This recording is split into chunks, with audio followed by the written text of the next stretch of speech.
Hello, Grey Wolves. It is the 58th anniversary of Gary Tasteman's death in the Holland Tunnel, so we're bringing you all the hits.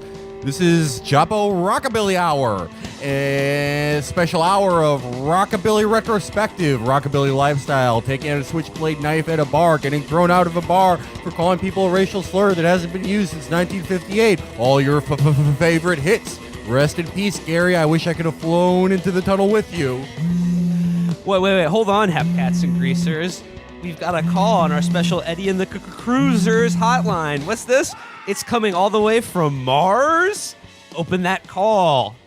Hello, you're online. Hey, how are you guys doing? It's just nice to be talking. Just thought I'd pop in and have a little chat with you guys. Rockabilly, Chapo, you know, it's going to be fun. Oh my God, it's the king of Rockabilly. It's the Rockabilly king himself, Elon Musk. Elon. Yeah, sure, Rockabilly all the way to Mars, the asteroid belt, wherever we happen to overshoot our mission to, you know? Elon, so great to hear from you. How are things going? It's great, yeah. I've been a big fan for a while. It's great to just call in. So cool. You know, I'm hoping maybe I could get the rights to some of your Rockabilly numbers to put over my 48-hour rocket missions to the planets in our solar system for when we do the live stream. Because we're going to be shooting a lot of different Tesla models in outer space pretty soon. It's going to be real cool. I mean, that was a huge success. That the Falcon Heavy X rocket launch that you just did. That was Hepcat to the max. It was so fantastic, and it was great. You know, people said, "Oh, you shot a dummy into space inside of a Tesla," and you know, a lot of people thought that, but I think I can reveal now it was actually Melinda Gates. And so you have seen a lot less from the Bill and Melinda Gates Foundation because they're a little bit of our rivals, you know, and so we just shot one of them into space, and now Bill is playing along. He's playing along because he wants Melinda back. And we're so excited, guys. You know, I was just at South by Southwest. I was just like seeing some of the apps. I was giving a lot of talks, pumping up some of my companies while talking about my other companies in just a delicate way enough that we could, you know, avoid any kind of, you know, illegality as far as the SEC would be involved, you know, using SpaceX to pump up Tesla. But of course, we are very excited. We're very excited about using not only Teslas, but any kind of luxury car for our future scientific achievements. Just luxury items in general. I think we're going to take a Chevy Volt and we're going to drill it into the center of the earth. And I think that's going to be a real scientific achievement. It's fantastic. I think we're going to take a Bitcoin and we're going to shoot it at Jupiter for no reason at all and just see what happens. You say these words and I feel like my spirit is soaring. I'm just thinking of like all the great things we can do as a species. If your spirit is soaring now, I'm going to challenge you to pay attention when we turn on the Elon Musk Bitcoin ray and we aim it at Jupiter. It's going to be a lot like Cobra Commander, and we're going to carve a Bitcoin logo in the surface of Jupiter, right where the red spot is. It's going to be great.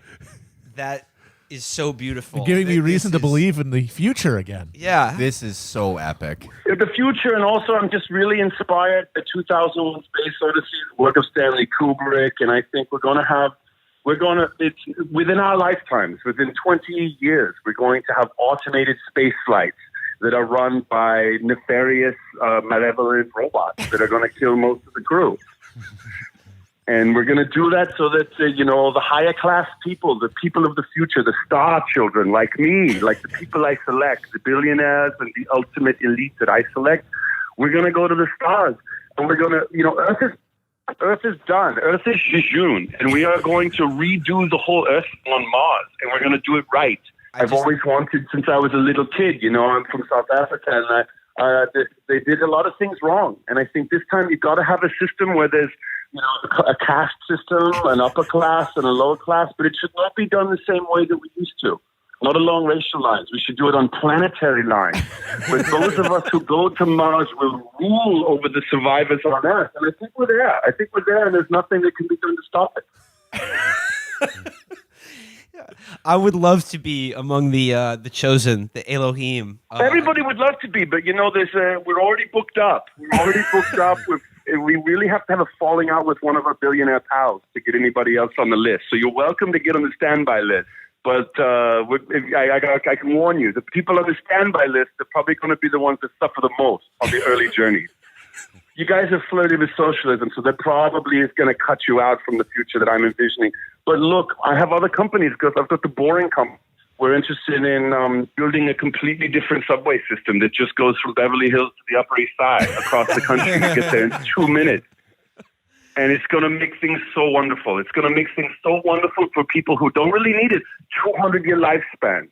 You'll never have to worry about someone asking you for money because money will be outlawed. We won't need it anymore because we won't have anyone to keep it away from. It's just like... It really, I'm in awe of, again, what we could achieve as a species if only we let the great minds and great men amongst us just dream. Imagine without limits. That's true. Which one is that? Who's talking? Which one is this? Which one of you is talking? This is Will, Mr. Musk. Okay, I think I like what you're saying so much, and Will, I'd like to hire you away from the Chapo if I can. If I could just throw a pile of Ethereum at you and hire you away. Done and done. That is. Yes, you can hop on one. You can hop on a Tesla. We'll just launch it across the continent, and it'll land here in Hawthorne. Incinerating on re-entry into the atmosphere in my Tesla fired by a Musk cannon across country would be a small price to pay to join the star children of the future. That's the attitude. And I like the way you're saying it. I like the way you're phrasing it. I think that you have a place. If you can look your friends in the eyes and go, I wouldn't mind having you vaporized. I have a higher calling. Then that's the stuff that we need at SpaceX. Daddy-O's, I'm saying bye-bye. Mr. Musk, do you have any need for any organs? Is that a way that someone could maybe get in on the ground floor here? They might not necessarily have a lot of money, but they have a few extraneous organs that other people, maybe people who you would want to send up into space, would need? Sure, especially because we're going to have a different regime of morality when we have a Martian colony, when we're out. Well, when we have our vacation homes on the moons of Neptune, we're going to have a completely different morality. And yes, organs we're going to use not even for replacing organs in the superhumans and the supermen, but we are also going to, we're going to have robots for that, of course. We're going to have robotic livers. We're going to have robotic assholes that last 500 years in our bodies. But we're interested in organ harvesting, of course, just for food because, it lasts longer, and there's going to be some people who have a problem. I don't want to eat people. So that food might last longer for those of us that are okay with eating people. So yeah, sure, we can deep freeze you and put some paprika on, maybe some cinnamon, rub, some nice barbecue sauce, and just keep it frozen like a little chicken stock. Was that Mr. Chrisman? Was that Yes. Mr. Chrisman? Yes, Chrisman. It would be an honor to be eaten. Yeah, I wouldn't mind boiling you down into a chicken bouillon cube, a human bouillon cube. That might be great. I would love to pass through your colon and fertilize the grounds of the terraform. My robotic Mars. colon. Robotic colon. Don't leave that part out. Yeah, you guys, it's been great talking to you, and it's just, I'm in positive spirits, and people would say, hey, you shouldn't give away what you're going to do, but there's nothing you can do to stop it. You, sir, are the most epic human being who has ever lived. Thanks. Yeah, I believe that too. And why? It's because I see Mars, and I see an aspirational goal, a star that's red that we can get to, that's close, that we can terraform in ways that the laws constrict us currently on Earth. And it's red. It's an aspirational color. It's red. It's almost telling us to get here through blood. And that's what we're going to be doing. Elon Musk, thank you so much for gracing us with your time. Ad astra per sangram. That's my motto. To the stars through blood. Elon Musk, thank you so much. Oh, wait, but Chuck Schumer's imaginary Long Island couple actually likes pedophile wrestling coaches. Yeah. The invisible people that tail him everywhere. Just news this week. Bill Shine, former VP of Fox News, who literally covered up and covered up all of the fucking rapes and sexual abuse that was going on there, threatened all of the women who tried to come forward about it, presided over a massive cover-up of a ring of untold abuse and horrors, of which we really only have like a keyhole view of. Like, but of what we know already is bone-chilling enough. Imagine what was going on that we don't know about. Monstrous. Yeah, like unspeakable. That asshole's now working in the Trump White House. Woo! Ding. Okay, back again. I mean, like, is anyone is anyone in the supposed opposition party just going to like do what they've done to the Clintons and not without fucking good cause? Yeah, but you have to cut the Clintons off. You're You right. gotta cut the Clintons off. And look what happens if you do that. Like Gillibrand. You would remember when Felipe Reyes was like, "I'll fucking end this bitch." Yeah, she's dead. It's over. Yeah. And, Oh my and I mean, I God. don't know how bad that's hurt her, but Probably not very bad. Probably not that bad because she's very canny and she made the calculated move that the Clintons are weak enough now to move against. Well, Gillibrand's and a that's killer. smart, and I think she's correct about that. She made a calculated decision that by looking at the terrain, the Clintons are waning, not going to be able to hurt her. She gains more from denouncing them and cutting them off and being able to, criticize off of them. And I think she was probably right, but if you're not that bold or maybe not that smart, you're still scared of the Well, Clintons. Gillibrand's a killer. Yeah. Gillibrand has like a absolutely preternatural like level of instinct and sort of knowing when to do the right move, except for endorsing Crowley over Ocasio. That was a bungle. But And then she tried to flip it. yeah, but it's not that they're afraid of Clinton. It's they're afraid of not getting money from Haim Saban. They're Yeah. afraid of not getting money from what's that Yeah, fucking yeah. billboard asshole Stayer. Yeah. Yeah, Tom Stayer. Yeah, yeah. that's because they got the hand on the fucking chicken switch. Here's Yeah. the thing. At the highest levels of power, I mean, it's like almost guaranteed that like, one out of every 5 of every one of these guys is some kind of predator. Yes. Oh, right? absolutely. So if you want to like, inoculate yourself against like either the people in power or your donors having this come back to bite you in your ass, how about this? Don't take their money. Don't hang out with them. Get better fucking politicians. Getting crazy. Yeah, cut off the fucking Clintons. Cut them off. Yeah. They're No, poison. not even the Clintons. They're fucking The poison. The Clintons are going to be dead from like a fucking prime you can only get from vegan hot dogs in a few years. Like they don't matter. What matters is their donors. Their Yeah. donors are what matters. But you got to cut off the conduit. They have a million other people they can go through though. Well, get They rid can of go them through too. Cory You got to Booker, get rid of they can all get- of them. yeah. You got to get rid of all the Yeah. actual political people who are connected to this disgusting capillary fucking action. Again, like all these people who give money to both parties equally. The Yes. Koch brothers, they more give money to more Cuomo money- than the Scott Yeah. Walker. Donald Trump gave money to Cuomo. Yeah. Cuomo won't even give it back. He gave money to Cuomo. He gave money to a billion fucking Democrats. He gave it to Rahm Emanuel. How much more do you need to know?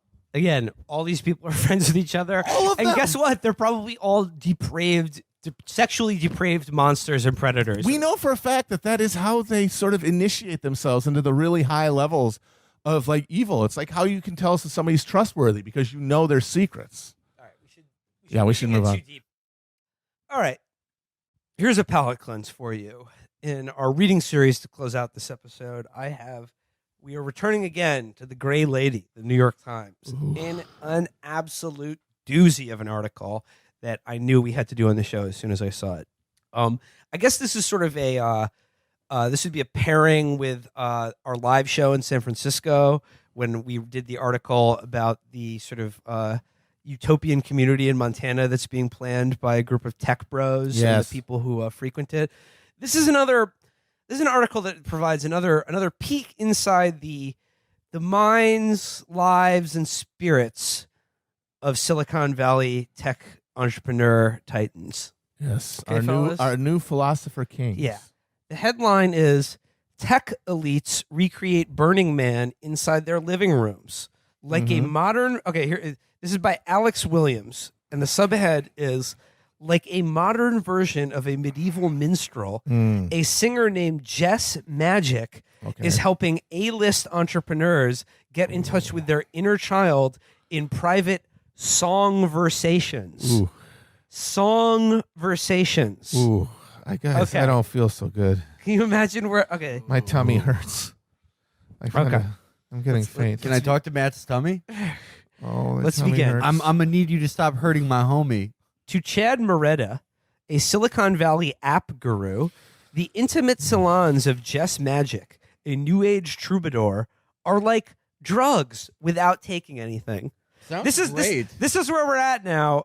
Rich people are getting high without taking drugs. Yeah. It's as much fun as just holding your breath for a long time. Think until about you get how lightheaded. fucking lame that is. You know how we just spent like 40 minutes talking about every depraved thing rich people do? This There is you how go. cursed the new generation of rich people are. They do just as much harm to the world, but they're like, We get high by listening to new low bass rhythms and open neural pathways to us. We've invented a new way of drinking water. Oh, Between God. that and like the dark magic of Bohemian Grove or something, I would just take that. Give me the Hellfire Give Club. me the Yellow Here we King. go. Off. Yeah, absolutely. To Sanjeev Sidhu, a so-called software savant whose fortune was once estimated at over $6 billion. Awesome. Ms. Magic's invitation-only salons are the perfect escape from a business culture where one-upsmanship is crowding out our need to connect. Damn, makes you think. To Jason Silva, a tech futurist and Brian's TV brother. Gratatata. Yeah, he started the app Grottator. Send some shots to your fitted. Okay, Jason Silva, no, possibly related to Brian, is the tech futurist and TV personality.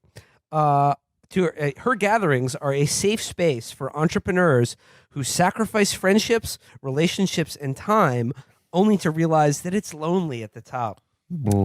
Tech elites who are looking for more than extra zeros in their bank statements are finding it in an unlikely place. So-called songversations, emotion-heavy gatherings that combine philosophical rap sessions with improvised music run by a ukulele-strumming songstress who describes herself as a heartist. Oh, no. So not only do we have songversations being coined here, but also the title heartist. Why are you doing I'm not an this to artist. us? I'm a heartist. You know, Why are they doing this to us? By the way, I have to say, I kind of the people who are like giving these fucking Borg humans therapy with music and probably charging them like hundreds of thousands of dollars, right? Like, good for If you. this is If just- you're getting over on them like this, good for you. honestly, if Just Magic is like an elaborate con, and she was like, Good for you her. know, But just them inflicting on us is just so enervating. I mean, can't you just hunt us from horseback for sport like your ancestors did?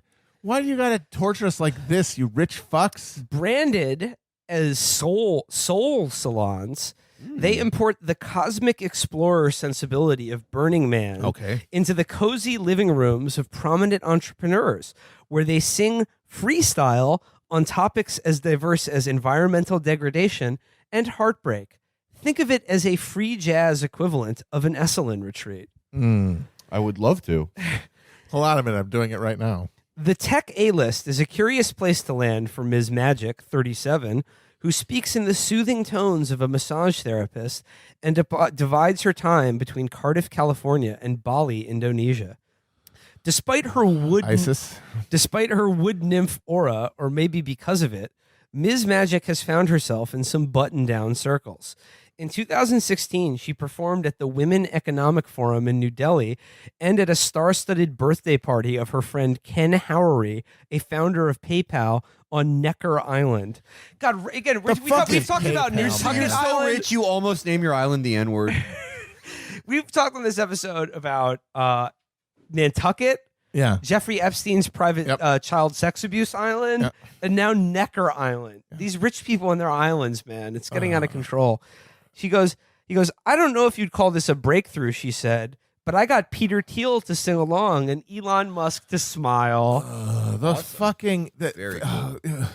That guy, fucking Thiel, Musk, the fucking PayPal sounds like it's where the Hellgate opened. Like somebody opened the lament configuration in the offices of PayPal in those early days. Those people are by the way, cursed Cenobites. Yeah, Every one of them. we need Arnold to go back in time. Yes. And destroy PayPal. Like, think about where our world would be. Yeah, go in there with a minigun. By the way, update on Elon Musk. He is just riffing on Twitter about how he can use his magical inventive powers to save those children that are trapped in a cave in Thailand. damn it. And what he came up with was basically personal child-sized submarines for the children.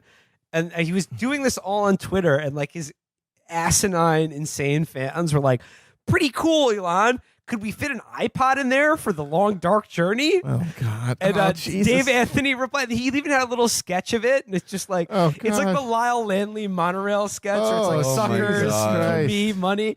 There's a little sketch of it with like a kid and like this little again, child-sized submarine, and Dave Anthony responded, "Cool coffin." Well, you know what it is? It's all these people who think this idiot's going to save the world with his Tony Stark-like inventions. They, of course, turned to him and said, "Oh, my God, of course you're going to do it." And he's like, "Yes, I will do the thing. Hold on. Let's think of something." And he's just drawing it out so that somebody else can do it first. And then he can say, so he's like, they're finally getting the kids out. And he's like, "Oh, submarines. Oh, man. If it had been a little bit longer, I swear to God, I would have made the submarines." Man, you are so fucking lucky I wasn't there. I would have saved those kids even better. He rocks. I think Jake Flores pointed it out, but like, what is the likelihood, do you think, that Elon was already developing some sort of personal submarine for rich people, and this is like the perfect, like, I was inspired rollout? by a Danish inventor. Oh my God. His vision for personal freedom and dating really inspired me. So, okay, here we go. Ms. Magic, who seems to approach every topic with a sense of giddy wonder. Oh, God. Imagine no. knowing a person like that, though. I don't want to imagine it. Leave Think me of someone alone. in your life who greets every day with childlike wonderment. Leave me alone. I don't want to do that. No. So she goes, as if she just fell in love 5 minutes ago, believes that her appeal is rooted in the spiritual hollowness so many business elites feel despite their wealth. No, sorry, your spiritual hollowness comes from your wealth. Yes. There is literally not any major religion in the world that doesn't teach some element of the fact that being rich separates you from God, or some Your sort of fellow universal man. oneness, or however you want to put it. Wealth makes you a worse person. Yes. Every major religion it holds that to be true. So no wonder these fucking assholes who are worth $6 billion because they invested in apps are feeling spiritually empty. It's amazing. So it's these guys, because you are. Yeah, these guys go and they tour like the factory that their company is subletting in Beijing, and where they're making the materials, and that's what's giving them their astronomical fucking margins that have made these billions. And they're like touring the plants, and they see the people, and they see the suicide nets, and they hear, 4 last month. And then they come home and they go, "God, I feel really empty and hollow inside. I feel like all of this is just nothing. I don't understand." Yeah, time to fucking take Molly and or do whatever. I mean, I think maybe that's why these people are attracted to these, like, I don't know, It's a solution. New agey, vaguely Eastern spirituality, because for all its flaws, at least Christianity, Jesus Christ literally said rich people can't get into heaven. And they just get like a customized version of sort of a vague Eastern spirituality that beyond everything is totally accommodating to their lifestyle. So listen to what nothing. It's all within. Nothing you do changes anything. Listen to what Miss. I mean, I think it's like purely cultural because people have obviously found a way to square the circle of scriptures talking about wealth and being Mormon or being an American evangelical or a Catholic or whatever.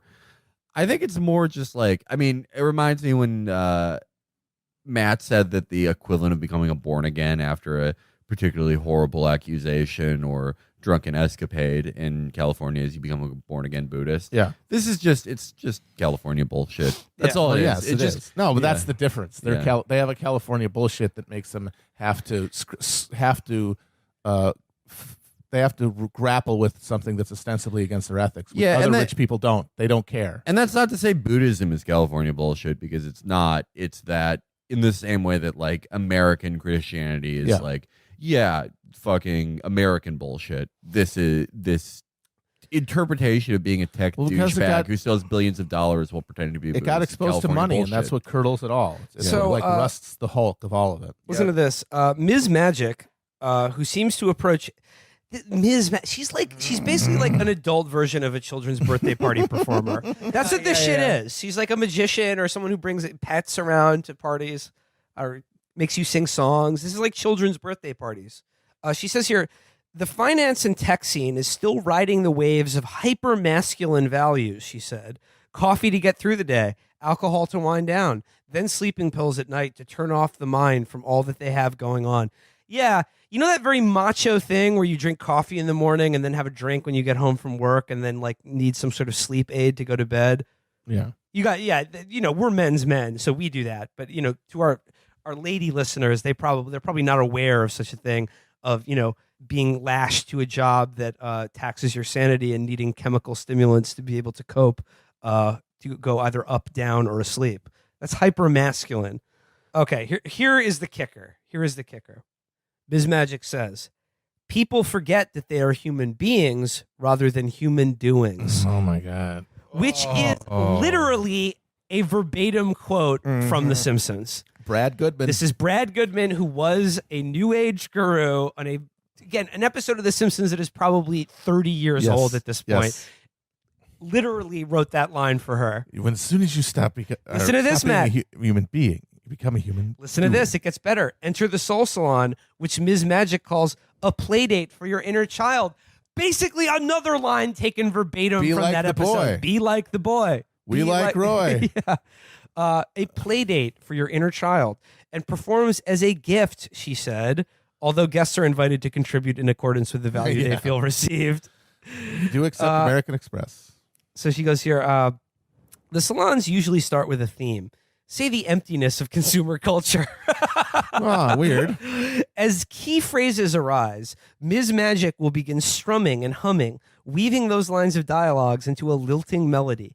The effect is vaguely akin to Joni Mitchell performing freestyle rap at Davos. Wow. The effect I know what awful sentence will be stuck in my head replacing F-35 beast mode from earlier this week. I know what fucking virus is implanted in my frontal saying it lobe. again. Just got leukemia. Don't say I'm it again. saying it again. Don't ever say it Don't again. say it 3 times or we're fucked. The effect is vaguely akin Oh, to God. Joni Mitchell performing Oh, Jesus. freestyle rap at Davos. Don't say it again. The It'll be effect like is Evil vaguely Dead. akin No, to Joni no! Mitchell performing freestyle Oh rap shit! at Matt, Davos. You idiot! You fucking moron! Matt, I'm gonna call 911. Do you want to reach for a cop service weapon at the same time as me? Fuck, we're gonna turn into demons like fucking Evil Dead. In now. the mouth of madness. Shit. This is the Necronomicon. Oh right here. God damn it! dude.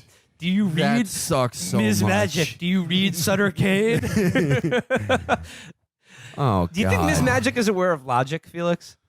I don't want to think about it. I don't even want to. I'm talking about the rapper, I know. not I the don't want to concept. think about it at all. I don't want to.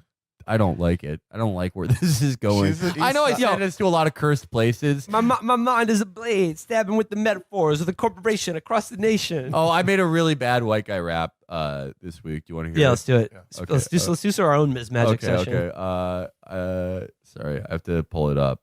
When I'm hysterical, I'm electrical. Sean Patrick like powder. I'm powerful. You've got bars. I've got an Eiffel Tower full.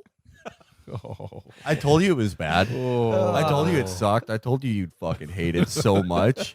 Here's the end. I love it. Did you hear Michael's SoundCloud rap, white guy SoundCloud rap on the stream? No, I didn't hear it. This shit hurts, and I know that it's true. Spoken on that hoobastank, and the reason is you. All right, here's the end of Ms. Magic. As the music swirled, Charles Eisenstein, a proponent of what he calls sacred economics, talked about the unending human injury to Mother Earth. If you knew she could feel, would you stop? He said. When his monologue wound down, Ms. Magic rose and began a Nora Jones-style ballad, picking up phrases from Mr. Eisenstein's talk. If we believed, she sang in a soulful jazz scat, that me and the river were the same, would it change my ways? Oh my God! Holy shit! Oh my God! I felt a fucking cat crawl over my soul. This is mind. No, that was Marty. This is fucking mind heads from Bowfinger. Oh my God! That was Jesus chilling. Christ. It's fucking 70 degrees here, and I see the breath in front of my face after hearing that. Fuck This me. is darker than Jim Jordan or Jeffrey Epstein. I was like, little behind the scenes, like we were like, okay, what are we gonna do after this segment? And we had like 2 options. And I was like, oh, that'll be like a fun tone shift. Like it will be, we just went pretty on the lighter heavy. side. Yeah. And Instead, we just fell into a fucking dungeon of horrors. yeah. Oh my god. At first, the audience sat silent, seemingly puzzled, but slowly people began to clap their hands and sway to the beat. A man with a floppy hat and wizard-like robe began to gyrate wildly around the dance Sure he floor. did. It's Burning Man in Chelsea, one observer said. Ooh. And that's it. You know, that's well, that awesome. is gonna lead That's us what people are into. I'm never you know? going to sleep again. Yeah. Yeah. Yeah. Sleep Ooh. no more. Another goofy thing rich people are into. Oh, they love that shit. I love to get groped by a guy in a mask. It's Shakespeare, Matt. Come on. Sucks. Get out of here with that. All right. Well, it's Chapo. I'm just gonna kick things off right away this week. We're joined now, making his second appearance on the show.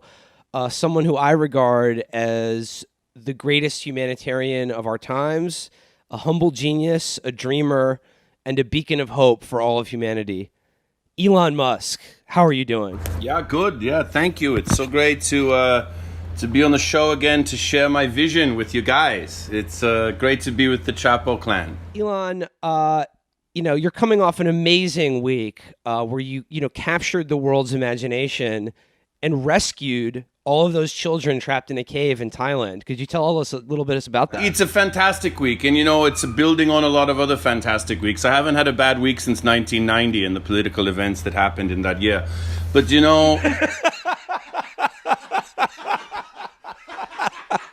we are, you got to forgive me because I'm here, we're on the ground in Phuket, and we're still working on the operation. What we did together with the royal government of Thailand, getting the 12 soccer boys out of the tunnel, just really the kind of inspiration that I need for my Space Force. And I was very inspired by the work of not only the young boys, but also of, the government of Thailand. We did it together.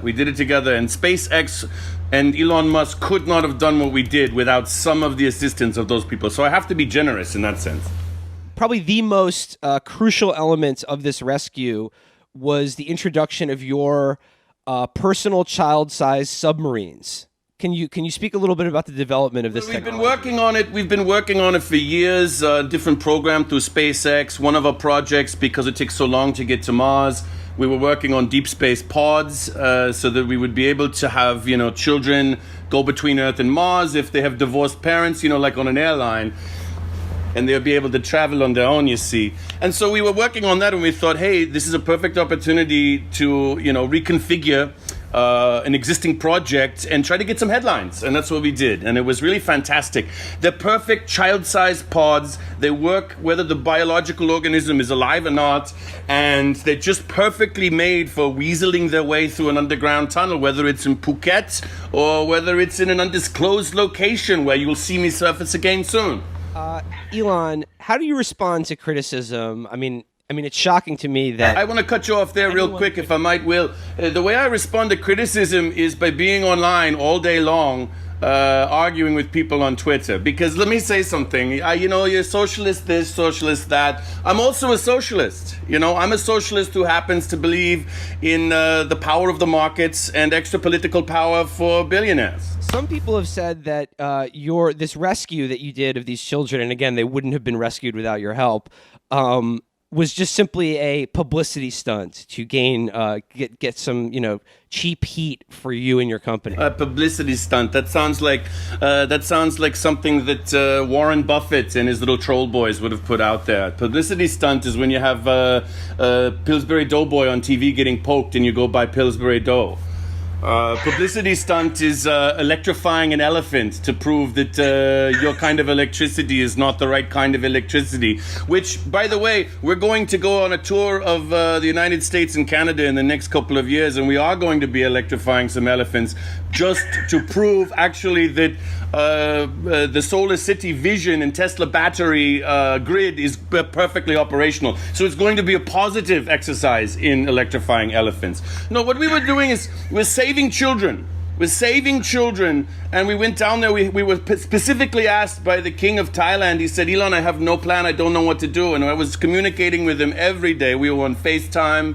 And I said, you got to do this, and I'm going to get on the ship there. So we have our little submarines. We also are bringing over a little a boring company, large drill.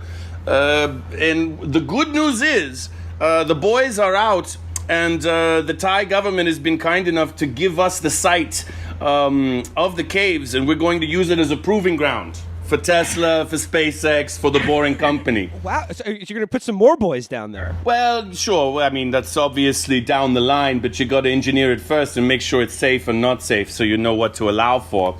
There are going to be real boys, but not before we put in a little boring company tunnel. We're going to widen it just a little bit so you can just comfortably move a tube of one child at a time through the tunnel. And it's going to be a perfectly horrifying attraction. People are so impressed with this rescue. They're reaching out, to use your genius and your intellect to solve some of our society's other problems. Yes, that's good. I see the check cleared. I've been seeing a lot of people ask you, Elon, what can you do with your magnificent technology to make the people of Flint, Michigan have clean drinking water? What are you planning for that? So we're talking about the Flint, Michigan, and yes, sure, no problem. I can get you drinking water. What do you want? Do you want it to be hard water? Do you want to bathe with it? Do you want to drink it? It's no problem at all. The solution is going to be done with nanocomputers. So we're working on that. We're working on biologically changing the people of Michigan so they don't need the same amount of water. We're working on installing solar panels in people's stem cells so that they can draw energy from the sun instead of from hydrogen and oxygen molecules. This is the stuff of, we're inspired by the work of Isaac Asimov. We're inspired by the work of Robert Heinlein, We're inspired by some great political thinkers of South Africa and a lot of other places. And we're going to make humanity lean. They're not going to need as much stuff. You understand? Wow, is all I have to say to that. I'm also working on a deodorant. There's going to be a deodorant. It's called, the fragrance is called Elon Musk. It's going to go into your armpits and it's going to just sort of biologically change your pheromones so that you smell like someone who belongs on Mars. Epic, sir, epic. Last question. I saw, a story in the news today that you were one of the top donors to the Republican Congressional Caucus's re-election funds. Yeah, sure. Is that the problem? I'm a socialist. I'm a socialist who believes in the revolution of the proletariat through donations to the Republicans.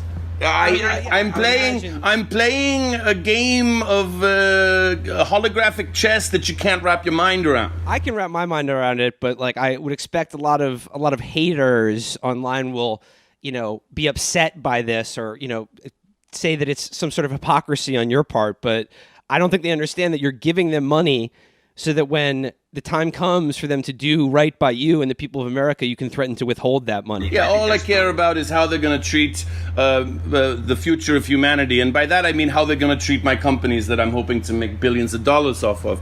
Look, I donate to all sides. I'm not a Republican. I'm nonpartisan. I donate to all sides. Yes, we're working with the Republican caucus to get them to support some very important libertarian issues. Also donating to Recep Tayyip Erdogan to make sure that Turkey, just cleans out any political elements that get in the way of a massive SpaceX campus. We donate to all sides. I'm working with the Dutch royal family. We're working with the Saudi royal family. Obviously, we have connections now in Thailand. We're going to have a massive tunnel underneath Bangkok that may drop it into the mantle of the earth. But what it will be replaced with will be magnificent. Do you see the vision? Ad aspera per sanguinem. To the stars through blood. And sometimes the route to the stars, the quickest route, of course, is a straight line between 2 points. Sometimes that line points directly through the center of our Earth. That is why we must drill our way to the stars. Mr. Musk, thank you so much for your time. On behalf of those boys rescued from the cave, I know they haven't done this to you personally yet, so I will do it on their behalf. Thank you, Mr. Musk, for saving our lives. Yeah, we're monitoring with them. We're monitoring we like what they did, and so we're going to monitor them and probably kidnap them into an X-Men program sometime in the next 10 years once they've fully completed adolescence. And we're going to if they can survive in those tunnels, we're going to shoot them in a Tesla to Mars and see if they can survive there. What a beautiful vision of the future. Mr. Musk, thank you so much for your time. Yeah, thank you. Hold on. I got to attend to some of my engineering right here if you don't mind. Pull his body out of the combine! Tim Cook and Apple, which this week became the first company in history to have a market valuation of $1 trillion. It's difficult to overstate how much money that is. It's like when you go to see the Grand Canyon, except it's instead of being overwhelmed by the scope and the beauty of it, it's just a giant pile of evil. It's really difficult to fathom $1 trillion. Yeah, it's like one of those ancient ziggurats made of human corpses. It's astounding. It's 2,000 times 1 billion. That's a little math for you. Jesus Christ. Yeah. Is that true, or did you just make that up?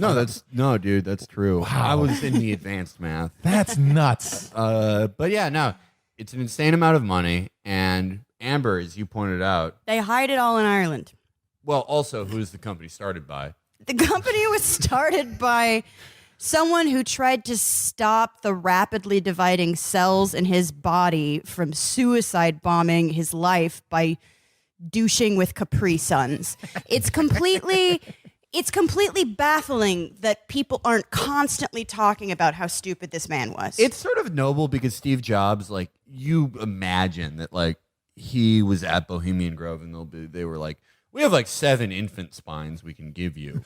Yeah. And he's like, I'm putting cucumbers over my eyes. I am fine. Yeah, that we aren't always talking about how stupid and insane, incredibly rich so-called visionaries on is. I mean, I think it's kind of a reflection of our simpering piety in some ways. I think it's sort of a throwback. I think it's very feudal. I mean, who's the Chinese emperor who thought if he took small doses of mercury every day, it would make him immortal? That was Sun Tzu Machiavelli. Of course. He wrote the book Outer War. Outer War. This is the first it's sci-fi insane. novella. And I was talking about this last night with Angela, and she's like, you know, they pay like 0.002% of a tax in Ireland because they hide it all in like shell companies in Ireland. Because Ireland, like, it skipped industrialization. It went from sheep and bog to Silicon Valley with nothing in the middle. No factories. And they like their liberal class loves it too. And they're like, we're modern, as they're getting just fucking fucked by tech. And the second... We're like a real European country now. It's like, you fucking losers. Kill them and take their money. And the last financial crisis, it just fucking hosed them because it was their only, they turned it into their only big industry, like as a tax shelter and like secondary great financial city outside of London. And after that, they're like, well, this can literally never happen again. Yeah. Let's just rely on it even more. They have one of those tax policies that usually only like formally colonized Caribbean island nations with like 30 people on them have. Well, that's where they what they sell are, though. passports, to like pickup artists so that they can hide their bank accounts. I mean, I know, they're easy to make fun of and all, and they're white and such, but they were colonially oppressed. They are basically the same as those Caribbean nations. They were taken over by the British and gutted and destroyed, and now they're just trying to rub a few bucks together using the financial sector as their kindling. It is fascinating. It is legitimately fascinating how much liberals are vulnerable to insecurities. Like, obviously, there's a lot of backlash against like tech exploitation among the Irish, who are actually have, I think, better class politics generally than Americans. But their liberals are just so obsessed with like being a modern country. They've completely internalized, I guess, what the English thought of them was just like a bunch of like bog people that were like civilized slightly by the Catholic Church. Well, I blame Angela's Ashes, because if anyone remembers that book, it was an Oprah pick. No one remembers that book. Everyone remembers that book. I would hope so. It was a huge, huge hit. Well, we're not all Oprah watchers like you. And it was Matt is like in the book biggest club. book in America for a while, and it was just about these soot-smeared orphans in Limerick dying of pellagra or whatever.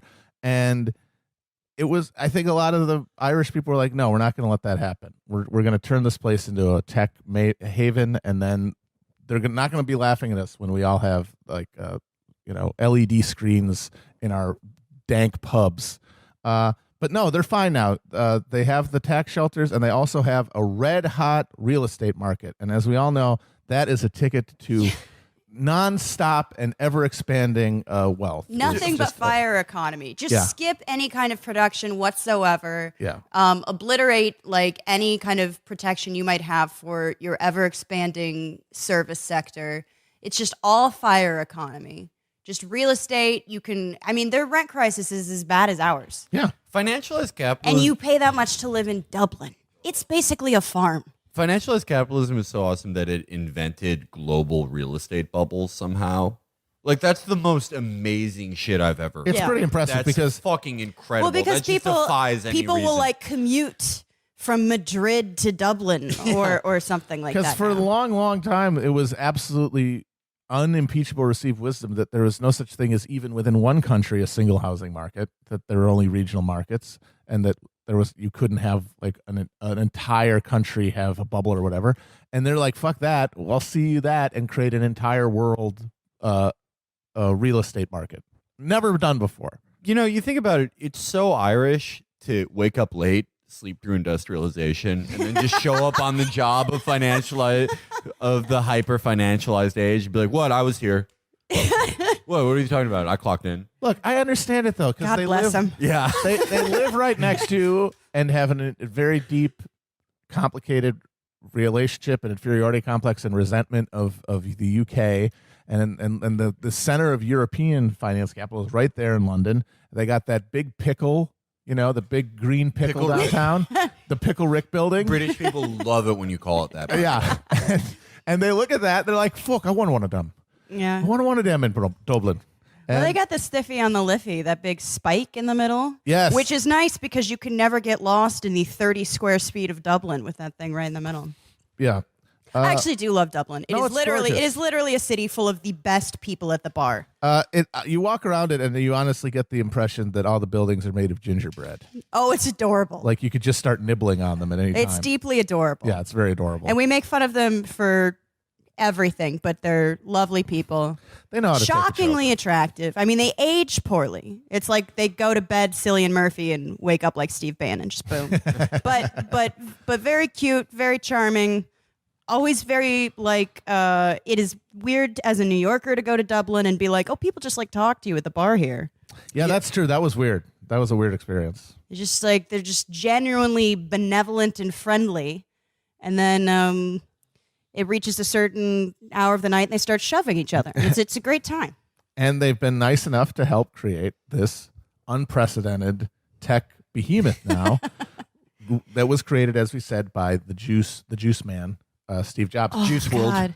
And I think that the question of like what we have to think it's the same thing. Reason people insist that Donald Trump is a good businessman. It's like, yes, the juice man had to have been a genius, because otherwise, then this whole thing is just a push button, exploitation apparatus that any oaf, if they're in the right time and place, can take advantage of. Someone's saying, what if we made it smaller? Yeah, it's like, and what if there's no buttons on it? And it's like, well, the button idea is nice, but the real place where the margins come in is creating the suicide net slave army to build the shit. That's where you actually make the money, not deciding that they shouldn't have a fucking button on it. But those things have to be the product of like a will, They have to. It is. It's feudal, and it's even deeper than that. It's like the original, civilizations were the god emperor, where no one who had a building that big and could command armies that large could be just a mere regular asshole. Again, we don't feel, admiration for these people. We feel like piety for them. Oh, absolutely. And of course, the Elon Musk thing is the ne plus ultra of that. This guy who not only is a genius, but will, according to a lot of his fans, literally save civilization. They have put all of their hopes for the survival of this species on the Pickle Rick billionaire. Like the Reddit meme guy, the epic bacon billionaire, is in their minds the only thing standing between us and annihilation. I mean, how do you even get out of the bed in the morning if you actually thought that? You think, wow, this climate change looks pretty scary, might be a problem, and then you look at Elon Musk tweeting, fucking links to Big Bang Theory episodes that he really likes, and you go, oh, we're gonna be okay, folks. We're gonna do it. Well, it's the Kevin Phillips thing that the deeper we go, the more we become a feudal society. And this is perfect. It's perfect because we can't actually name anything that Elon Musk has ever done that we think is impressive, because you actually look at it. Okay, he made an electric car, but it costs $489,000 and it's like constantly recalled and fucks up all the time. He like worked with some other asshole to like come up with a credit card processing system online, basically. And then everything else is purely theoretical, but because he is the anointed epic science guy, he's going to fix it. Same with Steve Jobs. Steve Jobs is like, he did invent a lot of shit. He invented the dumbest shit in the world, which is being a tech executive who takes LSD and is like, oh my God, I saw God and he taught me how to increase efficiency. But, you know, he mostly just benefited off the creations of other people and then was like, I invented this. Well, the interesting thing about this, though, is like whatever on the geopolitical, finance like landscape or whatever, is the EU, that great, advocate of workers, the European Union actually intervened and told Ireland, no, you have to make them pay taxes to you. And Ireland was like, no. You don't understand. He really loves me. It didn't come. Yeah. They're just a battered wife, that country. And I mean, there is some popular like opposition to this, obviously, among the Irish, but they are not in play in this at all. It's just an argument between the EU and like Irish liberal capitalists, while everyone else hopes that the like more sustainable form of capitalism wins. Well, it's the perfect vehicle for neo-feudalism, because what has less accountability to any popular will than just completely made up money? What can you even do? You can't do shit. It doesn't really matter how many Irish people hate it. Yeah. They just, what are you going to do? We moved the decimal point along. We decided that this decimal point doesn't belong here. We entered a few things on the spreadsheet. Now you have, $4 trillion parked here that is sort of liquid, but also sort of totally made up. You can borrow against it to make these buildings that look like they're a background in Halo 2 that are just going to crumble and are just filled with empty units. It's just enjoy. very sad. You can't do anything about it. There's no people's advocate in this. There's no institution of of the Irish working class that has literally any say in this whatsoever. Well, I mean, that's all of us. I mean, we just don't have countervailing institutions. They're running buck wild. Yeah, but it's sadder when it happens to them than us, because they're nicer than us. The thing, they won't be after enough time of this. They're going to be Americans in 15 years. Yeah, I mean, the Tesla / Elon Musk associated bubble collapse and suicide. There we go. Inshallah. Would Musk's suicide be in a spectacular fashion or in a quiet, shameful one? Would he like strap himself to one of his rockets or something like that? He is epic. Hard to say. I mean, no one's beating Aubrey McClendon, the king. Yes, the good old neon fucking Maserati into the wall. That's so awesome to kill yourself that way. I fucking love that. No, he couldn't kill himself. I think Elon will probably it'll occur at the end of like an extended program of like Howard Hughes-ishness, and he'll just end up having his all Mormon guard execute him or something. Yeah, I don't think he could crash the Tesla, because that would be proving the haters right, which is the one thing he can't do.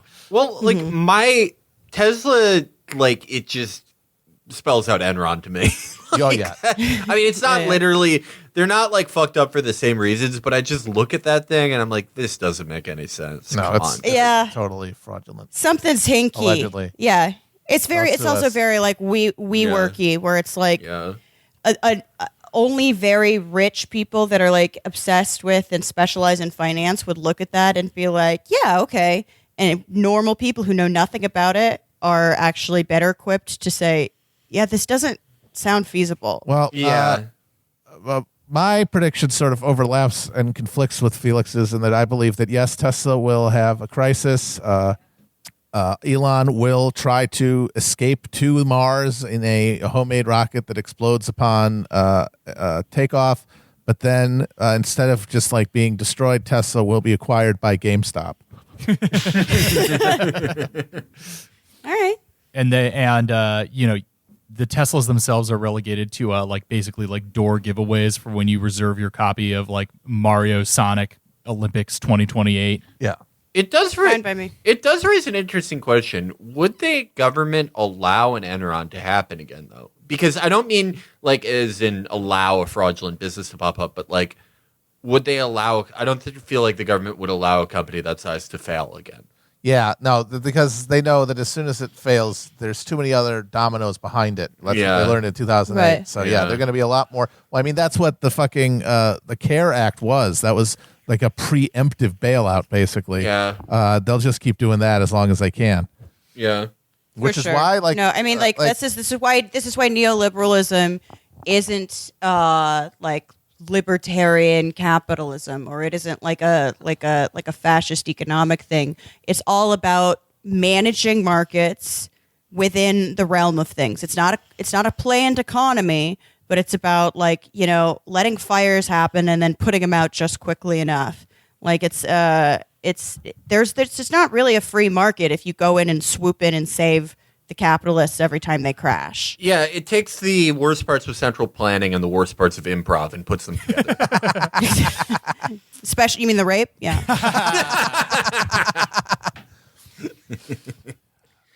On that note, Yeah, we've done hour 20. Boy, oh boy, am I glad that 1/3 of us has taken it upon himself to watch every single episode of contemporary SNL, like some sort of, Yeah. like I don't know, like Jesus Christ, kind of, like almost like enduring the people suffering always of the freak out about humanity this. for all of us. It's not that hard. It's not that big of a deal. It's like it's an hour. There's a couple of songs. It's not the worst thing on earth. It's just very, very bad. Okay, so Elon Musk hosted SNL this weekend, and it's what everyone's talking about. So we can now finally employ Matt Christman, SNL report, Elon Musk edition. Matt, how was it? It was. I mean, it was terrible, obviously, but they're all bad. And the thing is it like Elon Musk hosting? He's not like the regular times that they get a actor or something. Like there are different types of SNL hosts. You know, there are former cast members hosts. There's comedians who will do like a stand-up monologue and stuff, and then like there are actors who will try to be game, and then they have these sort of freak shows to come on where the novelty is the bit, like Donald Trump when he did it, or Steve Forbes when he did it in 1996. Oh wow, I remember that actually. And Elon Musk is in that grand tradition of just no charisma, rich, famous stiffs who come out and just them like trying to do the bits is the joke. Like, oh, it's Elon Musk in a shitty beard. That's what's supposed to be amusing. So what were some of the highlights? Oh, highlights, you say? Or lowlights, whatever. It was. I mean, yeah. I would say that the things that were most risible about it were the sketches that like took him seriously, like took his whole bullshit Ponzi scheme, fraudulent ass fake futurist thing seriously. Like there was the last sketch of the night was about Old West saloon where a gang had just shot somebody and went away, and they were hiding in the foothills, and they wanted to go chase after him with a posse, and then Elon plays a guy who suggests instead that they dig a tunnel under the ground to get them, and then that they also use a different type of currency except for gold. So it's essentially like, hey, what if Elon Musk was in the Old West? And at the end, he actually even says, I'm trying to make the Old West into the New West. It actually, they take him seriously. They're like, this guy, it's more advertising for him. Tunnels? Leron, I thought you was the electric horse guy. Yeah, isn't that yours plugged in outside? I do like electric horses and self-driving horses, which are just horses. But I've also built a machine that can dig a tunnel 10 times faster than a gopher. I propose that we use it to ambush the Pearl River Gang. And he did do a number of jokes about Dogecoin, which apparently caused the thing to collapse completely, which is very funny. After a lot of people assumed it was going to explode. So he literally, being the host of that show, has probably caused at least one person to kill themselves, which that's probably comedy- a first, Yeah, except for maybe the Steven Seagal episode. Comedy. Well, is that caused the guy who polarizing. booked him to kill himself. Yeah, no. When you have a great line like that, I'm trying to make the Old West the New West. I mean, they probably came up with that first, and then you have to write a sketch around it because you can't just let that die in the writer's room. And I mean, obviously he's terrible, and he's terrible in a very obnoxious way because I honestly don't think I've ever even really heard him talk before this episode that long. He does this thing where every time he speaks, his shoulders like move. Like he's like, you remember the dancing Coke can? Where if you clapped or made noise, this Coke can would like wiggle, it would like hula or something. His shoulders do that every time he speaks. Like as he's speaking, he's doing a weird. Chris watched it. Chris, did you notice this? He does this like weird. Yeah, he's hula got thing. an intensely awkward physicality, which I guess he would explain by being the first host to ever have Asperger's, though. That is Dan untrue. Aykroyd would like a word, sir. Yeah, Yes, exactly. Give me a break. Yeah. That guy was on there for years. Yeah, If you want to talk about Asperger's, let's talk about the original screenplay for Ghostbusters. Matt could fill you in on it. Yes, the Traveler will come in one of the pre-chosen forms during the no, he has rectification of the Voldrani. He has the physicality of Jack Donaghy needing to hold 2 mugs to walk across the stage. Because he doesn't know what to do with Just his this hands. very, it's just awkward. And they put him in a bunch of beards. They made him Wario at one point. They had him dress up like Wario. And Grimes was Princess Peach, right? Oh, that's who that was. Yeah, Okay. that was Grimes. She didn't even get a pop from the audience, that's got to be embarrassing. Because usually when when someone does a cameo, they get a big audience applause, but nobody knows who the hell that is. There was another one that put him in mission control of like his first manned mission to Mars, and the joke of that was he was a hyper competent mission control operator of a vast tech enterprise sending a human to Mars, and Pete Davidson was a shithead who fucked everything up on the Martian colony.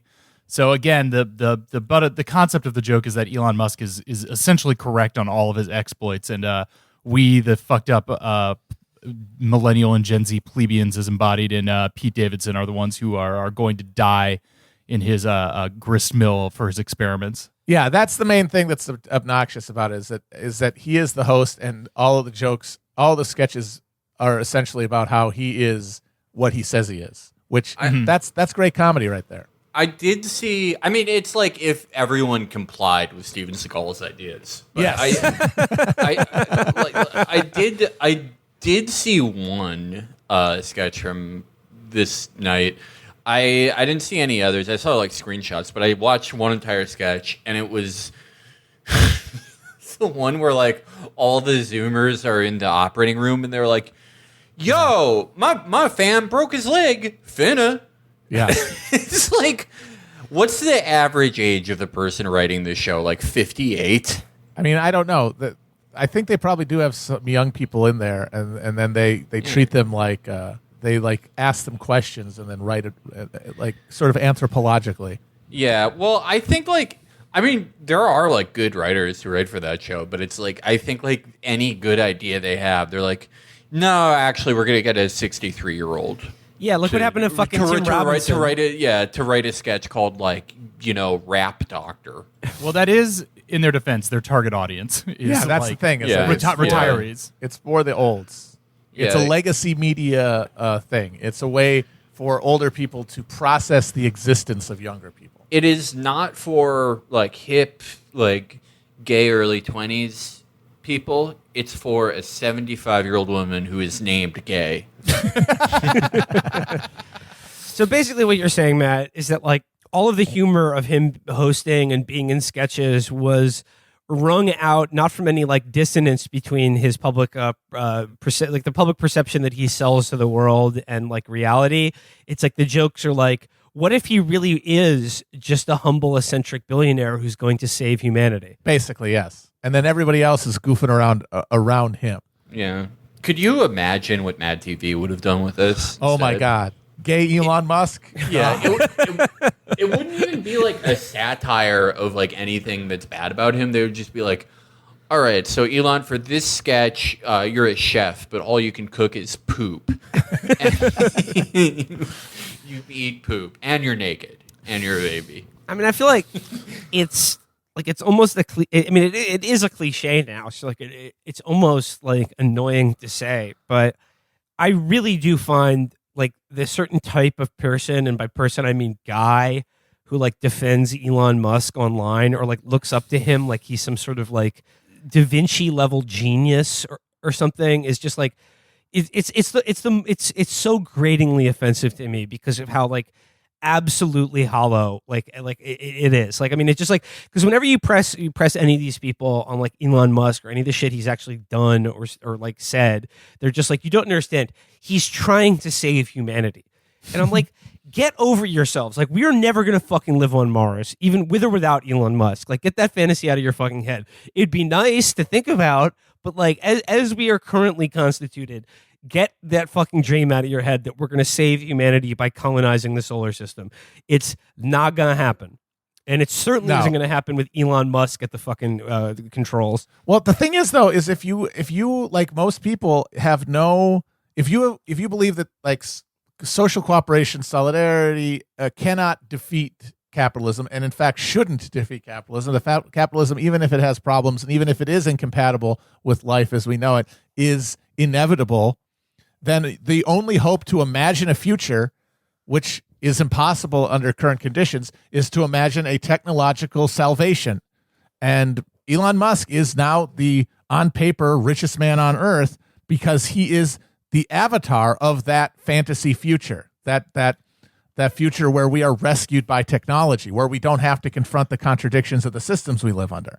And for a lot of people who have given up or never held any hope that we could do anything else, so we could organize our society any other way, then guys like Elon Musk kind of have to be fixated upon and have to be fetishized and have to be patronized, because then if you don't believe that they have an idea for a future, that they don't have the capacity to develop some technology that could save us, then there really is no future. And it's hard to live that way. Can I say something that I think is good about Elon Musk? Do it. Please do. So Elon Musk has a very rare tit shape for a man that you can only get eating like several different types of like corn-derived products. And I've noticed like it's a tit style that you'll see if you watch a lot of movies from the 70s that have a lot of nudity. And it's where like they both point outwards. They're like pointy, like triangular ones, and they point outwards. And it's like, well, cool, man. Good job. Triangle tit muscle. Yeah, no, it's not. I've never seen a man have those. Like, men usually, when they like get a little overweight or like are getting old, like he's an older dude. It's like what, like late 40s probably. Yeah. You know, one way that can happen, because you know you get tits when you get old or when you get young. It doesn't matter. But like, there's one style which I call the Irish style, and it's where like you have a big like hard gut, but then your tits are like two popped blisters. They're like sort of like flesh sacks, and it's like those nipples are pointing downwards or 45-degree angles. Or you can have like sort of like more conical ones that push out, but like pushing like concave, like convex ones, that's like wild for a man. So yeah, it's pretty sick. I see Felix has been stalking my Finsta. I always suspected that was going on, but you know, I mean, shit. I'm just trying to put myself out there, you know, for a select few, and to have it come back on me in this way is very upsetting. I'm sorry, but like I think like mine are probably like going to get huge, because that can happen too, where they just, you know, they're like become luscious like a woman's breast sometimes. But I think the Irish style, like if you're gonna have them, that's probably the best, right? Because it's like you can still, no one will notice it if you have a shirt on, and then if you don't have a shirt on, it's like, well, those aren't like obtrusive. They're not like distracting anyone. Yeah, no one's getting hurt. No one's getting their eyeball poked out. Yeah. Elon Musk's nipples are probably like weirdly hard. Like it's like when you have like a, you know, sap on a tree. It's probably like the hardened amber sap. Yeah. Well, anyway, so that's the Musk on SNL report. I'm just thinking about this again in the context of like, this is just the short-sightedness and just incompetence and just utter inability to function properly of like every institution in American life is how we end up in a situation where Elon Musk can basically put a guy in tights on stage crumping and be like, this is a robot we're gonna have. Oh my God, that was so good. That was amazing. They put a motherfucker in an outfit. And then he comes out and goes, it'll be real though. It's like I love like all Tesla stuff because even like 30 years ago, you couldn't really do this. Yeah. You couldn't really have a company where your like core product, the thing that like the one thing that people are actually buying is like every day you can find like 1,000 people being like, I love you, but my car ran over 3 of my sons. It was a half moon and my car's computer fucking blew up and fucking flattened my sons like accordions. And it just blows up all the time. It sucks. Everything else is just like, it's vaporware. They're making Duke Nukem forever. Oh yeah, we're gonna make a car tunnel under cities, okay? And now, like, their new thing that they'll never make is just like a robot. Like, they're making the robot from iRobot. And instead of even having like a concept model, it's just like some asshole, some guy who like was the most handsome guy in his town in Nebraska. And he's like, I'm gonna move to LA. I'm gonna move to LA. I'm gonna make it. I'm gonna make it. You know, I'm the most charismatic guy in my high school of 17 people. And they're like, we love you. You have to go out there. You have to make it. And you know, he couldn't even get in those Mickey Rourke direct-to-DVD movies. And now this is what he's doing. And he's somehow gonna die from doing this. There's like arsenic in the Elon Musk found the one like spandex suit that has like can give you lead poisoning. I mean, it's like just like the tech press. I mean, they couldn't be much lower than they are already. But like, it's just that like they know the joke is on them, but they all come out and they're like, the genius Musk has done it again. Yeah, and it's just what a showman. Not even like it's. It's like, you remember when Colin Powell presented before the United Nations and he was just like, here's an artist's rendition of what the mobile bioweapons labs would look like if we had photos of them actually existing, and people were like, stunning. The world must take notice of this evidence. If they had just brought out like a guy, like the guy in The Big Lebowski who plays Saddam Hussein, if they had just brought him before the UN and be like, I have the weapons. Please don't take them away. The last thing I want is a military invasion. They'd be like, you heard it from him, folks. And then like they'd covered it like that. Like that's what this fucking Tesla robot bullshit is. What's amazing is that the specs for the robot, the proposed robot that he put out, suck. Like this is a thing that is never going to be built. And yet it's maximum like lifting capacity is like 45 pounds. They were putting out specs like it's a Terminator, and it's like top speed 5 miles per hour, deadlift 103 pounds. And it's like, you built our listeners. You know, I have several hundred thousands of those guys at command. They'll come over to my house and move for me. They'll move stuff around. I don't have to get a goddamn robot to do that. Yeah, I know. I get 15 listeners to move a chair of mine. But yeah, max stair capacity, three stairs. Then it explodes. Yeah, it's like. Remember when Eric Erickson was like, I forget what he was complaining about, but he's like, oh, he had like a bunion or something. I had to walk 0.43 miles to another Jiffy Lube. And it's like, Elon Musk saw that and was like, what if I could make a machine that strong? This is like, I mean, like all the Tesla computer stuff, it just seems to freak out when it'll like freak out when the moon is like in the wrong position. And it's like, you know, technology is so shitty now that like, TikTok witches actually can like really affect the world. If you have like 1 million women concentrating on the moon, it can destroy every Tesla product. Ladies, let's start your engine. Yeah. I sincerely believe like you can't do much to the moon, but like 1 million women who believe they can move the moon, like looking at the moon, can move it like an inch. And that's enough to kill like 57,000 guys who like parked their first name on Twitter in 2006. And we're early Tesla adopters. I like the Tesla self-driving thing. It'll pass a billboard that's like hundreds of adult DVDs at this next freeway exit. And then it'll just be like, 100 miles an hour. And then it'll just like, it'll speed up and drive you off a fucking cliff. I mean, like, that's the new thing for rich guys. Like, I'm sure there's going to be a lot more Audrey McClendons, or maybe not, because I think if Audrey McClendon did his thing today, instead of his company like crashing, they would just be like, okay, it's like too interconnected. We're just gonna like keep this on life support through the Fed like forever, but we're mad at you. But like, if you do fuck up that bad that you're like a billionaire one day and just through your own malfeasance, it's like, oh yeah, I owe like $700 million to Tajikistan, and I just spent $50 million on like an owl hunt, and you want to kill yourself? Like Aubrey McClendon, he had to do it like analog. He had to take his really fast car and just fucking smash it into a brick wall and flatten himself. And to this day, my favorite way that a rich guy has killed himself. Awesome. It is. He wanted to go out big.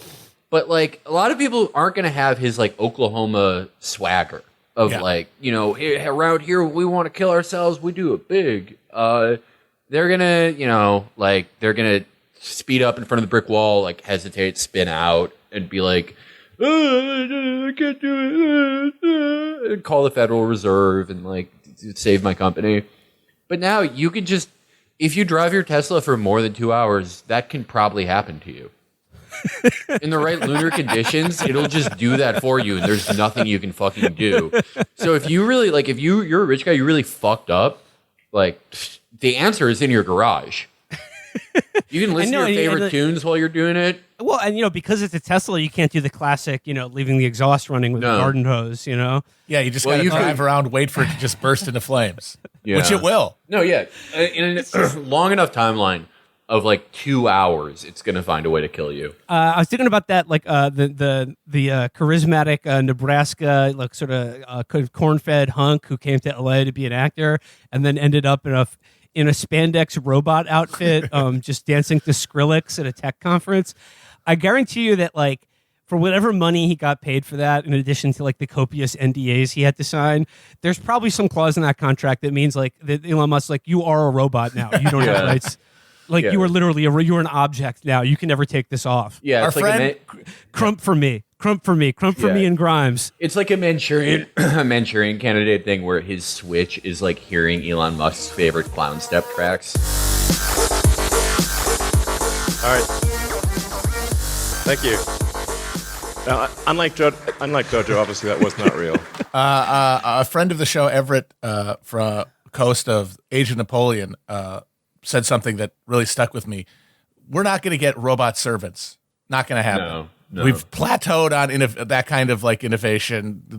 There is no way for you to invest in any long-term research. It's just all got to pay off in the next quarter.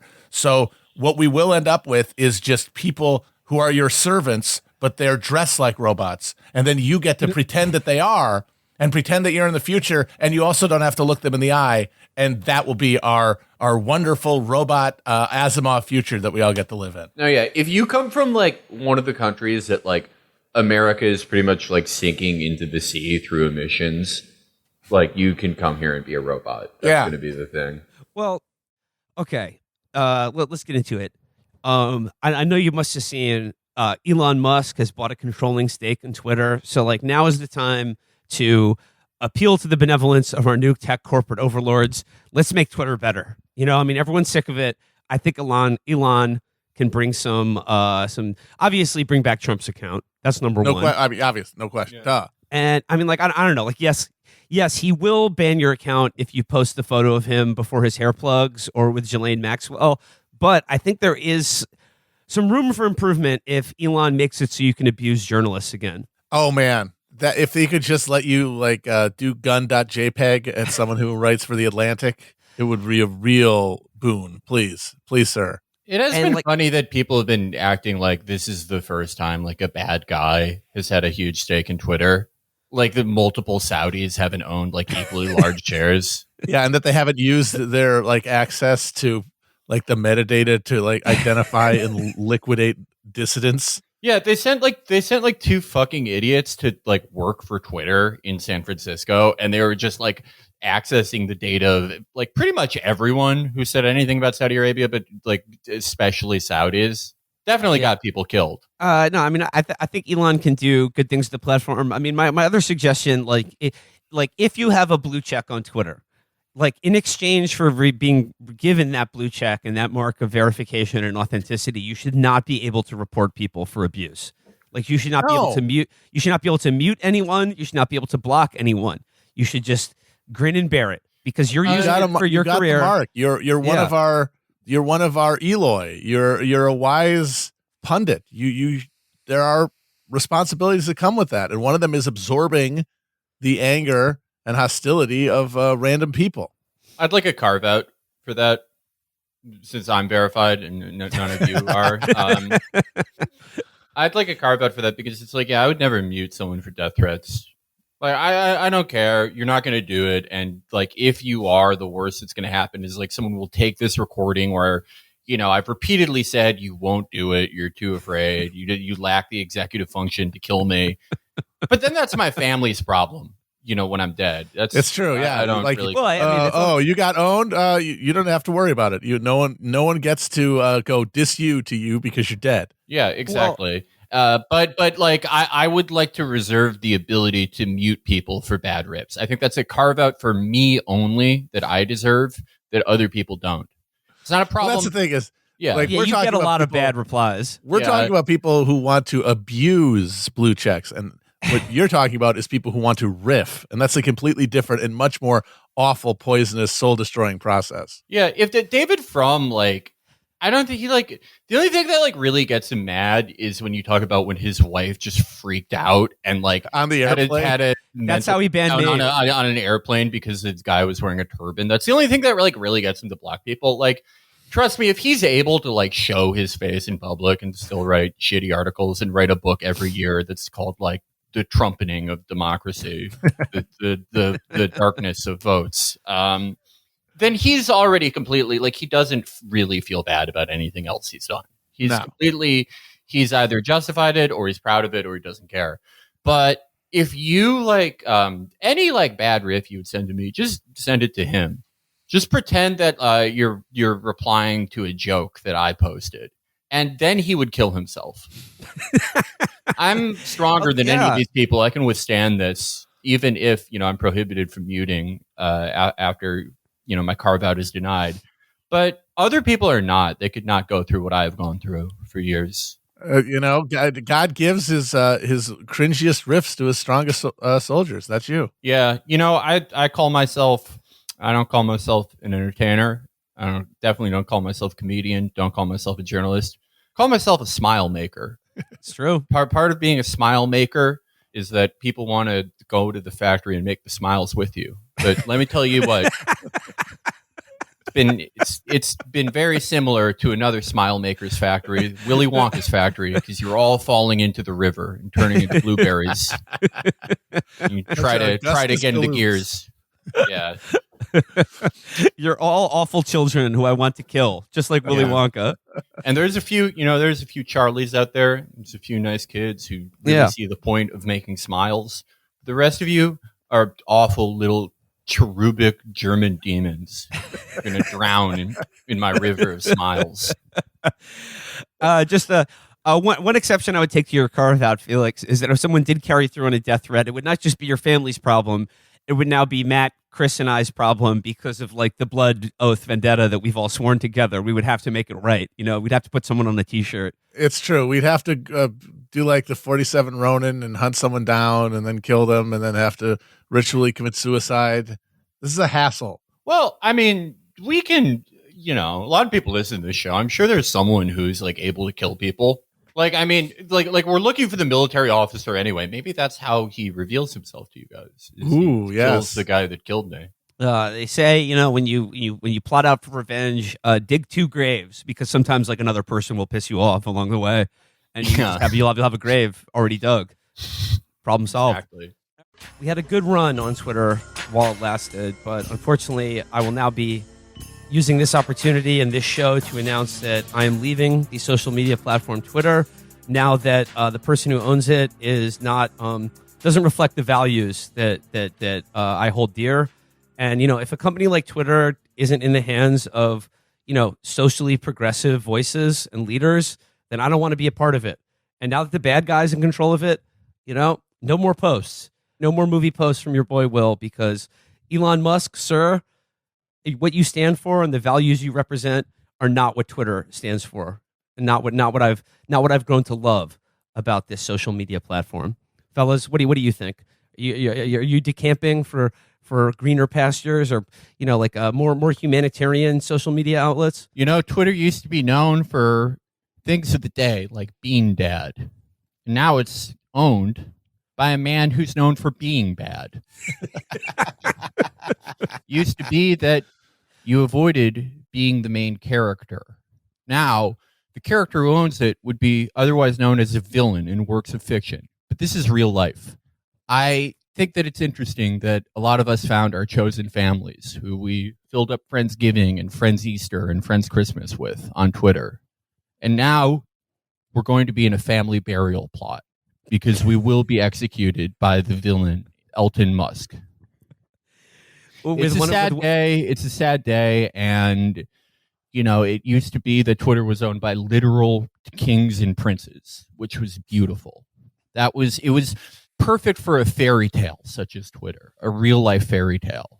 But now it's owned by the man who owns Princess Skeleton. I don't know if that's true. Sad day. And if anyone would like to come to my house to end their life with pills that I've sourced with me, you are welcome. It used to be Twitter was partially owned by BlackRock. And now that Elon Musk owns it, it makes me want to smoke rocks because he's crazy. Ooh, okay. He's crazy. Okay, he's a bad guy. Okay. It used to be that Twitter was owned by BlackRock. Now it's owned by a guy whose family owned black guys.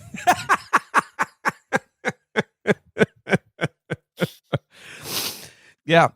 So it's a new era. It's a new era. I mean, I'm already being shadow banned. I've already lost probably 10,000 followers. I expect to lose more in the coming days, but you can't fire me. I quit Twitter. Because look, in our discussions about this, we talked about what we all know is coming. What we all know is coming for independent voices like us. They're going to systematically remove all of the things that we enjoy using Twitter for. That's right. Elon Musk is banning everyone from posting food gore that can be shared in group DMs. There's no more food gore. You can't share like a sort of bright pink chicken breast made by a submental cretin who lives under a staircase. You can't post like a certain barbershop that has one thing that makes it a little different than other barbershops in the world. We know it's coming. I've already seen speculation about this, but on the new quote unquote free speech Twitter, you will not be free to wish happy birthday to actors. That's going away. That's being taken away from us. And what Felix, you said you can no longer ask Garlic Corgi to juice this on a post. No, that's done. That's done because they think that's manipulation and bot activity, and it's not. It's real people doing that. You can't something that's really, it's not close to my heart. It's just like a friend of mine who does this, but you can't be in a DM and make increasingly catty remarks about people's appearances, specifically their gum to tooth ratio. And for my friend, not me, that's very upsetting. It's just, we're going to lose a lot of the brightest, most independent voices thanks to this new coup by Mr. Musk and the forces of free speech. No, thank you. I'd like free people. How about that? I'd like free minds. It's a sad time. I was like his thing that he was saying, Elon Musk, where he's like, we're not going to do like any censorship that goes beyond the law, which I guess means that they'll like verify accounts that post like simulated illegal porn and shit.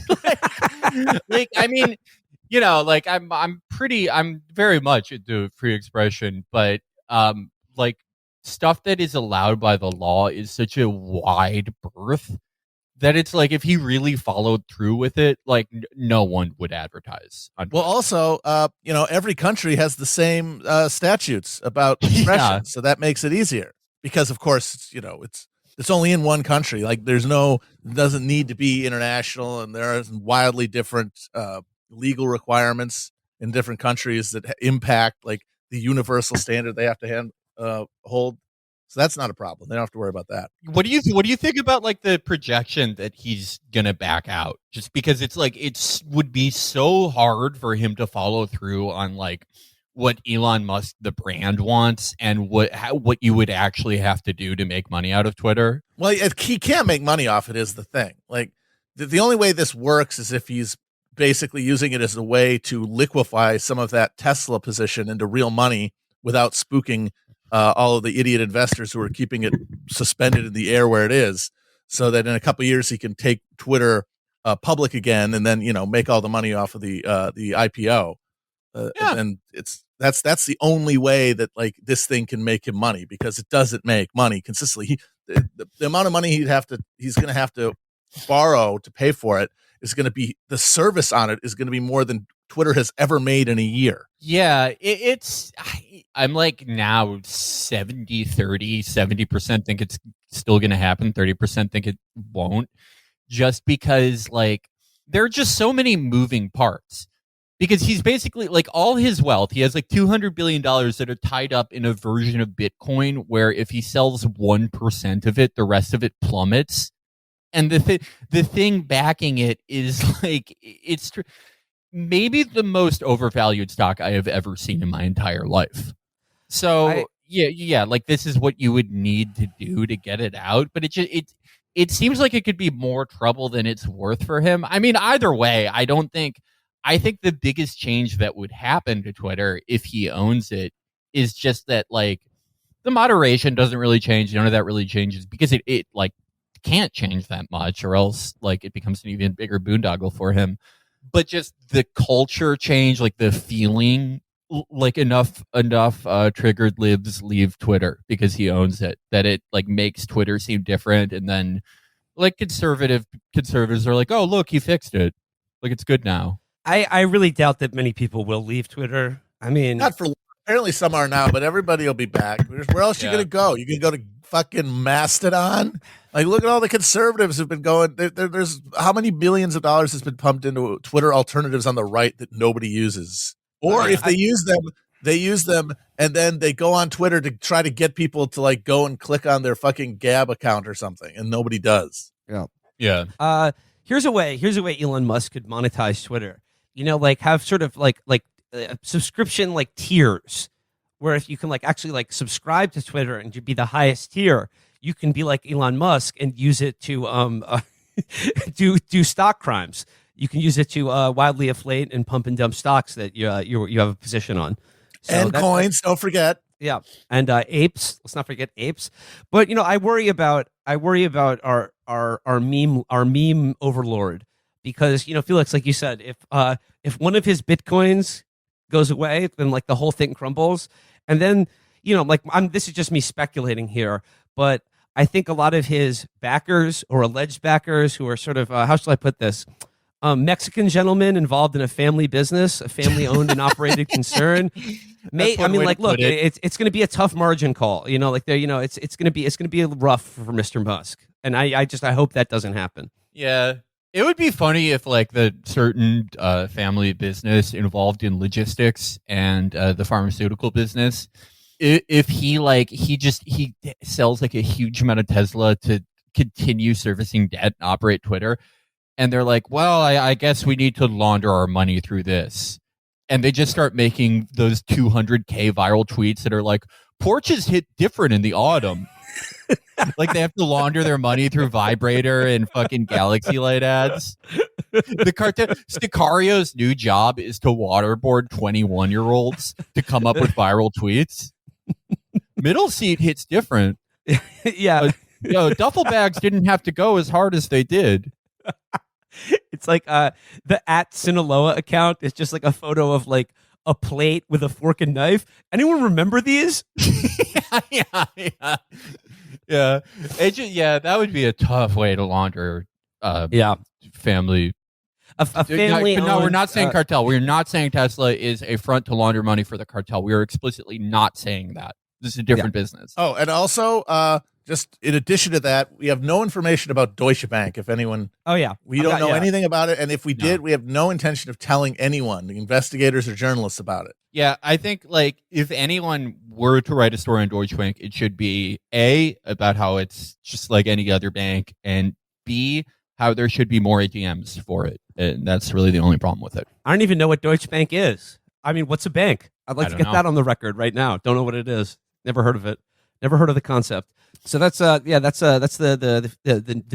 new Twitter, Mr. Musk, and I don't know. It's just like I just want it to be done with one way or the other, because I'm just so sick of hearing like either people praising Elon Musk or people who are like afraid of him, because It's very like tedious. The funniest part for me though is the people who, as soon as it was announced that the purchase had been accepted, said, "My God, all my metrics are reversing. I've been oppressed by Twitter for years, and now, I'm going viral again, and I'm oh my God, I feel like there's new air." Literally nothing has changed. It's going to take months for this to even be authorized, if it goes through at all. Nothing has changed, which really proves that Havana syndrome is the key metaphor to understand everything in contemporary America. Like, everyone is a miserable fucking wreck. They are unable to articulate exactly what is wrong in their lives, and they're locked into these structures like fucking Twitter that they have addicted to, and that provide them with nothing but misery, but a comfortable, reliable misery that they become completely dependent on, and have created a fantasy world where there's some evil malefactor making their experience bad. And it's all literally in their head. Like, there's no one is soft blocking, shadow banning you. You're not being suppressed.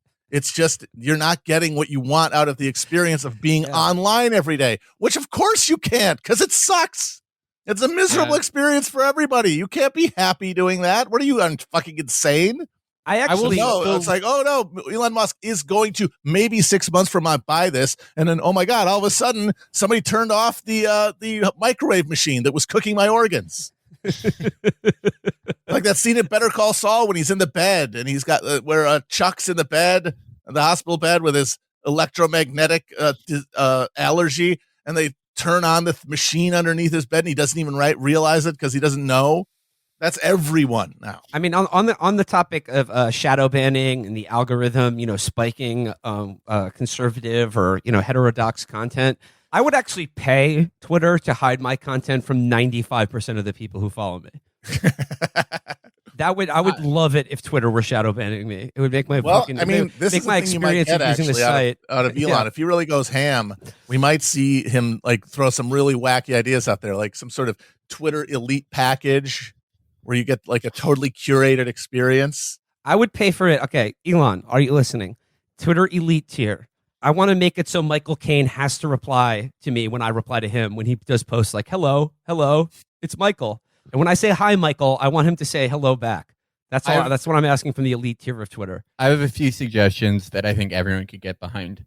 I think if you're a verified account, girls' AVI should be auto-enlarged. I think that if a girl follows you and she's locked, you don't get to read her timeline, like that's personal, but you get to kind of see what she look like. Some of the media grid, not all of it. I'm not greedy. You should get 10 clicks through the media grid on a locked account. Girls have to say if they have a boyfriend or are married when they follow you. Girls have to have stories that I can reply to. It's not right that there's only one social media where I can do this. I will say the one change I have experienced is that it used to be like once a day I would get a DM in my message request from like a targeted individual who is yelling at me. And I've gotten 0 since this deal started. So I think like, I don't know, either I stopped targeting individuals, that's possible, or they turned off the targeted individual bot. Matt, I remember you had a comment just like the other week or so about like how like there's all these new shows, there's all these new streaming shows about like sort of entrepreneurial fraud. Like it's about there's the WeWork show, there's the Uber show, there's the show about Elizabeth Holmes. There's a whole crop of them, And you made the point that like Elon is so big that like if his shit goes down, there's not going to be any streaming shows. Yeah, there's not going to be make some about wacky, Elon. wacky Hulu program with Brendan Fraser doing a funny accent. You'll be able to do a puppet show like inside the gutted Kroger you're living in about him, but that's about it. Yeah, if the Elon bubble bursts, I really hope you have like a VAT suit from Fallout. It would be probably the end of civilization. That is the size and interconnectivity of the Elon bubble. I will say the things that some people would say after the Elon bubble burst would be hilarious. Because this deal has kicked off the first inaugural dick riding Olympics. Oh my God, yeah. Like anyone who any guy who's over 45 years of age and has written a book called like The Politics of Me Versus You, Getting Over Our Partisan Divide, has been dick riding Elon Musk with the most intensity and talent. Like I feel like I'm watching like them invent the Kareem Abdul-Jabbar skyhook of dick riding every single day since this deal started. And even it's to the point that I think like if the bubble burst and he lost all his money and caused like the greatest recession in the last 100 years, people would still be like, just wait till he comes back. You'll see he's at his most innovative when he's cornered and $400 billion in debt.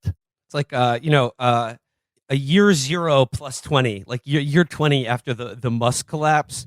Like people are like scrawling on fucking city walls. Like he's trying to extend the light of cannibalism into the stars. He's trying to, he's trying to extend. Oh, I mean, actually, the funny thing is he actually is trying to extend the light of debt slavery into Mars. Did you see the thing about who he basically is going to have indentured servants on his Martian colony, which, by the way, will never happen. Will never happen. Just will like absolutely will never happen. Yeah, it's never going to happen. It's all just. See, this is the fascinating thing about Elon Musk to me is like Felix, like what you were saying about the dick riding Olympics going on. That like. For the sort of tranche of men over the age of 45 in this country who make between 70 grand and like mid 6 figures a year, like he is their hero. And the thing is like so much of his like more than any other like billionaire or capitalist like him, like so much of his success is tied up or in his brand and the public perception of him as like an epic meme guy who's saving humanity through like technology and investment in, I don't know, like in moon colonies and electric cars and shit like that. But like, I just think it's like he pays people to invent toys for him, whether it's his fucking flamethrower or the Tesla or his fucking rockets. And then he gets to play with them and claim credit like I invented this shit. And I think like for that trance of men that I'm talking about, they all think that like they are doing what he's doing and they are on the path to like also saving humanity. And that like anyone who criticizes him or makes fun of him is just sort of like it's not really like that they're a hater, but they're just like they're shocked that someone as purely altruistic and brilliant as Elon Musk could be, subjected to such scorn. Because really he's such an important thinker and he really is going to save humanity. That must be stressed. He is going to save humanity. Right. Because these are people who have given up, and totally understandably, given up on politics, given up on the idea that there's any collective solution to our problems, but also want to believe that there's going to be a future. So that means it has to come technologically. And Musk is a personal embodiment of the like techno utopia that they're still dangling like a carrot in front of our eyes. And ironically, like all these people who have given up on politics are all subconsciously part of this huge political project to protect this man and to ride the fuck out of his dick, because they really do think that as long as he's allowed to cook, humanity has like a horizon that we can strive towards. And so that actually gives them a political project to the Elon escort mission, the eternal Elon escort mission. I will say that like the battery that they use in the Tesla is like an interesting invention. I kind of like forgive me, I have trouble believing that the guy who's posting brace yourself, white girls are coming with their pumpkin spice latte memes, that he invented that. I think it's more like it's like saying a guy who licensed some Subway franchises invented the sandwich. Yeah. But I mean, I guess he's the first billionaire in God knows how many years who you can at least pretend invented something, because everyone else is like, John Arnold or Warren Buffett. It's like a guy who's really good at spreadsheets. And Felix, you pointed this out the other day. We didn't get a chance to talk about it, but like obviously everyone is the allegations of cajoling a woman into giving you a hand job by buying her a pony. But like elides the weirder detail in this that you brought up, which is that apparently all SpaceX stewardesses were pressured to get a masseuse license on their own dime so that they could give massages to SpaceX executives. Oh, who does that remind me of? That's right, another great scientist, Robert Oppenheimer, who just like Elon Musk. No, it is so literally the Ghislaine modus operandi. He's taking the Lolita Express Interstellar. It's like he pressed the button and the Lolita Express turns into a space shuttle. He's extending that is the thing I'm a little confused about here. She's a SpaceX flight attendant. Yeah. Does that mean that she's like she's a flight attendant on a plane that goes into space? No. Or is that just what they call their fleet of private jets or something? Yes. If this worked, he would have claimed he invented the Lolita Express. Like that would have been another thing that he stole and lied about. He's extending the light of human trafficking into the cosmos. Yeah. I like that it's like a stewardess who's presumably like in a 1-bedroom apartment like one day a week, and he's like, "Oh, what if I got you a horse?" He's just like put in your fucking pantry. Awesome, dude. What is it with these guys and giving massages? It's for like I don't know, like a certain kind of like rich guy. Like, why do they think that like getting them? It's like getting a massage. Like, I mean, like that's the perfect that's the perfect way to escalate, like a sexual relationship with a woman. Like getting a fucking massage. I don't like all the last porn they saw that had adults in it was like softcore from 1987. Did they all get the same manual or something? It really is like written by Gillian. I think it's like they're basically like their attempt to sexually dominate is just an extension of their relationship to everyone they interact with, a power dynamic defined by them being the purchaser of their labor, right? Be it like waiters or drivers or chauffeurs or anybody. This is just the most intimate one of those, right? Like they're actually touching your body. So that means it's the shortest jump to, hey, grab my dick. Hey, let's do something sexual. It's the smallest amount of escalation necessary to take that relationship and extend it into like physical exploitation, which is what they get off on. Having sex is boring. Having sex when someone doesn't want to have it, that's also an example of your power, and that makes it more intense. They're sickos, folks. These people are sick. Yeah, but it's also like the least creative like Showtime scenario. Well, yes, they're also absolute dullards. I mean, that's the thing. It's like it's the path of least resistance. Yeah. It's like the only non-porn stuff they've watched. It's like a movie starring Shannon Tweed, and they're like, "Oh, that's how I'll do it. That's how I like fuck a woman." Intimate encounters. Yeah. Red Shoe Diaries. I fucking hate Teslas, man. Like, I'd never been in one until we were in Austin, but like I've never felt less safe being in a car because like they're like, I don't think that like exiting an automobile should have like the same feel as like trying to like, I don't know, open an app on my phone. Or it's just like the Bluetooth isn't connecting or something. Like I saw a thing today or yesterday since that like Tesla blew up. That was like, actually there like is an escape hatch for the Tesla. There's like a manual escape hatch. It's behind the secondary speaker, and you just have to like solve a puzzle that has a Rage comic in it while your car is filling with smoke to get out. They're bad. They're bad, folks, and everyone who drives them are equally bad. But yeah, like one thing we've talked about that on the show before that has, I guess, an update to this story. I mean, guys, I don't know. This comes as a shock to me. I don't know, like how you guys feel about this, but I'm pretty stunned by the news that Elon Musk won't be going through with buying Twitter. What? No way. Mr. Too Damn Follow Through has not followed through, and it just look.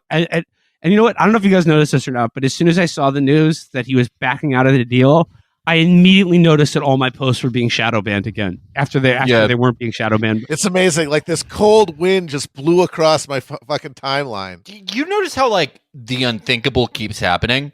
Like Shinzo Abe was known in his life for not being shot to death. What happened? That was his thing. Yes. Yeah, He was Elon Mr. Musk. Too Damn Not Shot in the Back. It had never happened to him before. Elon Musk, known for doing everything he'll say he'll do all the time. The reason that we have self-driving cars and have a manned mission to Mars. Butlers. We have Mars colonies. We have a fully. We have. Oh, let's not forget the tunnels. I mean, if there isn't, like, if you can't prove, if you can't look, you cannot look at the tunnels and not see that this guy is a fucking fraud. Like that to me is the one. Is the tunnels. The distance between the promise of what he was like pushing and what he actually followed through with. It's like nothing he says means anything. Yeah. So but the thing is that he's saying now he doesn't want to do it, but people are pointing out, well, he said he would, and now they might sue him. And my God, what if he gets sued into like being forced to buy Twitter? Well, I don't think that like they necessarily want him to buy Twitter, but I do think I think they want like a nice severance. Yeah, they want to squeeze him, which is like kind of the board's duty. He's supposed to be on the hook for like $1 billion fee for backing out, but I think they want to negotiate like from that as the basement and try to get like a better deal from him. Because it would be really weird to like force him to buy the company. It's like, well, yeah, it's not like he just backed out of the deal. He backed out of the deal while spending like a month disparaging the core business of the thing he was trying to buy. Was pretty wild. All its like executives. Like, yeah, no, it's. I mean, there's no reason that it has to be capped at just $1 billion. Like, yeah, there are a lot of, especially in Delaware. They're suing him in Delaware. They may end up executing him. I know everyone made fun of that Charles Gasparino when they're like, court has shooters. Okay, yeah. Yeah, Delaware. They'll send the faceless men of Bravos after you. Yeah, if you get sued in Delaware for like ripping the tag off your mattress, you're going to ADX Florence. Yeah, you cannot break laws against companies there. It's not going to happen. No, Everyone made fun of Charles Gasparino for saying Elon was going to go to prison, but now that I know it's in Delaware, he's at least going to prison. They have a may end dungeon his underneath bloodline. the Chancery Court. The Chancery Court may send the Gold Cloaks to kill all his bastards and end his line forever. And I'm saying this as a legal expert. They're going to put him in the tower with the two brothers. Yeah. The princes. Did you see? I think that Elon legitimately has been sourcing legal representation from people that reply to him because he made it. Yeah, he made a like iFunny meme today where he's like, basically, oh, this is actually working out in my favor because they're going to have to go to court and admit that there are bots on their website, which no one has like ever contested that there are bots on Twitter. What happens if Twitter admits there are bots on Twitter? They're like, oh, you, Elon Musk, who said that one of the reasons you wanted to buy Twitter was to clean up the bot problem. You're actually completely in the right. Because this thing that you acknowledged was a part of the business you wanted to buy. What does he think's going to happen? Yeah, he's basically like he's crowdfunding his like advice from Twitter because he's decided, oh, I have like the world's greatest algorithm at my disposal. Like this is real time reality, like being reflected by all these people. But it's like, no, this is a very specific subsector of internet addicted goons, the Redditors of the world, essentially. And like what they're telling you is like it's not grounded in anything other than their fantasy. Lawyers, they're driving him into a wall. There is a reason. If you see a lawyer on Twitter, there is a reason he's on Twitter. It's because they are a bad lawyer. It's one of the closest things to a universal rule you have on Twitter is that the more your lawyer tweets, the worse a lawyer he is. This is true. However, if your lawyer's on TikTok, like that guy who gets people off drunk driving charges, oh, that guy's great. That's where all the good legal advice is on TikTok.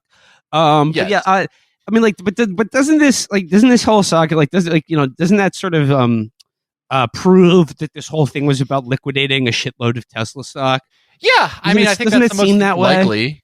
That's the most likely thing was that he was trying to sell Tesla at its absolute peak without provoking a crash in share price. Yeah, I think that's the most likely. Because like people say, like he did it on a whim, like, oh, I wanted to get the Babylon Bee their account back or something like that. Like that could be what he thought he did it, but the real reason he had to do it is because that money had to go somewhere because it couldn't stay in that stock because it's gonna go down. It's gonna go down. And then it started going down big time. And now it is just fucking it's in like a controlled demolition right now. Yeah, so it is down. It's down about like it's been down as much as like 38, 39% off peak. I think it's down about like 20, like less than that now. It shot back up into the 700s, which is still fucking ridiculous. I'm insane. Fucking ridiculous for a company that's like most people who haven't completely drinking the Kool-Aid think it is going to get eaten alive by like actual car manufacturers getting into EVs. Yeah, companies that actually have factories and put out automobiles that have actual production capacity. Yeah. Yeah. They're not putting them together like fucking like matchbook. Oh, fuck. What are they called? Soapbox derby racers. That's what I was trying to think of. Just slapping them together in the factory. And then they go out and they blow up. Wait. So they literally blow up. Wait a second. But like companies like Honda or Ford or Chevrolet, if they start making electric cars, like, can they compete with a company though that will keep you inside the electric car when it's on fire though? Because a lot of these companies have a very like sort of like old style of, like they're stuck in the 20th century where the idea is that you should be able to get out of a car if it's on fire. But like, can they compete with Tesla, which has, sort of revolutionized the electrical car space? This is exactly why Tesla is going so insanely hard on the self-driving, even though it is so dangerous and has killed so many people and it's exposed them to so much potential liability and legal fees and lawsuits. It's because they need to have a value proposition if that does happen. And it's okay, there's other EVs out there, but we're the only ones that are self-driving. And then in that thing, they're once again in the position they were before, where they're dominating the market. And of course, that's a fantasy, and it's getting people killed. But it's the value proposition of the stock right now. I want to point out that Elon Musk has said that Tesla's share price should be 0 if they can't figure out self-driving. He said it.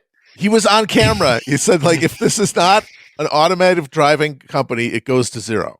If this is a electric vehicle company, it goes to 0. Just I have to say, it seems like they're getting worse at self-driving every year. Worse, killing more people because more people are using it. Yeah. Well, to your point about liability on the self-driving part of it, like I think in a recent lawsuit, it came out that the self-driving feature is designed to turn off about a second before impact. So that when your car does fucking slam into a concrete divider at 80 miles an hour, that like when they look at it, they'll just be like, "Oh, well, you were driving the car at the time of the accident, so we're not had liable." Control of the vehicle. You had control of the vehicle. Good luck. I don't think Volkswagen or fucking BMW or fucking Honda can compete with that kind of innovation. No matter how many factories or cars they're able to produce. I know the deck is stacked against you if you like sue a company in America, but that does not seem like legally sound advice. I don't think he's ever gotten advice from a lawyer who wasn't on Twitter. Yeah, that's it. And obviously, it's terrifying how many of these cars just burst into flames. But what's kind of funnier, because it's, I guess, less dangerous, is the cars that just brick, where it will be driving, and then the entire computer system will shut off, so it will just come to a halt and not be able to be moved. And not even be able to be moved, like, rolled, because you can't put it into fucking neutral. Yeah. They did something amazing. They developed a car that runs on Windows 10. But like to this question about like what was motivating his desire to buy Twitter, the best answer to that I got, I don't know who tweeted it, but it was like, it made perfect sense to me, was that like Elon was going to try to buy Twitter so that he could curate a kind of Goodbye Lenin style alternate reality where like 2006 era internet just exists forever. And he can do Chuck Norris memes and where bacon never stopped being epic. And like he can just live in that cosseted reality of him surrounded by and his people who sycophantic want to Redditors. believe every new bullshit thing he makes up. Like if everyone believes in him, then it doesn't matter that none of it ever happens because they just have to believe he'll figure it out eventually. You know what Twitter should do to punish Elon? In addition to squeezing him for a few billion, they should ban every Dutch person from Twitter. That's 99% of Elon Musk's supporters are Dutch. It's true. The Dutch love him. They're freaks. The Dutch are some of the worst people online. A nation of engineers. Come on. Who are we talking about here? Yeah, Dutch It's people. these terrifying nerds. If you ask a Dutch person to transcribe their dreams, it's in Rage Comics. That's like how their internal monologue is structured. They're so far behind everyone. I know there are like worse people online, like there are Nazis and like pedophiles and stuff. But just as far as like quality of post, the Dutch are the fucking worst, and they all support Elon. All of them. All these fucking bike riding sub-mental villagers. Yes. Did they see a tunnel and they lose their minds? Yeah. My name is Bjorn Haverspoon, and I saw a fucking a tunnel the width of a single automobile, and it's the most amazing fucking thing I've ever seen in my life. I don't know what it is about those people. Creating the future, and people they want to hate him for it. Yeah. That's if they get rid of Dutch people, no one is supporting him. No one but the bots. Yeah, ban the Dutch. Yeah. Well, we're back from tour. Let's kick things off with probably the most important news story of the year, if not the decade, folks. It finally happened. Elon Musk is now in charge of Twitter. Comedy is now legal again, and the shackles are off. And, it's time for some brave truth-telling to happen on Twitter, and we will not be censored. We will not be censored because Elon Musk is at the reins. Patriots are in control. Yes, Patriots are in control. Finally, truth and comedy are coming back to everyone's favorite website. Although all I've been seeing this week is a lot of whining about people who saying like, oh, Twitter's dead, we need to move to a different website, blah, blah, blah, all this shit. And I guess what I'm saying, I know it's only the first week, but I haven't noticed anything different. Well, I feel that my shadow ban has finally been lifted. Oh. I'm not being throttled anymore. Also, my Havana syndrome has cleared up, so I'm very happy about it. Did you see the Jews was trending the other day? That's cool. Just the Jews. I thought it would be funnier. I thought Twitter with Elon at the head would be a funnier Twitter. It's not. It seems sad. Well, everybody's freaking out because this whole thing is actually very instructive because it's people desperately wanting the world to end so that they don't have to go to work anymore or log on to Twitter anymore. Like, well, frankly, I agree. Nobody has any faith that they have the willpower to like change or be a different person. But if Elon destroys Twitter, then they don't have to. They get it changed for them, and that's I think why it's all secret wishing. Like, oh please release me. But I'm afraid. I'm sorry. There's no escape.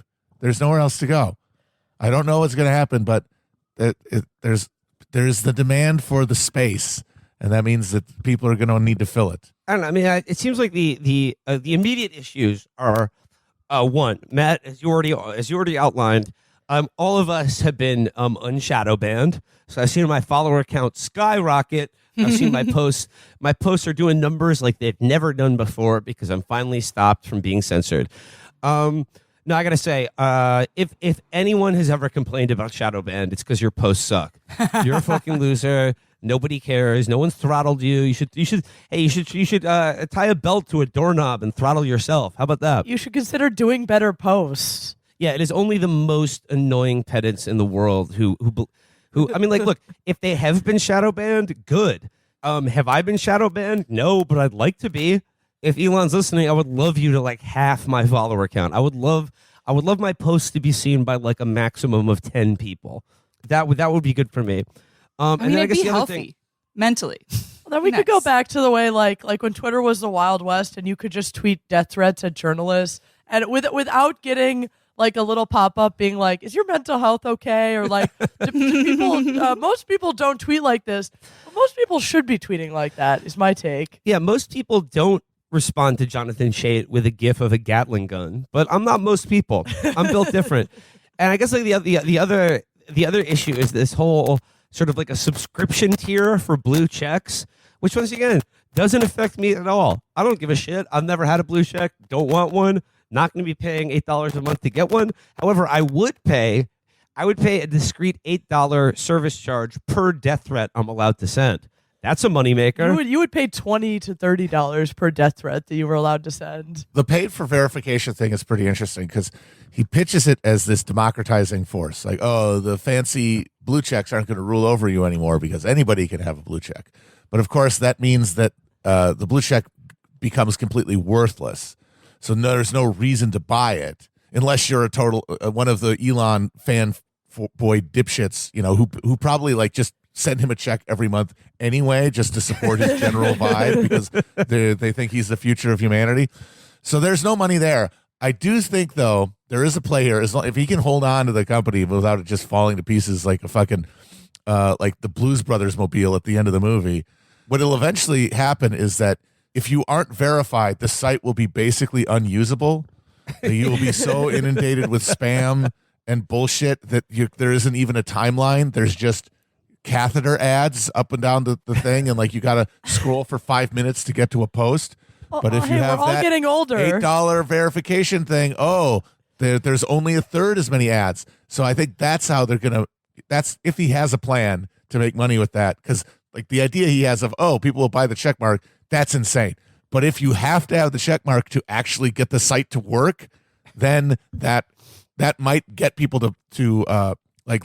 What it'll be is people will look in their soul and be like, "Oh my God, am I really going to pay $8 a month for this fucking site?" And then they'll Chapos have check marks? No, Felix does. Felix is checkmarked. He's blue check swine. He's a digital lord, and we are humble serfs at his command. Yeah. It's also really funny because like I got a blue check mark like ages and ages ago. Before, the beast. She has the mark of the beast. I got it ages and ages ago, like before I was even like a New York media person. Like during the whole push, maybe like when I was a college journalist, during that whole push to like verify any like local journalists, because the value proposition was adding value to the site by showing you people who are like an authority or a value add to the site.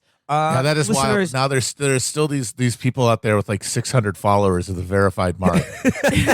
Yeah, and now that'll very valuable. Yes, and now it'll be a different group of 600 follower people with names like Space X Boy or whatever the fuck, or Tesla N-word lover 69. Yeah, it's actually a pretty good ad.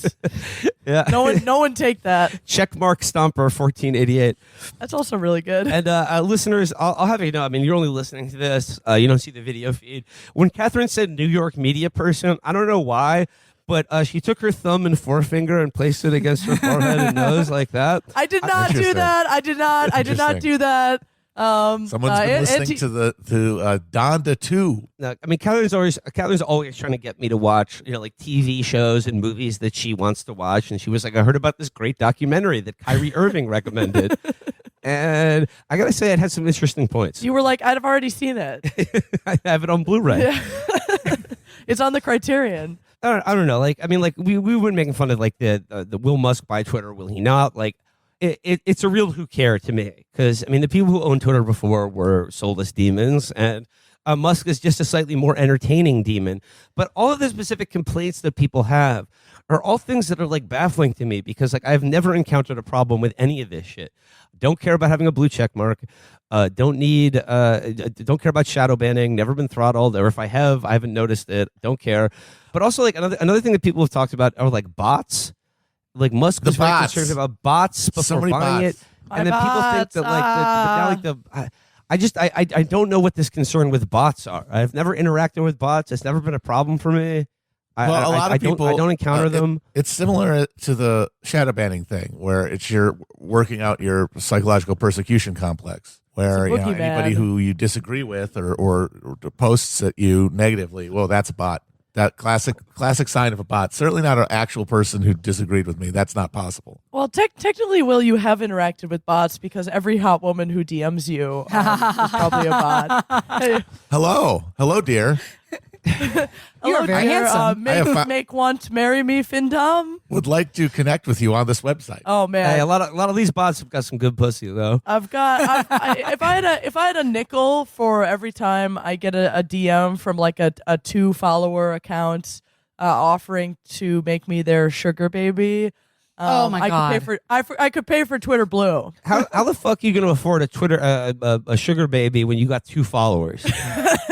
That's not money. That's not Step your paper. game up. You got to stack your I mean, followers like paper. I know a lot of people listen to me say, they'll be like, oh, of course he has never been shadow banned. He's never been throttled. He's never had a problem with blue check marks or bots because he supports the regime. And to that, I simply say, if you supported the regime, you wouldn't have these problems. It's true. either. Everyone you'd have has lots the of freedom followers. of You'd have choice. lots of friends. Everyone can people would choose like to you. support the regime. That is your right as an American. And if you do it, you get certain benefits. It's just a cost-benefit analysis. Being with the regime gets you more followers, keeps you away from the bots. And I sure hope that Elon doesn't overthrow the regime lovers like us. Then it would be curtains. Yeah, how do you think Chapo succeeded by supporting the regime? It's true. There is one thing that actually might do significant actual damage to the site and its functionality is apparently he has told the engineers that he needs to make like $1 billion in savings. That's so like, funny. The cloud computing and shit, which is, I'm sure, coincidentally, also the nut that they have to pay every year in fucking interest on the loan they took out to Servicing buy the it. debt, yeah. It's like, I'm sure there's no and by the way- coincidence that they're, you guys got a spare $1 billion hanging around anywhere? By the way, all of the banks that loaned him the money to do this have like basically said, yeah, we're going to take a massive haircut over It's this like shit. with Trump. Like there's certain figures who's like they're too crucial as fronts for other things that they get to be idiots and fuck up and bankrupt things and destroy their toys, and they'll always get another line of credit because they're otherwise too useful. Like with Musk, it's because of his defense contracts and the Starlink shit. They can't afford to let him go broke, so they'll be like, all right, what did you do now? Okay, fine. Here it is. Whatever. Have fun, idiot. Well, hey, maybe the Kingdom of Saudi Arabia will also take a slight haircut because they're a 4% stakeholder now. Well, I mean, like, yeah. Well, if they have to take too much of a haircut, they might give Elon a head cut. Oh! Well, I mean, like that's the thing. Is like Elon Musk. He's brought free speech back to Twitter. He's brought comedy back to Twitter. I'll just say I'll take that claim a little bit more seriously when Elon Musk, I don't know, shares his thoughts on, let's say, the Kingdom of Saudi Arabia or China. I would love That's to hear the funny Elon one, Musk. is that all of his I would love fans to hear are like- Elon Musk's thoughts on China. I would love him to share his Fans are- uncensored thoughts. Free speech warrior on very specific topics. They all hate China, and they all think we're in a war with China, and he is in a situation where China has his balls in a vice and can snap them off whenever they want.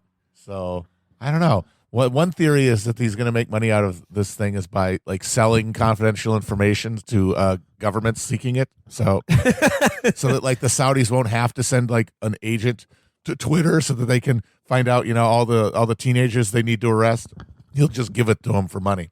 He also like he's fired a lot of people. Like he was just like he made everyone work over the weekend to find him $1 billion to service the debt. But of course, like now apparently he's immediately involved in like another deluge of lawsuits because he apparently fired these people without 60-day warning. And look, these are people who work for Twitter. I don't really care if they get fired or not. I just think his management style is really cool and funny. Can we also talk about like how like all of these fired Twitter employees, like there's nothing more embarrassing to me than like when you make your work not a job. So they're all being like, like, oh, I thought Twitter loved me back. And it's like, no, at the end of the day, you're just a number on a spreadsheet and you look like a fucking baby if you like mistake work for a job or you know what I mean? Work for a relationship. Yeah. Your family. Yeah. Your family. Exactly. All work is a job at the end of the day. And if you're doing anything above and beyond, you're a fucking rube. I also like that, the promise of him owning Twitter was that we could finally get the Babylon Bee their account back. You know, I'm like, I've been waiting for that forever because I mean, like, God, So they're funny. funny. I need good political satire, but like, they're not back. You know, Hitler fan 69 or 20. I haven't seen his posts in a while, and it's just like, I don't know if you guys saw this, but like, these right wing guys have like immediately turned on him because they haven't immediately been reinstated. Because he's just like, and then he already said, he's like, yeah, Cat turd 69. I'm working on it as fast as I can. I'm working on it. There's only 2 cat turds. Thank you. we aren't working on it. 69. And he's like, I'm working on it with my new moderation panel, which will include Jonathan Greenblatt of the Anti-Defamation League. I mean, come on, man. His fans they're losing patience. They want comedy back, and they want it now. Like, he was going to make approximately no one happy with this value proposition. Like, you know, not his fans and not the people who actually use Twitter, who are by and large, like, I don't know, liberal media people, coastal elites. I mean, they can't be stressed enough. He was forced by the Delaware Court of Chancery to go through with this deal. Like, it was never real. It was always a joke. It was always a troll. I'm epically going to troll Twitter by offering them an insane overvalue so that they have to like let me into their headquarters, and then I can fuck around, and then I'll say, oh no, there's bots, and then leave. He did fuck around. Yeah, and but then he found out because he fucking wrote, he signed a goddamn contract that he was in black letter violation of, and then it's just, how do you look at this motherfucker and you're like, this is his plan all along. He's actually playing 12th Dimension. It's like, that is the only way left in America to have any hope, I guess, is to look at one of the group of like absolute buffoons at the top of a political and economic pyramid and just wish cast them into being a savior of some kind. But man, you really have to do some work. We alluded to it on the end of last week, of the last episode we did. But I guess just the other really big news story from last week that's still ongoing is the golden age, the return of Twitter as being a vital thing for our society, the modern agora. You know, so Elon Musk's Twitter, we've had it now for about 2 weeks. Fellas, I got to say, it's been great. Wonderful. It's pretty good. I mean, look, none of the parody accounts have been funny, but their effects on the real world have been quite hilarious. Oh my goodness. Like tanking Eli Lilly's stock by just saying insulin's free now. If that's what it takes to fucking just crater Eli Lilly's stock market value, is just people realizing, like, wait a second, why isn't insulin free already? Wait, what the fuck? Yeah. I mean, it is, you know, it's like if Adbusters kind of worked a little bit. Yeah, but I mean, but then Musk himself, just basically being on Twitter, replying to people and just being like, interesting, we're working on that. I think the thing that's funny about like the Musk managed Twitter is, I mean, like, A, what a shit show it is, but B, also that they're realizing that like Twitter was not run as a company that was like some sort of SJW cabal seeking to like suppress speech. And I mean, I'm sure they do that in various ways, but I think it's like mainly they're finding out that it's a company that was desperately trying to find a way to make money. And I think now he's basically going to reverse engineer all of the content moderation and management of Twitter that there was already in place, because like that's the way to make it economically viable, or like the only way to make it even approach being economically viable or attractive. I mean, it's not looking good for advertisers right now on Twitter. He convinced himself because he doesn't know anything, and he's surrounded by a bunch of fucking people who just tell him that his instincts are correct. He has the same instincts as a bunch of dumb rich assholes, which is to think, like the political correctness that dominates social media places, like the speech constraints, are the result of ideologically motivated SJW jihadists. And that you could basically bully them off of the point and then dom them because they're a bunch of blue-haired pussies and they have no grit. But it turns out a company that is fueled by advertising dollars has advertisers who do not want to piss off vital segments of the market. And the market that you're protecting by going free speech absolutist is the aging is a demographic that is shrinking relative to all the other demographics, and trying to appeal to them by necessity means alienating the actual growth segments in the market. So it doesn't matter if you're what color your hair is or if you have a septum piercing. The money tells you gotta get off that platform. And their only response, amazingly, was he thought that he was gonna like get his army of fans to intimidate them the way they imagine that the social justice warriors do.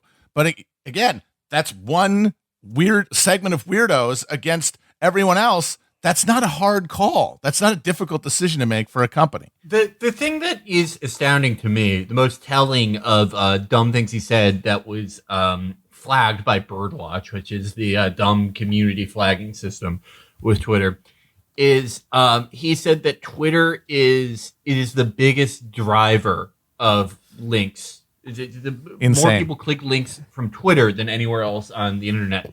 And it turns out like 10,000 times more driven from Facebook. 7% by Twitter, 70% by Facebook, by a factor of 10.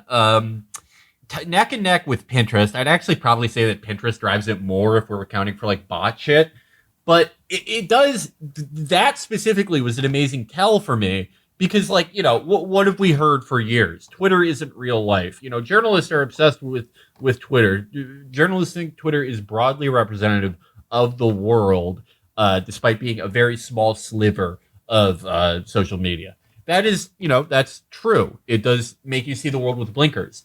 However, it turns out that conservatives, they have those exact same blinkers on. They think that Twitter is representative of the real world, but you just have to turn off the shadow banning lever and the search ban lever and the retweet throttling lever, and then it's actually a true Roman forum. I think he literally bought this thing thinking that it was the most broadly used thing in the world just because he's on it all the time. If I'm on it, then it's got to be where it is, that by definition, because I'm there. Yeah. No, Felix, to your point though, I mean, I think you see that in these people's obsession with bots and bot networks. I mean, this is exactly like the Russian election hacking disinformancia, like liberal obsession with bots and Russian bot networks. I think it's just for a certain kind of boomer. If they encounter anyone disagreeing with them, they now assume it's a robot of some kind. They're like we've talked about this before, but they're all like Dwayne Hoover in Breakfast of Champions. And it doesn't really matter whether you're a liberal or a conservative. They just think any evidence of people not liking my posts or my follower count plateauing is the result of some sort of nefarious artificial intelligence and not just, the people you encounter on social media.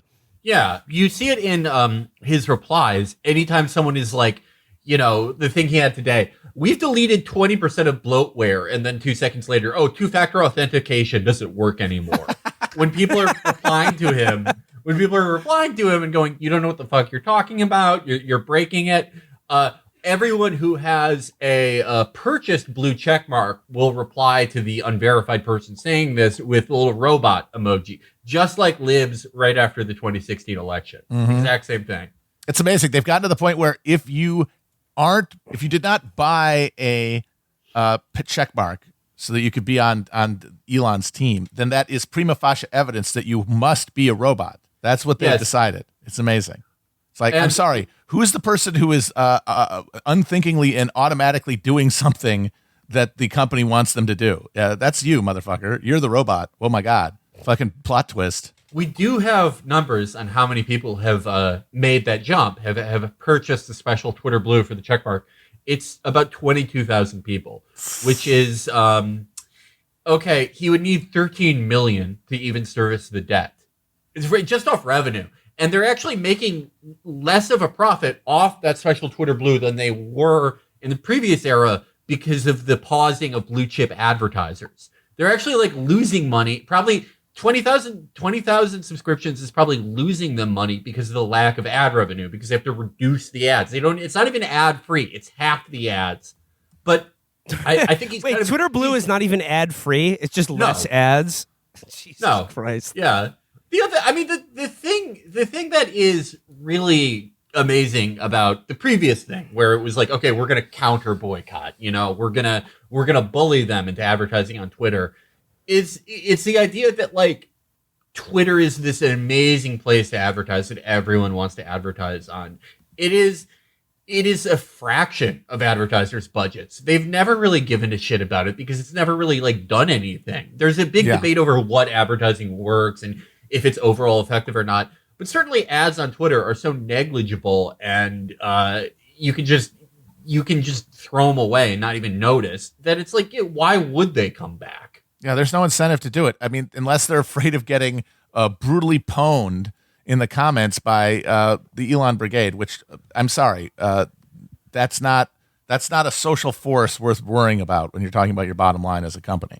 Well, I mean, another thing this has treated us to is like it's given people on Twitter a kind of a keyhole glimpse into what it's like to work for one of Elon's companies, like at Tesla or something like that. And man, he seems like a competent manager and a good boss. I mean, I guess there is no such thing as a good boss, but it does seem like him, like I would imagine pretty much all of these guys. Like, what do you do? What do you enjoy about being a CEO or running a company? The ability to fire people. And push your weight around, and just swing your dick around. Yeah. The LA Times has a run up of headline: "Is the world's richest person the world's worst boss? What it's like to work for Elon Musk" by Russ Mitchell for the LA Times, and he sounds like a complete. I mean, he sounds like a baby, but like also kind of a psycho. But like not That's in like all rich people not, now. not in like an Baby intimidating psychos. way. Just a baby. Like just lashing out and also being like sort of like a Christmas Carol, except no one gets a goose at the end of the day. I'm just going to read for a couple of the things from the LA Times article. It says here, another whistleblower, Martin Tripp, moved to Hungary to escape the wrath of Musk after the news site Insider ran a story about excessive scrap waste at Tesla's battery factory in 2018. Private investigators hired by Musk to identify the source named Tripp a factory employee. Tripp was fired. Tesla said he stole company data. Musk later called a reporter to say he'd heard Tripp was on his way to the factory with a gun. The local sheriff's department later said no, he was miles away in Reno with no gun and no evidence that he had one. So saying that a whistleblower was going to do us like a workplace shooting at a Tesla factory, a Tesla battery factory. That's pretty good. And also, you remember during the when those the kids in Thailand were trapped in a cave, and he said the rescue diver was a pedophile. Yeah. Next up, it says one way Tesla lowered its injury numbers, according to Reveal, was by denying ambulance service to some injured factory workers who requested it. Medical staff were told not to call 911 without management permission. The electric car makers contract doctors rarely grant it, instead often insisting that seriously injured workers, including one who severed the top of a finger, be sent to the emergency room in a lift. Reveal said, quoting 5 former medical clinic employees at Tesla's Fremont Auto Assembly plant. And last but not least, we've talked about this story before. It's a good one. In another strange episode, Musk found himself tethered in what's become known as the horse for sex scandal. Business Insider also broke that story, which revolved around a lawsuit filed by a woman who said she was hired to provide massage services to the world's richest human. She alleged she was summoned by Musk aboard his Gulfstream G60ER private jet for a full-body massage, and Musk showed her his erect penis, then touched her and offered to buy her a horse in return for sex. SpaceX paid the woman $250,000 in a legal settlement. I will buy you a new horse. The weirdest Musk workplace scandal was that he paid that woman to do in vitro fertilization of twins. Yeah. Just amidst like 3 other kids he was having. He just loves reproducing. He can't stop. That one I thought about a lot because one of his big hobby horses is declining birth rates. Yeah. And sort of similar to the $44 billion boondoggle he's gotten himself into. He, I guess he worked himself up into a frenzy and went, okay, I'll work on it. Okay, I'll do it. Did you see? So you've seen they just Twitter just got a big ad buy from SpaceX. Oh, right. So, I mean, I can't wait to buy a rocket off of the really persuasive ads that they're going to put on there. So this is like he's taking money from one of his companies to prop up his position in this failing venture here, so he can get just some cash flow in here. And of course, SpaceX is entirely dependent on government contracts. The company that he is leveraging he leveraged to buy Twitter in the first place, Tesla, was built on contracts as well. So he leveraged one thing that is just government money, and is now literally just taking government money out of another one to prop it up for a third thing that by any fucking reasonable measure should be a public utility, a thing like Twitter. They should all be fucking public utilities. It's like, what is the benefit? Look at this arrangement where we have the electric car company and the space company and the public forum company all owned by this fucking guy. What is his value add? Being an insane narcissist with a bunch of weird hobby horses that he gets to fucking pursue to oblivion because there's no one to stop him?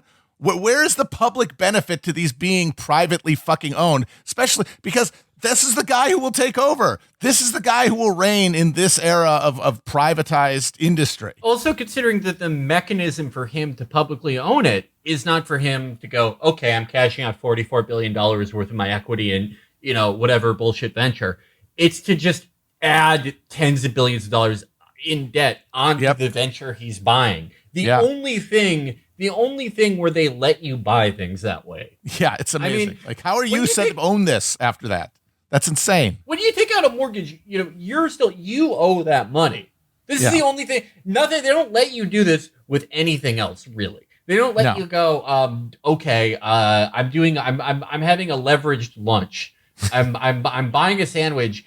Now the sandwich assumes $19 in debt. And then it's insane. I can bundle my shit and sell it back to the sandwich after I've digested it. Yeah, we're packaging securities based on how much we're gonna shit the next day, and the revenue from that, believe me, it will be fine. But have you seen also since this deal began, Tesla's the shares are pretty much half what they were worth before. I know they had a stock split, but even given that, they've declined by about half. And I don't think it's just investors going, holy shit, this guy's a fraud or this guy is obsessive or will hype himself up into, going into this boondoggle that will consume all his time. It's also the fact that in the long run, it doesn't seem like Tesla will be worth $1 trillion. Well, I mean, now when everyone can see what its CEO actually what his actual thoughts and behavior are like in public, because usually when someone's that wealthy, people just assume, oh, he must be smart. He must be good at what he does. But then is anyone going to want to get in a car fucking created by the asshole who's driving Twitter into the fucking ground? Or just But even beyond that, though, Tesla isn't the only electric car company, he's fucked because it has no advantage over General Motors or any company that actually makes cars, which are now coming out with electric models that can compete with Tesla and be less expensive and not explode. And hey, here's one. It'll actually still drive if the company goes bankrupt, which will not be the case for your fucking Teslas. Those things will brick the second they stop making payments. If we're looking at Tesla's actual, fundamentals, some of which investors looked at during the gold rush period. I mean, they are dependent on carbon credits to have any positive cash flow. And when other companies with with much better manufacturing capacity and who make much better cars get into this space, what's going to happen? That's why he put all his eggs in the fucking automatic car bullshit, because they were gonna solve self-driving and be the self-driving company with proprietary software. No, you've just made a ground version of the F-35. Congratulations. Yeah, that was their only play, really, right? Was to make was to be the self-driving car guys, and then probably in his fantasies get out of the physical manufacturing business and just get software licenses. Yeah, they would be IBM or Microsoft, but the only future I really see for Tesla is, being bought by someone else, because some people would still want to buy roadsters at a highly, highly increased cost. And the only future I see for any of his companies operating independently at all would probably be SpaceX as a government contractor. Mm-hmm. And the only products they actually make that could make money are things that get paid for through defense contracts, not space tourism or any of this fucking bullshit. You have to divide his companies into the shit, his hobby horse, and then the thing that they actually generates any positive revenue. And for companies that are entirely his hobby horse, like Twitter or like the Boring Company, that's nothing. That's vaporware. It's not going to, it will never make money. Yeah. It's like all the stuff that this singular genius is supposed to bring to these industries, all the innovation is actually all of the garbage and all of the stuff that's just weighing it down.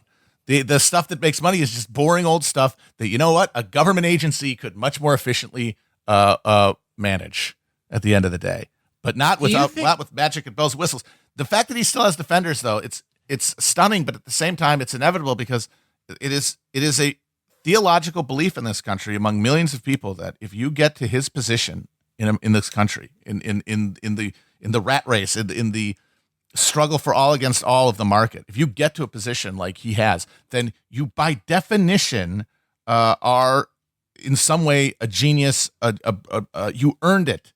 You are the evidence of your success proves your worthiness of your position, and they just can't give that up, because if that's not true, then there's nobody at the fucking wheel of this thing. It's just a bunch of clowns and frauds just scamming their way from one quarter to another until the fucking wheels fall off. I do want to close out the Musk thing. Could you see him, because I floated this idea the other day, Robert Maxwell type ending? Okay, actually, yeah, I was thinking about this in the back of my head when you were like, okay, like this is the only area of the economy where you're allowed to buy something for $44 billion and essentially just take on debt to do it. Yeah, like could he? I mean, like because Elon is the world's wealthiest man, and just like, you know, as an individual, right? Like what he represents is so grafted into like the U.S. economy and like the global market, whatever you want to say. It's just like all the sinews of his, you know, I don't know, drug cartel money laundering or whatever the fuck is going on behind the curtains there. That like if he fucks with the money too much, could he have like a plane crash in his future? Could he have one of his jets hit the Pacific at like 700 miles an hour, obliterating? Yeah, I don't know, man. I mean, think about the guys who got burned lending him money on this. I mean, okay, the one guy who I think would already be drawing up plans to kill him wisely has not lent him any money, and that's Jamie Dimon. JP Morgan has very conspicuously avoided Musk loans for the duration. But I do think, okay, if you're the higher level of the Bohemian Grove and you see like the octopus system, that this guy is at the center of a Jenga tower that's worth like $3 trillion when you connect it to a bunch of things. And you see how much you can goad him into doing things, because he has one of those personalities of a guy who got bullied too much and he can't back down about anything. It's just like the check marks. The easiest solution to the check mark problem would be just make them a different color. But because he made this public stance, he can't be made to look like he's backing down. And that same dumbass impulse will obliterate trillions of dollars. If you're one of those guys, maybe the smartest thing you think is, yes, boat accident. And oh my God, what a tragedy. The Nikola Tesla, Thomas Edison of our age, has died and, you know, his jet collided with an oil drum factory. Oh my God, how terrible. Anyway, we're going to be taking these companies into conservatorship and juicing the government contracts and selling all the shit that's like, we're going to turn your brain into a PlayStation 5. Well, I mean, back a little fantastical, but it's happened before. Well, as long as we're you know, fantasizing here, do you think he would be paying employees to bear his children if there was like reliable technology that could scan your brain and upload it into a computer? Because I think a lot of these guys, it's sort of like the Jeffrey Epstein thing. I think a lot of these guys are kind of hedging their bets against being able to artificially recreate the neural networks of their brain in a computer, which will never happen, or at least not in their lifetimes. With they can't even get good hair plugs. With spreading their seed as far as possible, like all that weird Jeffrey Epstein stuff about freezing his dick and balls and stuff, and so he can keep siring children for 1 million years into the future. But, you know, Michael Hudson brought this up, like the crucial element to like the plane crash rather than the boating accident is that it would obliterate his brainstem and any chance of like recreating his thoughts in a computer. Yeah, no, that's a very good point. I would like it if it worked a little bit. You could get a little bit of your consciousness in the computer, but he has to live in Counter-Strike forever. Just getting You could bunny just hopped on pwn by him Chinese eternally. teenagers. Yeah. Well, speaking of scams and frauds, Yeah, we've very got- good transition. All right, well, moving on from one flim flam to another. Let's talk about what's going on with Sam Bankman-Fried. In just the past 5 years, Sam Bankman-Fried went from buying his first Bitcoin to becoming a multi-billionaire. The FTX founder is now worth an estimated $11 billion. He could have bought that Jordan jersey if he wanted to. His exchange is now worth $32 billion, and it brought in about $1 billion in revenue just last year. CNBC's Kate Rooney has more on the CEO's rise to the top of the crypto industry. They call him the JP Morgan of crypto, right? Yeah, the Michael Jordan of crypto, if you will. Okay.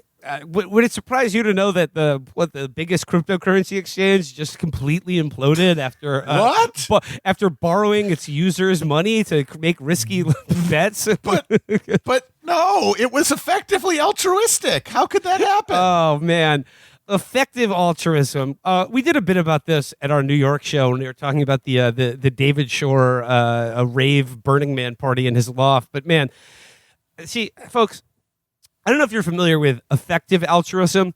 It's like altruism classic, except it's effective.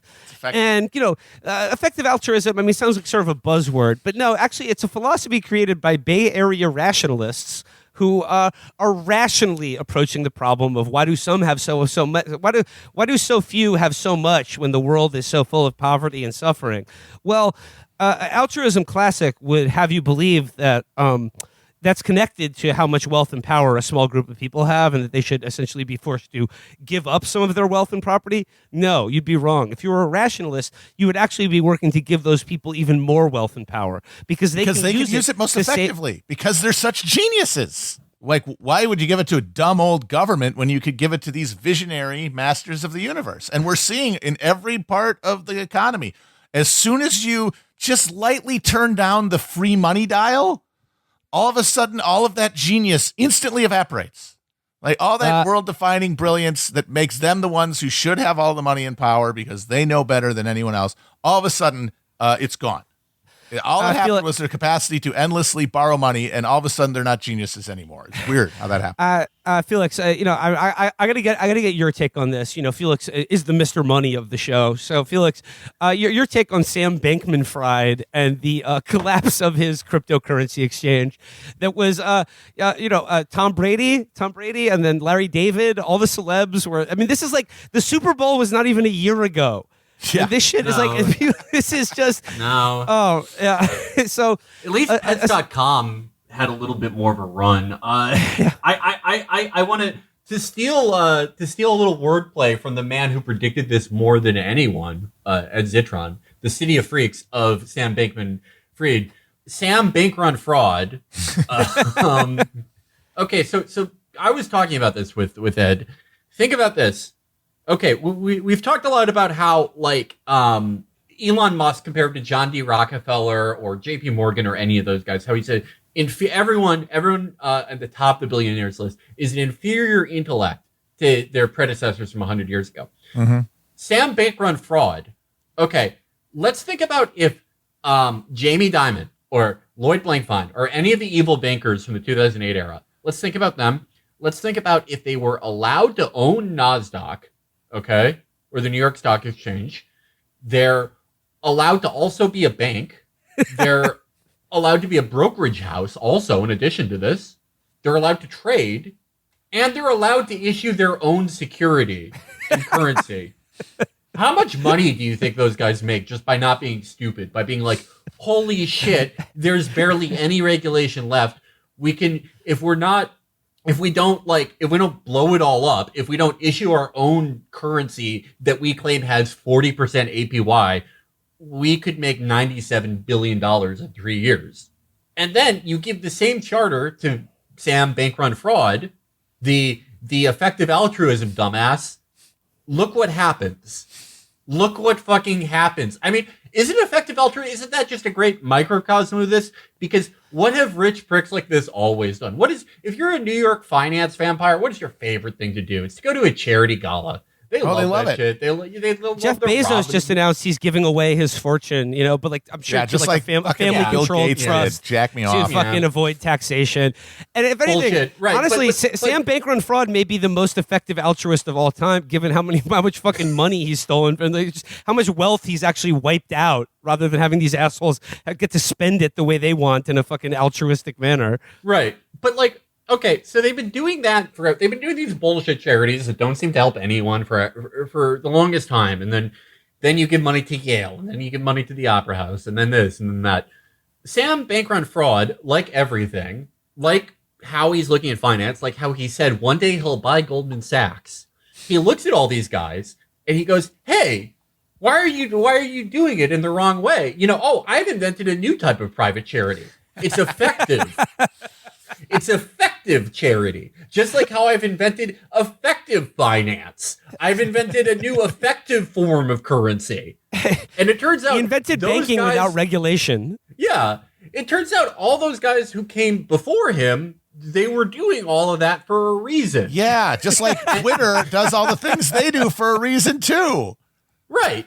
Those guys are doing that charity because it gives them social cachet. It gives them connections to elected officials. It gives them it Tax gives them, avoidance. most importantly, tax breaks and tax shelters. His replacement for that, effective altruism, which I guess is just like microfinance on steroids, it didn't help anyone.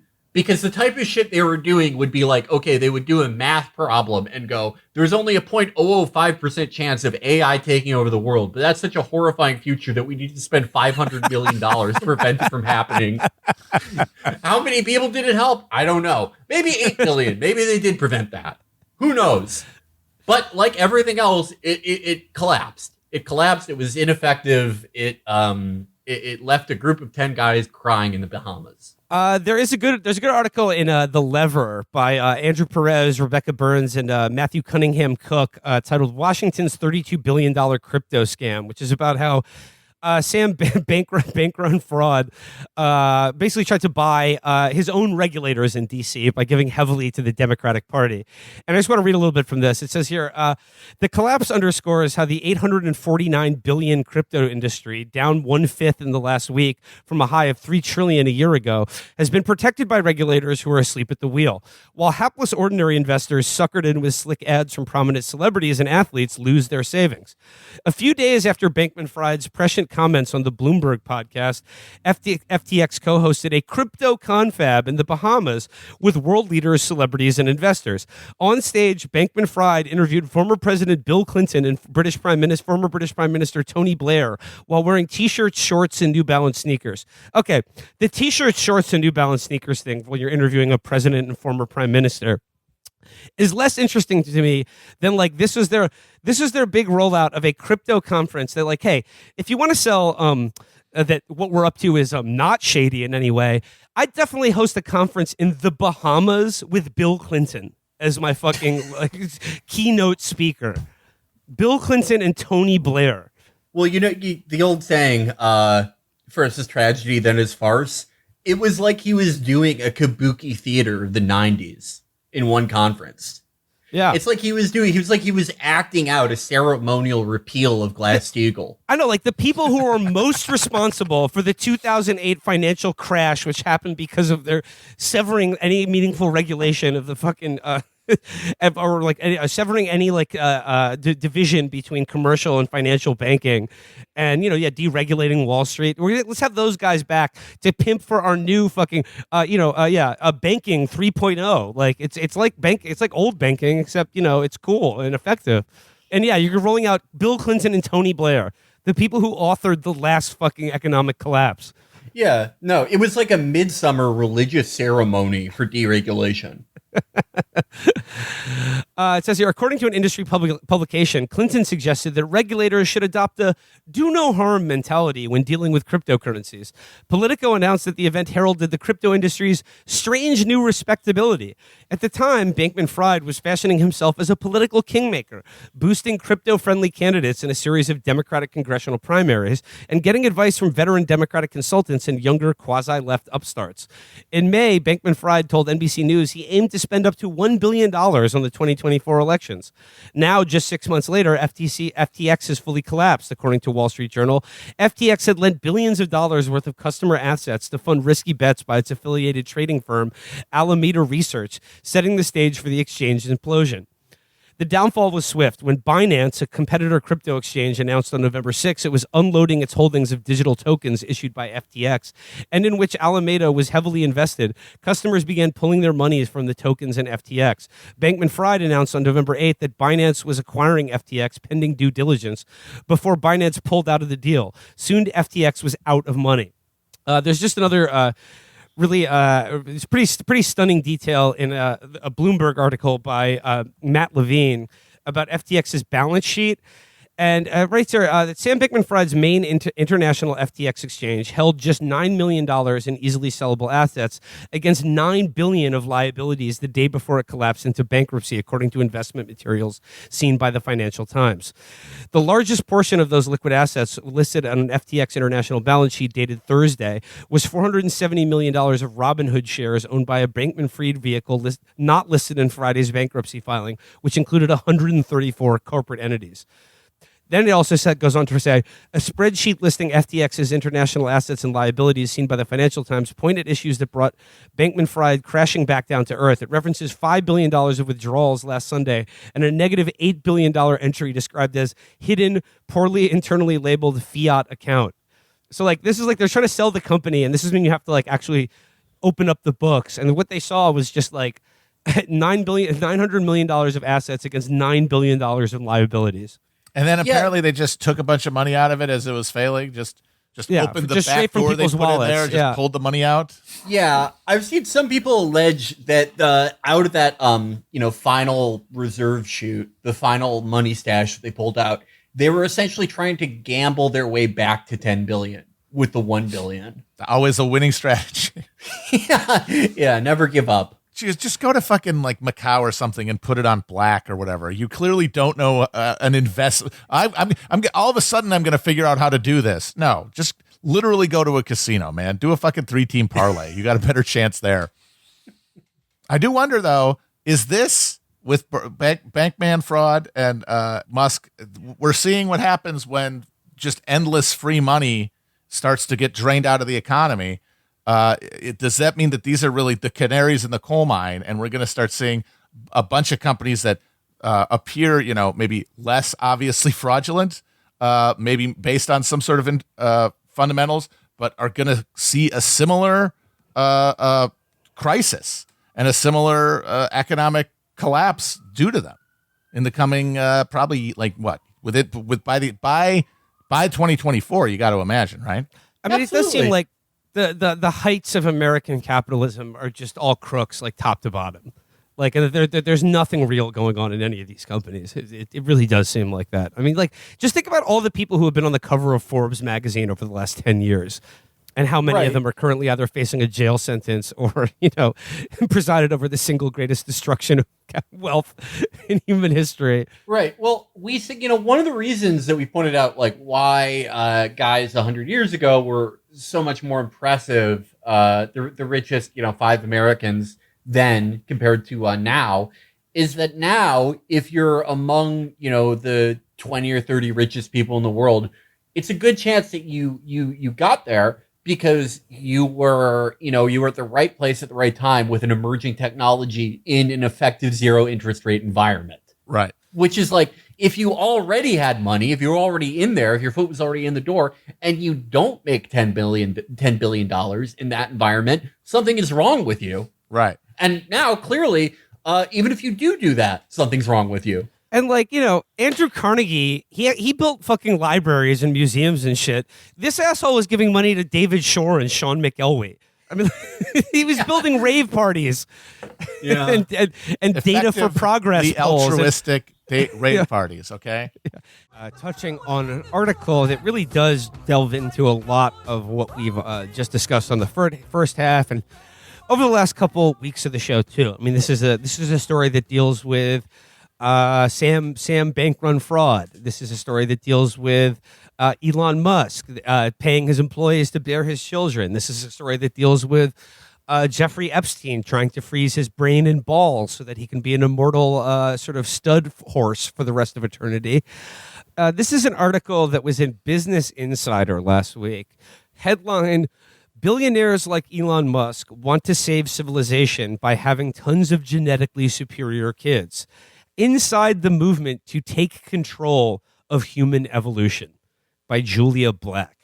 So, it's okay. So, like, a movement to take control of human evolution.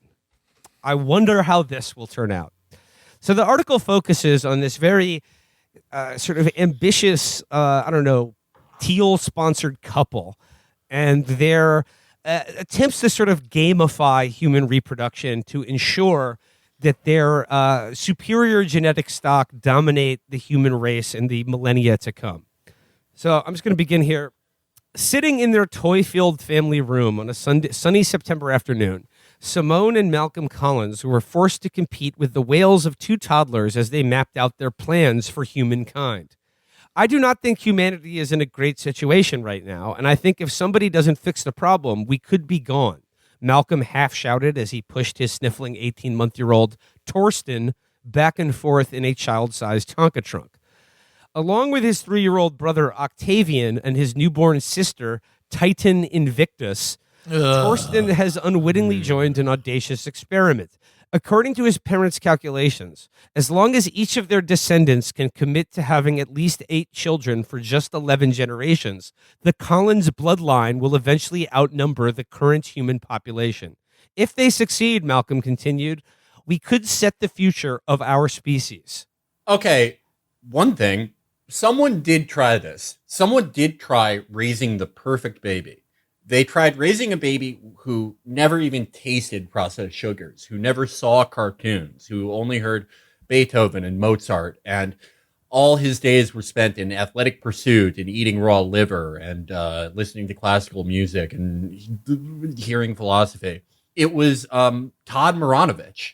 The quarterback, Marv Maranovich, tried to make his son into the perfect athlete. He tried to make Todd into the perfect athlete by doing this, doing every goofy thing that these people are doing. And wouldn't you know it, by the time he was 18, he completely fucking burned out. He hated his life. And the second that he left the house, he just got addicted to drugs and became one of the biggest football busts of all time. Oh, don't tell me about it. Oh, we drafted him instead of Barry Sanders. Jesus Christ. They could have had Brett Favre and Barry fucking Sanders at the same time, but they got Todd fucking Maranovich, that fucking Polak piece of shit. It's not his fault. It's not his fault, okay? His dad ruined his life. Marv really fucked his life up. But I will say Marv made some amazing discoveries in strength and conditioning science, but holy shit did he ruin his son's life. You cannot do this to a kid. They're gonna explode. They're gonna explode one way or another. Well, These yes, kids are not having 8 kids. But here's the thing, though. That is what a peasant would do to try to make a god among men, right? That's what a block-headed Polak would do. The kind of people whose job it is in life to, muck out the stables of the true global elites. These guys are training their children to be mind samurais. Yes. To cut through reality with their brain blades. And prove themselves worthy, basically, of the machine that they worship. I take it prove back. themselves worthy of the internet. I take it back. Knowing that these are Thiel-funded people, this is a Thiel project. It is going to be enormously successful. It is going to be like all their other ones. Like everything he does. Like Blake Masters. It's going Qbert, to be that thing that they have, the new internet Qbert, that's going great. Yeah. Who doesn't have Qbert on their phone? It will be, I guarantee, none of these kids are going to get addicted to gas station weed. It's not going to happen. I would just like to also just pause for a second and reflect on the fact that they named their newborn daughter Titan Invictus. That should give you a preview. You should go about where to this jail is going. if you do that. Yeah. So there should be a registration system, like in Germany, where you have to have your name approved by the state. It has to be on an approved list. And if you even bring this shit to them, you should be reported to Child Protective Service. Absolutely. And by the way, if you want to raise your kids to be successful, there's only one method that we know to work, that has worked for all of time, for people of most classes, for people in most circumstances. at least one parent has to be kind of a bad parent. Yeah, you can't be batting 1,000 from both sides of the plate. Yeah. You need a real three true outcome type of guy with like bad fielding. The dad has to kind of not know what he's doing a little bit. Malcolm at 36 and his wife Simone 35. Well, let's just say that they have it all figured out. They are pronatalists, part of a quiet but growing movement taking hold in wealthy tech and venture capitalist circles. People like the Collinses fear that falling birth rates in certain developed countries like the United States and most of Europe will lead to the extinction of cultures, the breakdown of economies, and ultimately the collapse of civilization. I love tech people bemoaning the collapse and fertility and the destruction of shared communal spaces in the real world. Yeah, it's like people don't meet each other and have sex anymore. They're just I wonder jacking why. off on the phone. Okay. But here's the thing though. They're talking about themselves, and this will become more clear as the article goes on. But in fact, they are not just planning for, but hoping to facilitate the massive collapse of civilization for everyone but them. Yeah. They would like to live. It's triage time. We got to save the best of us. Yeah, exactly. Their wardrobes, Simone told me later, are meticulously curated to project the kind of gravitas their work requires. Beneath their thick, black-rimmed glasses, hers round, his rectangular, the couple look, as they would put it, biologically young. Talking that way is normal and cool, yeah. and I definitely would not back away from you at a barbecue if you started saying shit like that. Okay, I just want to underscore. They said their wardrobes project the gravitas that their work requires. So immediately the question in my head is, what are their jobs? What's their work that's so important that they need to preserve the light of consciousness for another billion years? On the boot black, I bet. Okay. They work for Gumley, Fuckler, Ding Dong, Zingle Zaggle, and Blooper. Together, they write books and work in the VC and private equity worlds. Simone has previously served as managing director for Dialogue, the secretive retreat co-founded by Peter Thiel. While they so he's just like his she's Peter Thiel's like cruise director, basically. Like she keeps this guy entertained. Oh my God! Yeah, it's the middle-aged woman from Wet Hot American Summer, but racist. Yep. Yeah, I'm the chief key jangler for Peter Thiel. I keep him entertained. I keep him slapping his sticky hands together in glee. It says here, while they relate to the anti-institutional wing of the Republican Party, they're wary of affiliating with what they call the crazy conservatives. Okay, I'm sorry, like not a single jug hooter is as insane as these two people. You are trying to become Genghis Khan. Yes, but like in a computer. Yeah, it's like that's the thing. It's like they don't want to do the thing. Like they think they're trying to preserve the heroic tradition of humanity, right? The people who historically rose through the ranks of common people to become notable through their deeds. They want to preserve that from the muck just taking over in some sort of horrible dysgenic hell. But what they forget is that technology has changed it so that we're not selecting. Our meritocracy is not selecting heroism. It's selecting who can be the most hollow, empty fucking slave to the machine. Who is the best at carrying out the will of an algorithm? That does not allow room for humanity and heroism. It's the opposite. It's everything that is shallow and empty and weak about humanity reified into a value system that you get to perpetuate because it doesn't require the consent of a bunch of people. It requires you controlling a line of code in a room, in a basement. So you get to you imagine I'm saving humanity. You're actually dooming humanity and ensuring the only thing left is this flesh appendage to a machinery of capitalism. These are people. Yeah, I mean they're doing exactly that. But these are people who imagine that like they see no conflict in their mind between saving humanity means preserving their genetic future. And they justify that by thinking humanity is doomed without continued access to our high quality seed. We got the best seed, folks. Our high quality, high IQ genetic stock. Returning to the article, while pronatalism is often associated with religious extremism, The version now trending in this community has more in common with dystopian sci-fi. The Collinses, who identify as secular Calvinists, are particularly drawn to the tenet of predestination, which suggests that certain people are chosen to be superior on Earth and that free will is an illusion. I would like you to be predestined into a wood chipper. They believe... secular Calvinists. It's so secular. It is theology. It is the theology of capitalism. Born when capitalism was born in the cauldron of the 17th century. What emerged out of that was a Christianity shorn of any communal obligation. Just a pure bullet of selfishness that could then be turned into a logic of domination of the entire fucking world. And eventually you can't have the mystical part with God anymore because we know too much about science. And we need to know too much about science to listen to what the machine wants to tell us. So we can't be bothered with that spiritual bullshit. We're just going to now create a new God out of our own fucking minds and our own reflection.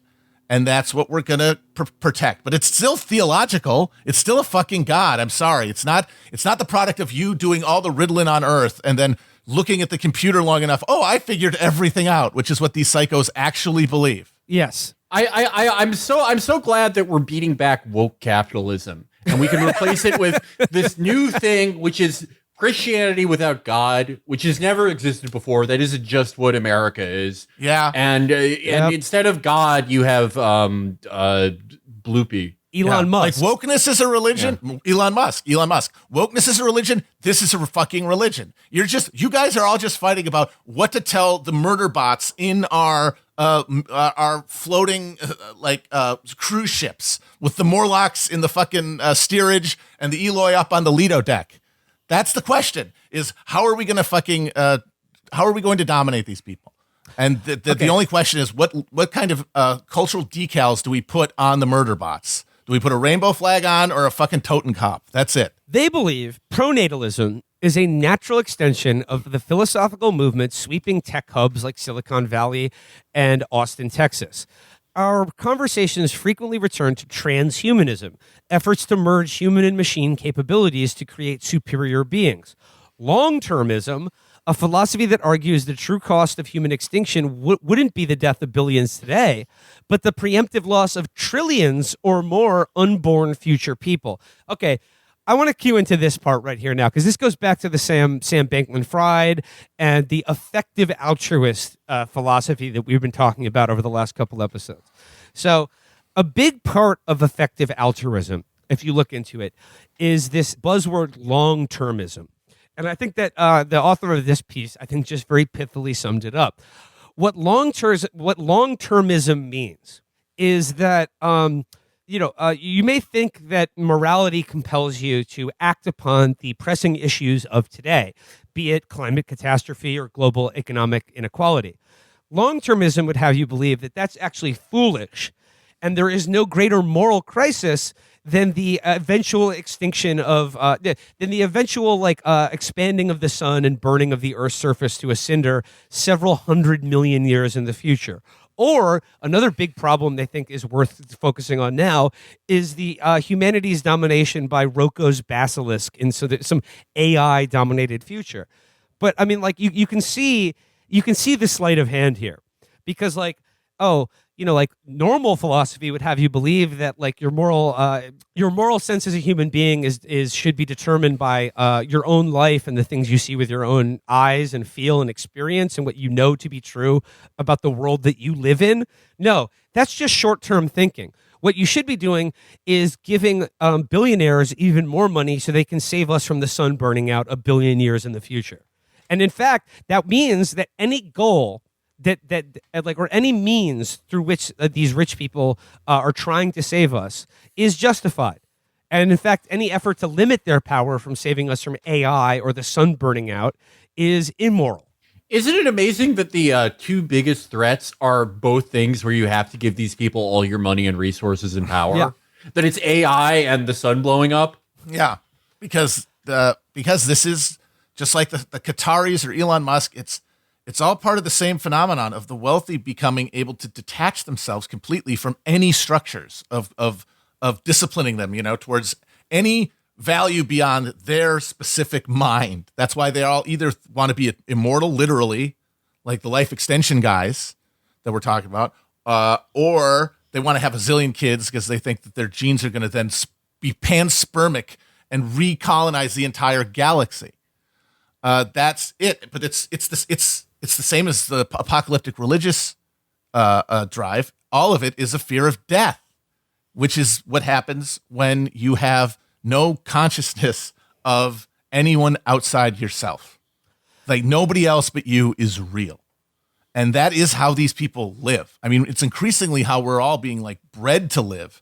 But because of them being where they are and the lives they live, the disconnection, the profound disconnection that defines every moment of their life, they are completely detached. And also, I mean, I think another thing that should be underscored about long-termism and effective altruism is that no one, save for maybe this weirdo couple here, but the most prominent proponents of this philosophy don't believe it for a second, contra Matt Yglesias. I mean, Sam Bankrun Fraud even said as much. Yeah, he's like, yeah, that's all just window dressing. Oh, you mean the moral philosophy I was stumping for that basically says I should be allowed to make as much money as possible, without any guardrails or regulation as quickly as possible so I can save humanity 1 billion years in the future? Yeah. To learn that was all bullshit, and that was just what I was saying to rubes like fucking Matt Yglesias Substack authors. It's so, I love this. This is my, Yglesias thinks he's the smartest man on earth.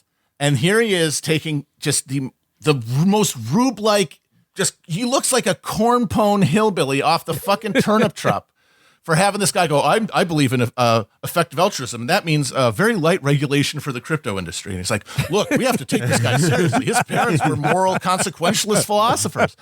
Because for him, that means something. Like he's willing to go out on a limb for them because that's his job. His job isn't just telling people this stuff. His job is believing it. Yep. Yes. That's how he generates these takes, is he has to believe it in a way that bank run fraud does not. He can just get zooted and like give this guy a run of bullshit at a bar that means nothing to him, thinks about it a second after he leaves. Iglesias has to hold it in his heart if he wants to keep that fucking DuPont Circle penthouse condominium of him. So he has to get burned. He has to get owned. But of course, what does he do? Just basically act like it never happened and delete all his tweets about it. Now, I'm going to go back to being a foreign policy guy now. Yeah. Yes. And you know how we love to compare every billionaire now, whether it's a bank run fraud or a Musk or even a Bezos, to their predecessors, to J.P. Morgan or John D. Rockefeller, Andrew Carnegie. How, if any half-witted CEO of any big bank, if they were given the broad charter that FTX was given, they would have quietly made $97 billion in 5 years, and we'd never even know their face. How everything now, everything that the new class of billionaire does, it is supposed to look like an advancement. Like this goofy, shitty Todd Baranovich eugenics is supposed to look like an advancement, but it's actually they took out the part of the Jenga tower that was holding it together. Yes, they it's like Elon Musk firing all the non-essential people at Twitter. All those old guys, John D. Rockefeller, the stoic Northern Baptist, why did he not think, why don't I just take God out of religion? Why don't I just make myself God? Yeah. Because having God in it makes it sturdy enough to last forever. Yes. It makes it so that no one storms your castle. Yes. It makes it so that you can build an evil dynasty that lasts forever. Yes. And these fucking dopes are like, wait, but if we take God out and make ourselves God, then we'll go even higher. Why don't we build it? Why do we here in Babylon have to go to heaven? Why can't we just build a tower that goes up there? What's the problem? Why can't we just do that? Yep. They're trying to create heaven on earth. And what are they doing? Well, that's happening. Making hell, folks. They're doing it. They're geofying the hell. They're doing geo-hell while they're trying to do geo-heaven. This is such geo-hell. Returning to the article, it says, what these movements all have in common is a fixation on the future. And as that future starts to look more and more apocalyptic to some of the world's wealthiest people, the idea of pronatalism starts to look more heroic. It's a proposition uniquely suited to Silicon Valley's brand of hubris. If humanity is on the brink and they alone can save us, then they owe it to society to replicate themselves as many times as possible. The person of this subculture really sees the pathway to immortality as being through having children, Simone said. According to tech industry insiders, this type of rhetoric is spreading at intimate gatherings among some of the most powerful figures in America. It's big here in Austin, the 23andMe co-founder Linda Avey told me. Rafi Grinberg, a pronatalist who is the executive director of Dialogue, said population decline was a common topic among CEOs, elected officials, and other powerful figures who attended the group's off-the-record retreats. In February, the PayPal co-founder Luke Nosek, a close Musk ally, hosted a gathering at his home on Austin's Lake Travis to discuss the end of Western civilization, another common catchphrase in the birth rate discourse. You want to have 10 kids who all have 10 kids, and everyone is just going to obey your word forever. That's how you're going to prevent Western civilization from falling apart. The thing that you started taking apart, that's how you're going to prevent everyone from taking the other tires and putting them on cinder blocks. To quote, and all of their jobs are going to be founder. Right. Everyone's going to be a founder except for like the few Polish people we keep around like breeding rats. Yeah. To quote a great man, a true great philosopher, an Eastern mystic, an honorary member of the mafia and Yakuza. Your family hates you. But really, like they're not like none of these people's kids like them. Oh God, how could you? Previous Eastern moral philosophies would have you believe that the greatest moral good that you can confront evil by, quote, snatching away every motherfucking birthday. I will snatch every motherfucker birthday. But no, effective altruism and pronatalism would have you believe you fight evil by creating more birthdays. Billions and billions of birthdays. That are never going to be snatched away. Yeah, the sun is trying to snatch everyone's birthdays. But if we create enough birthdays, we can have birthdays out in the stars. But it's like all these people's kids hate them. Do you think when they turn 30, they're going to be like, oh, they named their clock's kid ticking? Invictus. Yeah. How the fuck are you not going to hate your parents when they saddled you with that fucking lemon? Oh, my shitty parents named me fucking Claudius Titus Invictus, even though I'm a girl. They made me like eat raw liver for the first 19 years of my life. I can never enjoy anything because of how I was raised. But clock's ticking. I better just pump out 10 kids right now to make them happy. Yeah, it's like, and the kids, some of them are going to be founders. Some of them are going to take to their parents' values, and they're going to be the good little boys and girls. And the other ones, though, are going to not be able to hack it in there. But none of them are going to like turn to the good, because their lifestyles won't allow it. They're all just going to become different types of Hunter Biden or Eric Trump or fucking Yair Netanyahu, this new like global fail son class of people who can only fail to live up to like the best pretensions of their parents' values. Yeah. But like all of this disgusting, awful stuff that they're pulled towards because they never saw an example in their fucking lives of what actual like moral behavior looks like. So they don't know they can't embody it.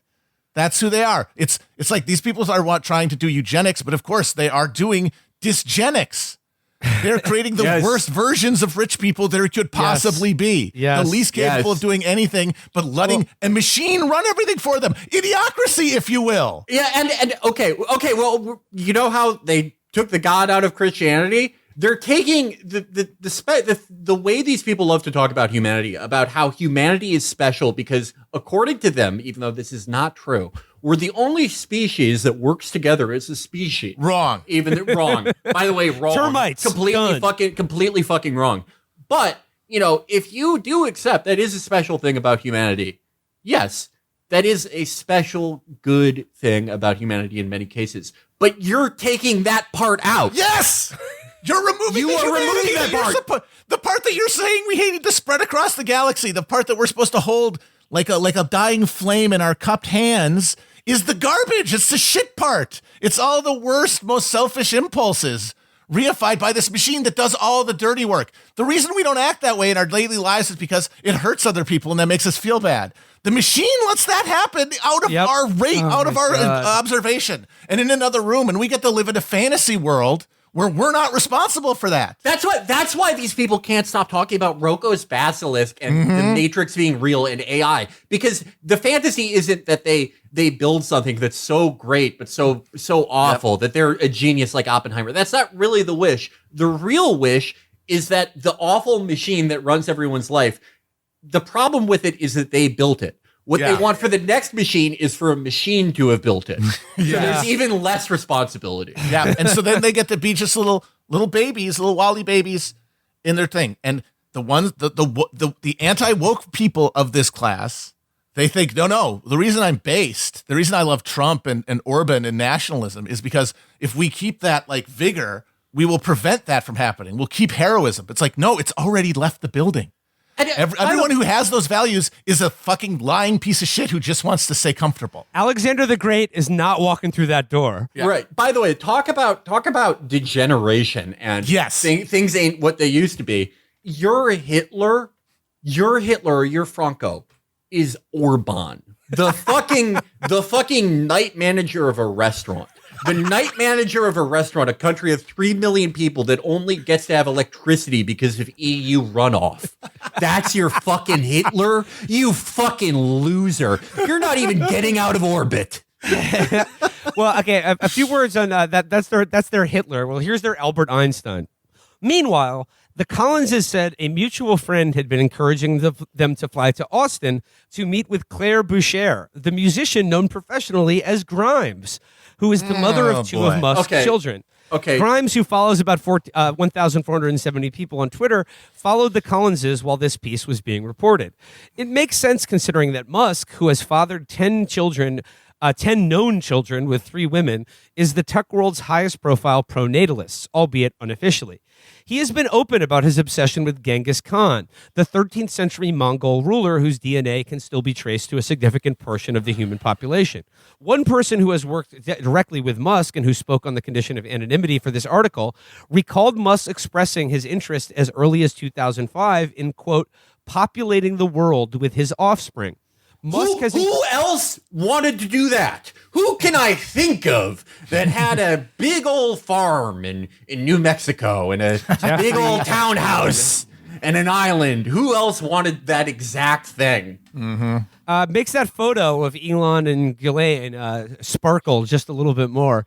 And Epstein's claims that he was brought in to advise Tesla. Musk has increasingly used his public platform to advocate the cause, tweeting dozens of times in the past 2 years about the threat of population decline.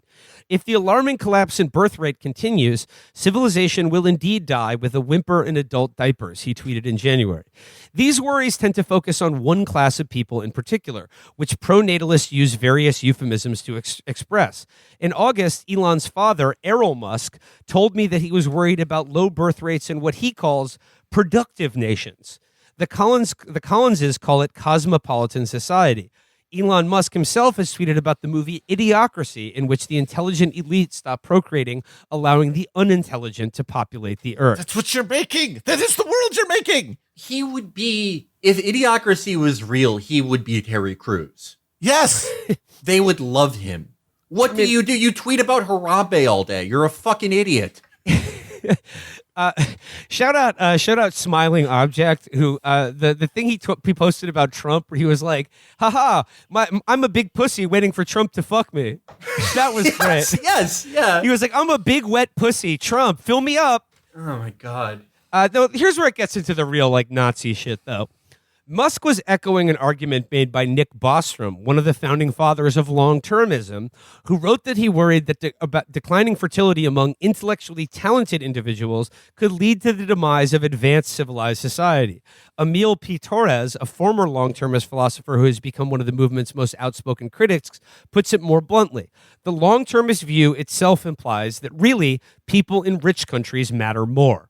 A source who worked closely with Musk for several years described this thinking as core to the billionaire's pronatalist ideology. He's very serious about the idea that your wealth is directly linked to your IQ, he said. I mean, he is personally disproving that thesis on a daily basis right now.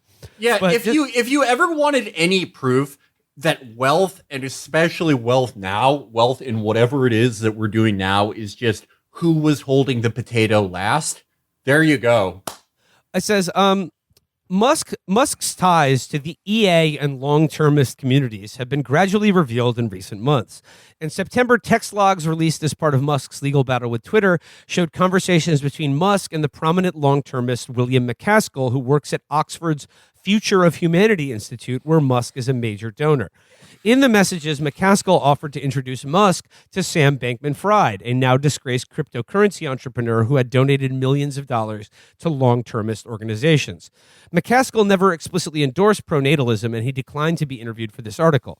He did, however, devote a chapter of his best-selling book, What We Owe to the Future, to his fear that dwindling birth rates would lead to technological stagnation, which would increase the likelihood of extinction or civilizational collapse.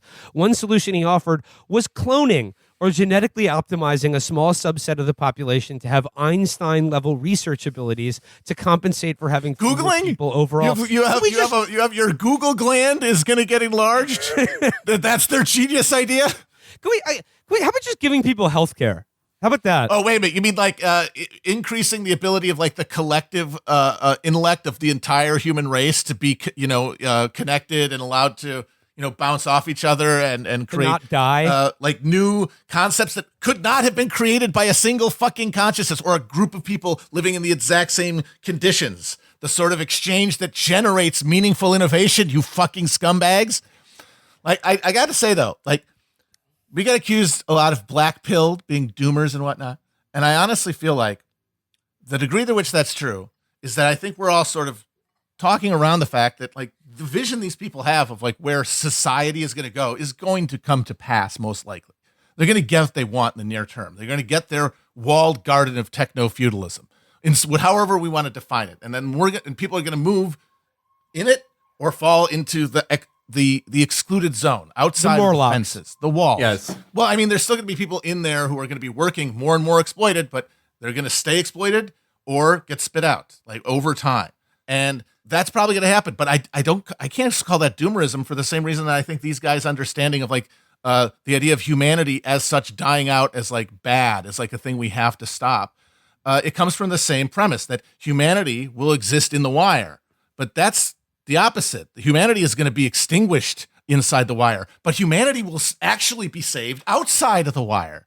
There's still going to be people living. They're not going to be living in lives that are going to be legible to people like us because of what we expect out of the social contract and how deeply we're wedded to it, even beyond thought. But, like, those lives are going to be human fucking lives, and people are going to live and try to live, and out of necessity, they're going to come together.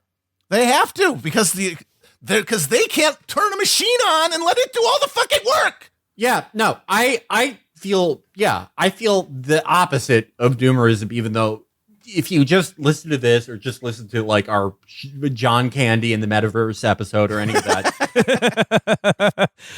Listener, you may be feeling despair. But no, I really do feel the opposite because... seeing how chintzy and shitty their plans are.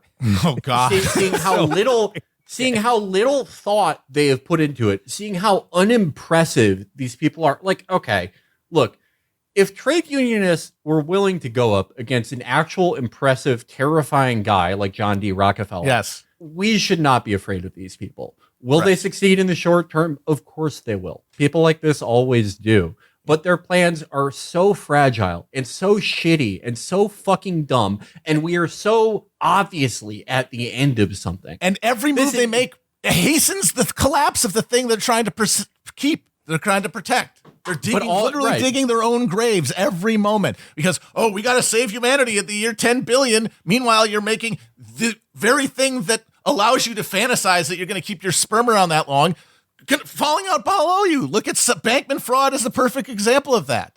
He did not have to do that shit, but he was geeked to the gills, just like fucking Hitler on tanker chocolate.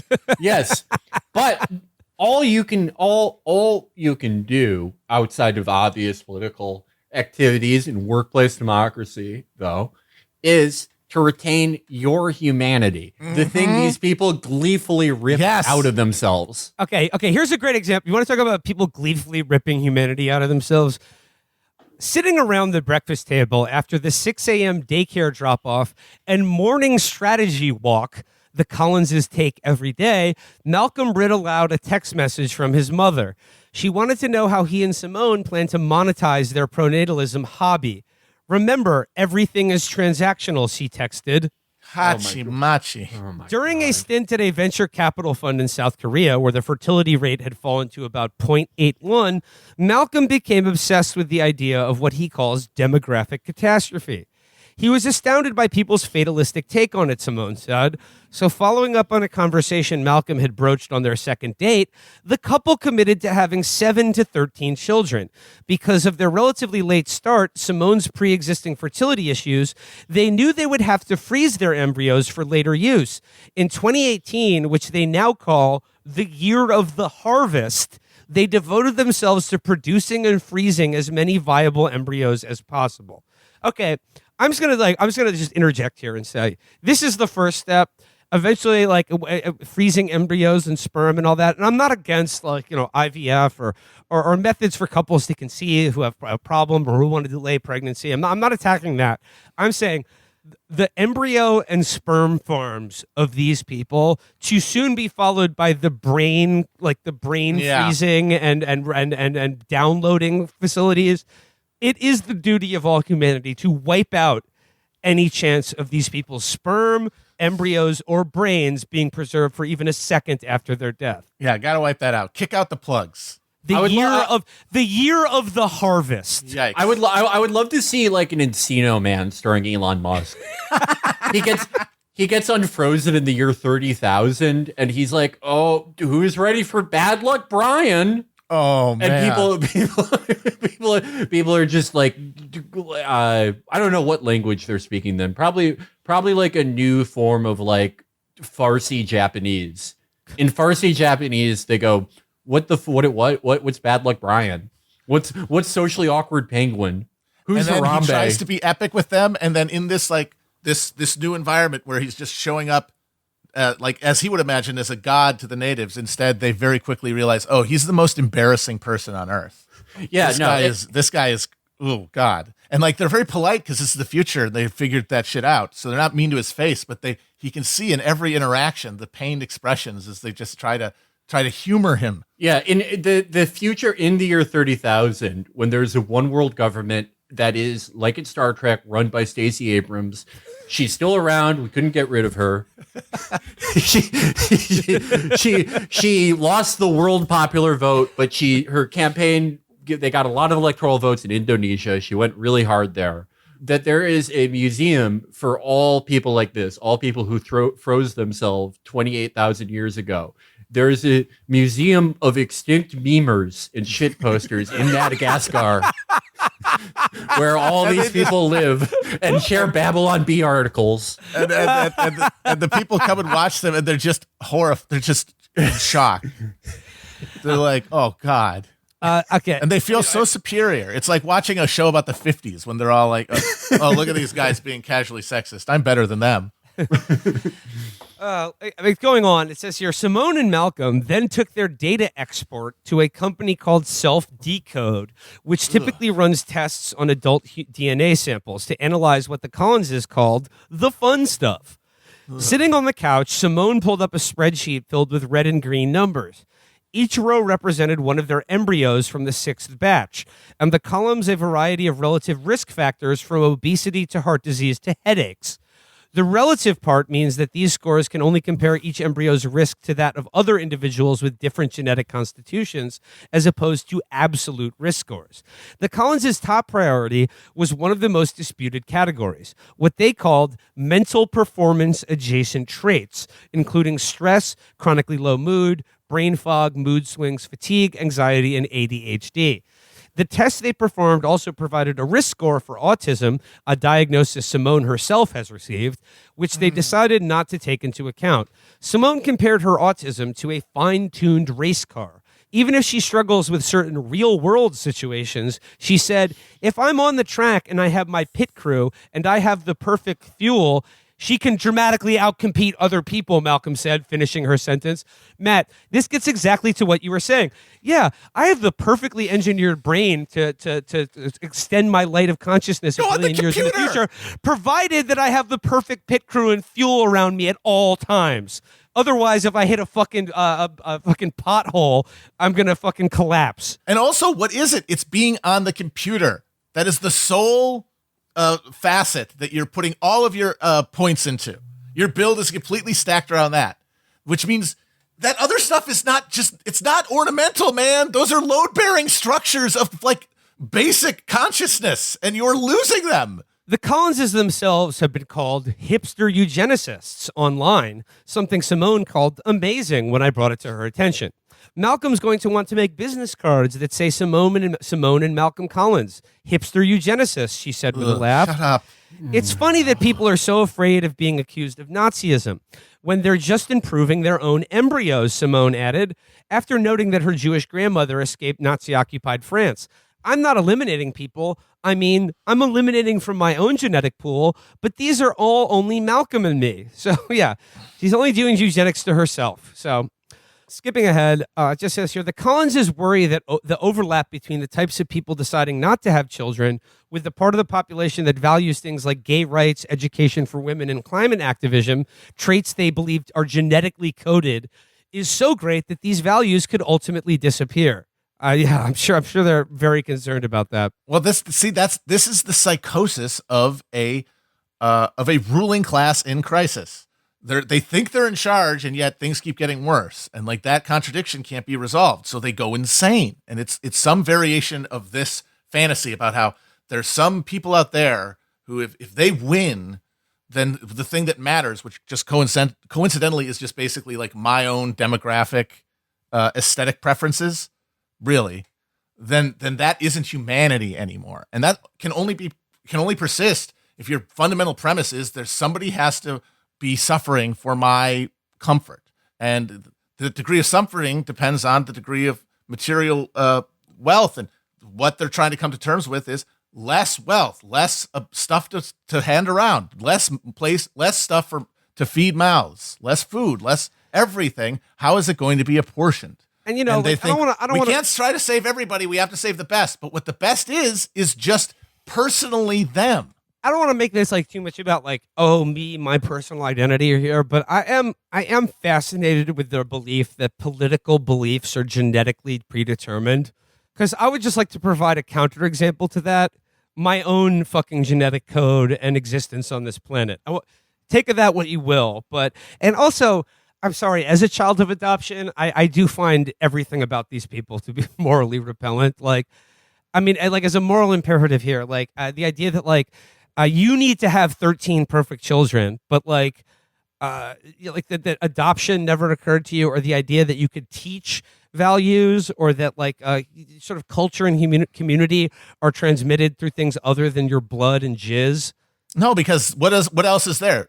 The other stuff can't be quantified. The other stuff can't be fucking put on a vivisection table and picked through logically. So it cannot be processed. It can't be recognized as real. So it gets thrown out of the equation. I guess I like just a little bit more from this article before we have to close out today. But quote, you have to create cultures that reward and have structures for large families, Simone explained.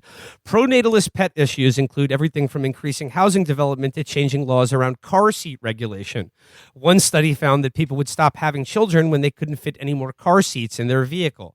During the coronavirus pandemic, the Collinses tried to raise money for a family-friendly startup town they called Project Eureka, where all community rules would be ultimately set, all disputes resolved, by the Collinses. Oh, hell yeah. This is like New Wichita and A Boy and His Dog, basically. Yes, yeah. This is, Matt, okay, that A Boy and His Dog, Jason Robards' character in that movie, what they do to Don Johnson is exactly what the Collinses will be doing to drifters in the future. Mm-hmm. Yeah. Please check out IQ Jones, LQ Jones, or LQ Jones. LQ Jones, also seen in Casino, which was referenced earlier in the show. A Boy and His Dog, starring Don Johnson. Wonderful movie. When fundraising stalled, they redirected their focus to the Collins Institute for the Gifted, a specialized online lab school that is partnering with the Barry Weiss co-founded University of Austin and the Thiel-backed 1517 Fund. Musk similarly created a boutique education program, Ad Astra, for his family and employees' children that has since expanded into the online school Astra Nova. The logic behind the Collins Institute reflects their thinking at large. If you want to make the future better for everyone, and you could choose to dramatically increase the educational outcomes of the bottom 10% of people or the top 0.1% of people, the Collinses say to choose the 0.1%. Do they not know about the concept of diminishing returns? That seems like a pretty fundamental concept that you should get pretty quickly in life. That like the marginal value of that at those levels is how much more good at computers can you get, man? There's other stuff. There's other abilities. There's other places to put some blood flow, for God's sakes. Just read to close out this article. If scientists at companies like Conception succeeded in creating viable embryos out of stem cells, they could in theory produce a massive number of them. Combined with enhanced genetic screening, parents could pick the optimal baby from a much larger pool. There's a seductiveness to these ideas because it's very grand, Torres said. It's about taking control of human evolution. As for Simone and Malcolm Collins, Malcolm said, "We're trying to give our kids the best shot in life. They just happen to believe that their kid's best shot is also humanity's." All I'll say about this is like, these are fucking rich, well-off, college-educated people. Your kids, no matter what, are going to have about the best shot at life that any human being that's ever existed on this planet have. But they have to keep justifying spending the money. The money has to keep getting spent. I love this. Yeah, in 20 years. Oh my God, it's a miracle. Our kids self-replicated as upper middle class. Yeah. We've got to be right. But that they have all the money, they have to spend it. They have to spend the money to feel like they're in control of their lives because they have no other control elsewhere, even though they're supposed to be in charge. They have the same rights that everybody else in America and in the West has to fucking spend money. And so they're going to spend it all. How? On protecting their bloodline. Just their fucking fantasy. Their little, just like a way to justify just continually doing what is making everything worse, including every other part of your life, by the way, because these people are all fucking miserable. You don't think they enjoy their daily strategy walks? I mean, in a perverse way, like they've self-actualized through like moral inversion. They're like these weird sadomasochistic. I mean, it's the end stage of Protestantism. It's the Puritan mind. Calvinism without God. Calvinism without God. So it's like the Puritans, were they happy? I mean, they certainly were motivated. They didn't seem that way. They were motivated. And the thing is, for them, motivation is what matters because it gets results, because that's the way that their brains have been trained to see everything. But that's not the only thing. Locomotion, like forward, is important, but you also have to breathe in between. And I don't think there's a coincidence that all of these people are gacked out of their mind on amphetamines 24/7 because they're trying to deny the reality of like the pause that defines like, being alive. They want to deny that that's part of life and something that we can lose. We can just cut it off. Like it's not as vital as the things that we like the compression moment, the will forward. To quote viral video sensation, short angry man yells at busking trumpet player. A true artist respects the silence which serves as the basis of creativity, sucker. It's true. And capitalism does not allow that silence. The only silence I would like to experience is just when all the monitors go boop at the brain, balls, and sperm freezing facilities of these absolute freaks. Yep. Humanity, if we are to survive the next 1,000 years as a species, I simply will leave you with pull the plug on the brain, balls, sperm, and embryo breeding facilities of these sick fucking freaks. Yeah, deny them their fantasy. We're all in this together, everybody. Yeah. You can't, there's no escape pad. There's like, it's either a literal one for guys like Musk or some imagined genetic one for these assholes. We're all going to rise or sink as a fucking human race, as part of a greater fucking biological organism that is life on Earth. Oh, here's another thought to consider. That maybe the, I don't know, genetically the genetically predestined qualities that these people are self-selecting to replicate and enhance to create the best human being for the next 1,000 years, perhaps unforeseen consequences or eventualities will arise that make them, in fact, the worst possibly selected traits to survive the coming centuries and millennia. And in fact, there are many qualities now that these people are now seeking to eradicate through eugenics that will be the key to humanity's survival in the coming centuries and millennia. I mean, if the machine we shut have any off, hope these at people, all. if the machine shut off tomorrow, these people could not feed themselves. In a literal sense. I mean, and then there's a lot of anxiety these people have about that, which is why there's a big like trad element to this. But like they all understand that like the machines would do the actual farming. They would be gentlemen farmers. They would ease into it like a warm bath. They sure as shit wouldn't have to figure out tomorrow, like the lights go out, what do I do to fucking put food in my stomach. There's still that those skills exist. Yeah, but they're being bred out of the people who want to be the only people left on Earth. So where's humanity then? Where can you be a hero that these people imagine they are when you have to do what the machine tells you to do because you don't know how to do anything else? I mean, that was about as productive a reading series as we've had on the show for a while. I think that this really, like, in a chilling way, synthesizes a lot of what we've been, talking about and mulling over on this show. Mm-hmm. And whether it's through news, recent current events, or just these metastasizing strains of tech utopian thinking that continue to choke out. Choke the dying embers of humanity that we have left in us out. But only in the walls. That's the thing. Only inside the wire is that, and that's not where the story is going to be told. That's going to be the fucking artifacts that get picked through. All I gotta say is best of love to Octavian, Claudius, Invictus. Just like get into weed in high school. You'll be fine. just smoke. Just get smoked out. Couch surf for a while. That's probably the least damage you can do. You're all that's going on is your parents are walking backwards into inventing Nexium. Yeah. You're fine. You can do something else. In Donald Trump Jr.'s autobiography, he writes about how after college he actually went and was a ski bum in Colorado, I think, for a couple years. And he talked about enjoying it, but eventually kind of coming back into the family business so that he could, wear a suit and get paid. And he talks in the book kind of like, I kind of wonder what if I'd stayed. And if he had, he would have been the most heroic fail son in human history. He would basically be fucking Parsifal. He would be like the new Hercules. The guy to be like, I'm just gonna have a regular job and get very high and like hit on MILFs while I'm putting their skis on. He would have been so happy. Oh my God, can you imagine? Something he's eluded his entire life. He has to be hip deep into fucking elephant guts just to feel something, and it just eludes him. He could have had it in the fucking ski chalets. Every time he touches Kimberly Gargoyle's rock hard chest, he's just thinking about what if I stayed. I don't know. I mean, that does it for me. Moving on from the beautiful game, let's talk about some extraordinary lames. That's right, folks. It's Turkeys of the Year, and I want to start this off by there was this is a tweet from the House Republican Judiciary Committee from October 6th of this year, before the midterm elections. That is barely even 2 months old, but there's a lot going on in it. I think it's a good jumping off point. The tweet was just simply Trump, period, Elon, period, Kanye, period. And not even barely 2 months ago.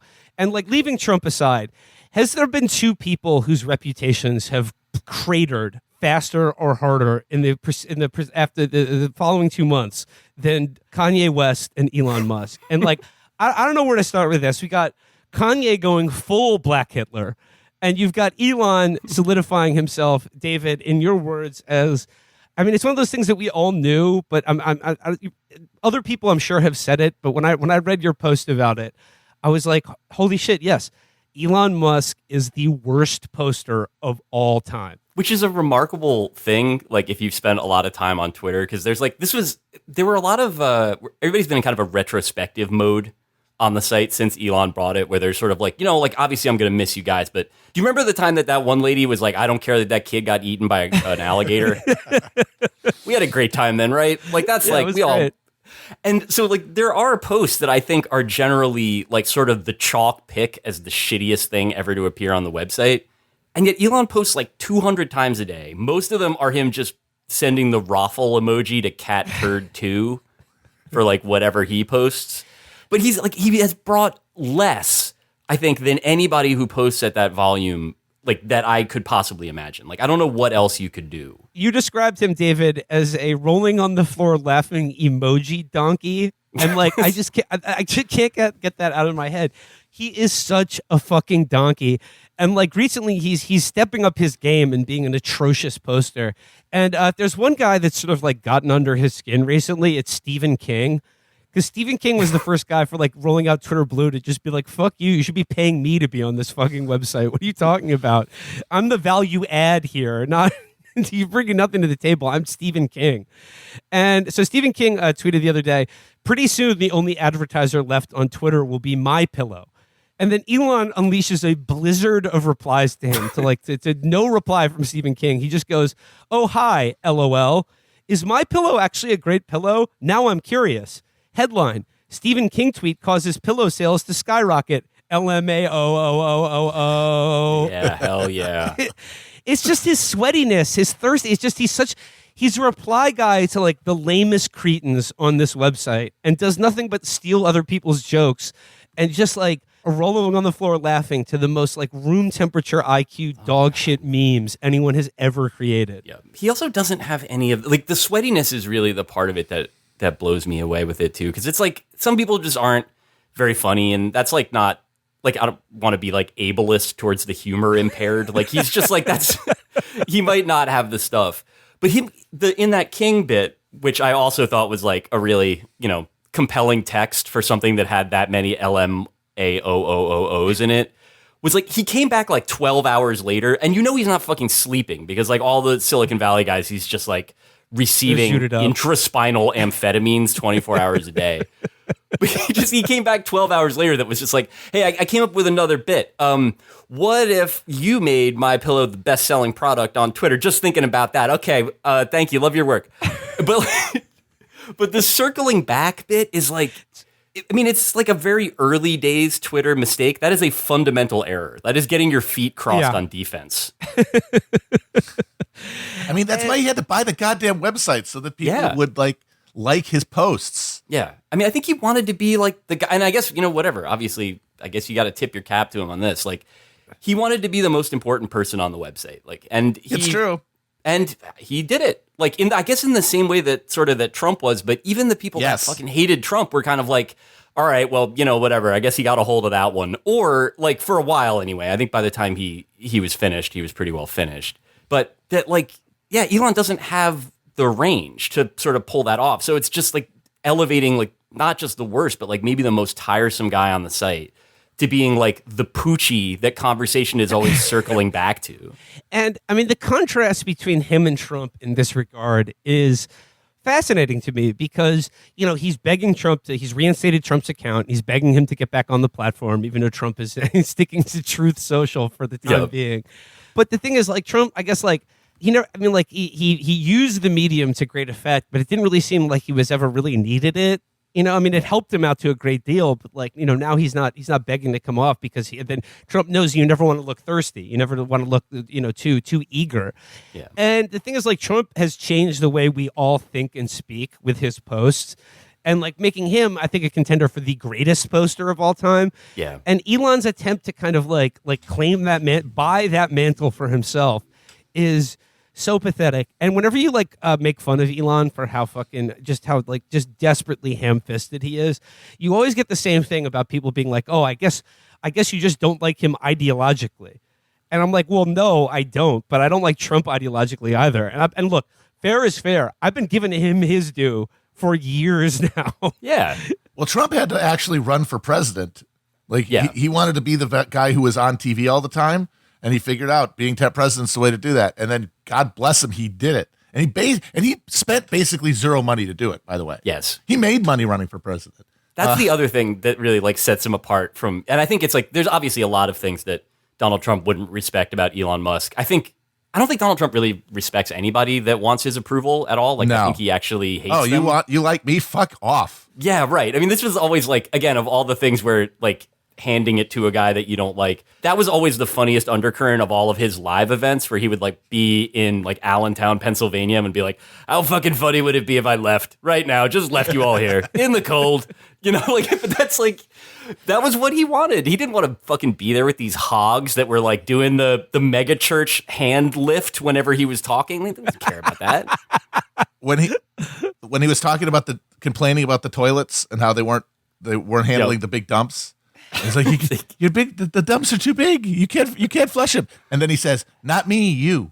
Which is so good. You clog the toilets with your giant shits. You fucking. They're donkeys. trying to stop your successful toilet experiences. I'm just standing in their way. It was so good.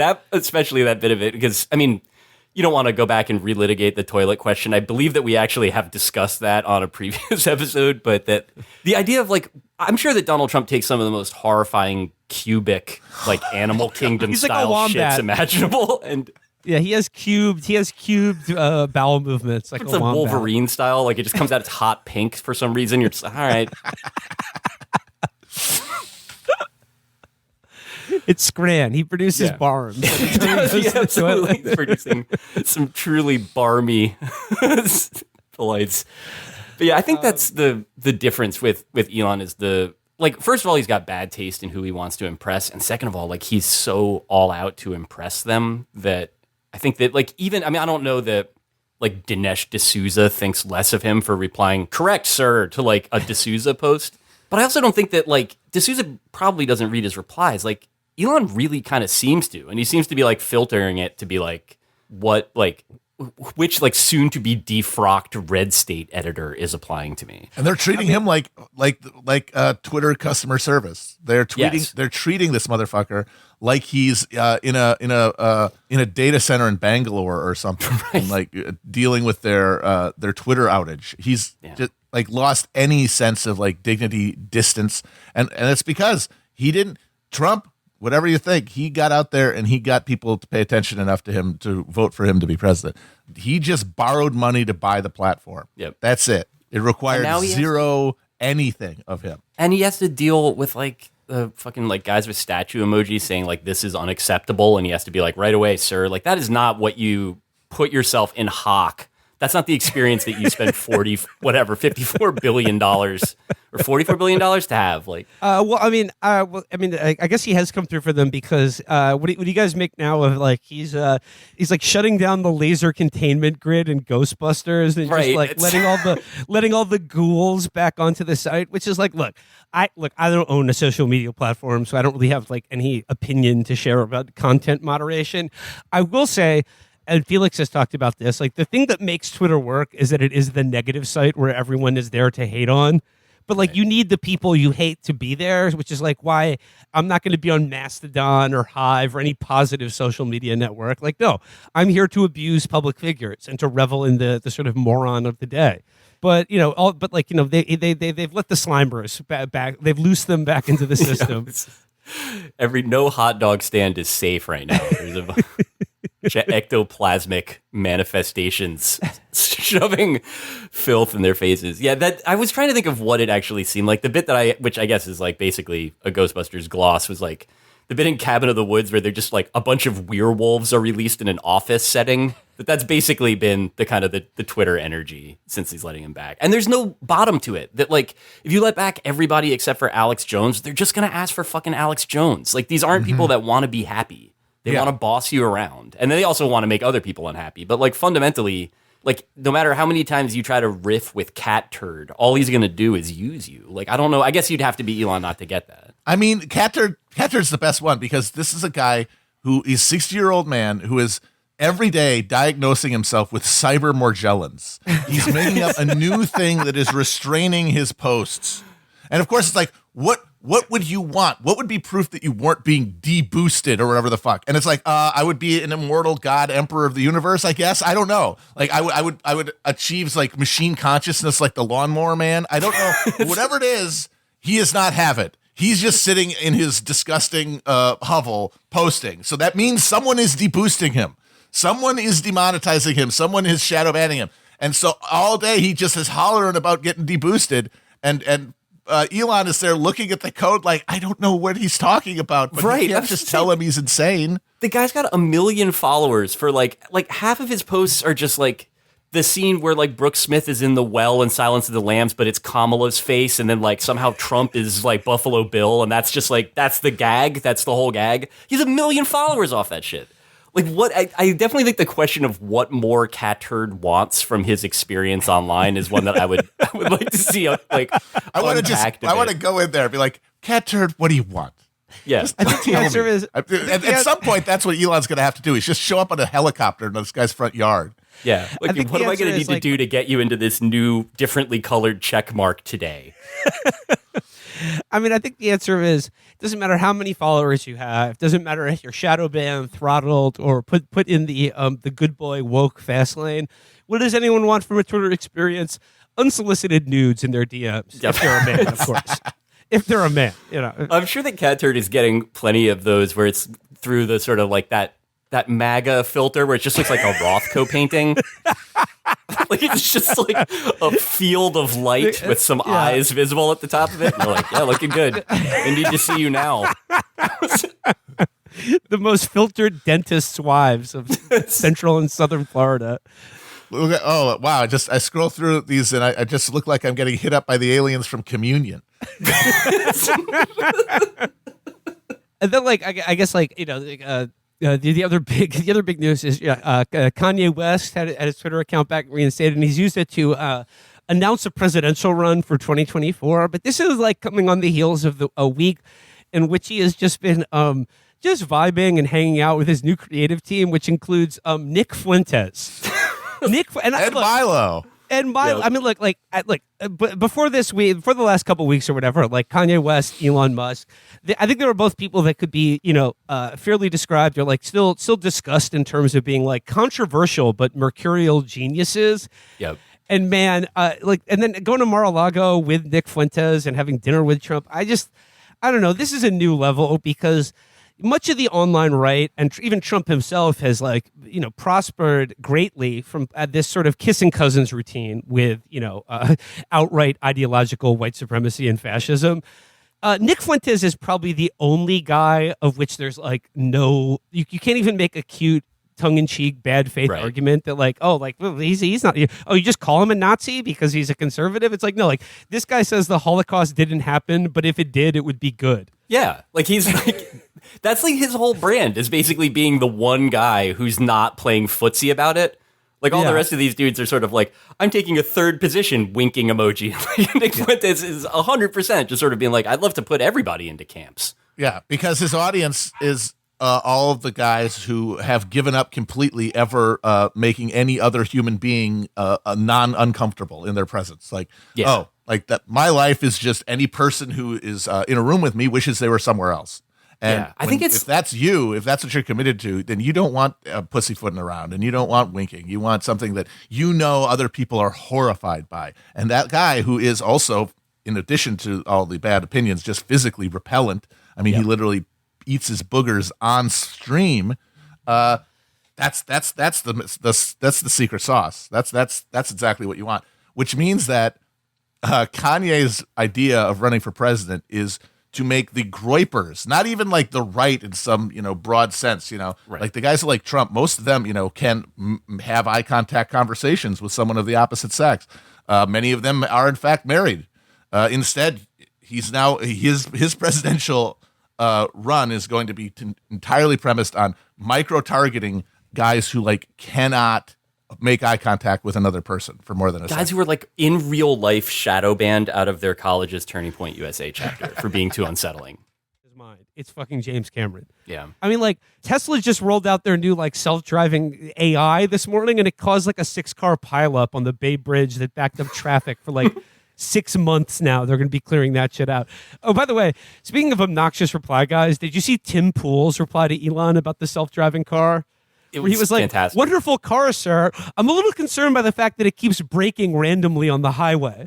There's so many of those, but it's still very good. Yeah, it's excellent. That's such the like Tesla owner. Like they have to just sort of like preemptively like prostrate themselves before they're like, sir, like I can't tell you what an honor it is to be driving this car. However, I am trapped in it right now. It is on fire and extremely hot. Please release the locks. But if you don't begin with the sort of like, it's been like, if this is how I go, it's been the great honor of my life to die at your hand, sir. Like, then he won't acknowledge it somehow. The whole Tesla, I've been fascinated by the Tesla hardcore, like the ultras, the subculture of it. There's a guy, I think my favorite Twitter name is a guy named, goes by @JeffTutorials, who's become, like, all of these guys has become a reactionary. Like, it's what happens. But initially it was just like Tesla tricks from a guy that really loves them, and so it would just sort of be like, are you tired of your like car like trying to drive under a school bus? Like there's an easy hack for that, actually. You just need to Like, you'll need a soldering iron, but like, here's how you do it. Those guys are inspirational to me. Like, and I do feel like, whatever, if Cameron had an army of like weird followers like that, the world would probably be kinder, and at the very least, they'd be supplicating themselves in the right direction. I mean, he's got one. He's got one Yes. in me. Hello, everybody. It's Monday, December 5th. Chapo coming at you. And look, we've got a huge guest for you today. I'll just begin like this. Exciting things are happening in the world of free speech. And so, I mean, joining us now is the man of the hour, a man fighting against government and corporate regulation of the digital commons. It is an honor and a privilege to converse across the mind realm with humanity's greatest genius, Elon Musk. Elon, welcome to the show. Thanks. That's like pretty decent introduction, I have to say. With more introductions like that, I'm going to have to start following you and replying to your tweets. Oh, wow. I mean, you know, just from your lips to God's ears, Elon, if I could get a follow, I would love to converse with you more on the newly liberated platform of Twitter. From my thin lips to the ears of Ares, Mars, the god of war and blood. I agree with you.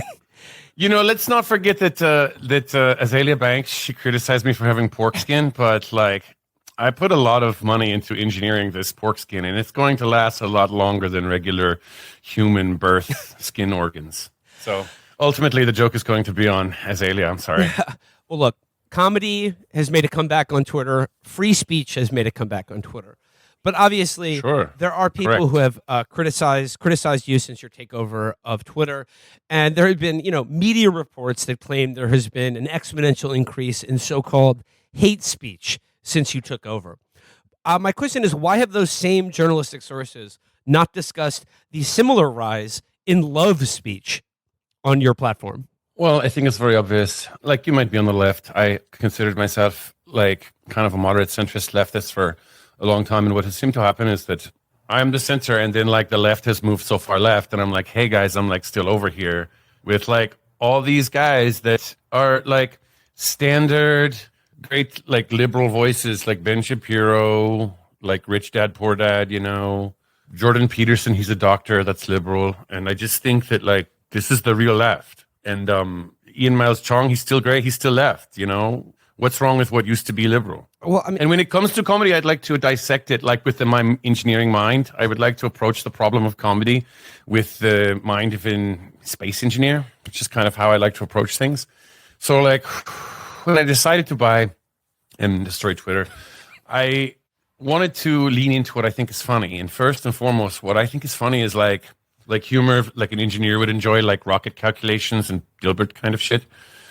Memes are great like that because memes are comedy that are accessible because you don't have to laugh out loud at them. And I prefer this kind of comedy that consists of like a right-wing guy screaming about what comedy should be. To me, that's like totally LMA my fucking ass off. You know what I'm saying?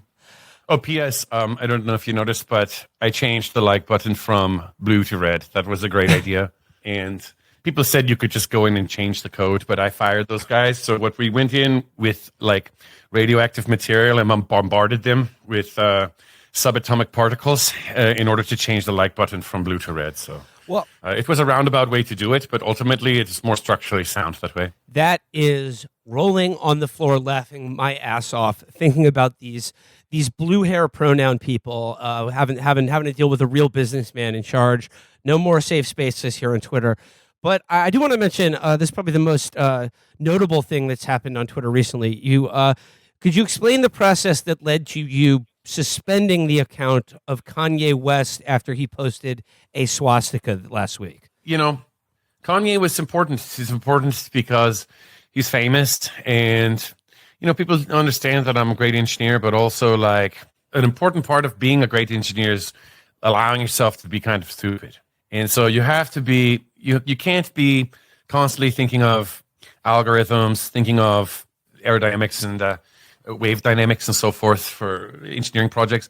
You have to also let your mind turn off and be like, I'm a dumb guy and I'm just swayed by famous people and it's cool to hang out at the Met Gala. And so I have to, there's right brain, left brain in most people, but thanks to Neuralink, I have engineer brain and meme brain. And so I've got to turn off my engineer brain and let the meme brain run sometimes. And then it's what is involved in it is just going like, yeah, Kanye is famous and whatever he says is cool. And that was how it started. And then it got out of control a little bit. Started getting some phone calls from some of my handlers.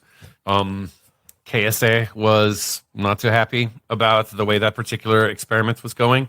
They said pull the plug, and started to hurt the price of my Dogecoin investments. So I had to pull the plug on that one, and just he was being too Nazi, and it's bad for advertisers. And so basically we're monitoring the advertisers, and there's obviously a certain baseline level of National Socialism that Twitter advertisers are okay with, or you wouldn't have seen so many Nazis on the platform for so many years. And obviously, like, we're not getting rid of that. You mentioned Neuralink. I want to talk about Neuralink for a second. You're doing great stuff for free speech on Twitter, but you're also, at the cutting edge of torturing monkeys. What are some exciting things we can expect from Neuralink? And will you have you claim to have, you will have the Neuralink chip installed in your brain at some point as well? What we can expect to see from? It's important. I think everybody understands that the human brain is a problem that needs to be engineered with technology. And obviously people have had, people are tired of overwhelming thoughts and this world that we live in and so forth. And like Neuralink can really, like, it's so much easier and simpling from an engineering point of view. Like if you have software, if you have a Tesla and it goes bleep bloop and it says you've got to download this new software in order to stop for this school bus. And it's easier that way because you just go approve software update. You don't have to question yourself and go, wow, is Bernie Sanders too far left? Should I actually, I'm a Democrat, but I don't know. I don't like these homeless people, and I don't want to research whether rent prices should come down anywhere ever. And so maybe I should vote for Rick Caruso. We don't want people to be confronted with difficult moral struggles like this, but to be able to just have it like a software update, like beep. And we might sort of benevolently interfere with human attraction, sexual attraction in that way through Neuralink. And also, we just want people to have their political opinions become slowly a little bit more kind of libertarian talk radio kind of shit, like the kind of stuff that you would already hear on any kind of right-wing comedy thing that's for dumb people like Barstool Sports or whatever. I did read in certain media reports. I don't know if these are currently Twitter approved media sources, but I did read that upon having the Neuralink chip installed in their brains, several of your monkey test subjects chewed their fingers off. Is this not LOL, or is this rolling on the floor laughing my ass off? You can't make a simian superspecies without breaking some DNA structures. And that's just basic. We're taking some fingers off of the monkeys because they were trying to rip the chips out of their heads, and that would have defeated the entire experiment. And if you're not familiar with monkeys, they've got 4 hands, so if they lose a few fingers, they've got many ways of being able to continue to feed themselves for 2 or 3 weeks before we allow them to pull the assisted suicide lever in their cages.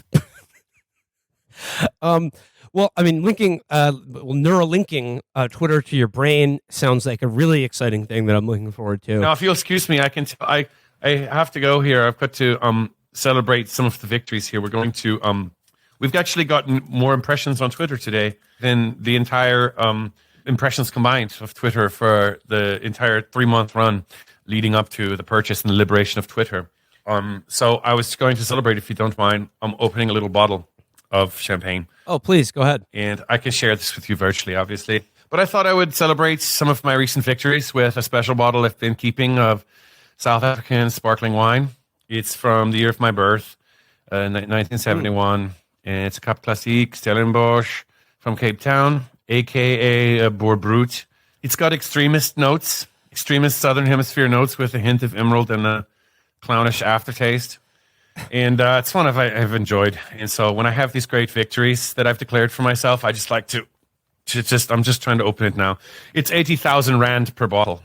And I'm gonna, hold on. It's just a nice little, I corked it. I corked the Cap Classique. Okay, All right, there's no. Everyone's fired. Okay, come back. I've corked my South African wine. Okay, there's obviously an easy solution here.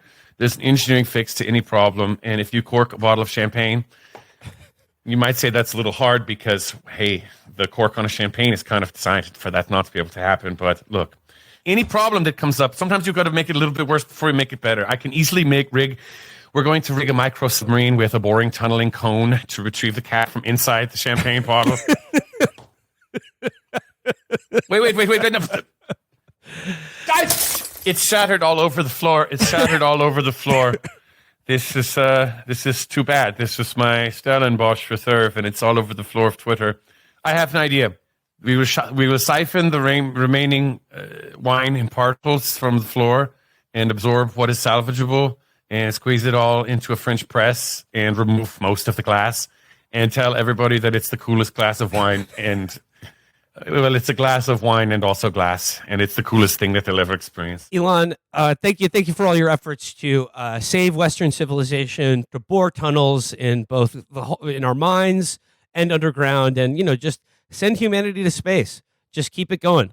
And also, more than anything, thank you so much for cracking down on people doing impressions of public figures. It's so great to talk to like sensible center-left voices like you, left-wing moderates like Tim Pool, like Kyle Rittenhouse, and absolutely. Let me taste this champagne. Civil debate.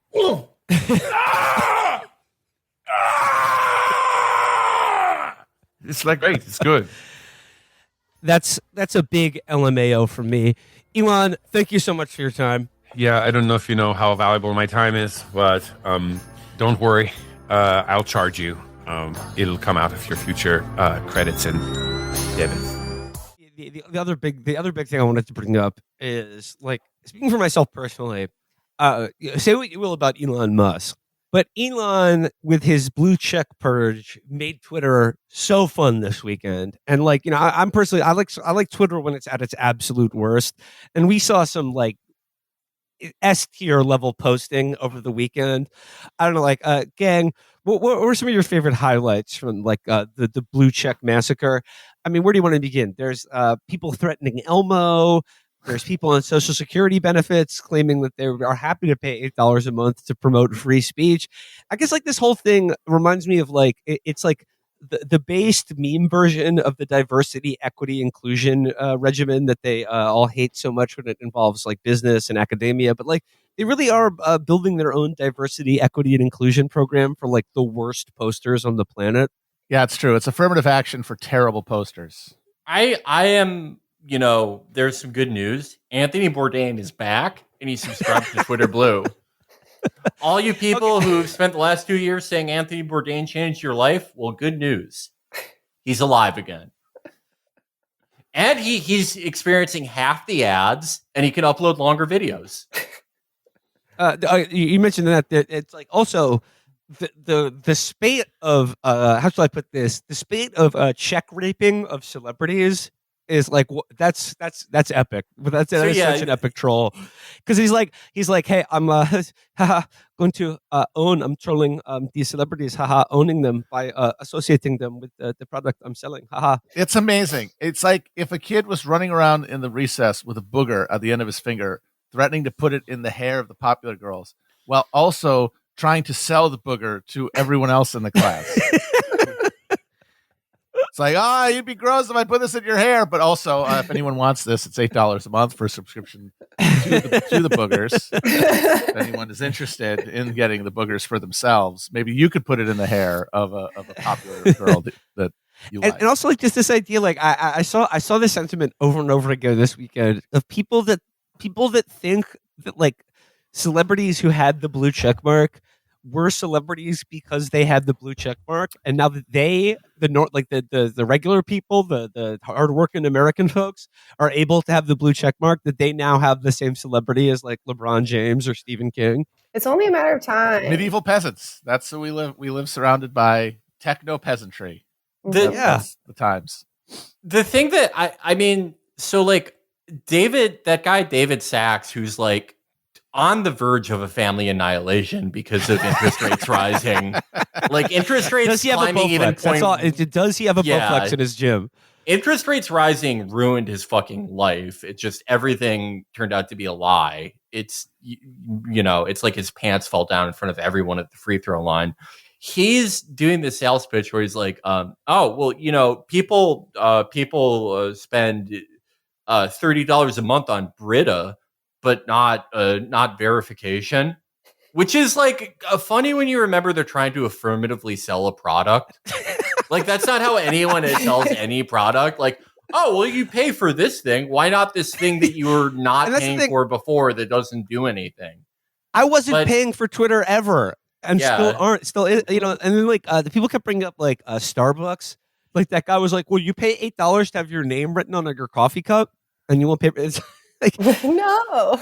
And it's like the equivalent would be like if I went into Starbucks every day and got my coffee for free. And then, like, you go into Starbucks and you're like, oh, hey, some of my friends are here. And, look, there's a celebrity. And here's my free coffee. And then they're like, why won't you pay the $8 that you weren't paying before? But now when you go into Starbucks, instead of your friends being there, it's like anime pedophiles, Nazis, crypto shitheads, and, the worst posters in human history. But at least in that scenario, you get coffee.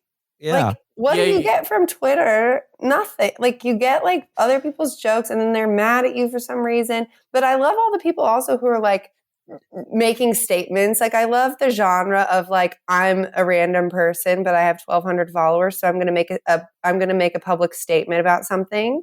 And when there was a period right before the Czech apocalypse, there was like a period where they were saying that they were going to get rid of the checks and then they didn't. And then everybody kept having the checks. And so all these like random people kept being like, dear populace, just so we're clear, I would never pay $8 a month to Elon Musk for this reprehensible service that I never even liked in the first place.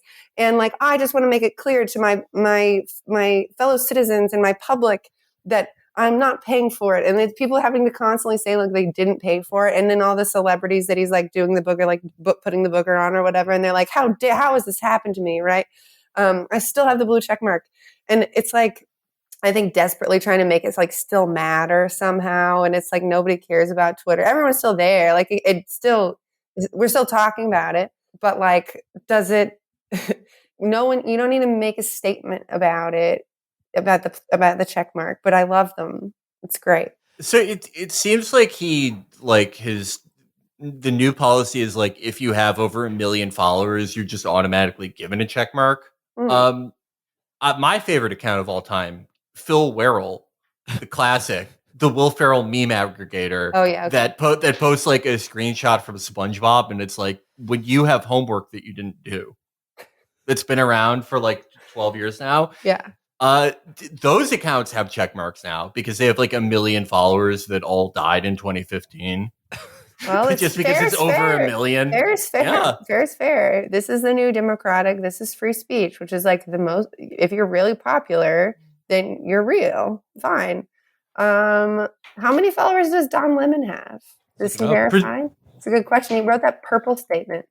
Also, I don't understand Elon Musk. There's like a big thing where he was going to ruin Berlin. I live in Berlin with the Tesla factory.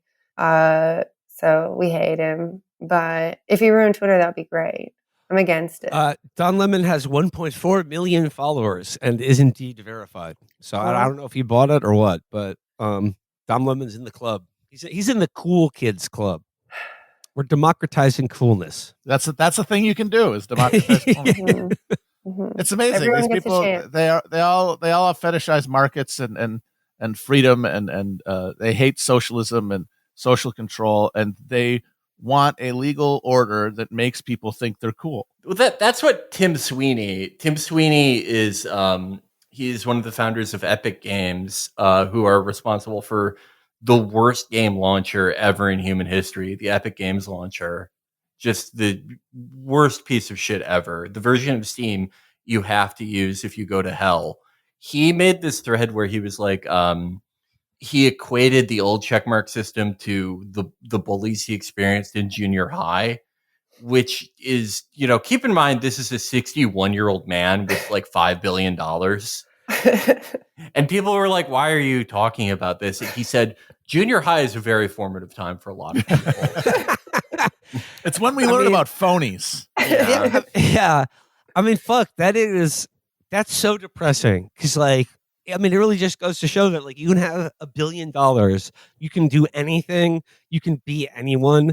Nobody gets past who they were in junior high school. Like, you're always going to be that person. It doesn't matter what you do in your adult life. You're never getting past high school and junior high. The thing that used to stop that from happening is you'd go fight a war for a little bit, get that out of your system.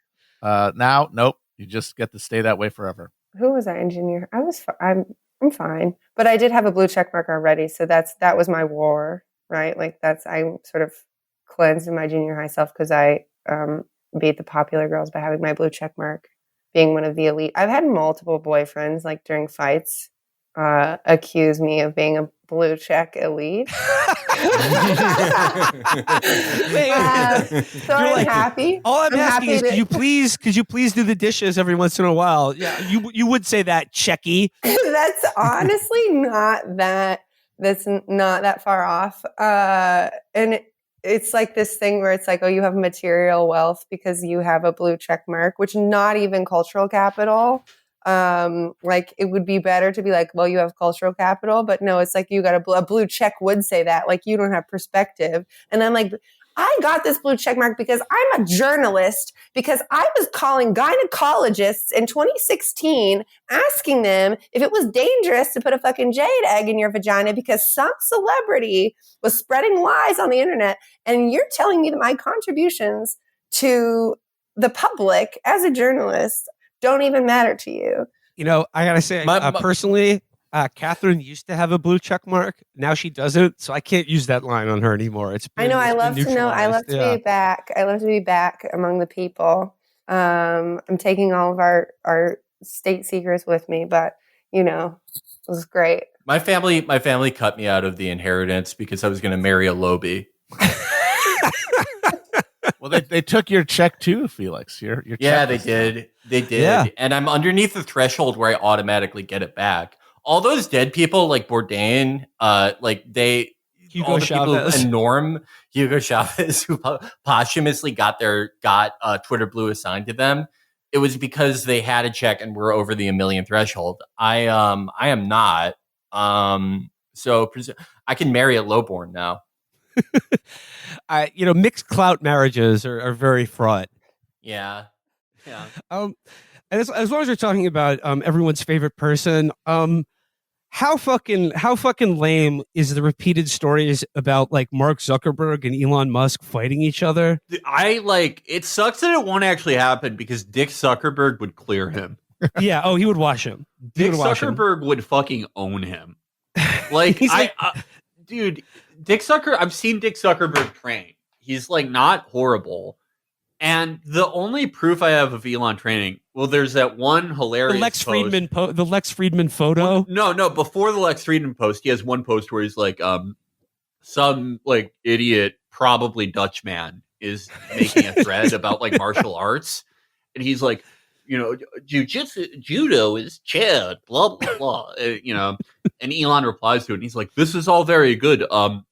I traded judo, Kyoko Shin karate, full contact, and no rules street fights. Oh my God. When he said I trained in no rules street fighting, that is the most girlfriend in Canada ass thing I've ever heard it.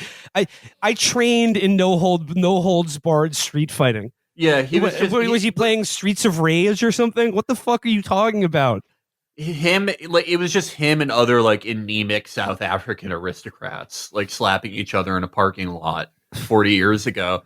But Lex Friedman posted still photos, not video, of him. Yeah, not video. With Elon. Yeah, and was like, oh, guess what, guys? Elon's actually really good. Which is like, Lex is black belt in Brazilian Jiu-Jitsu, but he's like tiny. He's like 4 feet tall. Is there a rank above black belt? Because he has that one in dick riding. Well, in BJJ, it's the red and black striped belt. He definitely has that. He has a 10th degree Dan in dick riding. He's trained with all the Gracie family and riding dicks. Yeah, he is. I mean, I really do think that he's so mystified. Like, Lex Friedman is dumb as shit. My friend Charlie this week told me that at one point, Lex, at the outbreak of the special military operation, Lex unfollowed everyone except for Putin and Zelensky, which is the dumbest fucking. That is so fucking. Get them both on his show. Get them both on his show. We'll clear this up. Yeah, so Lex Friedman seems like someone who, like, his house is arranged like chess pieces or something. And he's like, I'm always in a game. He's that stupid. So he's absolutely like mystified by Elon Musk, and probably like, even though Elon's like fat and weak and like bad at fighting, he's like, he actually beat my ass. He's just so hypnotized by Elon's bullshit that he let it happen.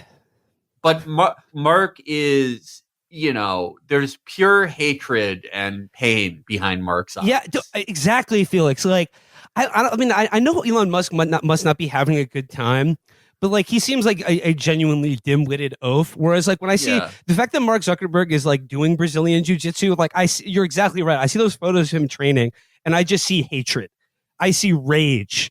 At like, I don't know, like that girl at Harvard that didn't call him back or whatever. I think he's so sick of just like being synonymous with like weak chin dork that like he's turning into a killer.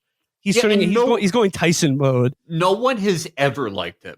That's the other thing. Elon, exactly. Elon is like less popular than he used to be, but he still has fans, and he's had a lot of fans in the past. There's never been a period where people are like, Mark Zuckerberg's awesome. People have always been like, kill him. He's this guy. I hate looking at him. Kill him now. He's always been detested, and I think he's sick of it. Look, I've seen a lot of celebrity training footage. Mark's not the worst I've ever seen. He can kind of kick. He kind of knows what he's doing. It's not bad for a guy who just started like in his 40s. It's more than enough for him to destroy Musk. The UFC said that they would put this fight on. Dana White, this he said, first of all, this is not a gimmick fight.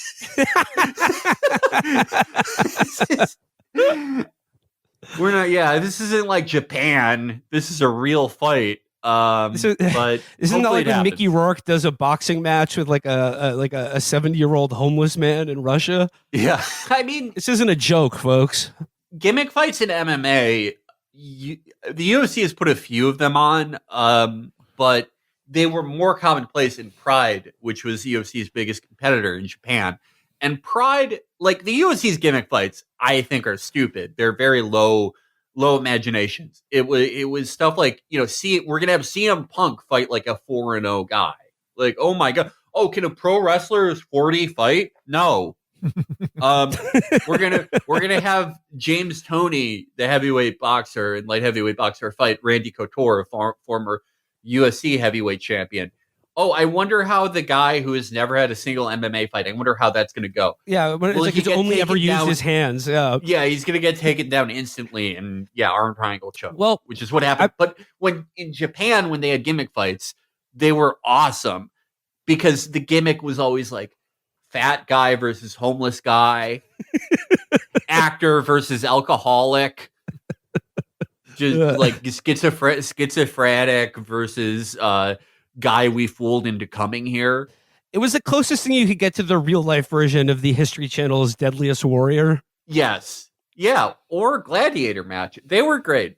They had legitimate fights and they had those fights and they were awesome. But Dana like hates that because he's like, they made a mockery of the sport by having a former NFL player fight a 4'1" Japanese guy. And it's like, no, that's what the sport should be. Then he's like, who would win? Who would win it? When they get a step in the octagon, Mark Zuckerberg or 1,000 ducks? It sucks if this won't happen though. That's really what's sad. Well, I agree with you, Felix, that Zuckerberg would absolutely wash Elon Musk. But here's the thing: I'm breaking down the tail of the tape. The only thing I think Zuckerberg might run into a problem with is like, how do you get like a lock around or your arms or legs around Musk's like enormous trunk of his torso? Like just how wide and sort of large his whole upper body. And I don't mean large in like a jacked way. I just mean like his abdomen is very just disturbing to look at. You're joking, but that is literally, there was an undefeated, this isn't in MMA, but this is in Greco-Roman Olympic wrestling. There's a guy, what was his name? Alexander Karelin. He was this undefeated Russian Greco-Roman wrestler. He looked like he was out of a comic book. He was a Rob Liefeld illustration. He was terrible. He was like fucking undefeated. He was so fucking good and so strong. And he would pick up these guys who were like 300 pounds by the time they rehydrated and just throw them just through the air like they were ragdolls. His streak came to an end when he went against Rulon Gardner, who was the American guy, the American who wrestler. later ended up on The Biggest Loser. World's Biggest Loser, yeah. Yeah, a very strange life, Rulon Gardner, for a lot of reasons. He dropped out of World's Biggest Loser. I remember watching that season. He went home halfway through the show. Well, he lost like 50 pounds in a week because he's a wrestler and could cut weight, and then was like, "Fuck this." But and then he gained it back. He gained it back, and that's why he went home. Really weird, really tragic life, Rulon Gardner. But Rulon Gardner was able to beat Karelin because Karelin, his famous move was the Karelin lift, where he got behind you and like did sort of like an S grip and threw you. He could not get his arms around Gardner's American gut. So there is some precedent towards that.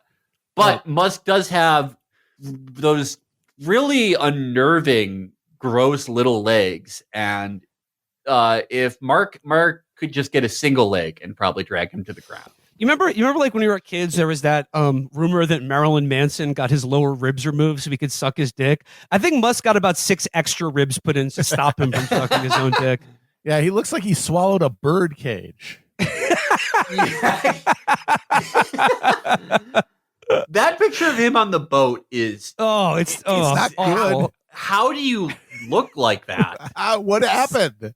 That's not how a human body looks. It's like because it's not like the normal way that like I get fat. You know what I mean? It's odd. It doesn't add up. It's like if he was eating 3,000 calories a day, but only those weird like zero sugar candies that are like plastic. It's like if you got all your calories from things that your body can't digest.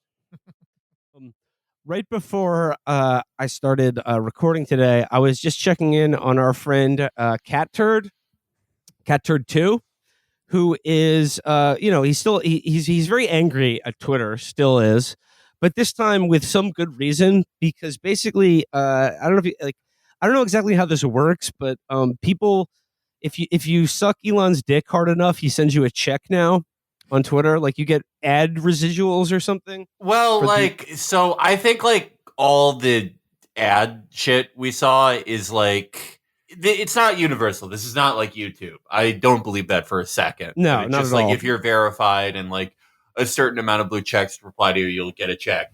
It's like a complete lie and was like only given to people who go, "Oh my God, like, thank you, Elon." So like the Krasensteins, libs of TikTok, like the Krasensteins are the only good people who got money. Everyone else is like, Tim Pool.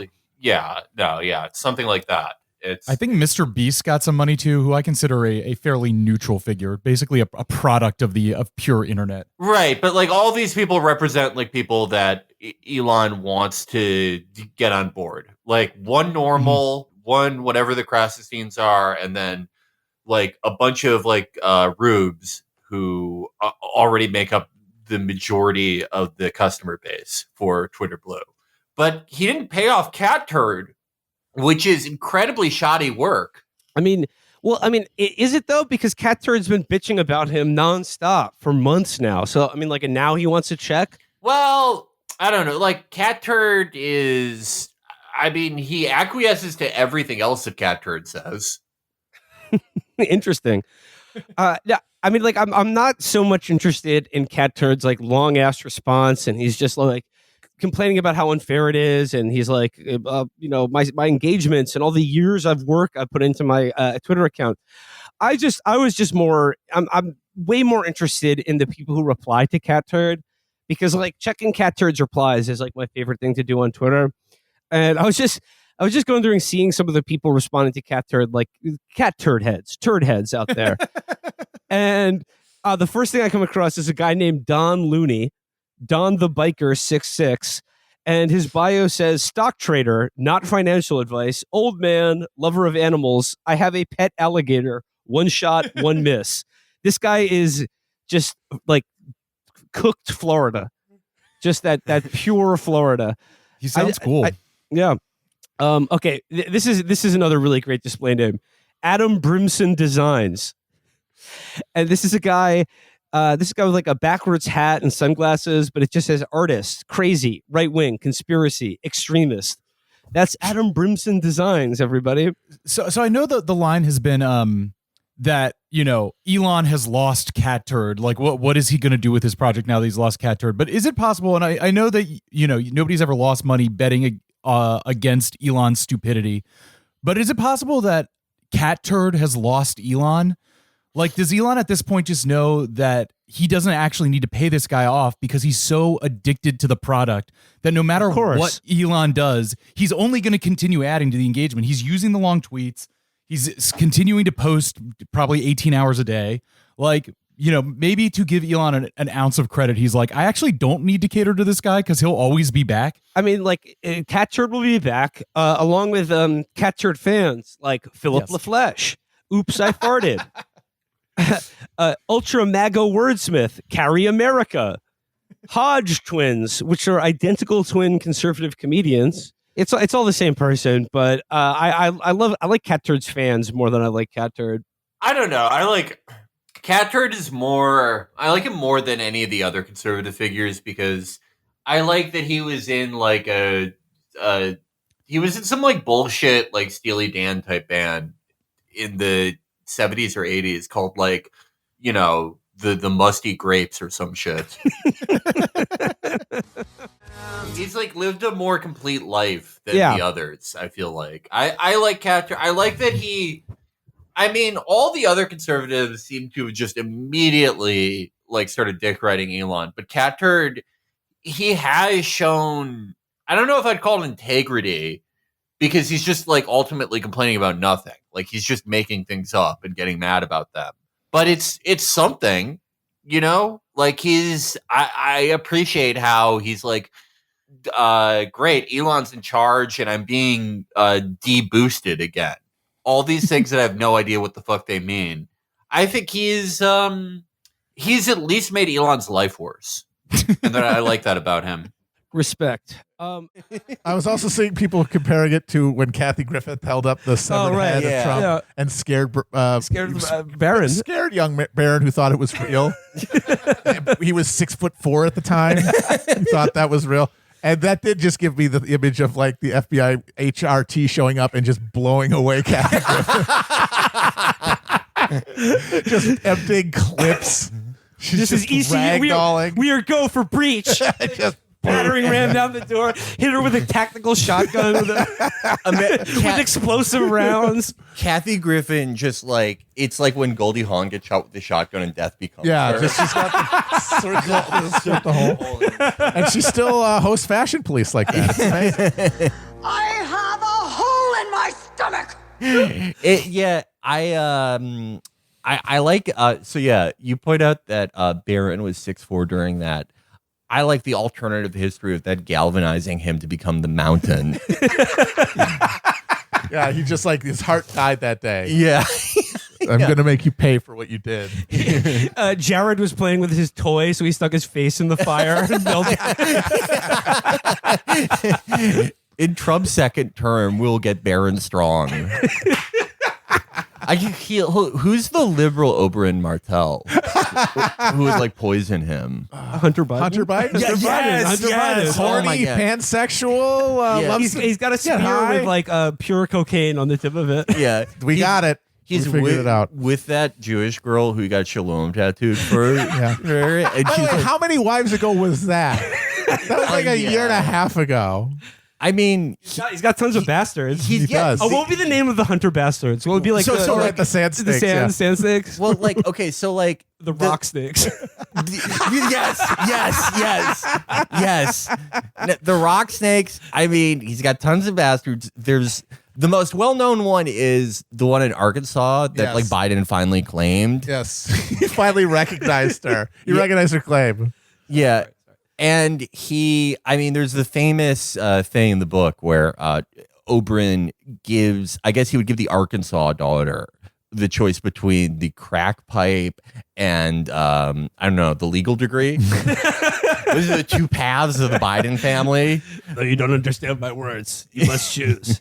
And it was very good of Biden to ennoble her and recognize her, because before that, her last name was Hayseed, which is what they call bastards in Arkansas. He would be mostly overpowering Baron with speed, and like the tip of his sword is coated with like just freebase. Yeah, like 110% pure, instant heart exploder. I can't wait to see that on pay-per-view.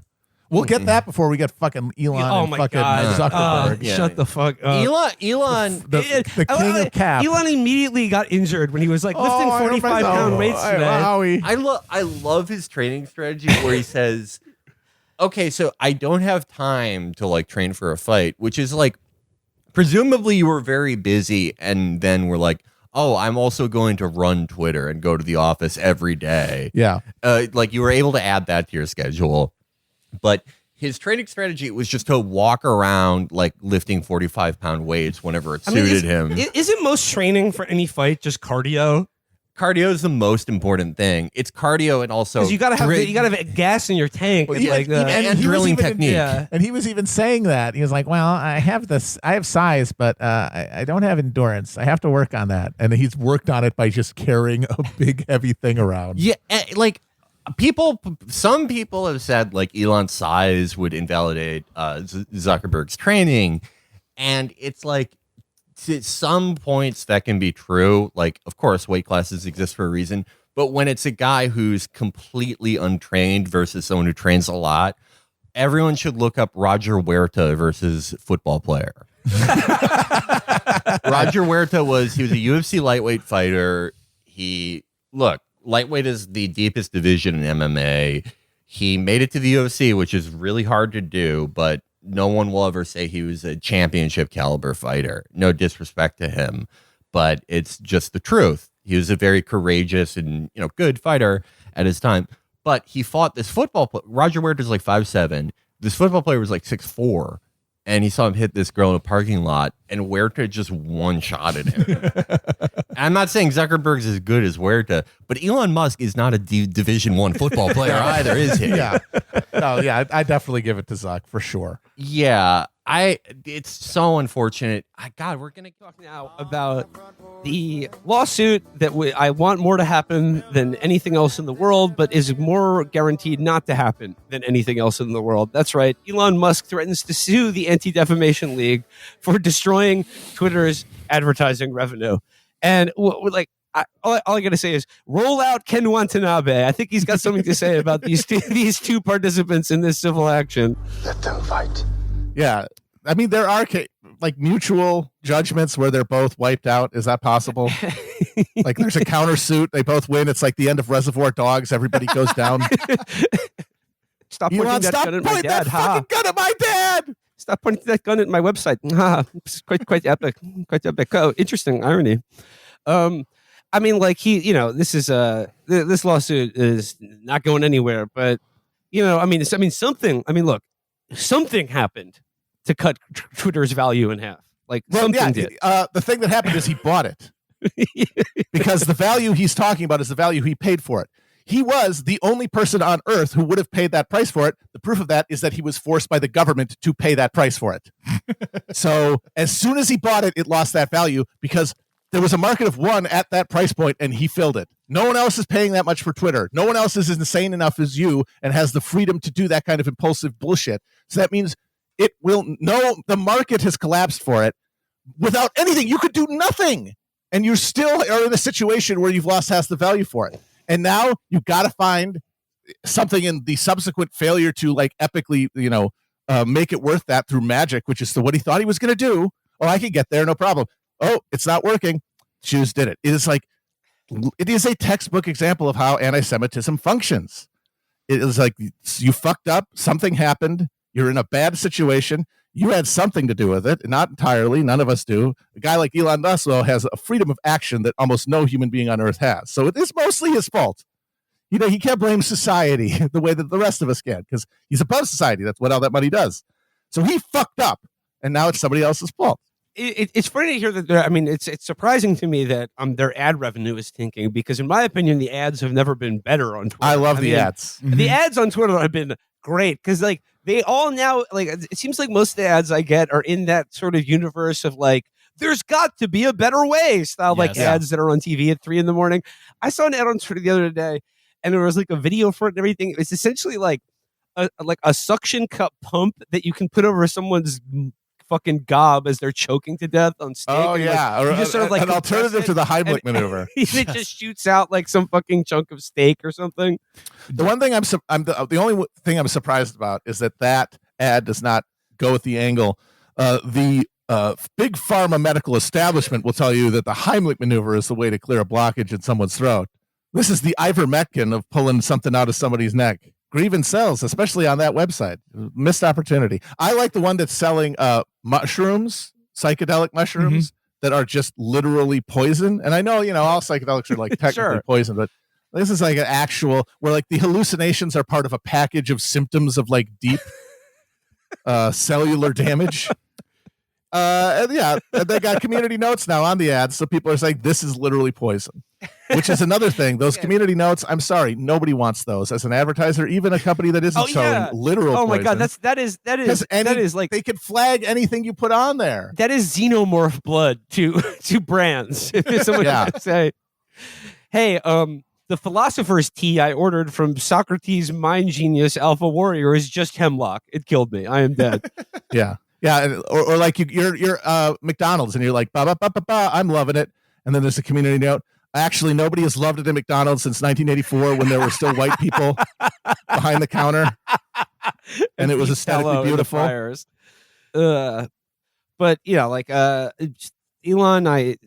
best of luck with that. And and the ADL really funny too, because you remember like a couple years ago before Elon Musk bought Twitter and the ADL was like riding his dick. They released like they did a tweet where they favorably compared him to Henry Ford and then had to delete it for obvious reasons. We don't like that guy. Yeah.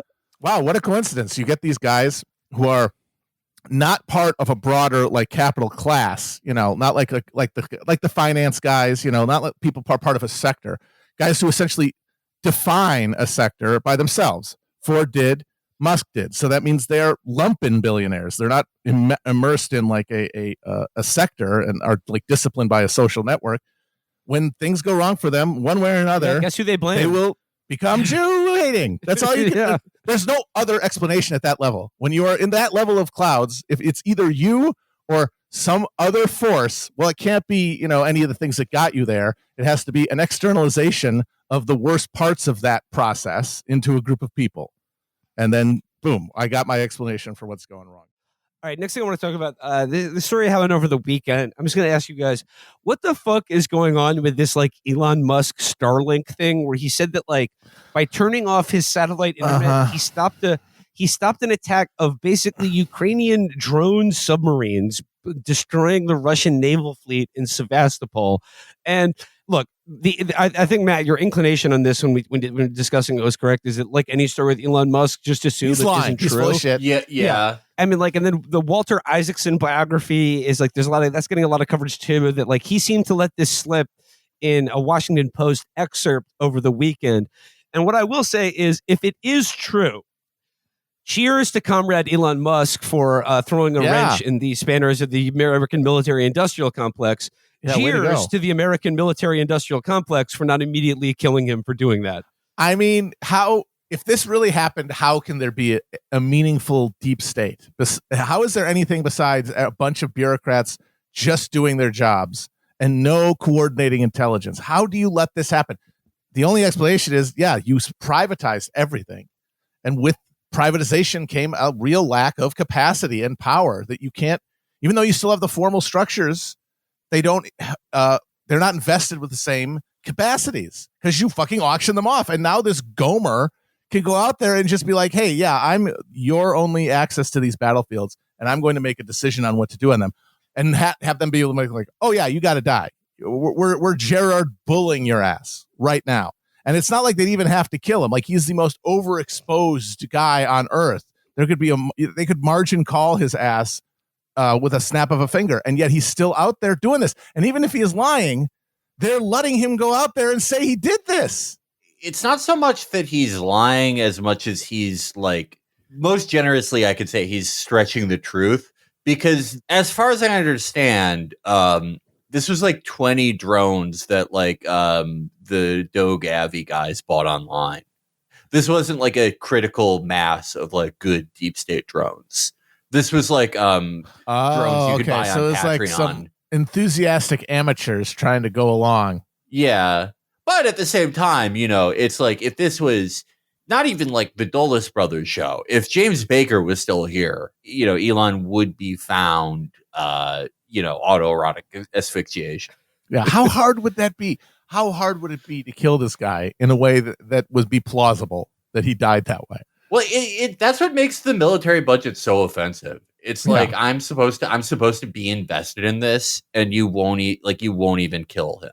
Right. You won't even do this. You're still giving him contracts. It's like, oh, this thing's just a giant money spigot that sprays money at interested parties and rentiers, and that's it. That's all it does. It's just an on-off switch. Cool. Good luck making democracy with that.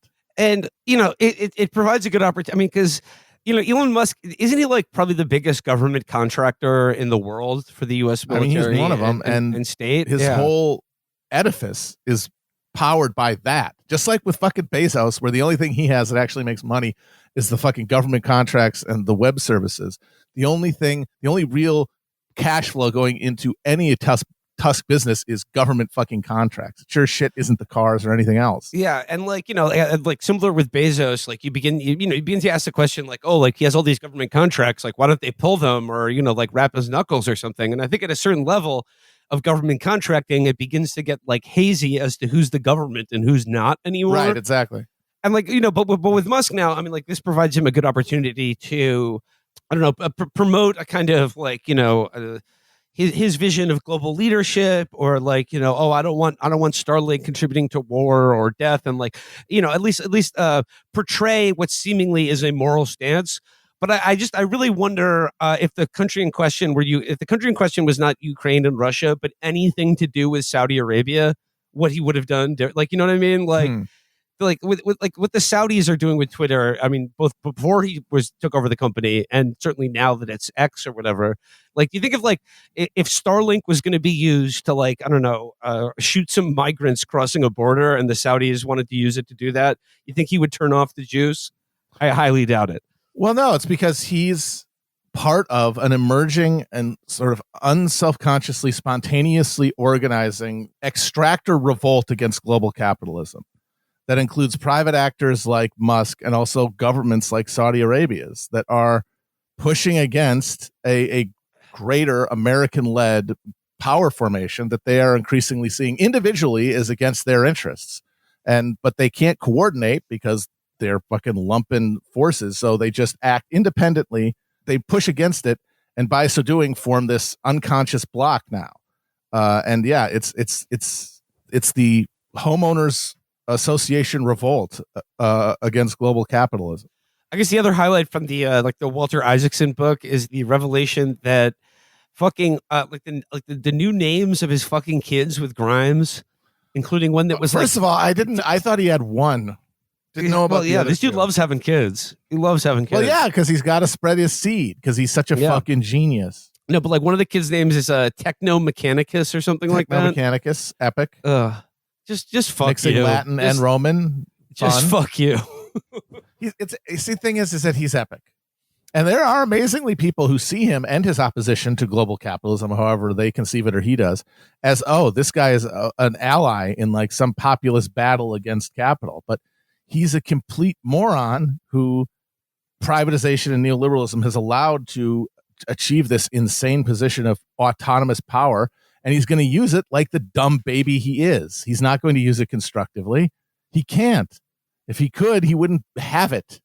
They only gave it to him because of what the system selects for, which is the most empty-headed and hearted freaks on earth. I guess I know we're missing stuff from this week, but I guess the last thing I wanted to talk about was Elon Musk's trip to the border to just be to basically just gawp at refugees corralled under a fucking highway in wearing a cowboy hat backwards. And I just want forget the evil politics aside of this. I just need to talk about, has any human male ever looked worse than Elon Musk currently does? He's looking bad. He is everyone else who has his body is so much more proprietary about their image. But for whatever reason, whether it's false confidence or a delusion brought on by stimulant and ketamine abuse, he's just no, I look great. And he looks like how people are depicted in Family Guy. Yeah. He has Chris Griffin's body, but he's I look awesome. With patchy facial hair. You remember? His chin looks like a scrotum. Or the space between your balls and asshole. That's what his chin looks like. Yeah. Do you guys remember a few years ago there was that weird CGI image out of the UK, I think, of this is what your body, the human body would have to look like to survive a car crash. Yeah. Oh, that's what human form. That's what he is becoming to look like now. Here's my question though. Did he bring that one kid that he always brings to important meetings to the border? The one kid he's in contact with, and it's like a toddler that he insists on. He met with Erdogan. Yeah, when Erdogan said, "Where's your wife?" I just did the grocery store. That was so cool. That made all this Elon Musk shit worth it when Erdogan was just you're a loser. Yeah, he was correct though. He was like, "Where's the babysitter?" Erdogan, you can criticize him for a lot. He loves his wife. Yeah. He invaded Syria because Osma al-Assad was mean to his wife. Osma was Erdogan's wife is mousy and plain. And he was like, what if I ruin your country, you bitch? That's love. One thing that we did not mention last week that I'm happy to have the opportunity to take your temperature on, Liz, as a longtime observer of Bay Area culture and its and its excesses. But I'm wondering what you made of Elon Musk's appearance at the New York Times Deal Book, the interview with Andrew Ross Sorkin, where he basically just, what do you make of his just further descent into being mentally unstable meme brain? What did you make of his performance at the Deal Book Summit? Well, he was on crazy drugs, right?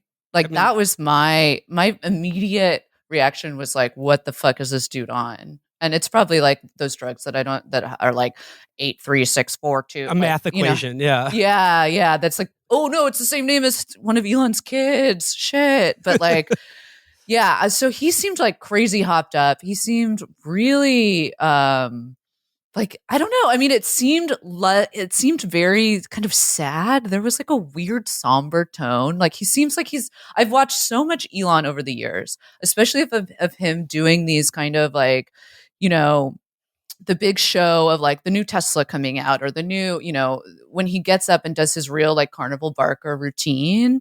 And there was always a little bit of sparkle in his eye when he was doing those, he's really likes to be the showman. And this was just kind of sad, he looks like he's melting into himself a little bit. He's becoming one with, I don't know, he's getting more blob-like. Does that make sense? He doesn't seem well to me. Yeah. He had fat kid on picture day posture. Yeah. With Talk the about someone who tiniest is on jacket. Ozempic. If you're a big guy, you have to know you can't wear a tiny jacket. He did lose about 20 pounds very rapidly on Ozempic. Yeah. Yeah, I do think that he the stupid jacket is all right, I'm thin again. Time for some cool outfits. And that's the best thing he could come up with. Yeah, that's what all his cars look like too. Did you see the Cybertruck? I mean, it finally came out. Oh my god! And I was looking at it, and I'm just this is insane. Oh, he had a great week with the Cybertruck. Did you guys see the video demonstration proving that the door of the Cybertruck can withstand small arms fire from a Tommy gun? Yeah, that'll come in a lot of fucking use to me driving. And like, also, if the windows aren't bulletproof, what fucking use is it? Literally, like, who is the customer for this? I swear Al to God, like, Capone. I was looking at this and no, but you know what it is? Like, this is what I It's think. his South African mindset. It is his South African programming that makes him No, build like a car like that. Elon is like so far in the manosphere that he's literally trying to bring back like pickup artist culture. So he's like, oh yeah, He's it's like surging it's with like his car. old timey gangsters with their fedoras, and you're getting hit by a crazy like machine gun from the 20s, and like the car itself looks fucking insane. Like if I saw someone drive, like if you buy the Cybertruck, that's gonna be the like second line in your obituary. Like you could never not be the guy who owns the set. Like that's just it. You know what I mean? It's kind of like my advice to the 3 women that are not Catherine and Amber listening to this is always like, you never want to be like the person who has like a haircut. Like you never want to be they're like, oh, I love their haircut. Like, no. They like your hair. It's always like part of you, right? It's an extension of who you are. And that's just what they notice is you and that you're a person who has nice hair, not that you're a person who has this kind of haircut, like, because then it's like separate from you. And that's the same thing with this car. It's like, it's basically a form of peacocking that he's bringing back because your ass gets out of a Cybertruck. Like, oh my, you're getting bullied. Like you're just the guy with the Cybertruck. You're an asshole. You're an asshole. Well, yeah, I mean, it seems like Elon's progressive instability, and like I said, like his pudding brain performances that he keeps putting on, and like just the more and more tenuous grasp he seems to have both on reality and like his own companies. I think it's just kind of indicative of like a broader, I don't know, crisis for Silicon Valley right now, and it's something we've talked about on the show before about like the landing strip has run out. The landing strip of like free money and interest rates, like that's gone. And like a lot of these places are shuttering now, but I think there's like a bigger crisis of confidence, which is that Silicon Valley for a while was like at the nexus of one of those like waves when like technology and capitalism like combined to like capture the imagination and sort of like perceived needs of the entire planet. And I guess like the American auto industry would be like a previous example of like an earlier generation. But the thing is, not only have they run out of runway in terms of like the limitless money spigot, I think they've run out of things that are actually world changing or things that actually people want. And then we've seen like these cycles of like whether it's like cryptocurrencies or NFTs and now AI to kind of like reverse engineer that same magic, but it's all for things that like aren't necessary and people don't want. And before we move on to other regions of the world, as long as we're on the topic of cynical and depraved displays. Derek Felix, did you catch this week Elon Musk and Ben Shapiro doing a PR tour to Auschwitz? I mean, folks, Ben Shapiro and Elon Musk at Auschwitz, the jokes write themselves. But, you know. I can't believe I picked that over $2 million. I really fucked up, and I didn't even learn any business secrets. But it's just like I sort of a little bit here on that. It's just like the fact that like they literally. I mean, all I could think about this was during reading this story was a friend of the show, Jerry Stahl, and his book about visiting concentration camps on a tour group. But like the fact that like they literally walked out of the gas chambers to do a PR pitch about how if X had been around during the Holocaust, oh my god, yeah, that was out faster. That was so fucking offensive. Oh, it was. And the funniest thing about it is that Ben Shapiro, when he kept interviewing him, he kept talking about how tweets could have saved lives during the Holocaust, and Musk had to keep correcting him by saying posts on the X platform. I didn't see that. That's amazing. I can't imagine like anything worse than if X was around during the Holocaust. It would like just so many posts where it's like the absolute best case scenario is one of those posts where it's like it's in all caps and they're repeating the same thing over and over again, like Sean McElway. They're killing Jews. They're killing Jews at Auschwitz. They're killing Jews at Auschwitz. They're killing Jews at Auschwitz. 30,000 retweets. Then you scroll down. And it's posting that the ad for the vibrator that every viral tweet has.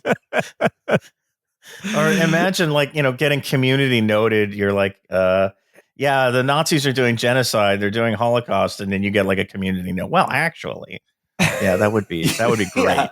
Absolutely.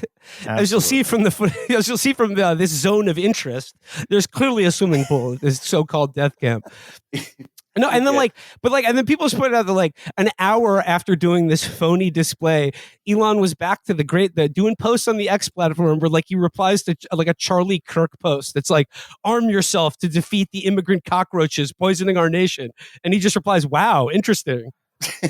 Yeah, looking into this. I will say that like I don't think it would have. I think they're going a little far by saying posts on the X platform would prevent the Holocaust.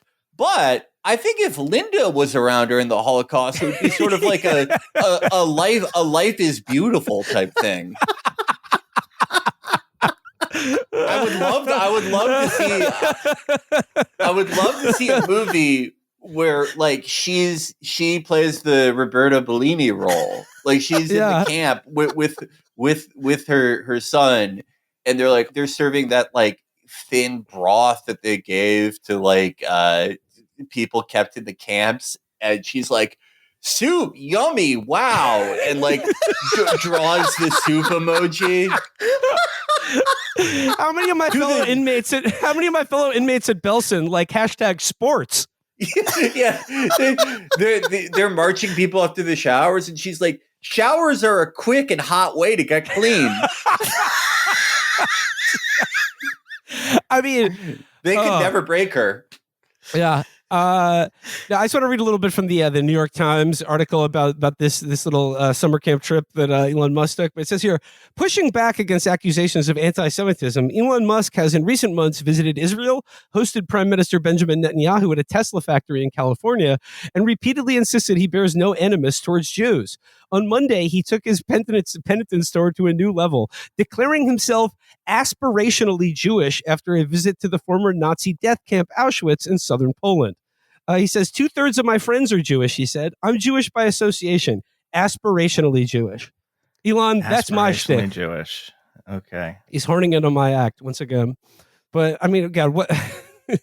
I love Elon studying the Holocaust and just being like they got to control who worked in their factories. Interesting. I hate putting things like this because it's a very like, it reminds me of those like there's no such thing as fucking unskilled labor type posts.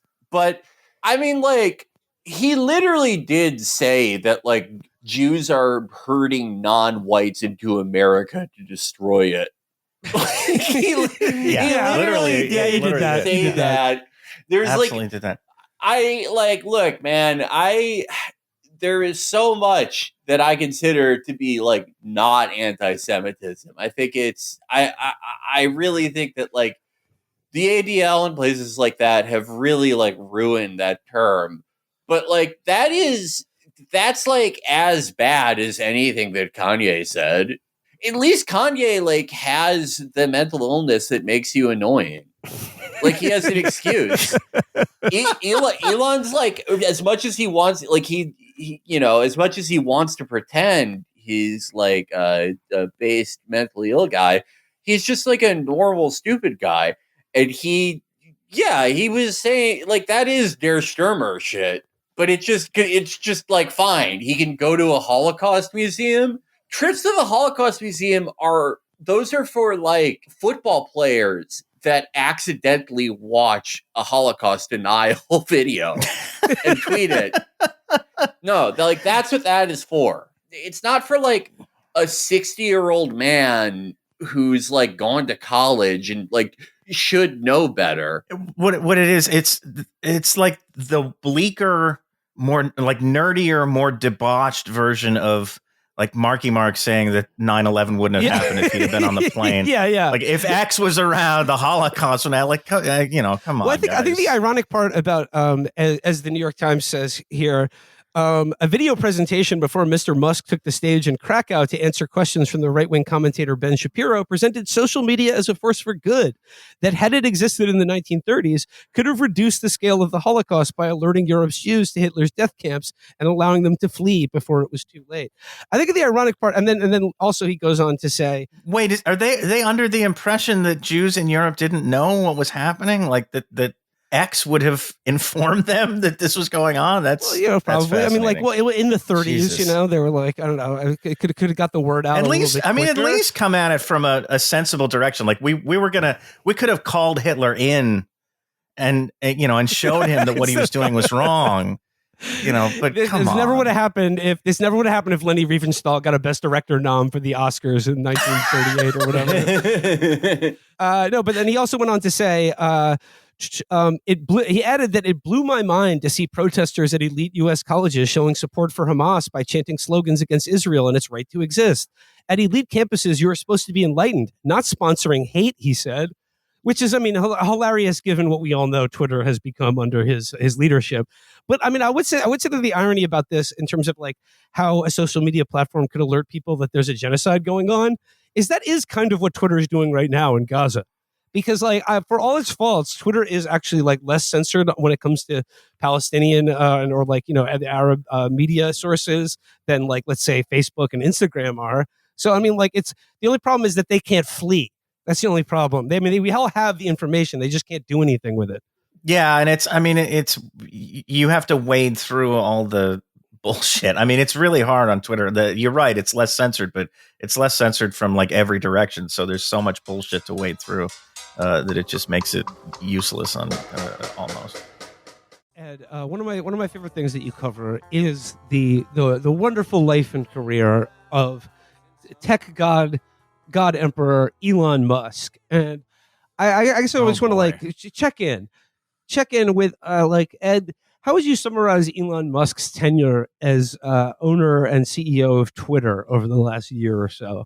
So something I've really enjoyed about watching him run Twitter is I've always wanted to see one of these big brain genius guys truly actually do some work and truly run a company without any guardrails. And this is what happens. He tried to kill the sale due to the bot problem. He was like, yeah, there's too many bots. They're all woke as well. And he then proceeded to create arguably the worst bot problem I've seen on a website. I've never seen worse than this. Every two posts, it says ass in bio. The pussy in bio, ass in bio. How did this happen? Because I remember when he was buying the website.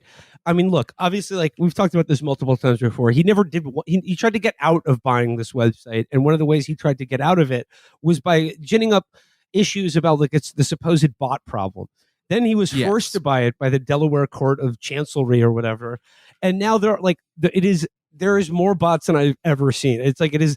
I know there were bots on Twitter before, but now it's like every single thing you see, I feel like, is pussy in bio. How did this happen? So what happened was he fired all of the trust and safety people. That was a big thing he did.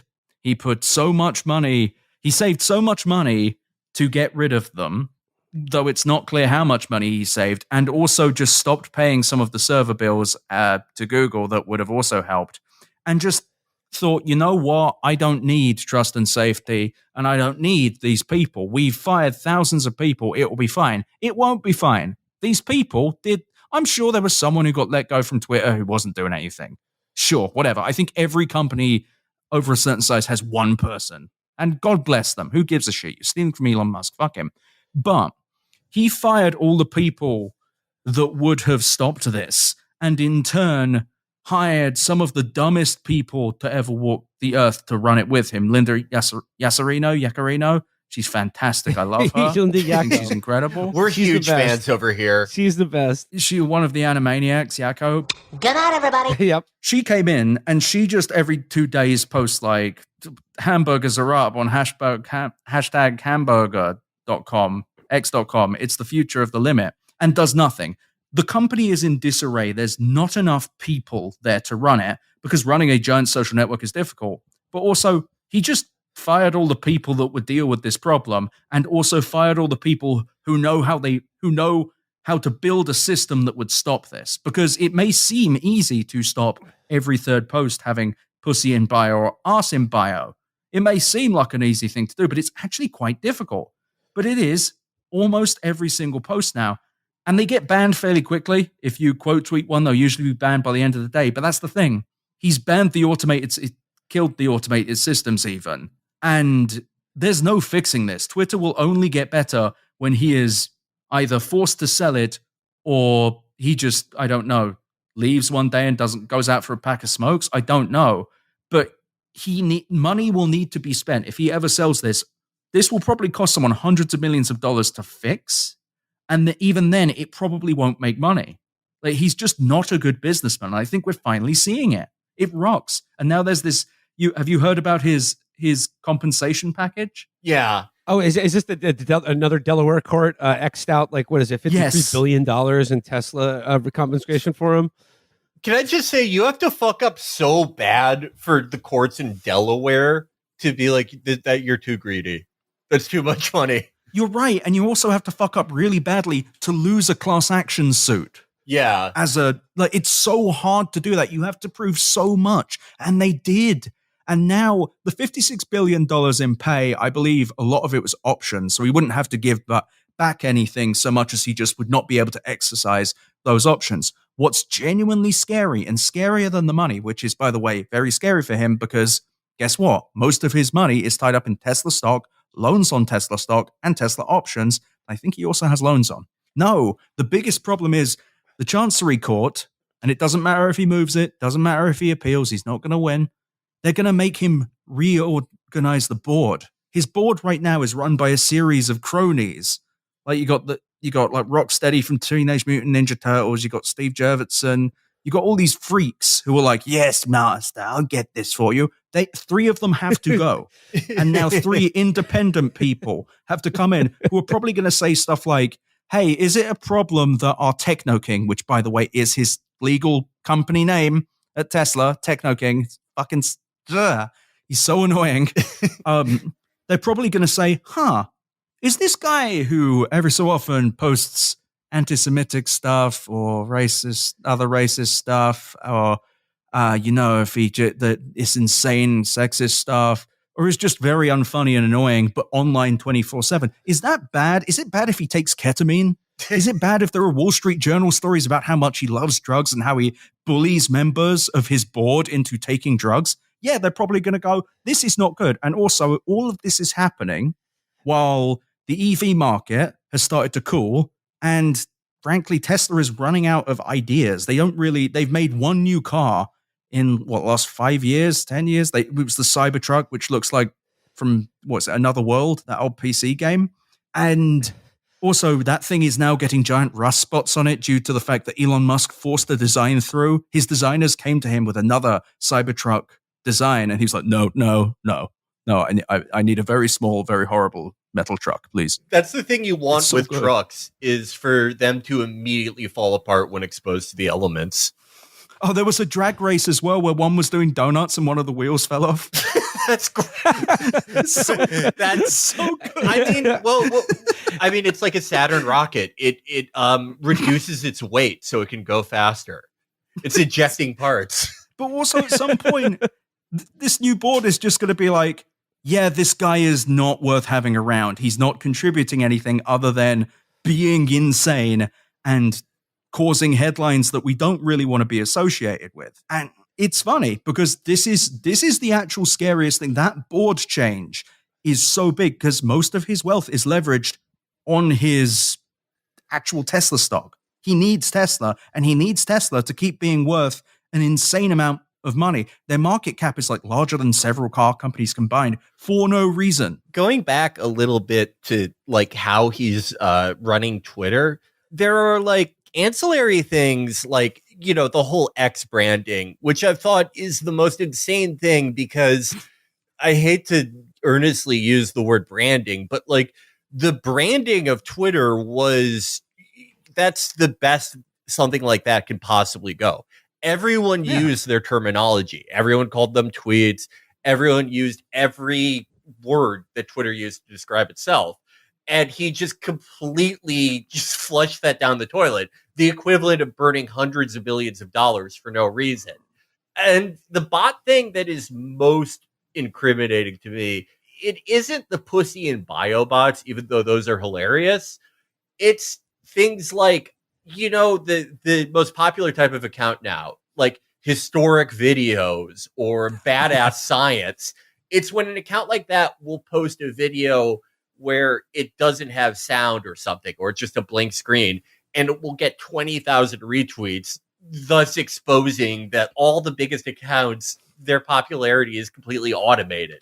There's just a system of bots that are just mindlessly retweeting these accounts. And you go to the replies of any like large account, it doesn't matter what it's a video of, what it's a picture of, it'll just be like a blue check account that's just giving like generic NPC commentary. Great video, awesome picture. It'll be a picture of like those orphans running from napalm in Vietnam. Inspiring image. Well, and what's even funnier about that is, so a report came out a few days ago from a company called Check, which is a cybersecurity firm that literally tracks bots and fake users. Matt Binder over at Mashable published this. So apparently, according to Check, 75.85% of traffic from X to its advertising clients' websites during the weekend of the Super Bowl was fake. Like that, X, it's where it happens. Jesus. Yeah. And it means ad fraud. Yeah. But it's insane. And also the other funny thing that this is something I laugh about a lot, is the fact that he's giving money away. He gives money to people who have Twitter Blue. Oh, like the Mr. Beast thing. Yeah, that was so good, where he was using advertisements, like ad revenue. He was using ad spots on Twitter, not calling it X, to put Mr. Beast's video in front of, so Mr. Beast could make money. But then Mr. Beast posted, yeah, I made like 250 grand. However, I think it was messed with somehow. So he spent $250,000 to get Mr. Beast to suggest that he's doing ad fraud. It's so good. It's so funny. This is it's definitely, it feels like the kind of idea like a 13-year-old would have about business. Like, yeah, the way to get people through the door is to give them a little money so they feel like they'll post there, which will create value. And then you're like, how will that create value? And they'll go, well, scale. So why don't we take these Patty's dollars and just distribute them amongst the shanties?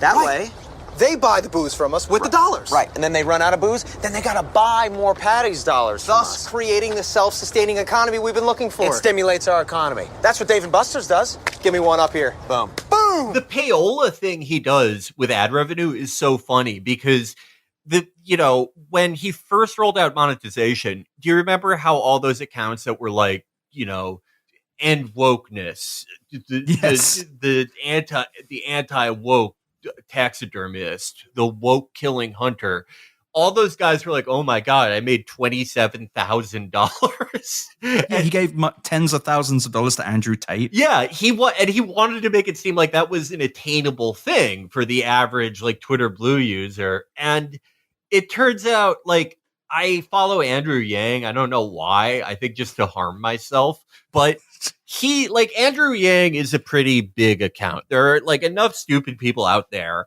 where they still want to listen to what Andrew Yang has to say about whatever. If there's a mass shooting, they want to see Andrew Yang go, we could solve this if we had handshake parties. Yeah, there's a way that the gun industry could work with schools to educate more on guns. yeah.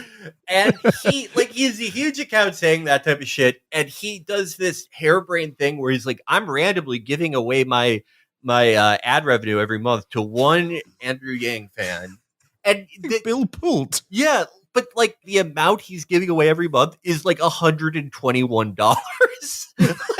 How is this worth it for anyone? But what's funnier about that is, so my way of hurting my brain is I go and look up Twitter or X payouts. And I go and look. And what's great is he regularly gives away like $8 to $25 to $35 to just about any user. Now, this is not a lot of money objectively, but you know what it is more than? The amount they are paying for Twitter Blue. So he is just basically giving the money. He is giving the money back. You will find some 1,000 following account that will post, I got $35 from X. And it's like, You just absorbed multiple people's Twitter Blue subscriptions. And no one is reading their shit, by the way. It's like other people that are just scamming Twitter Blue. It's so cool. I've never seen a company just create a degenerative revenue policy, like one where we will make money but deliberately give it away in such a way that there's no value to this. It's not like it's a public company, so they can say, well, we're growing at this rate, because he never wants to be a public company, because I think the public markets might say, hi, you can't just post a graph every 3 months that says Twitter is bigger with a line going up and then users and then 500 at the top. We need a little more fundamentals than that. But I think that this is just, it's horrifying. He is destroying this platform. He's destroying a platform that I made my career on. Frankly, let's be honest, I think we all kind of did in some level. And it's annoying to admit that. It feels bad. But at the same time, he's destroying this for no appreciable reason. He is not making more money. He didn't turn this into something where he's making a ton of money just for himself or really helping himself in any way. I'd argue this site has only been bad for him. Yeah, that's the crazy thing about it, is like, we've seen a lot of things like this where someone takes a public company and through like debt financing and, borrowing against their own wealth, they take a giant public company private, and they either just completely loot the company for all its assets, or they strip down costs so much and make it run on a threadbare operation, making one person do the job of 8 people so they can sell it for a massive profit like 5 years later. That's, bad enough. That's already a pretty big sector of our economy, especially in tech. But he's not even doing that. It's like he's doing the private equity thing of breaking the company down, but for no conceivable purpose. Like, he's made a big deal about like ads. Ads are coming back. Every ad I see there is like a 6-year-old. It's like a 6-year-old saying, I think Mercedes is the best car. I think what's important. So actually, any listeners who've played Madden or MLB The Show, this is what would happen if someone who ran a Madden franchise actually ran a football team. This is the tech equivalent of that. This is a guy who is like, I know what I'm doing. Watch this. He has absolute power. There is no more board. There is just Elon. This company has the same corporate structure as mine, which has one person. Like, that's it. And he's running it as he wants to, which is to say, not well at all. And from every report I've read, what actually happens is at like 3 a.m, an engineer will get a text from Elon Musk being like, we need to move the retweet button and the like button. We need to put them at opposite ends of the page so that we have more clicks. And the engineer will be like, Elon, that doesn't make, he says, I will fire you. Now, I will fire you from the company. You will not be paid. And so and then he'll wake up the next day and he'll be like, oh, I moved the likes. He'll be like, I never said that. He's just, I will not speak to, I've never taken ketamine, never taken any actually illegal drugs somehow. Weird enough already. But from what I have heard from people that have, this man is on something all the time. And based on there's multiple Wall Street Journal reports about drugs, this man may just be on ketamine. And just abusing it in a way that only an insanely rich guy can, so it doesn't just destroy him all the time. But I think at some point, I think we are watching a man just constantly over leverage himself physically and financially in real time. At some point, something has to crack. And you may think, well, things have gone badly so far. Absolutely not. Like right now, he's also quite old for a guy who might be abusing drugs. Like his body may just give up on him. Like these are the things that I don't think the tech industry realizes. And also, it's a disgusting point in the tech industry that not one of these shit fucks, not Mark Zuckerberg, not Jeff Bezos, not Tim Cook, none of these people have just said, hey, maybe don't be like this, Elon Musk. Like, fuck Elon Musk. Like something, a miniature piece of a soul that exists within them. But they don't want to call out another billionaire because they know they'll get in trouble for it. They know they will get more scrutiny, even though like Elon Musk can take up most of the news. But what's more insane, this is the stuff that drives me truly mad, is all of this crazy stuff we said that should be immediately disqualifying. Almost everything that we've said just on its own could be. And yet, when Elon Musk tweeted, yes, we put the first Neuralink inside a man's brain, everyone's like, yep, absolutely. Let me just type that one out. Neuralink, Elon Musk. It's just, they just reported it because he tweeted it. And it's, this man has killed multiple monkeys with this chip already. You think he's just put this shit in a guy's head and he's, first of all, he has not done it. But second of all, had he, you think this man is alive anymore? You think he didn't die during the operation? That's such an ignominious way to die. They put it in a human being's brain, but like, are they alive after? Like that's a question that was the human being alive when they put it in? Yeah, well, yeah, it could be a cadaver. Put it in a corpse.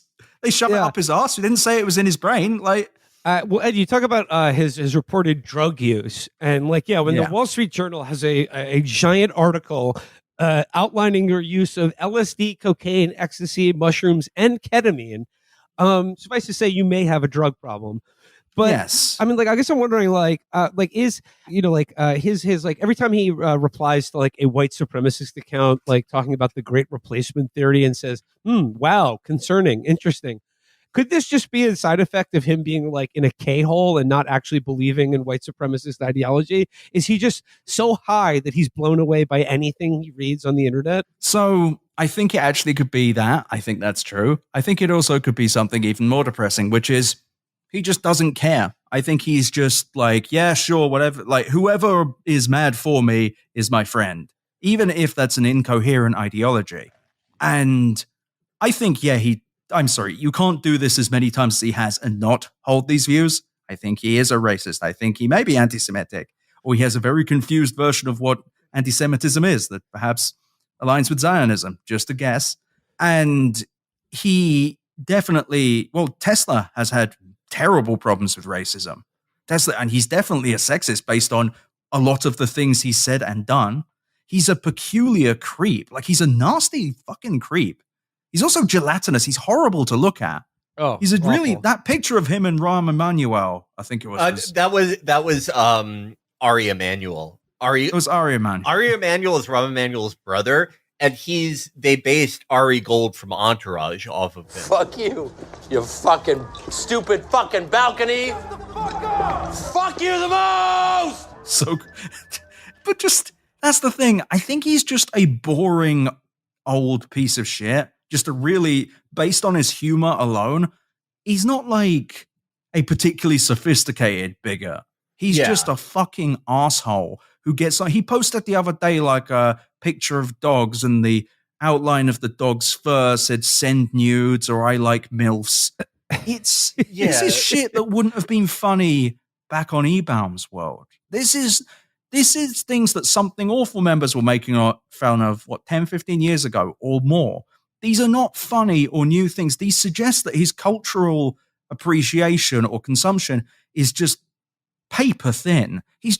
This man has more money than anyone else in the world. He could do anything at all times, wherever he wants. And he chooses not just to post, but to post in this vacuous, empty, very sad way. Even Bill Ackman, who is a fucking loser, at least he's dropping 10,000 word tweets that no one will read.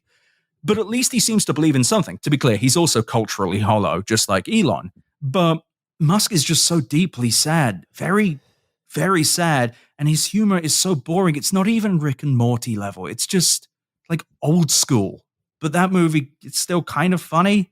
Yeah. It's very sad. The most illustrative thing for his sensibility and his cultural touchstones was when he posted some reposted someone's meme about Evangelion.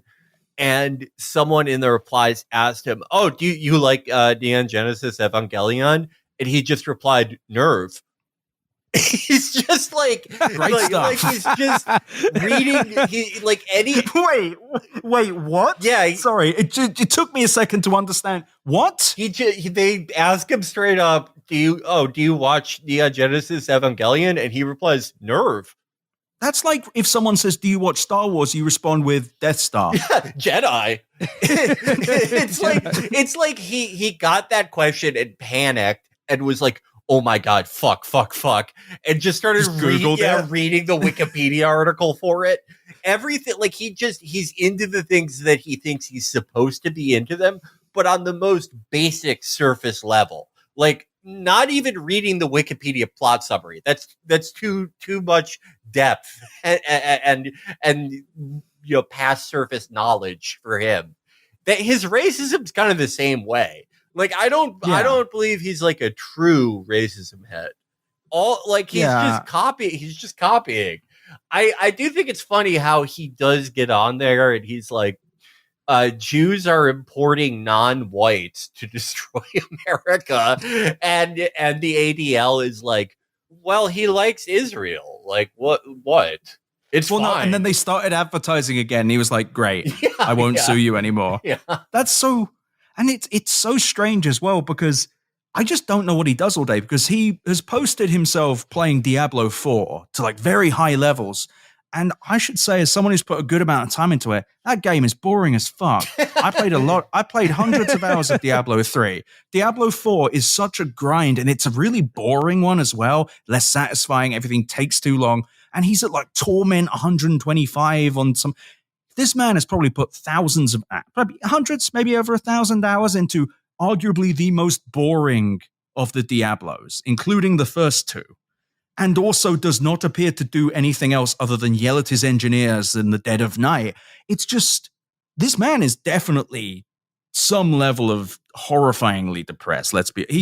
He's certainly acting like he is very depressed. Like he's acting like I would have when I was 13 and I don't run Twitter.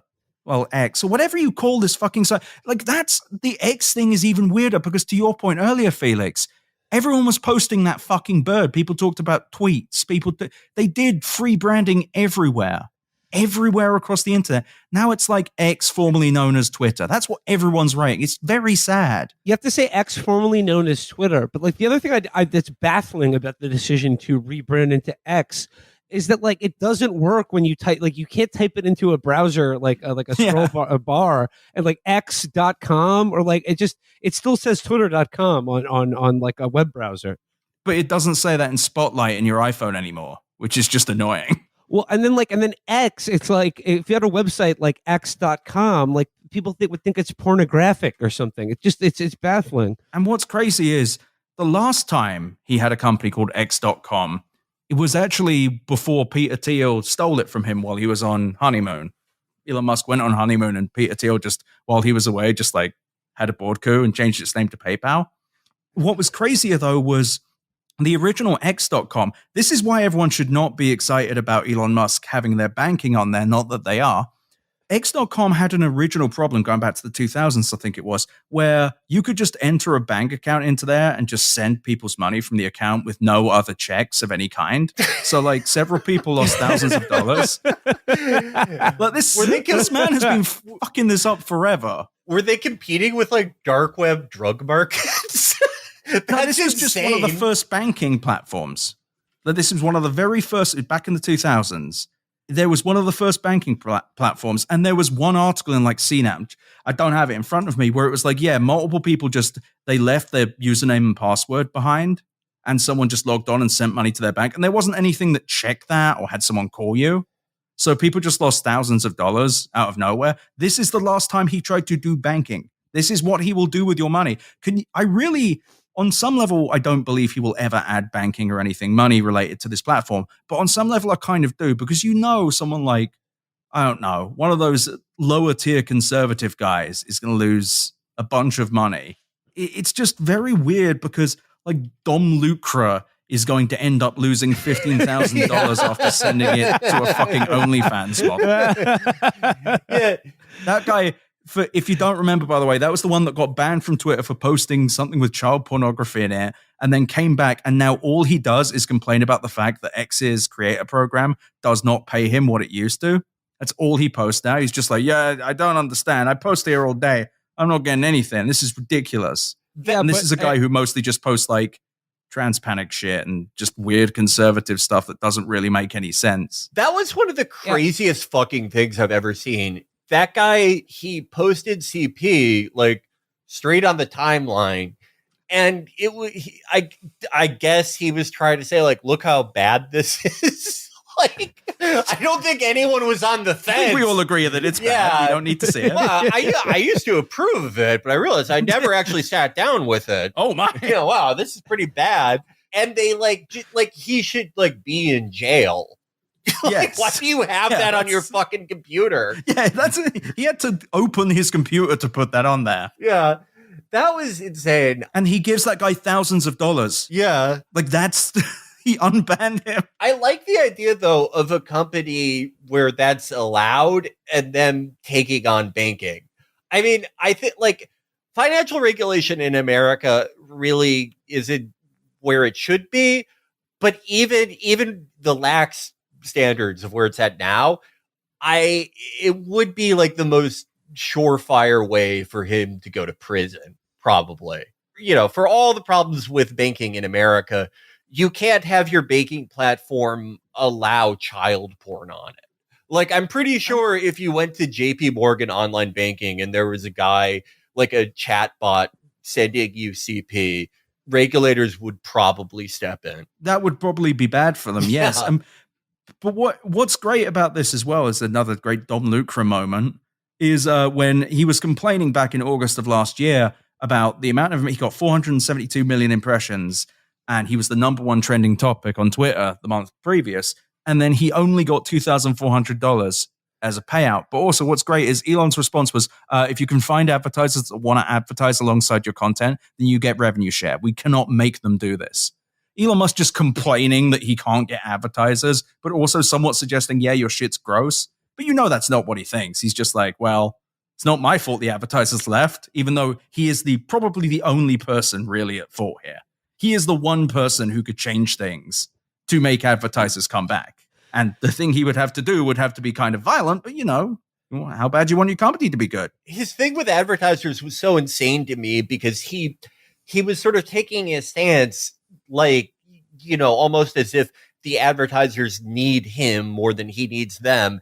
And I mean, correct me if I'm wrong, but doesn't Twitter represent an incredibly minuscule part of most large companies' advertising budgets? Used to be 2%, and now it's less of all online advertising spending. Yeah, so it's insane to just create this problem where there was none, and it's a very easy thing for these companies to just not advertise there. It probably doesn't affect them at all. It's one of those things where, like, no, people should not be noticing this. And despite what Dom Lucre is posting on Twitter, for X, formerly known as Twitter, another weird thing I've noticed about Elon is that, like, he conceptualizes his mission in buying Twitter as saving the human race, which is kind of translated now into this kind of like natalist ideology of encouraging people to have more children. And Elon already always has like one kid of his on his shoulders at like big press events. Like he took one of his kids to Auschwitz. You remember when he met with Erdogan and Erdogan said, "Where's your wife?" Erdogan owned him. Yeah.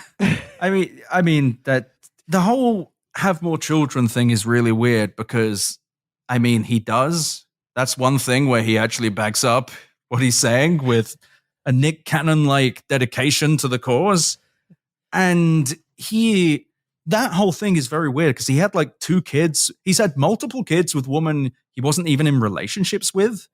And like, do whatever with your life. But it's also just very bizarre because it's almost the kind of thing you would think if you hadn't had human experiences.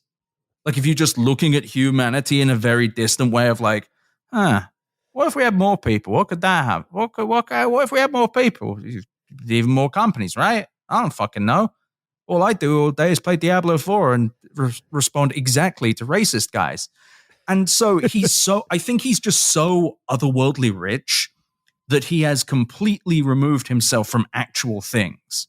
Not just bills, obviously, and struggles, but also from relationships to other people who might have children in a normal sense. And I don't even mean ultra rich parents who have nannies. I mean, to the point that he just like no one around him has children. I don't know. He probably doesn't. I don't know.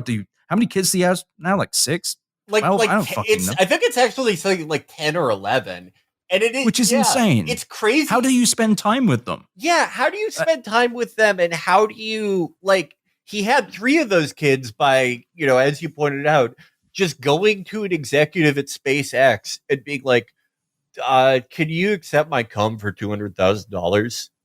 And she said yes. Yeah, sure, why not? Yeah, Fuck it. Yeah. I don't got anything on for the next 9 months. It's just, but it's the kind of thing that doesn't make sense because none of us have no bills. None of us have no struggles. We must pay the power company, or the power company will turn off our power.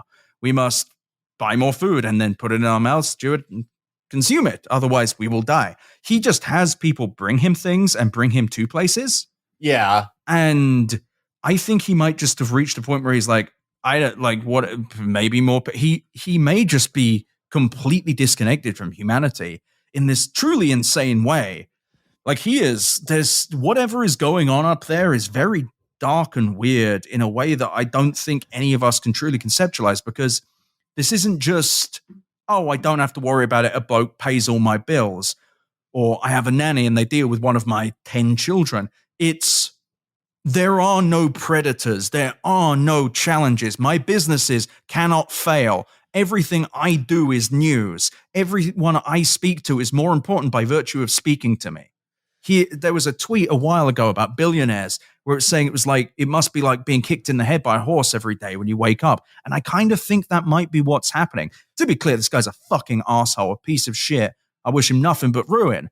But there's something very strange happening, something very horrifying almost. And I think however it ends with Elon in 5, 10, 15 years, it could be very dark. Yeah. Right? Like he's not just surrounded by yes men. The media were his yes men too. And now it's kind of crumbling before his eyes. And I think he's realizing, well, I don't think he realizes what's happening, but I think he's realizing something is different and he has no control over it. Yeah, absolutely. I don't like his current stance against the media is so insane because no one got as much uncritical free exposure and positive press as he did. Never. From like 2012 to like 2018. But I think if any current, top 50 richest person in the world is a candidate to do the Aubrey McClendon and like kill themselves in an insane way, it kind of is he's the best candidate for that, I feel like. Or he'll just die of a heart attack. Yeah. That is, I don't know really much about the drugs he takes, but I'll tell you, taking all of those things while also definitely being really unhealthy, that's a recipe for disaster. And I will say he also deprived me of the thing I would have really loved to see, which is Mark Zuckerberg beating him up. Remember that? I was so excited for that. I would have paid any amount of money to see that fight. It would have been Low Tax versus Uwe Boll round 2.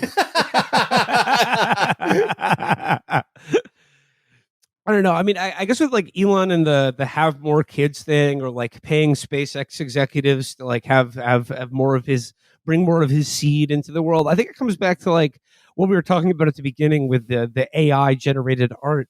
I think he's fundamentally disconnected from human beings in the sense that like, I don't think he views like having kids as like, oh, you have a kid and then you're like a presence in the kid's life. You raise them. Yeah. You put in work. I think he just views like human beings as just like a series of inputs and outputs. And if you put the right sperm in the right woman, then you have like more Elons, like you said, Ed, more companies, more innovation. But like we're actually raising the kid or being a father to them, as long as you have money, it's just like it's immaterial to him. And I think that a good way to look at it as well is everything has just kind of worked out for him. And there's a combination of luck and opportunism here. I think everything is technically luck. And especially in his case, he was born at the right time. He was able to move to America and just go to, Princeton or Stanford. He went, but then he dropped out and he happened to meet the right people. And he was there at the right time and had good enough ideas. And I think he is a good operator, or at least was. He was capable of signing the right deals with the right people and kissing the right ass, and also being able to invest millions of dollars at the right time. Being in those deals because people knew you had the money and knew you knew the right people helped him. And I think right now what he's realizing is he is taking on, well, to be clear, I actually don't think he's realizing this. What's happening is he has managed to find the only problems that don't get solved by knowing everyone. You cannot fix Twitter by bringing more attention to it. In fact, bringing more attention to Twitter right now is killing it, because the more people that see this sorry sack of crap, who see arse in bio, who see all of these fucking weird things, they're not going to go, this is the place, this is where it happens. I want to get my news here. They're like, this is fucking strange. What is going on? Why is this like this? And he doesn't know what to do. He doesn't know why the Cybertruck isn't doing well. And the answer is because he designed it.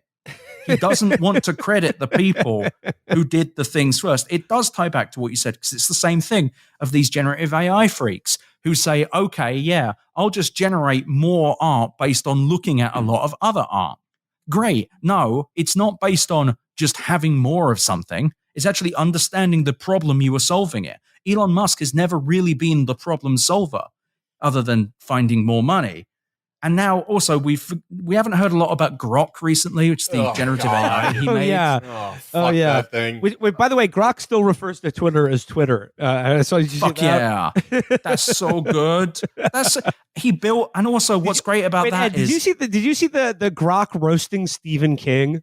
And Elon just 10 crying, laughing emojis. Did you see that bullshit? I did, because it begins the same way every Grok roast begins with, oh boy, I don't know where to start with.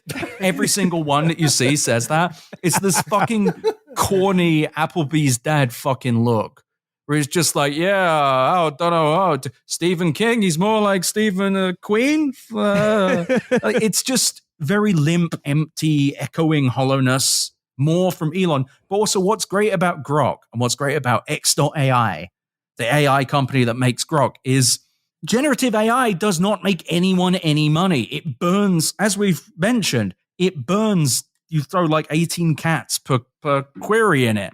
But in all seriousness, he built this thing. He spent millions of dollars on it, and it's probably losing him money with each message. He is so good at coming up with ways to make himself less money. He's actually genuinely really good at destroying companies. If he was doing a producer style thing here, I would be like, cool, that's very funny, but he's not. He actually thinks these are all great ideas.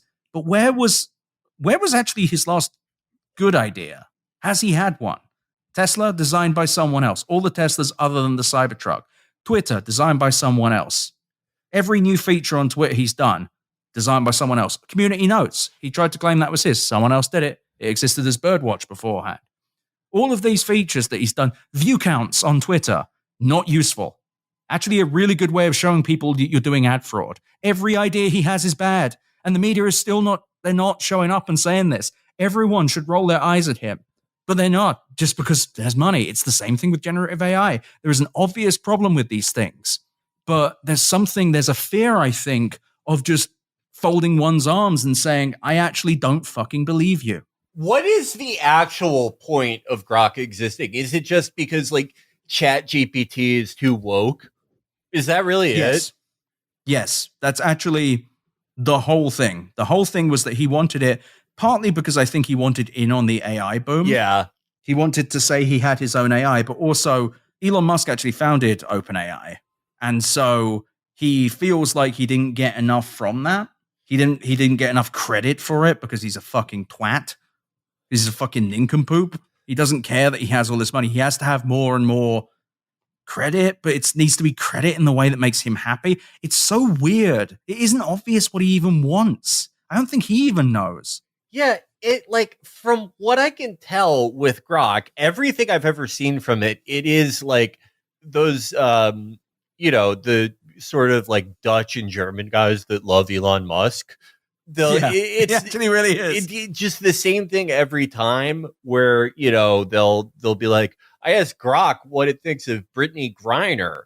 And like you said, it always starts out the same way. Oh boy, where do I start? And it like sometimes ChatGPT can imitate someone's prose or style in a way that I think is like kind of interesting or funny. But with Grok, it's just like, okay, am I making fun of an athlete? They should spend more time thinking about basketballs and less time thinking about tweets. Am I talking about an author?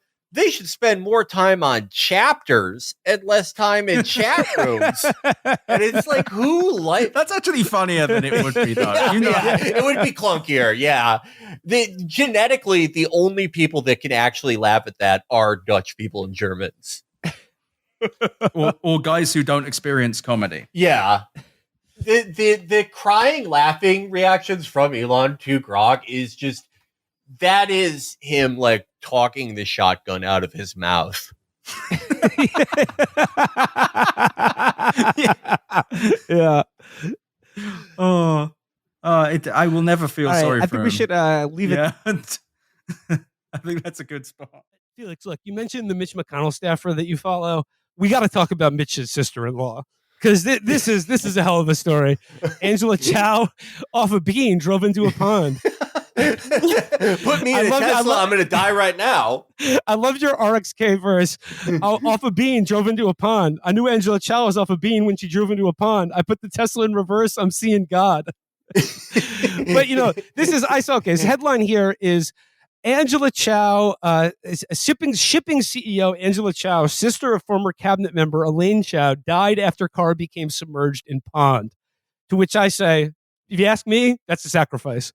That's a sacrifice. It is such a sacrifice.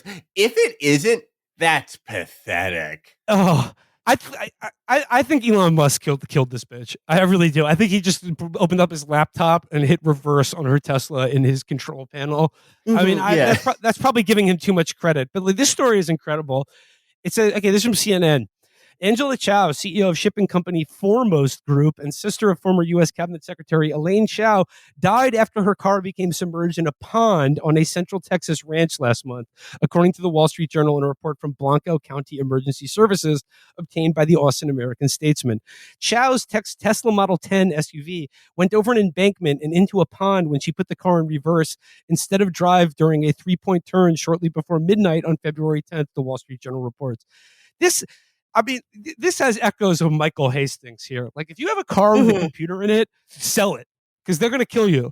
They're going to kill you with your car. 100,000%. Yeah, that. It went over an embankment just by putting it in reverse. Come on, man. And then, of course, like because of the Tesla, she couldn't break the window or open the door. Yeah, no, this is. I would hope for her family's sake that this is a Michael Hastings situation, because otherwise, like, that is how, like, an assistant football coach in Moline, Illinois dies, just driving into a pond. But I saw people talking about it. You know, apparently she was like blowing up everyone's phone, being like, come help me, my car's sinking. Which is like, oh God. Have you considered that people are in meetings? Why don't you text? It's so horrible. You know, if your car is slowly being submerged in water, probably best to hit the Twitter DMs. I'm going to respond to that a lot quicker than I will a text, email, or phone call. Oh, but if you follow me, because if you don't follow me and you're trying to contact me because your car is slowly drowning, don't even bother at that point because I'm not going to see the message. Yeah. But like, okay, why would Elon Musk or the Deep State or the Illuminati, why would they kill this shipping CEO? I mean, we all know about Cocaine Mitch and what, what the Foremost shipping company, there's some sort of associations there with Cocaine Mitch and whatnot. But I don't know, like, is Elon Musk draining the swamp by killing the relatives of Mitch McConnell? Yeah, that's beneath him. I think, like, maybe by accident. I could not see him doing it on purpose. No, if he tried to do it on purpose, he would tweet about it. He would tweet about it. He would be like, oh, I invented a new satellite that's going to kill them with a laser. And it just never gets off the ground. No, yeah, I don't trust him to do it through his own powers. And Occam's razor, it's just a garbage suicide car. It's a terrible car that kills people. It's one of the least safe automobiles ever created. Yeah. Yeah. I don't know if I told you guys, I was looking into the Pinto, the historic Pinto, I think it ended up in a congressional hearing. And I found out the reason that became such a big deal didn't have anything to do with the numbers that they associated, even like very, very generously associated with like the number of like crashes, deaths, explosions. It didn't even have to do with the count. It was the fact that a memo was leaked that covered the minutes where they hired some kind of quant to do a cost benefit analysis of how much a lawsuit would cost them versus how much a recall and upgrade would cost them. Now compare that to just like these stupid robot cars that are just rolling into ponds and getting into massive pileups. Like, we've just given up. I think you have to sign an NDA before you buy a Tesla or get it fixed. RIP to Elaine Chao. What a stupid way to die. Your self-driving car kills you by backing into a pond. Wall Street Journal story, headline, Elon Musk's boundary-blurring relationships with women at SpaceX. And I'm sure you've seen this be circulated around, but I'd like to read the following text exchange that it says, it goes, after she arrived in California, Musk invited her for drinks and came on to her. Musk texted her name repeatedly, the friend recalled. About a half year into the job, the woman received another invitation from Musk to come to his house, according to a text exchange reviewed by the Journal. Come by, he wrote. When she didn't respond, he peppered her with more text. Look, it's either me or 6 a.m. exercise, smiley face emoticon. Just finished the Model 3 production call. It's definitely going to be hell for several more months. Are you coming over? If not, I will probably trank out. Too stressed to sleep, naturally. When she still hadn't responded, he wrote, probably best if we don't see each other. Oh my God. That is so fucking pathetic. The things I'd be doing if I had $1 billion. How are you that rich and you still can't get pussy? You're begging people. But and like this isn't just like women off of Riot. These are women who are like, they love him so much. They're like, yeah, I'm gonna work at his fucking brain chip company. Or no, he can't even fuck his own groupies. That's how gross he is. It's insane. Yeah, they're like 22. They don't know any of the tricks of the trade. You know, like, hey, let's watch this compilation of bull riding accidents. Let's watch this. Older menus. There's a YouTube compilation I love of Tesla successes. Of Tesla's not failing. I just too stressed to sleep. It's like, if you don't come over, I'm probably gonna dose myself with barbiturates until I can sleep. That was horrible. But when he says he just texted her name over and over again, like, just Susan, Martha, question mark, Susan, Martha, question mark, Martha, question mark. Horrendous. So my God. So embarrassing. I don't know how he's like 54.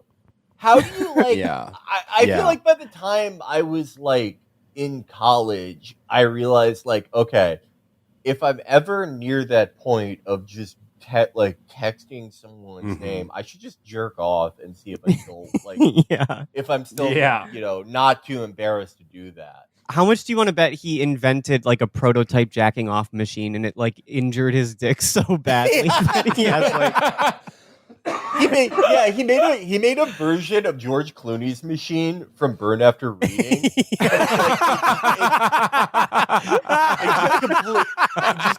But it's a flashlight pumping up and down, and he's like, I totally still.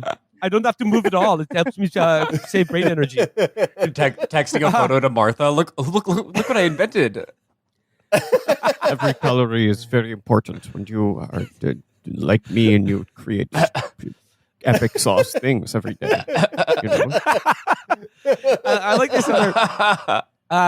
Because on a few other clips in this article, it says, on the few occasions that she went to Musk's house, the woman said in one of the affidavits, they watched TV and talked. In the email, she said they watched anime and talked about the Tesla Model 3 production ramp up and, quote, the technical future of humanity. Ooh, ladies, start your engines. We've got, so he didn't even try to bang her. He didn't even try. I imagine like watching a Naruto comp on YouTube and then talking about the technical future of humanity. And then the next paragraph, Musk, who has at least 10 children, has said that the world faces an underpopulation crisis and that people with high IQs should procreate. He has encouraged some of his employees to have children. He has spoken of the need to colonize Mars to protect the human species in the event of a cataclysm on Earth. Sending people to the Red Planet is a long-held ambition that animates his work at SpaceX. If people don't have more children, civilization is going to crumble. Mark my words, Musk said in a 2020 interview with the Journal. What a fucking banal observation. He's mark my words. He is such a loser. He's so cool. I love him. He's telling your employees, I'm actually really worried because I've noticed that you don't have any children. And I just want to let you know that. Also, do you want to come over later and we can watch Death Note together?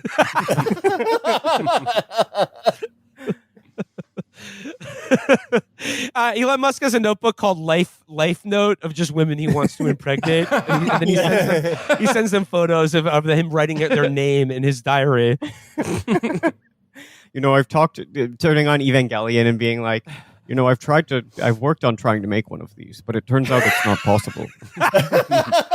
We've tried every route. It turns out it's just not possible to make one. Did you know that? Oh, this guy's 8 years old in his brain. This is not okay. Yeah. Although the final thing that caused some back and shoulder injuries was me foolishly fighting the world champion sumo wrestler and charging him at him at full speed to knock him over, which I did succeed in doing, but you paid a price for it. A very, very high price. Carnivore diet will fix that. The what? Sorry. The carnivore diet will fix that. Look, I'm all. I like meat. I'm pro meat. I don't think a carnivore diet is going to fix this particular issue. I think. My wife had an injury of 40 years, and it resolved in 2 years on a carnivore diet. If you just eat steak or something? Yeah. I mean, all beef. Well, speaking of not pulling out and having lots of children, Catherine, did you get a chance to watch any of the highlights from the Elon Musk Jordan Peterson interview? Oh my God. Okay. As someone who does this professionally, I got to say, Jordan Peterson is the best interviewer I have ever seen. Yeah, and by that I mean he only talks. I don't want to hear what your interview subject has to say, because Elon Musk doesn't have anything to say. What he has to say is, interesting. Looking into it. My son is dead. Yeah, Elon brought his F game. Well, we've all seen Club Random, right? Yeah. That's sort of like Bill's interview style. Yeah. Where he just like yells at someone. It's so funny. He if you saw the Bella Thorne episode. Yeah. Oh, that was that was incredible. Where he's like, don't you think therapy is fucking stupid? And she's like, I was actually like abused. One of the most abused like child actors I was ever. a child star, yeah. And he was like, not you. Well, the Club Random is great for that reason, because that's his. He just has people on to like hector them, and just some like boring celebrity like Rainn Wilson or someone will come on and he'll be like, "You want to smoke weed?" And they'll be like, "No, I'm actually fucking sober." And he'll be like, "Don't you think that's gay?" but Jordan, Peterson is doing the same. Like he takes every opportunity to like Musk is getting ready to say the longest his longest response ever, which is he's taking the largest intake of breath you've ever heard. Half a sentence, or he's just be like, "Yeah, I thought about that once," and then like he barely gets that out before Jordan Peterson is like, "The all beef diet cures that." That was my favorite part. That was my favorite says part. He has a back problem from from trying to do a takedown to the world wrestling champion. Trying to suck his own dick. I love Elon's like cool MMA guy stuff. Yes, I was thinking about you. I love when he does that. When he's like, "Yeah, I've been in several hundred street fights. I've never trained, but people say my grip strength's quite good." It's just like some guy in Joe Rogan's gym let you like tackle him. Some loser who like wants a Cybertruck let you tackle him, and you're like, "I'm actually a black belt. I'm the best at 10 planet jiu-jitsu." But he said he got a back injury from like doing MMA, because he's a world-class fighter. He won't fight Zuckerberg. Zuckerberg would kill him. And he was saying he has to get a surgery for it. And Jordan just goes, "The carnivore diet cures that. It fixes everything." And he was like, "My wife had a condition for 40 years where she couldn't raise her arm above her head. It resolved itself after she started eating only beef." Who is she? John McCain? And then Elon's reactions to that were so funny, because like this is like Jordan Peterson is glazing him like no one else on the earth. It's so uncomfortable. The absolute contempt that Elon Musk has for him, because he just goes, "Yeah, I don't think that's the. I don't think." He goes, "Yeah, you just eat steak. I mean, I'm a fan of meat, but I don't think that's would fix the issue. And he's like, no, my wife is better now. She can clap. He tried to basically tell Elon in so many words that like his wife's pussy is better than ever from only eating beef. He was like, it's provided amazing physical results. Believe me. And it was a really gross thing. She was never a squirter. But eating beef was cured that. I love playing the violin on her now. It's been said that I would win gold medal in the lesbian pussy eating Olympics. And it's, I think, steak for that. Which is more like Wagyu beef. What if there was a white professor in the NFL? 6'5", 220.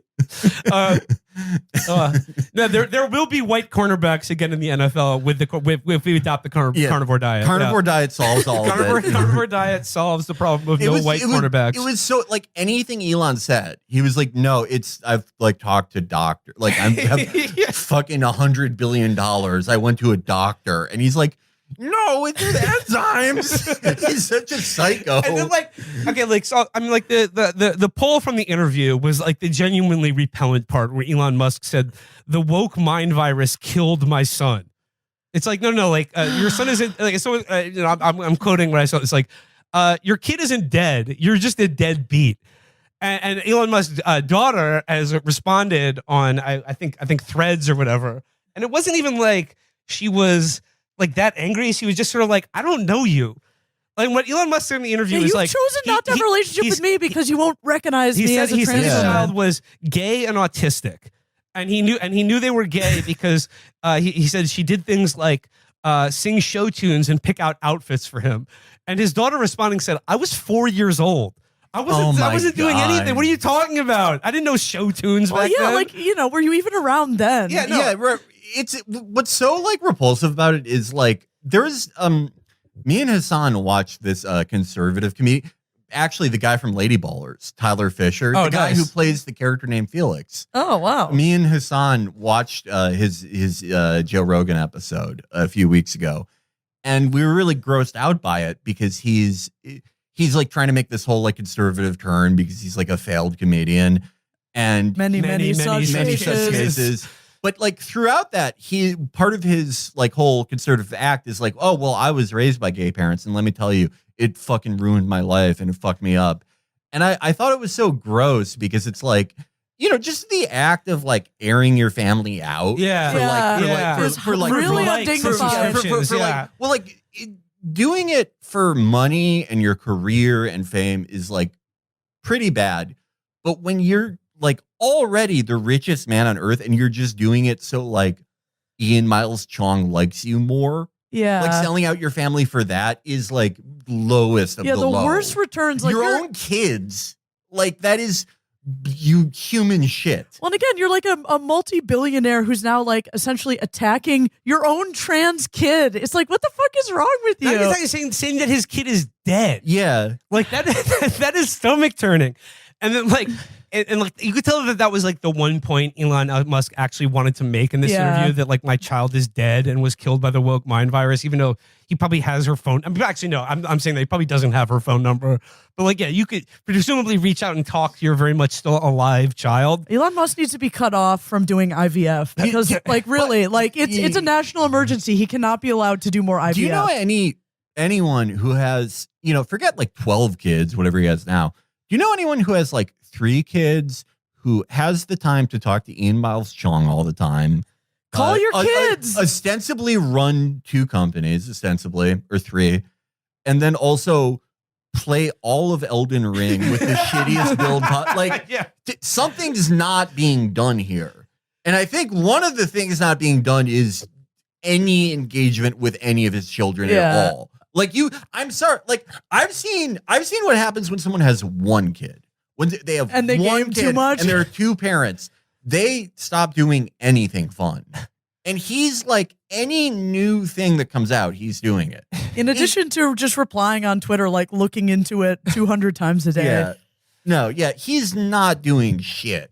He takes one picture of one of his IVF kids at once a month, and he's like, I'm here with little Zonathan, showing him a calculator. Oh, he was using one of his kids. He was like took the kid like on some foreign trip. This was a while back already. Like, oh right, he was using that one This is where kid as Erdogan such said, "Where's your wife?" Yeah. It was like, oh, you think you're scoring points with me? No, you look like a pussy ass bitch for bringing this kid around. Where's your babysitter? No, he was wearing his new cool jacket when he met Erdogan.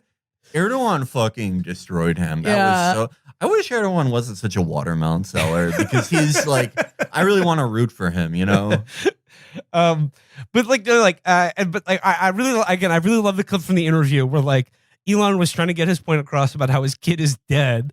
And Peterson just bulldozes him to talk about the latest like fucking bird brain thing that's come into his mind about like, you know, in the West, there is the, you know, the dichotomy between male and female. The sacred image is a woman, but with a child.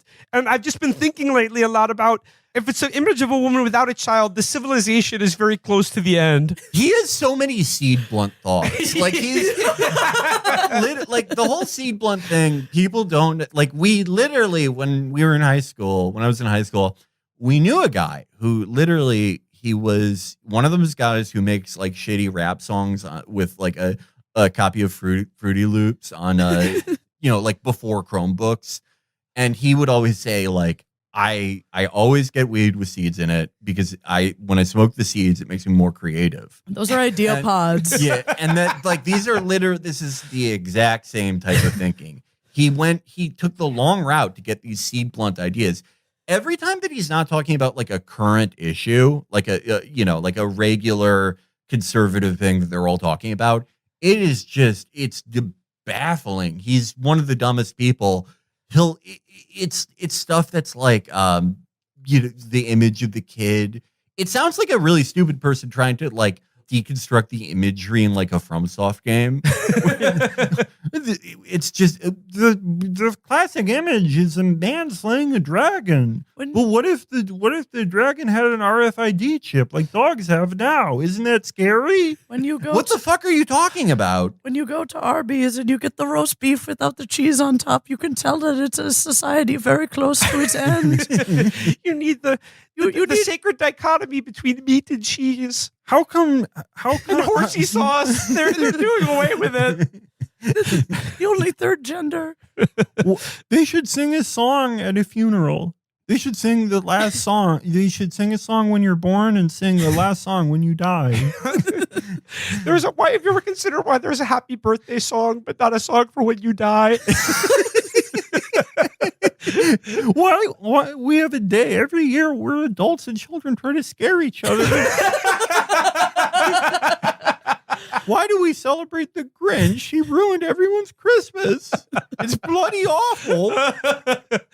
Oh man, just don't get into pills out there if you're listening. Please or don't. at least not benzos. Yeah, not benzos. That really makes you stupid. It really makes you fucking dumb. I'd like to dive into another New York Times article today that I think speaks to the this sort of general weirdness we've been discussing. I mean, this is an old story, but I think it speaks to the weirdness that we've been discussing. This is a headline: "Racked by pain and enraptured by a right-wing miracle cure." This is about. Are you guys familiar with med beds? Oh yeah, I love med beds. No, what are these? Okay, well listen to this. It removes cigarettes from your skin.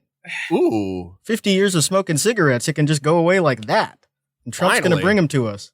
The article begins, "Michael Cheesebro awoke to the same reality as he did every morning, with pain radiating up his spine and into his shoulders before he opened his eyes.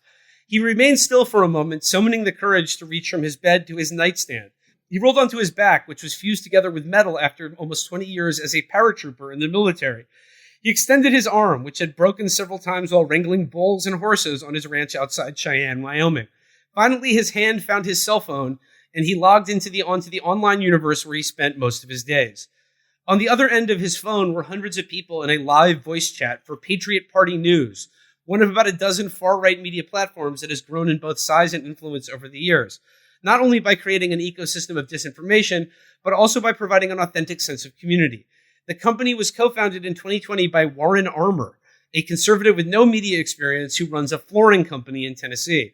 but Michael admired the Patriot News slogan when he first saw it shared on Facebook last year. If you hate mainstream media, you are going to love us. So he's basically like, he's got chronic back issues and these chronic pain issues, which is, enough to drive anyone insane. Like I'm Bull, L veteran, W Bull. If you get injured wrangling with a bull, I think you deserve your injuries. Like I don't think they should even take you to the ER. They should just leave you on the ground. But so it says here, I'm so glad we're in this war together, said an aircraft mechanic who went by the name Oathkeeper Bill. We need you healthy and strong. Have you been following the latest news on med beds? Oh yeah, they're here and they can heal anything, someone else responded. Cancer, dementia, broken bones, arthritis. 45 minutes in one of those beds and you'll never be in pain again. Come on, Michael said. Really? So I remember this being a plot point in the Matt Damon movie Elysium, but let's go a little further to talk about what these med beds are. Of all the wild conspiracies he discovered on Patriot Party News, the concept of med beds had initially struck Michael as the most far-fetched, even if it was among the most popular.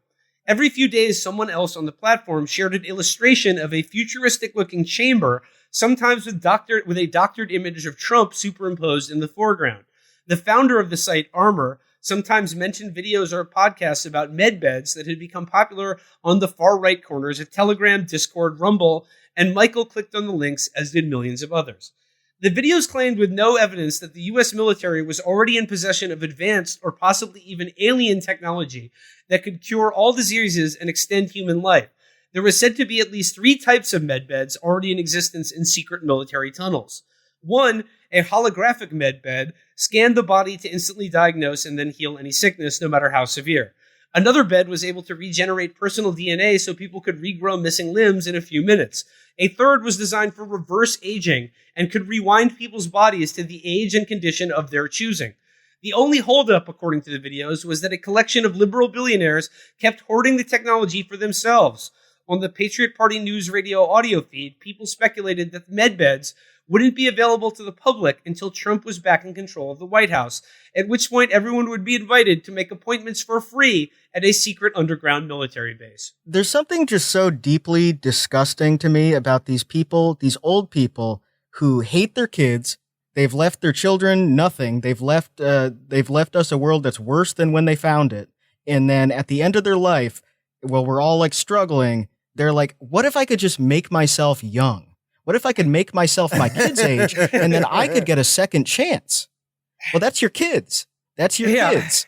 It's not you. You don't get a second chance. It's your kids. A couple elements here I'd like to... Okay, I like the idea that these are available only in secret underground military bases, but also that these devices will be available for free at the secret underground military bases. What country do you think you're living in? If such a thing existed, why do you think it would be provided for free by the government or the military?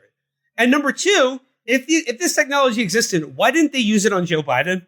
If this could cure dementia and aging, why didn't they put Joe Biden in a med bed? Or has he died years ago? And what we're seeing of him shambling around is what a med bed can do to someone who's dead. They can get you to the level of a senile dementia patient, provided you're dead. But if you were actually alive, they could have reversed him to like Amtrak, Delaware Joe, that we all know and love. That whole thread of conservatism is so weird, where they're basically like the Queen Romana people in Canada. Yeah. They think like the government should pay everyone's mortgage. They should pay everyone's bills. They should just cover everyone gets a house. Everyone gets 3 cars. Everyone gets a spaceship. Everyone just gets whatever they want for free. And there doesn't have to be an actual economy. Like we just use space magic to create unlimited resources for everybody, but only white homeowners who are behind on their mortgage payments and not for anybody else.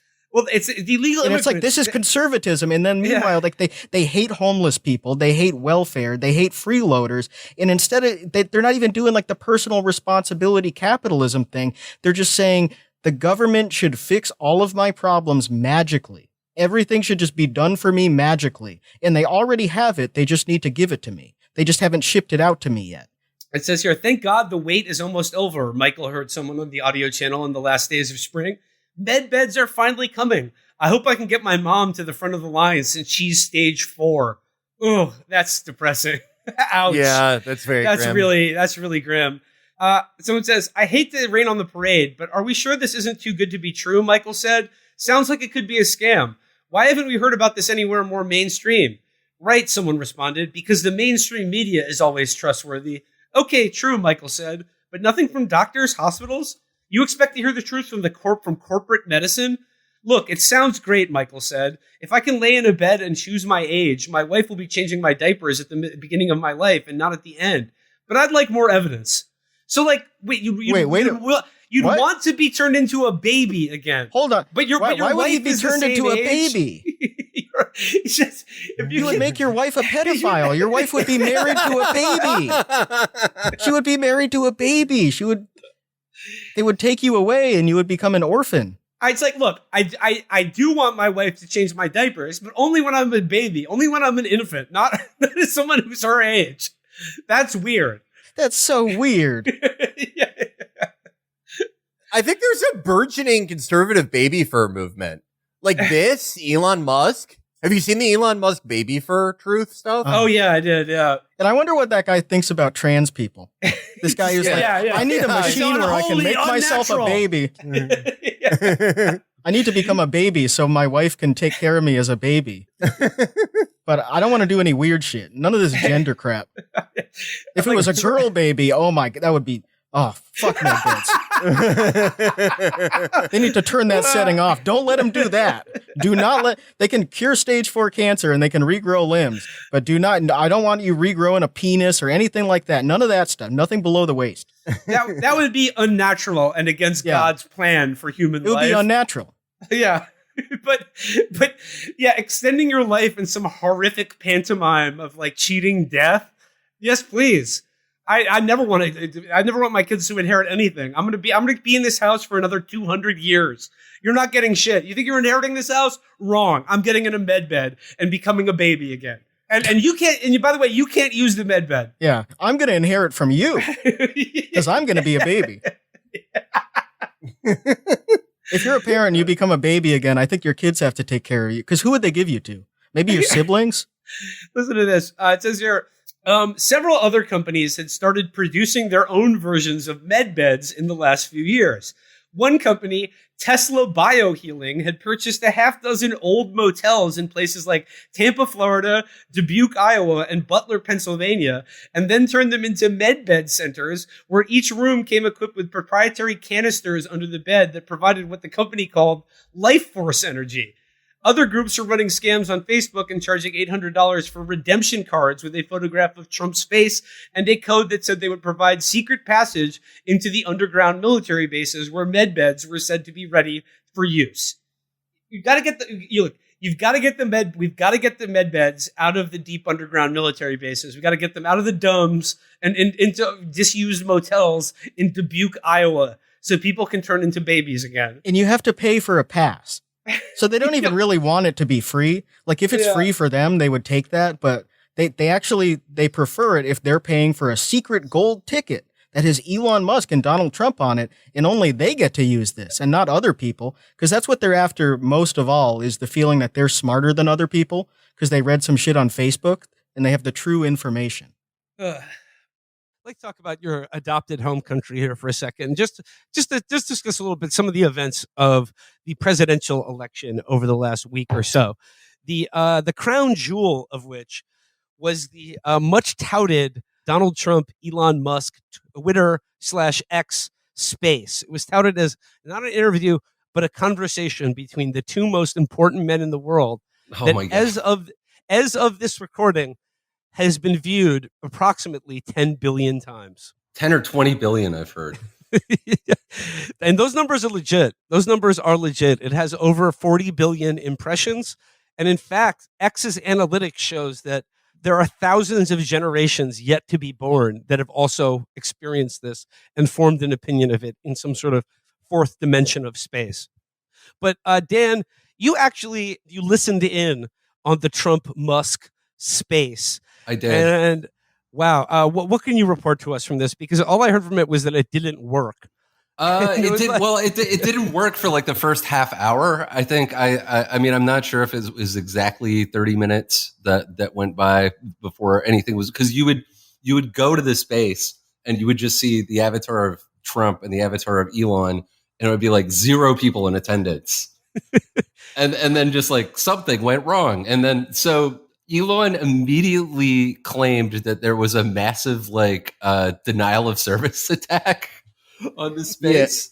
Yeah. Some guy replied and was like, Democrats are trying to shut this down. And Elon went, yep. Like, it's my favorite thing he does when someone says something like insane, where the implications of it would be like monumental, like people would go to prison. Like people will say things to him where they're like, I heard that Democrats are finding murderers at the border and they're letting them loose to go kill your family, Elon. And Elon's like, yeah, I'm hearing about that. Yeah.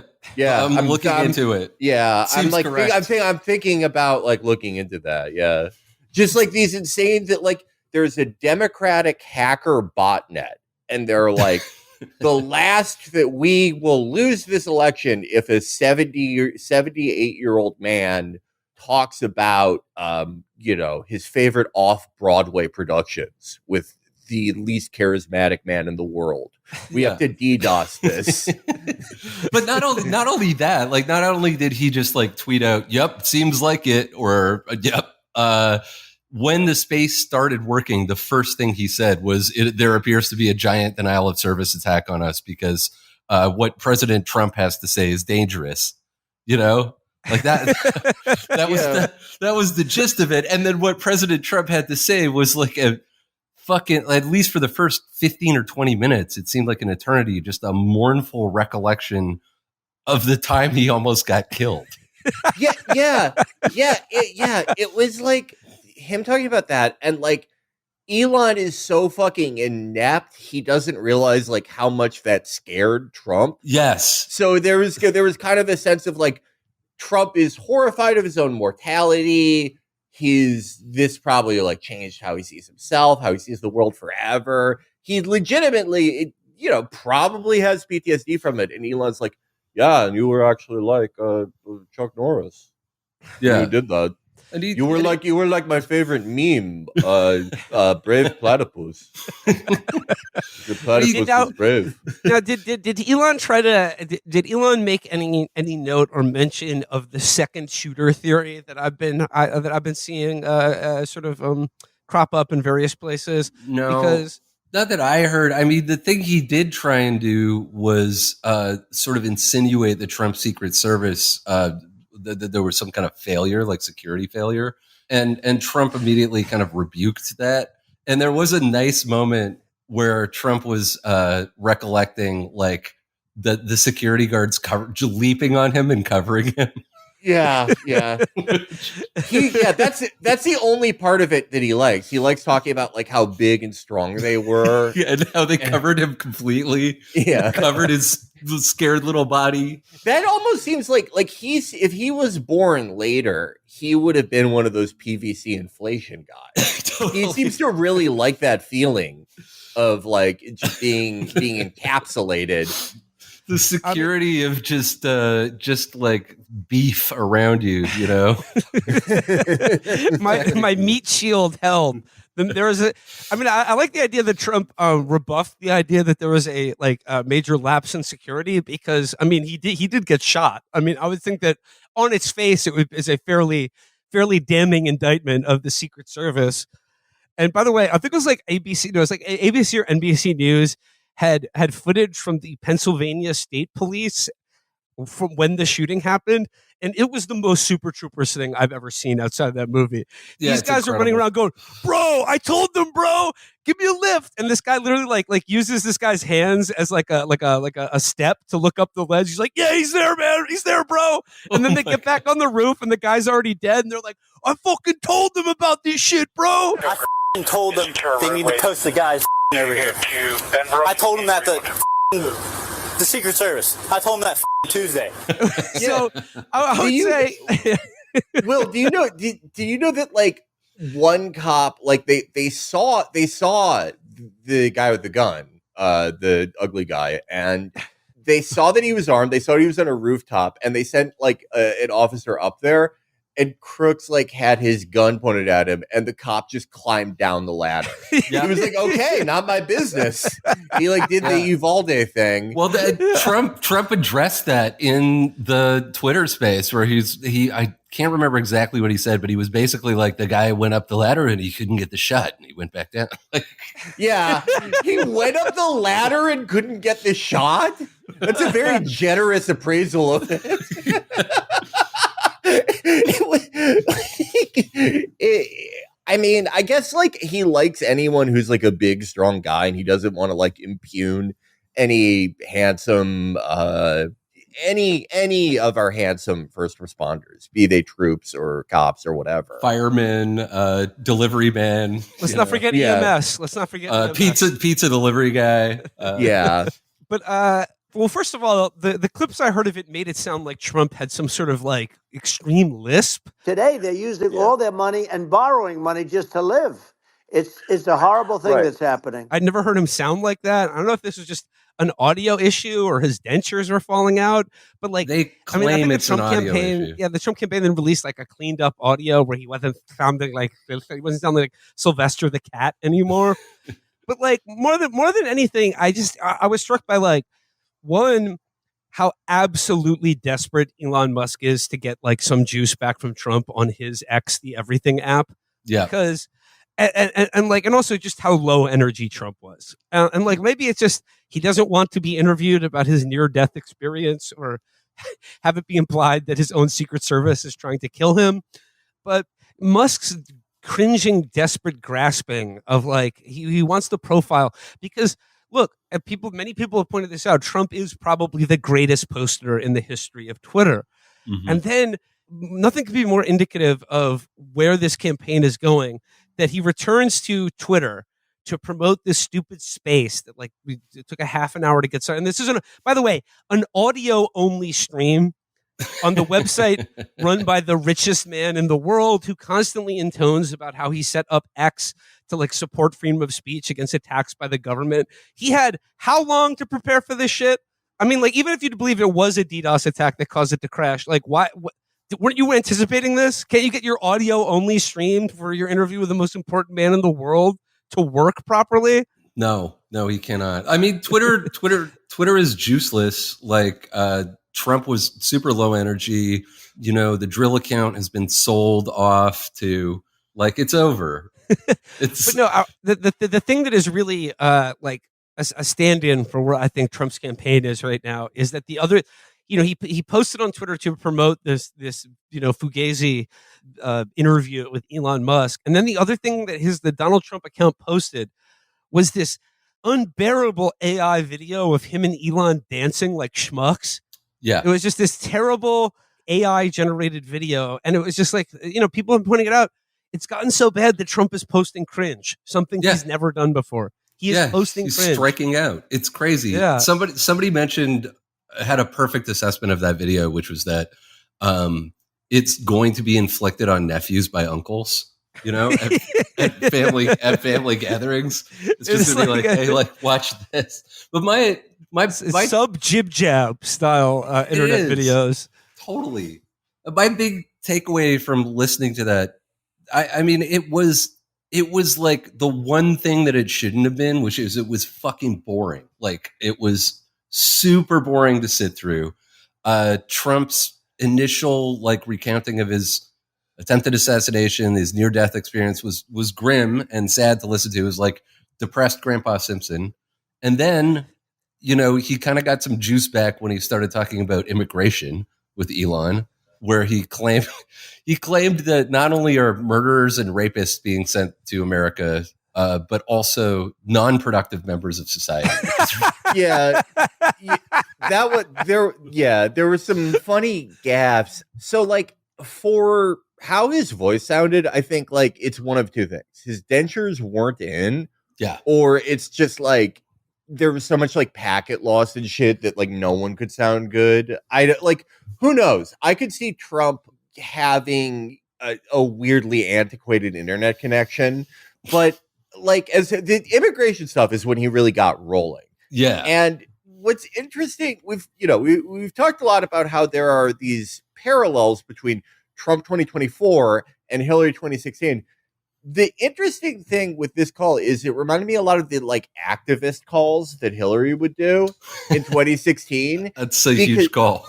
Yeah, because it was like absolutely nothing in there that attracts independence. Like no independent hears that and is like, oh, this guy isn't like, weird and scary to me. Yeah. But for like the base, there's all the like just incoherent, baffling, and like just insane like immigrant stuff that, in 2016, he would leave a lot of that stuff to surrogates. Like it was still like a very anti-immigrant campaign, but the really like insane European style, like right-wing immigration demagogue stuff, he sort of would try to tone that down, at least coming from him directly during the general election.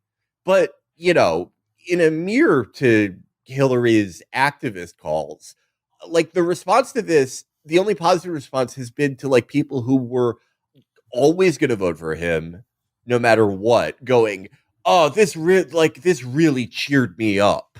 He really gets it. He really knows about like, mestizo skeletons and how they're smaller than Germanic ones. Yeah, I mean, my two big takeaways from that whole thing, besides how depressed he seemed at the beginning and the lisp, there was a very small moment where you could tell Trump was like getting bored and annoyed with. I don't think he likes Elon Musk. He hates him. I think he despises him. And there was a great moment after they were talking about like nuclear power and how Nagasaki is okay now. So people shouldn't be afraid of nuclear power because it's a functional city. But then there was this little aside where Trump was like, well, Elon, I know if you want to do the AI and we have to do the AI because everyone's competing on the AI. And I know you and your people are a big fan of the AI. If we have to do the AI, we have to double the power output of the United States. And Elon just completely glossed it over. And was just like, oh yeah, sure. And then I was at the same time I was kind of looking through like, you can see who's listening. There was like 200,000 people. But for the first time in like 6 months, I was like, oh my God, bored apes. There's so many fucking bored ape avatars. Yeah, those are the bored apes have replaced the forgotten men and women of the 2016 campaign. Those are the new forgotten men and women of America. No more people who got screwed by NAFTA. It's people who like are holding on to their bored ape, hoping that the Seth Green TV show happens. That's right. That's right. Hoping that those charges against BitClout don't stick. Yeah. The whole thing seemed very desperate, more on Musk's part than Trump. I just think Trump was like low energy because he was just probably crabby and just didn't want to be there. I mean, that photo of him just like looking sullenly at a phone, just like at a desk at his big like conference room in Mar-a-Lago or wherever he was broadcasting from. He just looked sullen and unhappy to be there, but as would any normal human being having to spend 2 hours with Elon Musk. Yeah, it's the most I've ever related to Trump because it's the exact feeling I get when like I agree to do someone's podcast like 2 months in advance, and then like it's the day of, and I'm like, oh fuck, like what can I lie about or what? Nah, that would be bad. I should do this. It's the exact same feeling. I want to see the call come out on social media, reposted quickly by Elon Musk, where somebody's like, we've seen it. Meals on Wheels is being sent to intervene in AOC's attack on the Constitution. Meals on Wheels being activated. This looks like, obviously, like, wow, incredible that this is true and happening. Well, in AOC's socialist district, there are no more meals to be had because of Marxism. So that's why they need the wheels to bring them in. But she's stopping all the meals at border checkpoints in the Queens and is turning them away. But hopefully the Hells Angels will remedy that soon. The bridges and tunnels are being turned into Maoist checkpoints. This is obviously what their plan was all along. I've seen it on the message boards written out where there's a bunch of guys around a table with the pyramid with the eye floating above them. Well, James, you say you're no longer on X, the everything app. By any chance, have you moved to Brazil recently? Yeah, no, that I love how quickly he's losing everything. I mean, you want to see the three witches prophesying against him, where he's like, well, the weird sisters said that I would never lose my billions of dollars unless the entire country of Brazil rose against me. So this is yeah. He's stuck in his Scottish castle until Burnham Wood comes to Dunsinane. Yeah. Till Brazilian Wood comes to rise against my Twitter. Yeah. X has been banned in Brazil because the Brazilian government asked him to ban 7 accounts.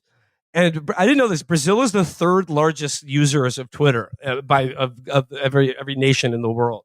And I don't know what it's going to be like without Brazilian people on Twitter. But Elon also posted the real There's going to be a names. lot less guys like Defender of Europe 1488. I'll tell you that.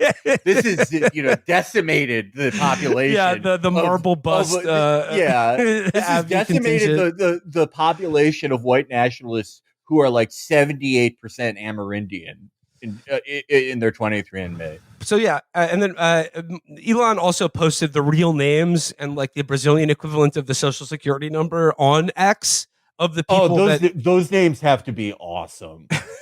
The names of like the people who are too base for Brazil, but they're Brazilian, like Pythagoras, Moeller, Euclides, Mora, Shirts.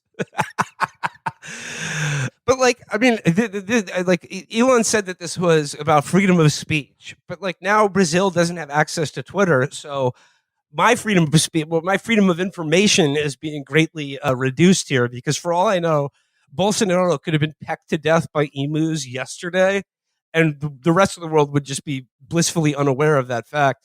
But the Wall Street Journal has the Washington Post has a piece out about just how much money Twitter has lost under Elon Musk. Headline: Musk's Twitter investors have lost billions in value. And it says here, when Elon Musk bought Twitter and renamed it X, he didn't do it alone. Though the billionaire tapped his vast wealth to cover the lion's share of the $44 billion purchase in 2022, he also relied on banks and loans from a long list of investors, the full extent of which was only recently revealed. Based on a Washington Post analysis using Fidelity's estimates, the 8 largest initial investments that were reported to the U.S. Securities and Exchange Commission or otherwise publicly disclosed are worth about $5 billion less than when Musk bought X. His and his partner's overall stake has shed $24 billion in value, a vaporization of wealth that has little parallel outside the realm of economic or industry-specific crashes or devastating corporate scandals. Well, I think obviously the end game here is that I'm going to get myself uncut gemmed by the Saudi royal family. I think we're all heading to a final act where it's me and Erica Bogosian facing off. How happy do you think MBS was when he saw that Elon sleeps next to a gun? Yeah, pretty easy explanation should he turn up dead. But it says here, among those shouldering the burden, Saudi and Qatari business leaders and royalty, Silicon venture capital and tech investors, and Twitter co-founder and former CEO Jack Dorsey. Musk took out loans to cover the rest of the deal, borrowing more than $12 billion that banks have not been able to offload, news outlets have reported. You know, you get like you go down to the local bank, and you go, hey, I'd like to get like a small business line of credit, like anybody would. Oh, for 50 grand? No, for something like 12 billion, just to open up a corner argument winning website store. But like obviously like losing devaluation of $24 billion in assets that you now can't pay back to the Saudi royal family. That sounds bad, but I guess like in reading about this, it occurs to me that Elon has basically run Twitter in the exact same way I would, which is to say badly, but also as a personal vendetta machine against his political enemies. Like I would censor all of my any enemy of mine. I would censor their speech, and this is all pretty hypocritical of Elon, because he's saying like he's standing up for free speech in Brazil, but actively censoring his website and its users in Turkey, Saudi Arabia, Israel, Hungary, India, and probably a host of other countries. But like I said, this is like, sort of a, like, remember that Disney movie Blank Check, where the kid gets a blank check for $1 million and then like buys a castle and turns it into a water park. This is what I would do. Then he has to pick which one of his kids will die in the Holocaust. I just thought that was like a weird second half to that movie. Well, look, you're not playing octodimensional chess the way I am, Chapo. So it's very simple when you look at what we were doing with what I like to call the fifth turning, which was my purchase of Twitter and its redemption. And it was designed with these investors to be a sort of like lottery to see who wanted to shut down the most speech. And the idea from the very beginning was for the Kingdom of Saudi Arabia to shut down the website that was the vector of the most people casually saying that 9/11 was done by Saudi Arabia, or that they chopped that guy up. And also, like, obviously Turkish interests, like a lot of people saying inconvenient things to Turkey and so forth like that. And I was the vessel by which the sort of front man that came in and said, don't worry, we'll make this a free speech platform. And the plan all along was to run it into the ground. And the question is whether I can sufficiently alter my face through plastic surgery in time to dodge the inevitable hitmen that are going to be sent my way from every corner of the earth. Did you know that like one of his big investors for the Twitter purchase was Diddy? Are you serious? Yeah. Yeah, no, I'm not kidding. It really is. No, Diddy was part of that investor group. And if you'll notice, the lies that you see from 50 Cent are being spread on Meta and Facebook and Instagram. I wonder if Elon has ever like taken Molly at a Diddy party and like, gone through Diddy's apparently like Ford assembly line like system for molesting comedians. Well, it's funny you say that because obviously Trey Cool, my other life that was to be sort of stand-up comedian. I've opened for such greats as Dave Chappelle. I've mumbled from the side of the wings during a Bill Burr set. And obviously everybody, and like Joe Rogan, like I get such big laughs when I go on Joe Rogan's show from the audience that's there in the studio.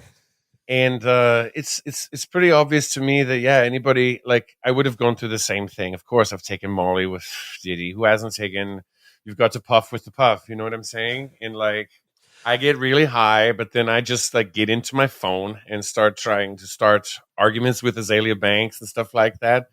It's really great to be horny on a website that you own. He's been replying to the Hawk Tua girl a lot. Really? But it's like, yeah. Well, not a lot, but like a few times. And he, like, his style of like horny posting is, as James alluded to, it is very funny. It is like kind of how I imagined like John Wayne Gacy hit on his underlings when he managed a KFC. Because he, like, anytime it's like a girl, he's like, you should post more content on X, the everything site, and engage with your fans. You want to put these handcuffs on? Yeah, it has the same vibe as like, yeah, Gacy like imploring a 15-year-old to spend more time at the KFC. You've got to meet people where they are. You have to meet people where they are. And if it's an attractive woman, I'm obviously no stranger to the female corpus. And what you have to do is you got to get in there and you talk about them, what they want to hear. You got to say, look, it's great that you're posting this, but I think you should address the birth rate crisis in the Western world. And that starts to get them hot. I'll mail you some of my semen to help with this problem.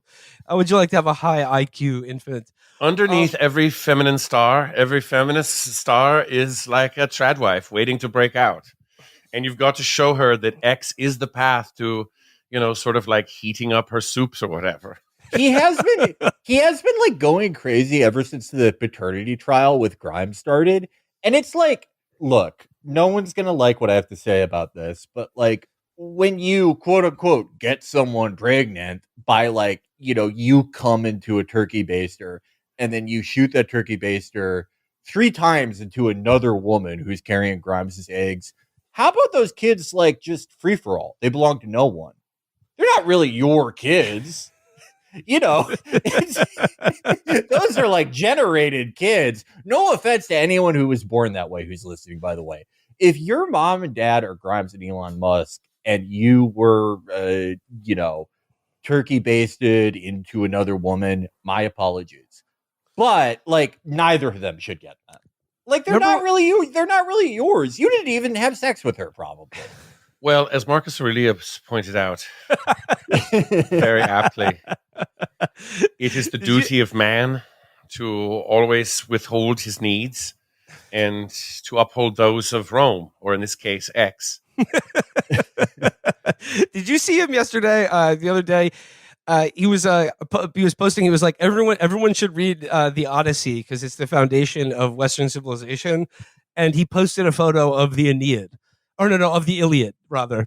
But the man should brush up on his classics. Hey, and also, do you remember when he offered to buy a stewardess a horse if she jacked him off on an airplane? Yeah, I think it was like he like basically flashed his cock to her, and she was like, oh my God, what is, put that away. She was like crying, obviously, and he was like, well, calm down, I'll buy you a horse. Like it was a panicked thing, which it like, I don't know why he thought that. Did he just think that every woman secretly wants a horse? Well, in my defense, it was a JSX private airplane flight. we were flying from Vail to Davos. And so, what do you expect on there? They bring around the carts and they offer you ginger ales and whiskeys or whatever. And then in return, you say, hey, would you like a horse? And I usually travel even on a smaller private plane with some kind of hoofed creature in the cargo hold. And so people think that it's some kind of idle promise that you would fulfill later on through some kind of intermediary. But no, I've always got a horse or donkey or something in their little crate underneath. He's got a whole platoon of Shetland ponies that travels with him everywhere that he can just give out like commemorative plaques or pens or something. Yes, I like people to know that there's the clip clop, not of reindeers, but of Shetland ponies when I arrive at a billionaires convention. I just like thinking, like panicking and thinking of all the most insulting gifts you could give to a woman to calm her down. Like you're about to be sued for sexual harassment, and you're like, wait, what about a vacuum cleaner? Would you like to be a princess? But I'd like to talk now about a major area in which I think Trump is trying to throw the election to Harris because I think he's sick of working. I don't think he wants to be president. Oh my God, the way he looked on stage. I know. Yeah, this is where I'm going, Felix. Yeah. This is where I'm going, and you mentioned it already. But it's that he returned to Butler, Pennsylvania, to the site of his near-death experience to hold another, another big rally. And who is the highlighted? Who is the big guest at this rally? Oh, Elon fucking Musk. Elon Musk. And okay. The Rust Belt loves Elon. When the Trump assassination attempt happened, and I've said this multiple times, and that image of Trump with his fist raised in defiance saying, fight, fight, fight. I was like, this is going to be the defining image of the 2024 campaign. This is going to just, he's going to go into the White House on roller skates based off this. He's going to glide into the West Wing. No, the defining image of this campaign will be the same location, but Trump looking over his shoulder despondently at Elon Musk jumping around like a fucking idiot. Spring forth, burly protector, and save me! Ah, jeez. I never hang out with him, normally. I love so he's been doing this for the past 2 years where he makes an X with his body to represent X, the everything site. It's so good. It's so good. It was already bad before he ate through his Ozempic, but he's as a connoisseur of extreme weight gain and weight loss myself, I can appreciate this. has finally found something he is truly remarkable at. Everyone who's taken a Zipic is like, I couldn't eat on it. I just didn't want to do it. But not him. I don't know what he did, but he gained every pound that he lost on Ozempic back and more. Felix, the jumping to make his body into an X to advertise X the Everything app. I remember when he started doing that, he would be at like a Tesla plant and like in a still image, it just looks like he's having a seizure or something. It looks like he's having a stroke or something. And then like people would respond being to it. hauled on board. And people would respond like, his shirt's coming up. You can see his awful stomach. And, and then he has this look like this spazzed out look of like, I don't even know how to describe it. It would be like the look that you would make on your face if you've never had sex for the first time and then busted. That's what it looks like when he does the jumping move. And people would just would be responding to still images of him like frozen midair in some sort of like rictus grin on his face. And people would just be like, what the fuck is he doing? He looks insane. And then like the Musk stands and the replies being like, he's clearly trying to make his body into an X to advertise X the Everything app. Doesn't matter. He doesn't look cool. He looks lame as fuck. Oh, I love the Tesla stands. I like the look on Trump's face is so funny. There's the famous Will, you might know what I'm talking about. Jerry Lewis in like 1980 was in this movie called The Nut, where he did his typical Jerry Lewis thing of where he's like, I'm going to play a horny guy with a traumatic brain injury. Back to Elon Musk. 500 movies he's been in. The Nut was presumably a guy who would get a boner and go, oh no, and like fall down a mail slot. To promote the movie The Nut, there was a promotional run with KFC. And this is back when the real Colonel Sanders was alive and was the spokesman for KFC.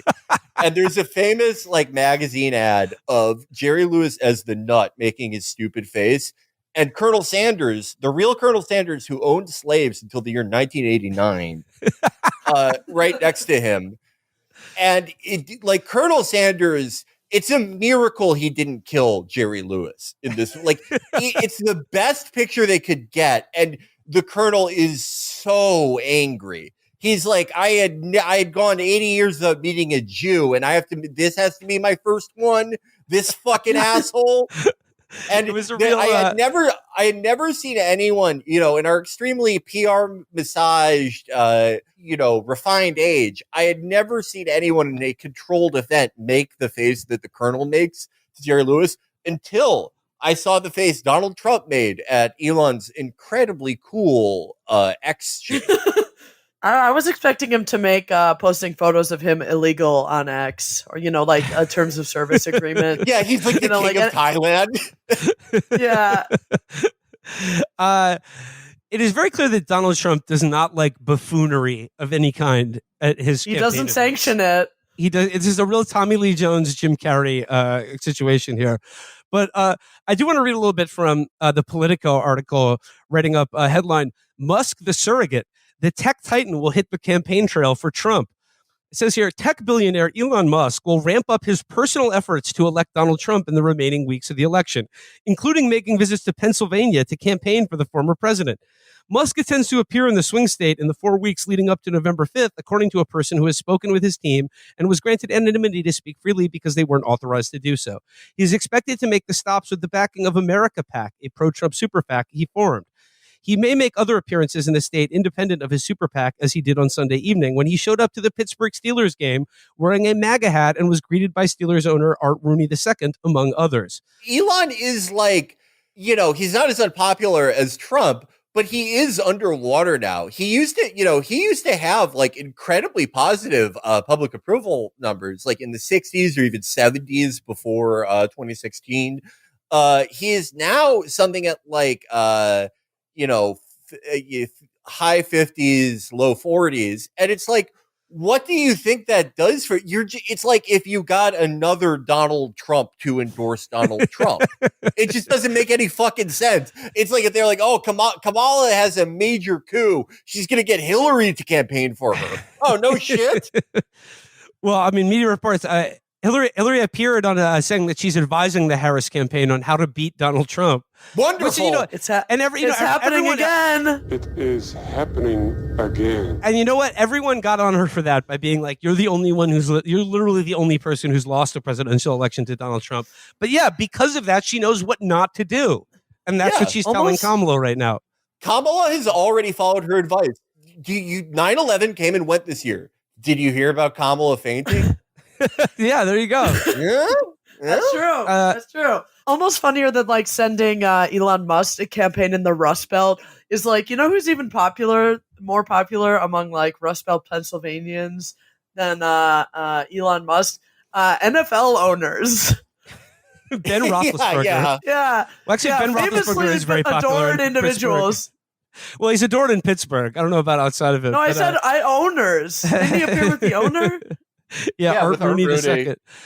Yeah, A little bit more from the Politico here. It said, and on Sunday afternoon, Musk unveiled a new program in which he promised to pay $47 to people who register to vote in 7 swing states: Pennsylvania, Georgia, North Carolina, Arizona, Michigan, Wisconsin. And Musk has a history of using reward initiatives. He recently unveiled a referral program for Tesla, the electric car company he owns. In the program, buyers and their referrers are awarded $500 or $1,000 in credits, which can be used towards Tesla products.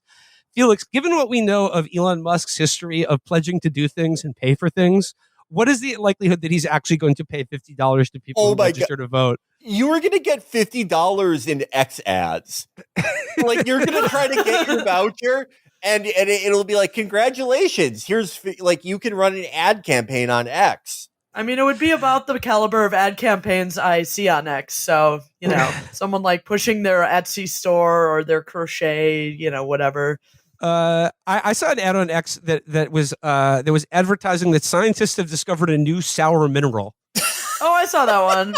Yeah, scientists have discovered a new sour mineral, and imbibing this sour mineral will replace brushing your teeth. Finally. Well, Will, you're looking to invest in that. Absolutely. One last thing on Musk here in Pennsylvania. It says, but those close to Musk say his primary focus is on Pennsylvania. A state strategist from both parties see as perhaps the most consequential in determining the outcome of the election. Musk, who also owns X and the space rocket manufacturing program SpaceX and is worth an estimated $260 billion plus, has ties to the state, having attended the University of Pennsylvania. In addition to the Steelers, he is also a Philadelphia Eagles fan. To which I got to say, Elon Musk is stealing my whole bit of rooting for every sports team from New York. You cannot be a Steelers and Eagles fan. I support every team in Pennsylvania, but I love that he has ties to the state because he went to the University of Pennsylvania, for like a year, a semester? What are his ties to Pennsylvania outside rooting for both of their football teams? The whole like Elon Musk football fandom, I have never seen something that transparent. Like, that is, I mean, outside of like Benny Johnson's heterosexuality, that is insane. Like, no one believes that he has ever like willingly watched a football game before going to that Steelers game. Nice touchdown. Epic. Honey Badger says interception. I was gonna say, like, in terms of like my pessimistic attitude about where this is going, I have like two recent examples of like, one was Elon talking recently at a Trump rally or answering questions that his biggest concern was whether or not we're going to train AI to be woke or truth seeking. And that's a big concern for him. But I thought that was fascinating because I think he's kind of giving up the game here. That AI is not artificial intelligence. It is something that is designed to reflect the values and beliefs of the people who fucking create it. So, yeah, it is a conscious decision whether it's going to be woke or not woke. And the other example, Max, I assume you saw the comments made by former Google CEO Eric Schmidt the other week. Yeah. When he was speaking at some business conference, and he said, look, we all know that like the developed nations of the world have no shot of reaching their carbon like limiting goals that they've been outlined years ago. We all have no shot at that. It's fake. It's not going to happen. So we should in fact just burn more carbon and use more energy to power even more powerful AI that will, quote, solve the problem for us. And this to me was so frightening because I think similar to things like the economy, the market that become described like they're gravity or something and not the net result of just human action and decision. And I'm terrified about the idea of like AI just becoming the word that we use to essentially outsource our own, conscience or moral decision making, so that the people who create this AI and own it will be like, well, the AI has simply just decided rationally who should live and die in the coming water wars. Yeah, I mean, this is the problem of the software industry as long as it's ever existed. Is the long-term goal has always been to like obviate politics by putting the computer in charge, and like, what's the famous, like, don't let computers make decisions because computers can't assume responsibility. And it's just funny that this is where we're still having, is 2024. We're having the same kinds of conversations that people were having in 1975 about this stuff. And there still has been no sense that actually like politics is a necessary means of like determining resource distribution, that there's no like, we're not even talking about like the calculation debate or something that might have a positive endpoint or whatever. It's literally like, oh no, AI will solve climate change or whatever. Like, as long as it's not woke, it will definitely solve climate change. But if it is woke, then we're in a lot of trouble. A new character has come on the scene, and like the gravity of this election is now swirling around one Tony Hinchcliffe, a man I did not know existed until today. So once again, similar to Osmongold and his rat alarm clock, I'm turning to you, Felix. Who is Tony Heathcliff? So Tony Hinchcliffe, I was very surprised because Tony Hinchcliffe has had something of a I guess I wouldn't quite say renaissance, but a good year for the past year, because he had a star-making turn at Tom Brady's roast, and just a lot of people who have to blow into a breathalyzer to start their car were like, who is this hilarious guy? And became new Tony fans. But for people who don't know, Tony Hinchcliffe is, if there aren't Enron type investigations about the Tony Hinchcliffe bubble in 3 years, then all institutions are forfeit. He is the host of a show called Kill Tony, which is sort of like Drewski's could have been auditions, but not funny. He's one of these guys that like this crew of comedians who like followed Rogan to Austin. And ever since Rogan's like more explicitly right-wing turn, they've all like added political material to their repertoire. So Tony's old thing used to be like on Kill Tony, it was like a gong show type thing where they would have someone come up and do like 2 minutes, and the panel of hilarious comedians would judge them with hilarious lines. But ever since Rogan started, having Ben Shapiro and everyone on, like Tony and David Lucas and all these guys do, like, they're doing political material, but it's so like wildly uninformed and hackish that it just, like, I heard one thing from David Lucas, who's a Kill Tony regular, and it was Biden's whole cabin sucks. These are like his cabin. These are like subliterate people attempting to kiss up to Rogan. But I am very surprised to see him the subject of a national story. It is the worst decision he could have made, the Puerto Rico joke. Because like no one really thinks about Puerto Rico like that as a floating garbage patch. 2, just for purely cynical reasons. The Dominican Republic thinks that about Puerto Rico, by the way. Yeah. Well, yeah, but they're not voting. They're not voting. Like they're the Dominican Republic does not get to vote in our elections. I think they should. I think that there should be polling stations inside T-Mobile stores managed by those incredibly strong Dominican guys in very tight shirts. But secondly, it's stupid because half of Trump's surrogates are like white Puerto Rican congressmen named things like David Carumba. Well, I mean, I guess like, he made a joke that Puerto Rico is a floating garbage island. It's an island full of garbage floating in the ocean. A lot going on. Like, I don't know if you guys know this, but there's literally a floating island of garbage in the middle of the ocean right now. Yeah. I think it's called Puerto Rico. Okay. All right. Okay. We're getting there. But like for the first time ever, I mean, like, correct me if I'm wrong, Josh and Dave, this seems to be like the first time I can remember that the Trump campaign has distanced themselves from an offensive comment made by one of their surrogates. Like, what is it about this Puerto Rico comment? Like, will this have any effect on the election? Or like, what accounts for this being gun shy about this one particular joke? Yeah, it's interesting. It's kind of like a return, like just from a person who follows the news instead of somebody who like is reporting it. Just like a return to like the Republicans having the reply to every Trump scandal, like in 2016 and during his administration, where they'd have to like say like, "Oh, we disagree with this, but we support the agenda," blah blah blah. And they've totally stopped doing that this year. Like even like when they had the Hitler, like the John Kelly saying that Trump was a fascist thing, they just refused to even comment on that. And they said the media was playing a game with like trying to, I think Vance said that on like CNN. But with this, you had like Rick Scott and like every Republican congressperson in Miami releasing a statement saying, "We do not agree with this. Puerto Rico is awesome." And like the Florida part of it is like kind of real. There are some semi-competitive races there. But like the larger thing might be that there are a lot of Puerto Rican voters in Pennsylvania. So that might just be why they care about it.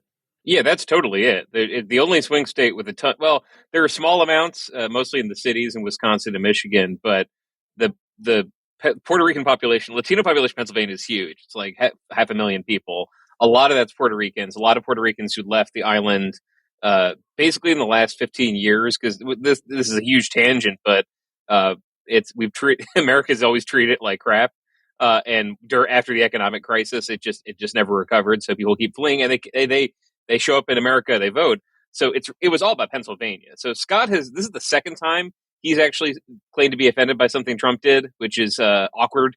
He did it with the Haitian thing. And I was proud to be, I think, the first reporter to ask him about it, because he showed up at the debate in Philadelphia, and I asked him what he thought of what Trump was saying about Haitian migrants. And he said he hadn't heard it. And then, I don't know, an hour later, Trump has the debate where he brings it up.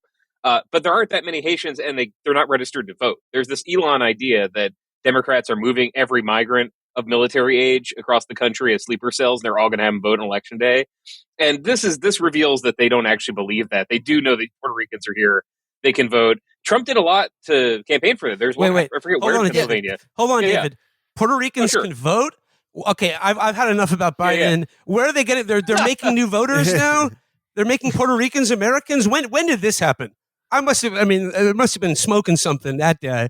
I'm as confused as anybody, but they show up, they get a new address, and all of a sudden they can vote. And they also, Trump had brought like Puerto Rican rappers to Pennsylvania to campaign for him. So he knew this was happening. And wait, didn't he bring Annuel out? Unwell. Do you know who they are? Do you know who the hell they are? Come up here, just fast, fellas, come on. Because I don't know if these people know who the hell you are. But it's good for the Puerto Rican vote. Every Puerto Rican is going to vote for Trump right now. We'll take. I think that was the guy. I wasn't as familiar. I'm not trying to say, "Oh, I'm too good for Puerto Rican." I just didn't know it. I said, "Oh, I assume this guy's really famous." No, he's a very popular rapper. Mm-hmm. The thing with this scandal specifically, like if Trump loses, this is going to be like one of those perfectly crystallized moments, like the Javits Center for Clinton. Or, in 2015, when there was that fundraiser dinner with Beyonce and Adam Schiff that was like sponsored by Raytheon for some reason. One of those things that just seems like a bad Photoshop from like a leftist content aggregator account.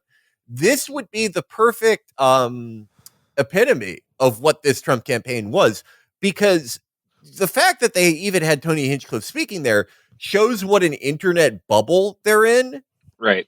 I mean, people are pointing out from a Rogan episode this August that he said that Trump should have Tony Hinchcliffe punch up his material. That's crazy, because there's no way this Tony guy is as funny as Donald Trump is. Yeah. No. Tony could never come up with something nearly as funny as the Trump Greta Thunberg line, where he's like, "Why doesn't she see an old-fashioned movie with her friend?"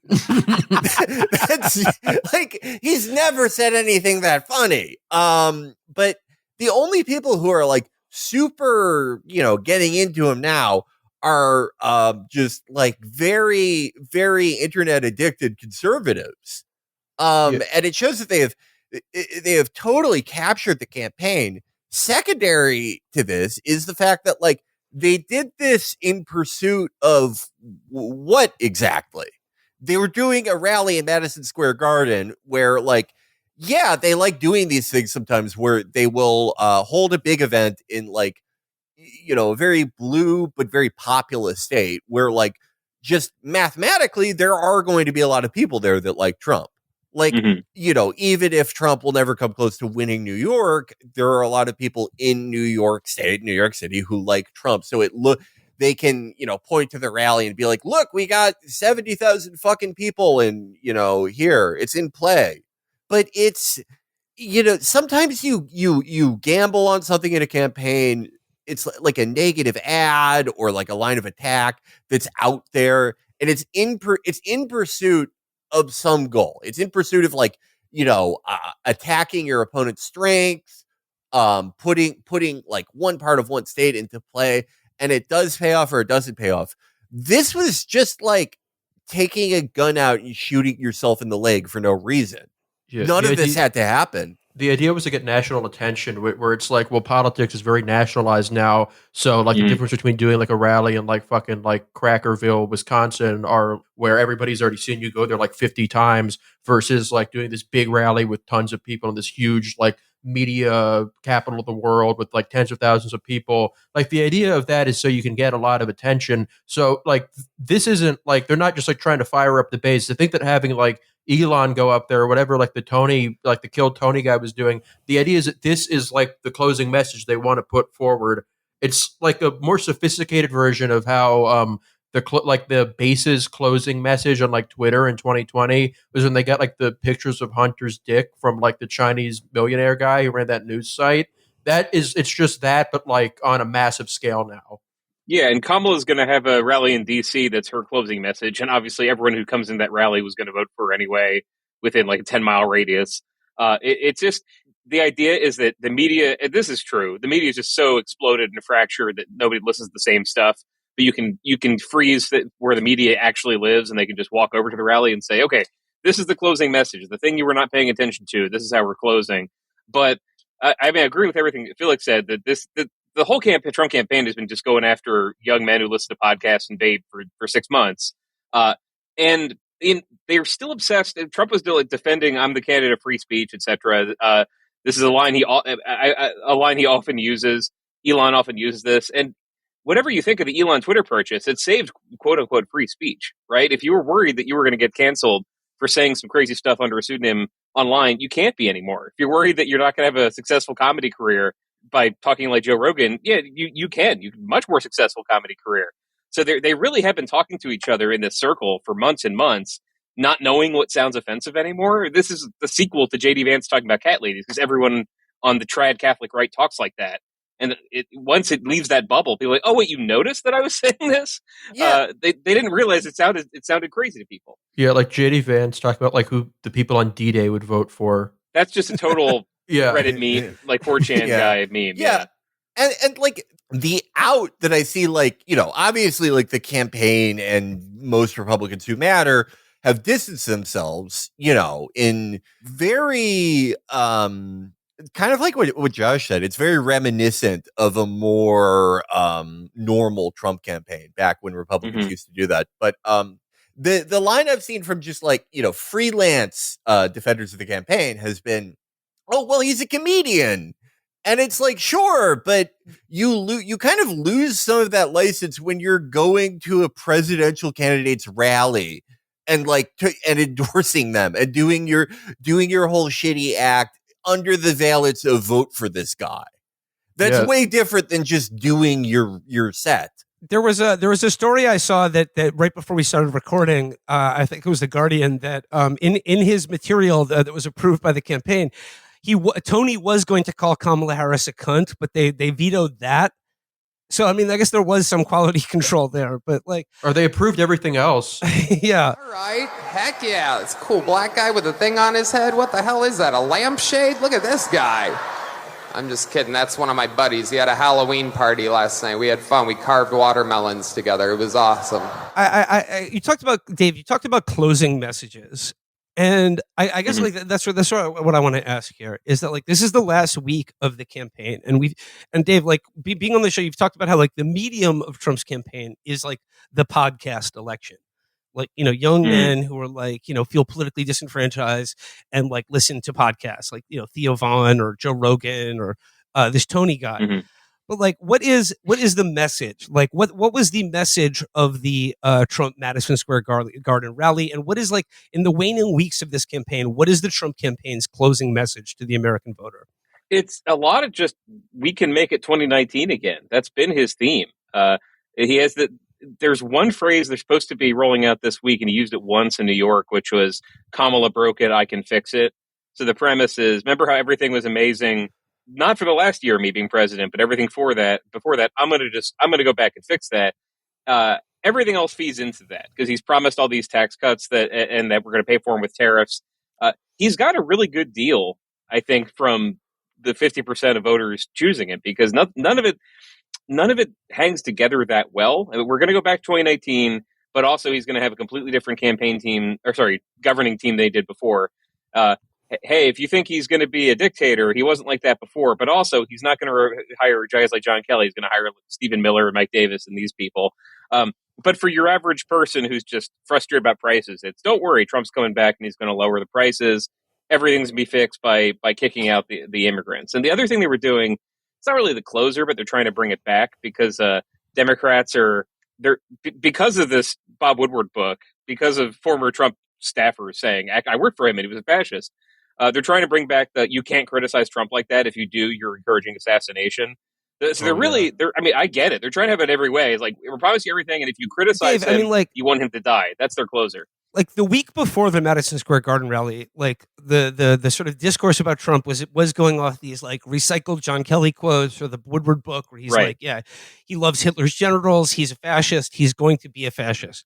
And then when this Madison Square Garden rally was like, announced or whatever, people were like, drawing the historical parallel to the fascist Nazi rally that took place at Madison Square Garden. I think was it the 1930s in the original Madison Square Garden?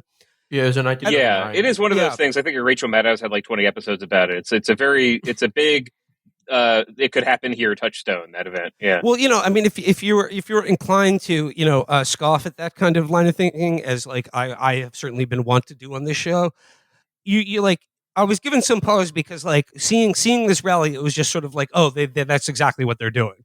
They leaned into that, right? Because one of the it seems like they were like they were daring you to say it was fascist. Yeah, you're going to call us fascist, and then we're going to mog you, and we're going to get your face and prove that nobody actually cares about your stupid lib takes on this stuff. That's why I bring up I'm not trying to overcomplicate. I bring up whenever they liberals go after them, they say that they're risking Trump's life. But that is the whole, like, the Joker, the first, the Michael Keaton Batman putting on glasses and saying, you wouldn't hit a guy with glasses, would you? They do that a lot. Of like, we are allowed to say anything, and we have the right to say anything. If you don't want us to say anything, you suck. But if you criticize Mr. Trump, you are putting his life at risk. And he has a young son who could see this. Parent is watching you do this. This is the risk that they can get knocked off. I mean, Trump can get knocked off message very easy. Even if I was looking at his final month rallies from the last couple cycles. 2016 was pretty easy because Hillary had a WikiLeaks drop every day, and that was half the speech. 2020, it was a lot of Biden's Hunter laptop was part of it, and with this time, he just keeps going off because he finds Kamala so irritating that he will bring up stuff. He can't say she has no crowds because she has big crowds. He'll try, and then he'll bring up stuff like things that were memed on the right, like Patrick Bet-David talked about a lot from Kamala rallies that no one who doesn't listen to Patrick Bet-David has heard of. And he really is easily distracted from this main close. And the people around him are just, I think they're better at sticking on message and saying, yeah, he's going to bring the prices back. He can go off into space. It's kind of a problem. I don't know if it's been a problem because they're doing fine. They're in a better position than they were a month ago. But the whole premise is he's going to say some stuff. He's going to go off script, but don't worry, the economy is going to be back to. Remember how cheap the value menu was in 2019? It's coming back. He'll go a day and maybe talk about that twice, but his campaign is talking about it. Yeah, I have just a question for Dave here personally, because you cover the Bernie campaign a lot. Do you see any Yeah. similarities in like how the Trump people are talking about like the young vote or like the young male voters, their main strategy, like the thing that'll totally shock the pollsters and the pundits and bring them like greater realignment, and how the Bernie people talked about the youth vote in 2020? Because that was a big, yeah. Yeah, I didn't think it. So the Bernie stuff was so tied up in "Don't worry, we can catch up to Hillary's delegates," but it wasn't crazy. They were finding new people for Bernie in the later primaries. With this, it's more. So you had to start with: would Bernie admit in 2020 that he lost the 2016 primary? Yes. Trump just doesn't admit he ever lost. So yeah. When he just gets rolling, he'll say like, "Actually, we always had more voters than these people, and now we're gonna identify. Now we know who they are." And Kamala sucks, so we're just going to win again. And the the silent majority, they're already, in their view, they're already there. There were just 10 million fake votes. So when these guys are buying up poly market shares and talking about how it's inevitable and how the whole coalition has changed, the premise is, it would already, like, we would have won it already. Like, but there are all these fake votes. There are all these fake votes from people who moved into the country. Don't fix what's not broken. Yeah, it's different than Bernie, where Bernie really did say, like, we need to find more people. I think the comparison is like not Bernie 2016, but Bernie 2020 with more the theory of like not people who did not maybe vote in the previous 2 or 3 elections or ever, activating them. And it's different demographics in part, but like a sort of similar theory. But you are right. Like the logistics of that, no matter what your pollsters are doing and no matter how separate they are from Trump himself, the strategy does like lose a little coherence when you're arguing that you already had those people. Yeah. Or I think it's the only way for them to square actually making any meaningful changes or like running any kind of campaign where like they can't like say, oh, we're actually missing like voters in X or Y demographic, because that would imply that they haven't had enough voters. So that like they can only really say like, oh, we need to get like new demographics that haven't voted before, like young men, because that allows them to actually run a campaign that like does things other than what they've just done before, while also not really stepping on any toes on saying that like you didn't win the previous election. It's like a kind of a perfect middle, and the logic to that just leads them to what we saw yesterday. Yeah, like you've already won. You already know you're going to win. You can just say whatever you want. It's kind of dangerous. The last thing I'll say about the Trump Madison Square Garden rally is Elon Musk. How does he keep trotting this dipshit out there? He fucked up the USA chant. USA! USA! USA! Did you guys see this? He was like, USA! USA! Ah! He did a little soy squeal after the USA! Ah! Somebody pointed out to me when he does that jump, he's trying to make an X with his body, which I never understood until like I slowed the video down. You didn't get that, Dave? Feels like what he's doing. It's obvious. It's obvious I really hate that. That doesn't make me happy. I don't like knowing that. Something I was thinking about with this a lot, and I was interested in what you guys would think about like the first part of this, which is I saw both of you guys talking about how like the 2017 through 2020 resistance was sort of a historical aberration. It was created by a confluence in like trends in media and just a very unusual political environment. And it resulted in this very unusual level of energy and types of energy. And, it resulted in suburban voters, reading bell hooks and all this weird stuff that probably won't be repeated. And how if Trump wins this time, you're not going to see an exact repeat of that the classic resistance. And like the same enthusiasm isn't there. Media is in a far worse position. They squandered the immense gains that they made during the Trump years, some would say. But seeing Elon up there, it did make me think that like whatever form opposition would take during the second Trump administration, it would be decidedly different in tone from the classic resistance, but it would be more centered around like, just how annoying these guys are, I think. Yeah. According to a recent article in Wired, Elon Musk's America PAC fired and then stranded dozens of election workers in Michigan after driving them around the state in a seatless U-Haul truck. Folks, is this a get out the vote operation or a lesbian couple planning their second date? Sorry, I just have to break late night show character here for a minute to just bring you some latest Elon Musk news.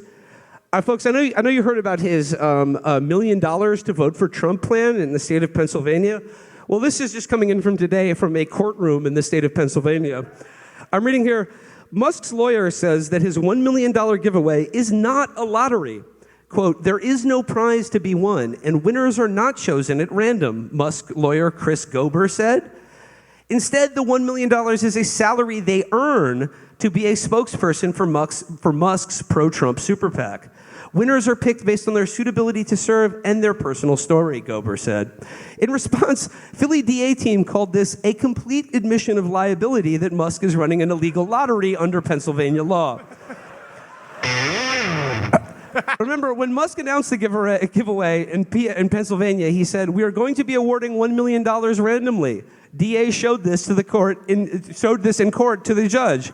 Gober argued there's a difference between randomly and by chance, which is why he argued that this isn't an illegal lottery under Pennsylvania gaming laws. Folks, that's why you go to law school, is to argue that there's a difference between randomly and by chance. And this is like a perfect Lionel Hutz moment for Elon's lawyer, because, Your Honor, my client wasn't running an illegal lottery. He was merely committing fraud. They need to give like Giuliani and Kenneth Chesebro and all these guys, give them their law licenses back. They look so competent by comparison. But Mr. President, do you have an opinion on Peanut the Squirrel? Should Peanut the Squirrel have been put down, or should people be allowed to have squirrels to promote their OnlyFans? Look, Peanut the Squirrel will not go to prison.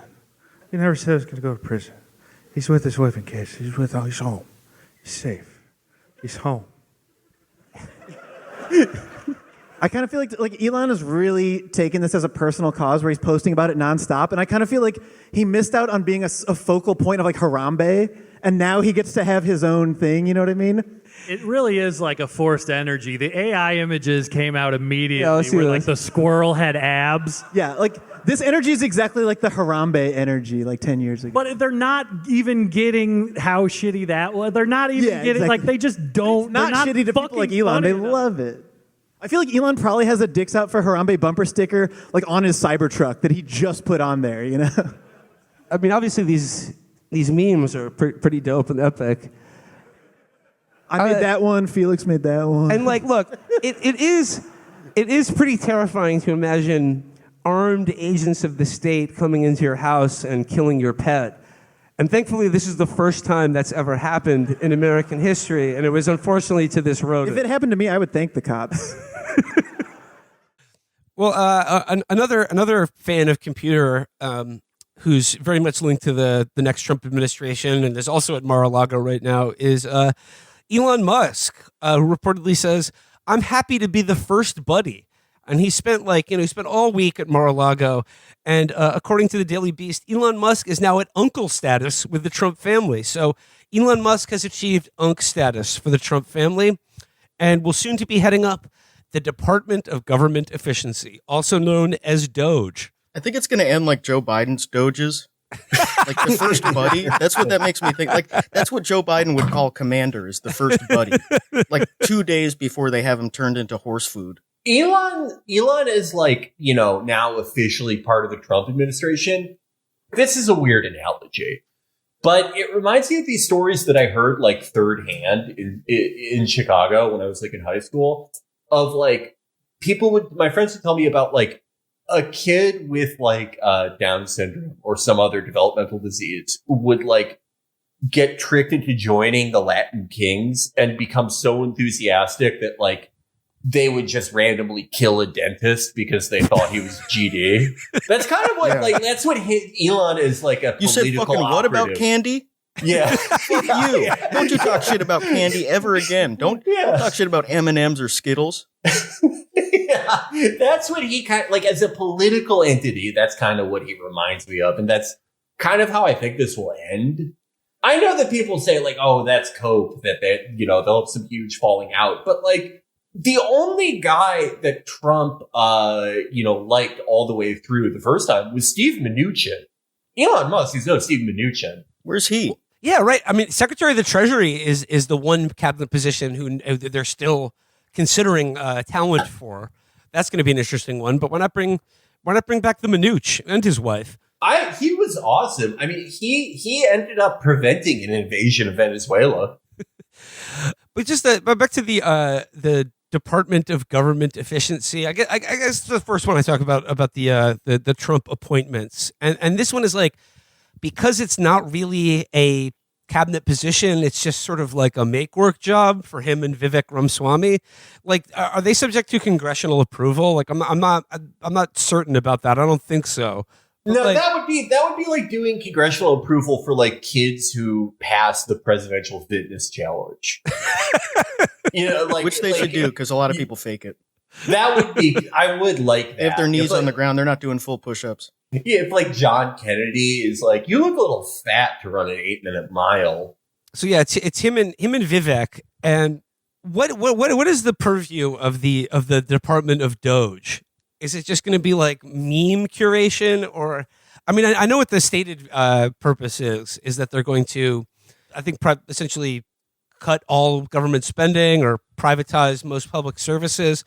But I mean, people have pointed this out. The fact that it's the Department of Government Efficiency and they put two different idiots in charge of it.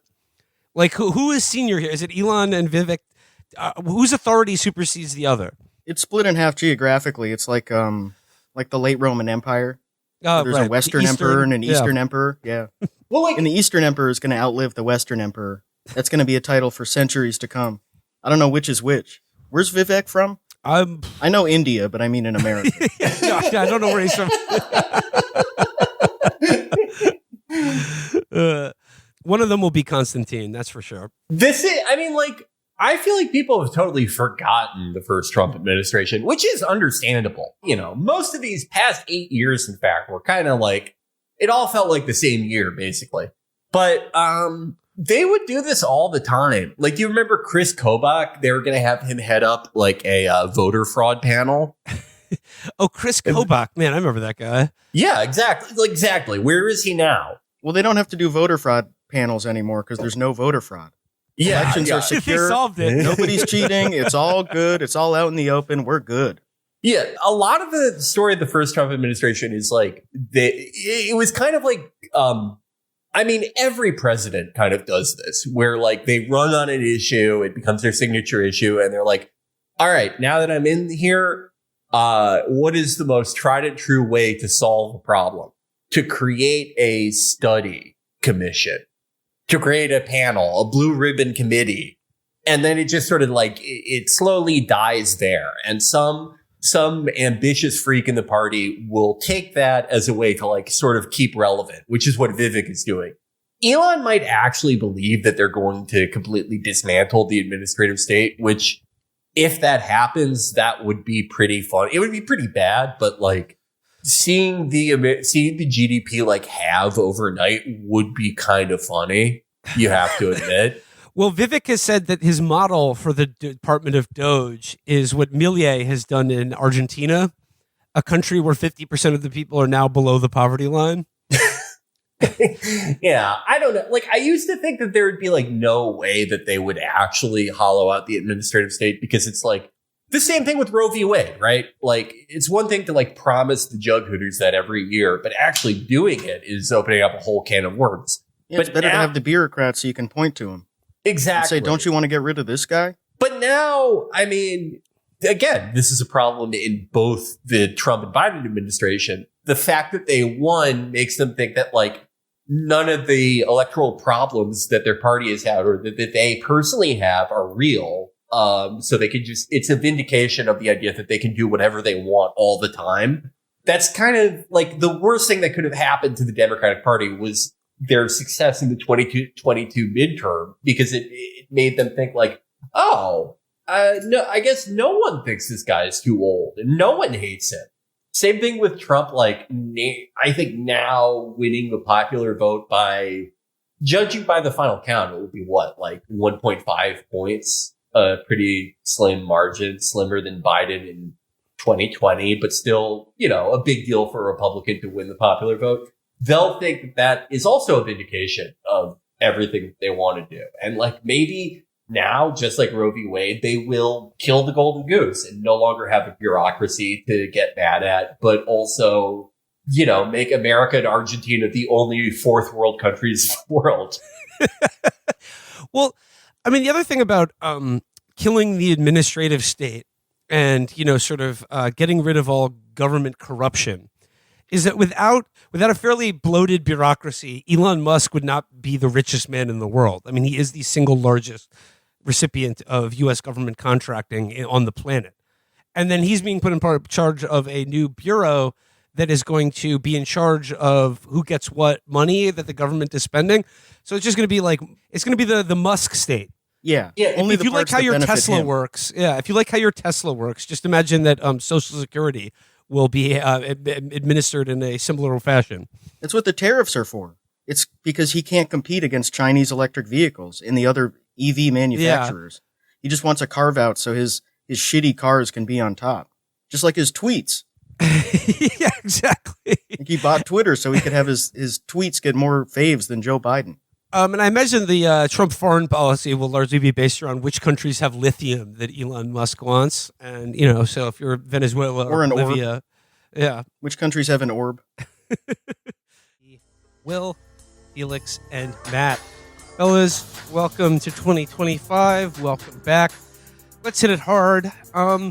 Guess I'll start off. America rang in the new year for 2025 with the traditional American fashion, with 2 terrorist attacks carried out by currently serving or former U.S. Army soldiers.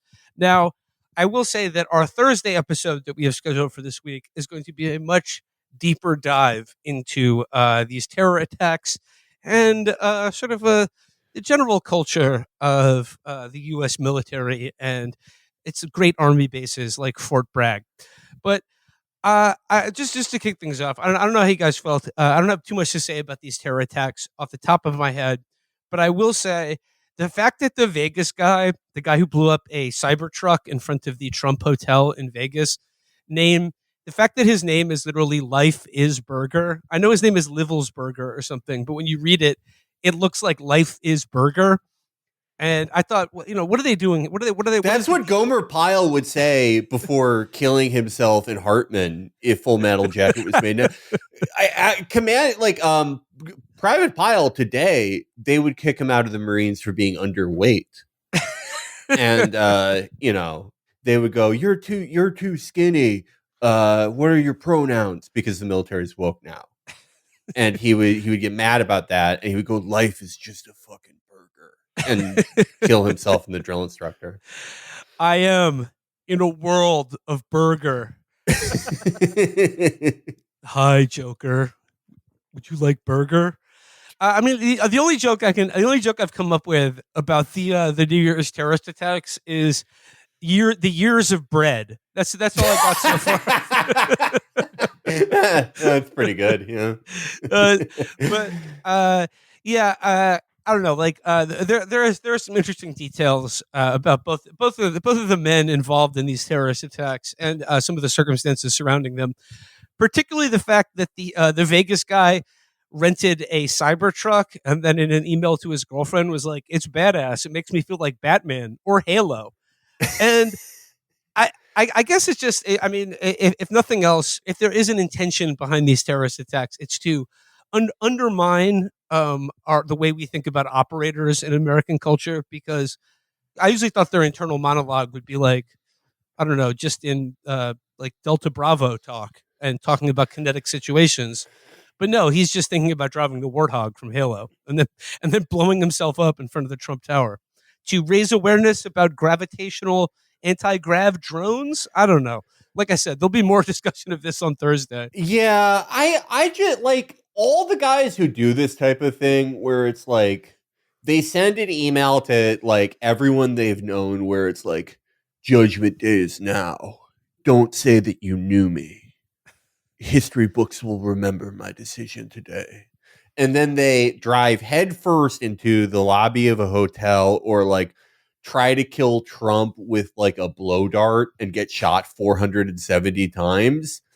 It's a lot of the times it seems like these guys like are Trump guys and they just, I don't know what they experienced. Maybe they had an internal monologue for the first time in their life and they're like, who the fuck is telling me to do all this gay shit? I don't know. Maybe they're bored and they're like, I love Trump. They're trying to stop Trump. I should kill Trump so they can't kill him.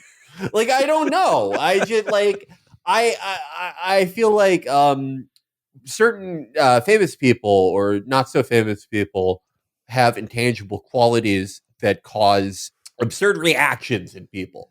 I am one of those not so famous people where for some reason schizophrenics just like love me. You know, I'm constantly approached by schizophrenics. They're constantly accusing me of things. They're saying that I'm their parents and that I could see them in 1994. They followed me internationally, but I think Trump is like because he's a step higher. He's like, there's just something about like the timbre of his voice or his look or whatever that it attracts people who like are like sub Timothy McVeigh IQ, so they can't actually really kill anyone, but they have the same impulse to do a terrorist attack, but because they're bored.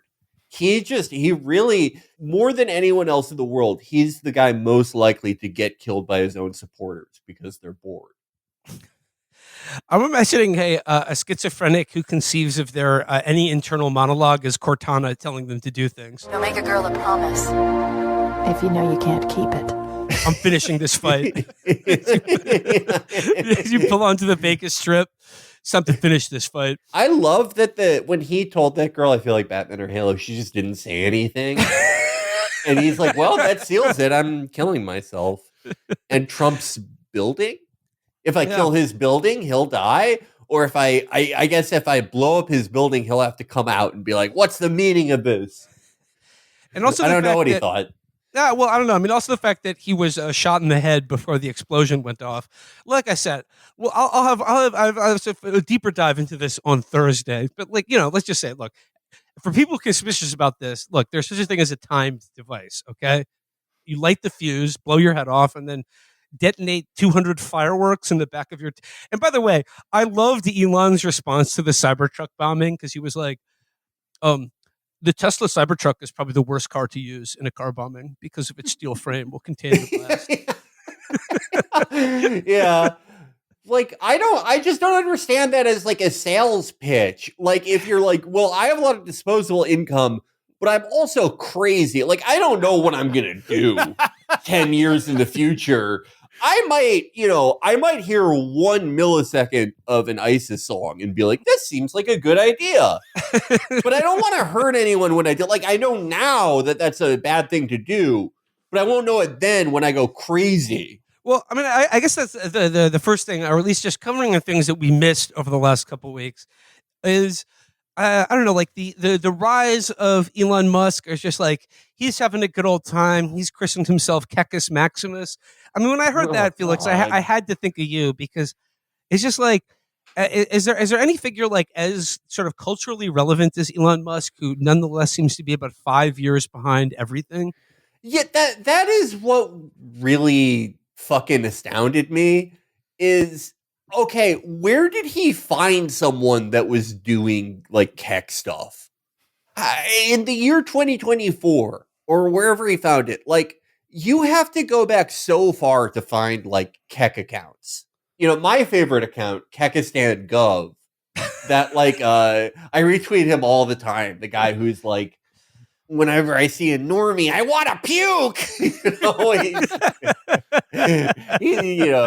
I like the Kekistan stuff is so innocent compared to what we have fucking now. Yeah, it's like Kekistan is like fucking lame. If you go on those inactive Kekistan accounts, I find they're always saying stuff like Kekistan stands against all discrimination, and it's like that would not fly now. Like if you were the coolest Kekistan guy in 2017, you would be called gay by videos of moms being beheaded. who's like, now the new co-chair of the Trump campaign. Like you would get laughed out of the room. But Elon, I don't know what's going on with him. He saw this stuff and he's like, "Oh, is this Groyper? It's actually quite funny. It's like a Roman. It's like a Roman, but he's a frog, and therein lies the joke." Well, I mean, there was a couple things with Elon Musk over the last couple of weeks, and I guess like the main one was begun the Groyper War has, and it was sort of like right in between like Christmas and the New Year, there was this sort of intra MAGA civil war over Elon Musk and Vivek and their support for the H-1B visa program, where I don't know, it just seemed like a lot of people found out that it was just sort of like, oh, like we thought we were against all immigration, legal or non-legal immigration, but like it turns out that the people who funded Trump in Silicon Valley are, of course, very interested in legal immigration from people that they consider useful and exploitable, like from South Asia, particularly, to be software engineers for their tech companies. But I mean, like it seemed like it's over pretty much as soon as it started, because Trump was like, "We need the best. We've got to have the best, and the H-1B is a very good program. We got to have the best players on our team."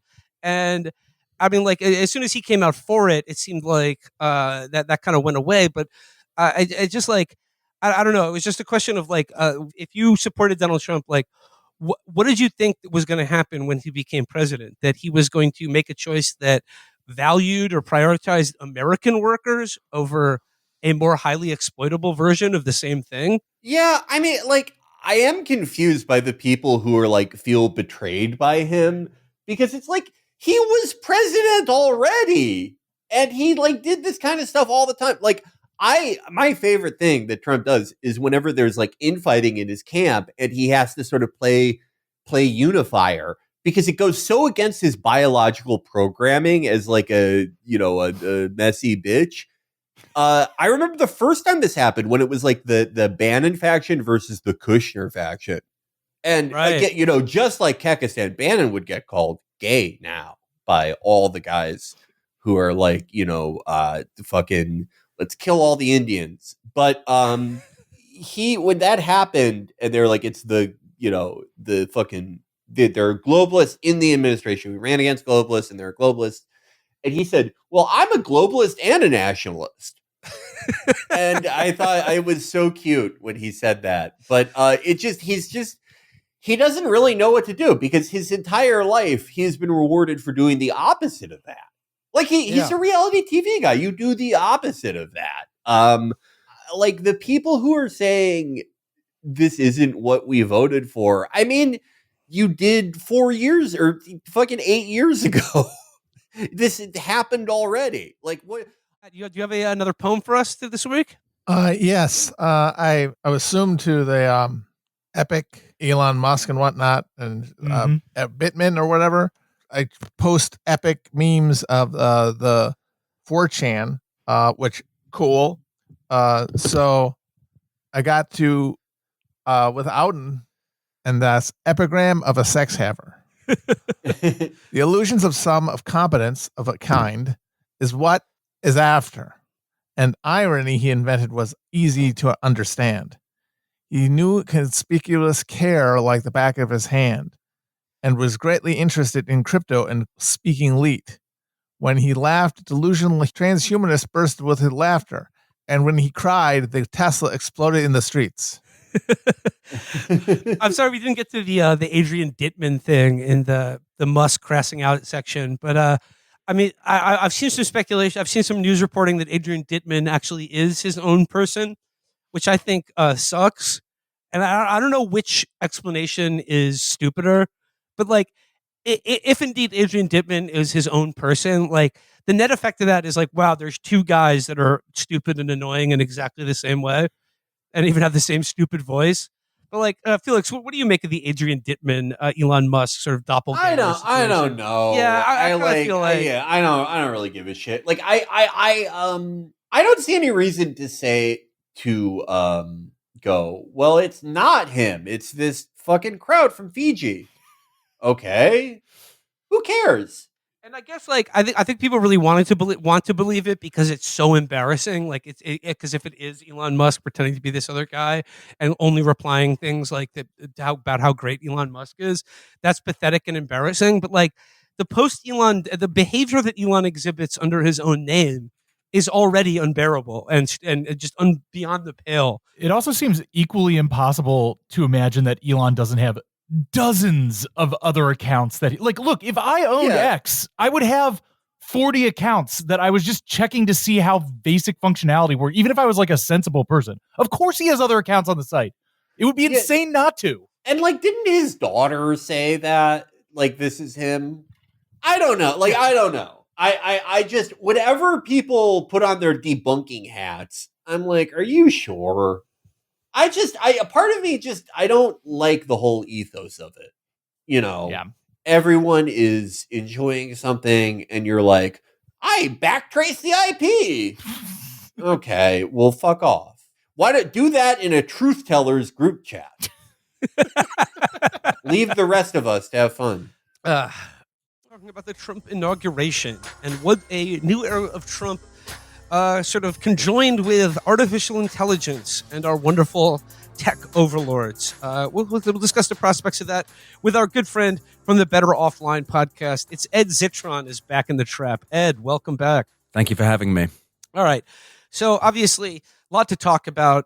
Trump inauguration on Monday. We didn't get a chance to discuss that. And I think let's start with the thing everyone's talking about.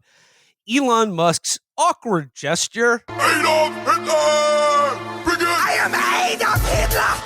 Folks, what could this mean? What was he? What was it? Okay. It's very hard to discern what the intent of. Look, I've heard a lot of people call this a Nazi salute. No, it's merely the Roman salute that the Nazis made into their own. Okay, he was pledging his loyalty to the Roman Empire, not the Third Reich. Okay, he was sending his heart out to. I really like it's very clear he did it on, like, he was not planning to do it either. He did it because he got too excited. He's like, yay! Just going to throw up the salute, shall I? I mean, the number of people, including the Anti-Defamation League, who have passed off his rather obvious the rather obvious import of his gesture and its origins as being the product of an adult autistic man who doesn't read or understand social cues. That's like saying the Nazis did the Holocaust because they like trains so much. I am so sick of Elon Musk's supposed autism. I remember in 2008 making fun of people who self-diagnosed because they were like, I know a lot about things I like, you know, unlike anyone else. And I was actually the first person to say they didn't like small talk. No one else. I must be fucking autistic. I must be like Dr. House. I'm rude and don't consider the feelings of others. Can I get a doctor's note? No, I really am not buying it. That said, I think I'm the only guy who hates Elon Musk, but like, I just don't think he was intentionally doing a Sig Heil, and I will explain. Okay, Elon is a 53-year-old who has never exercised and loves stimulants. Him and his body are at war with one another. To say that he lacks coordination is an understatement. Yet he's constantly, just inventing the gayest gestures anyone has ever done. Every public appearance. Oh, I'm going to make my body an X. I'm going to, just shit no one has ever heard of or done. And he did this, like, throwing his heart to the crowd, 6 years and 7 trillion calories ago when his body would obey him more. And I just, like, I'm not saying that, he isn't racist and doesn't make these gestures to, like, racist people. But out of everyone that he's like any group that he said anything horrible about, the one where he like instantly backtracked and like actually panicked and like, kind of apologized by like going to Auschwitz and doing all the ADL bullshit, it was Jews. That was like the only group of people he did it with. And that's not to say that like going to Auschwitz is like going to confession, I guess, which is what Ben Shapiro is postulating. But it doesn't make sense, I guess, is my point. I think there's a middle ground. I think it's he went up in front of the crowd. He's like, what do guys do when they're at the podium?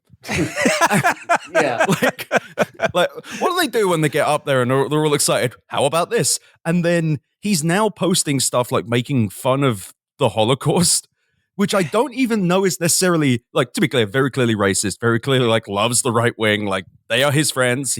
They follow his beliefs. But it's definitely like he realized he's fucked up and he's like, well, what do I do now? More Nazi things. They will see it's all a chuggy joke. Yeah. Well, you post the laugh crying emoji about 15 times to let everyone know you're actually laughing. That'll work. Yeah.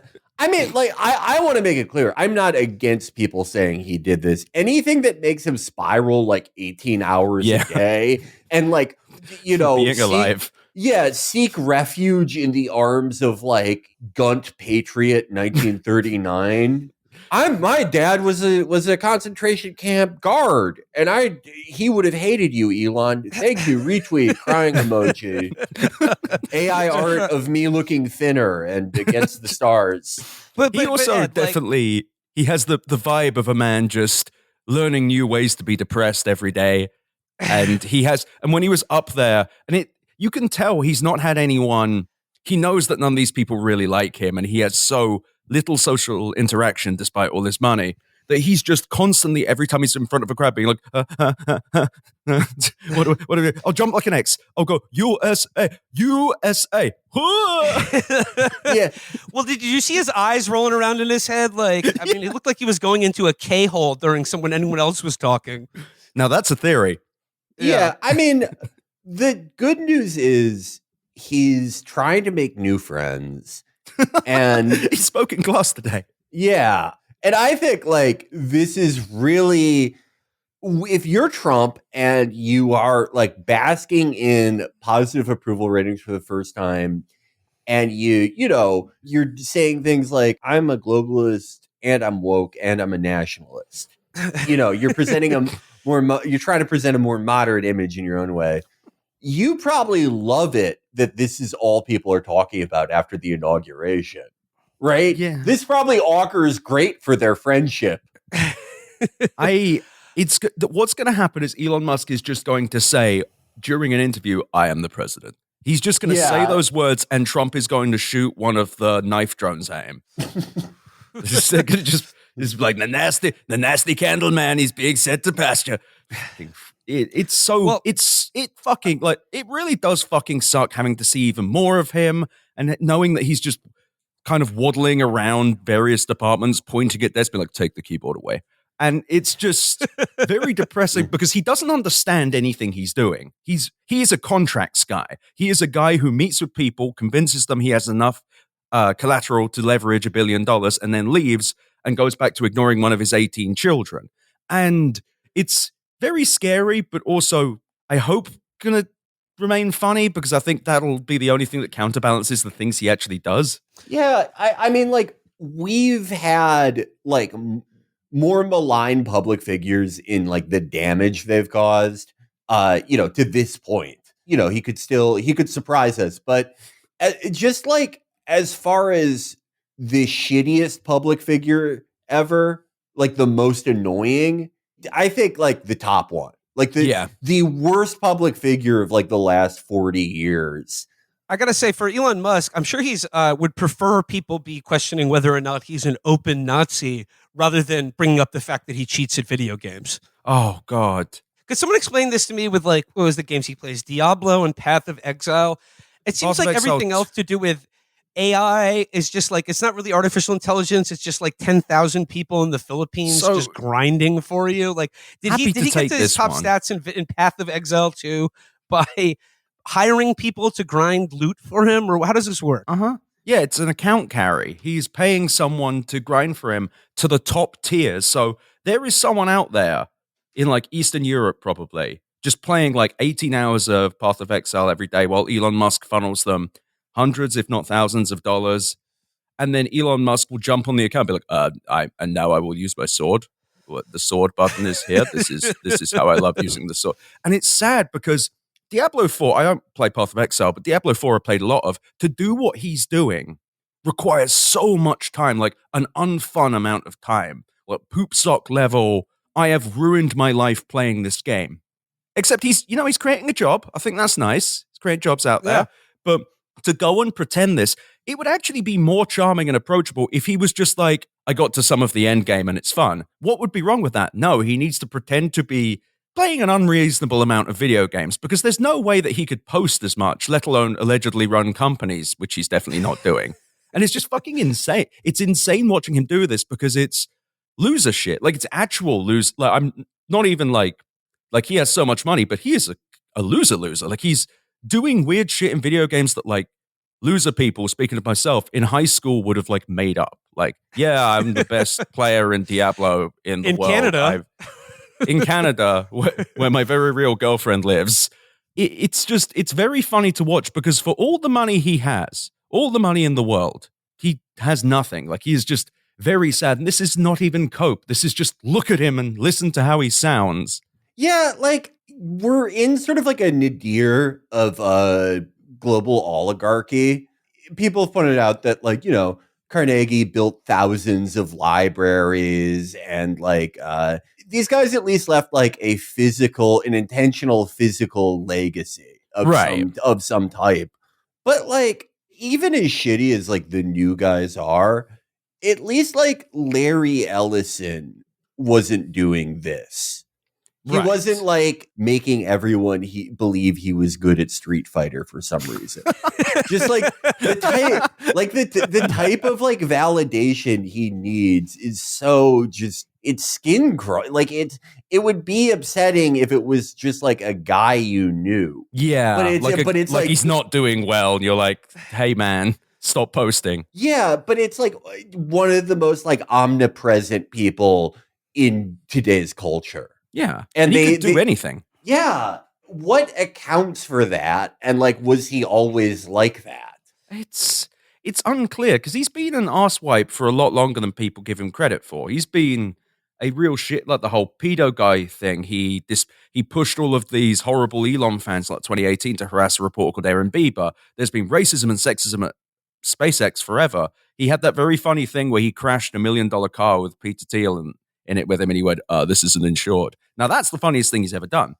But he's clearly been a miserable sack of shit forever. They ousted him from X, which became PayPal, while he was on his honeymoon. Like, do you know how annoying and fucking stupid you have to be for that to happen? To have, like, Peter Thiel pull together the rest of the Illuminati and kick you out. Peter Thiel found you a bit off-putting. Yeah, and Peter, this is when Peter Thiel was hanging out with, like, David Sachs every day. Oh, this was before. This was before that. That was when he kicked him out. Now he hangs out with David Sachs, or at least David Sachs is telling people that. I don't know if that's true.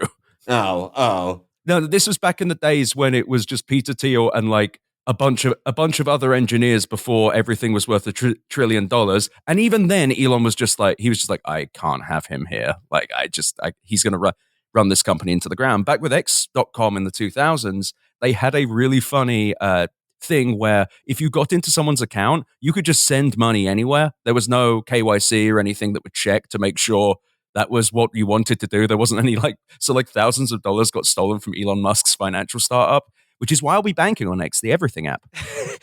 Well, I want to bring up, I feel like this was sort of conjured into being by one of our listener questions on the call-in episode, but I just wanted to share with you some important context about the Elon Musk awkward gesture, and it comes courtesy of Megan McCardle, someone I haven't talked about on the show in forever, until, like I said, she was conjured, sort of tulpa-like, to come out with this one in the Washington Post.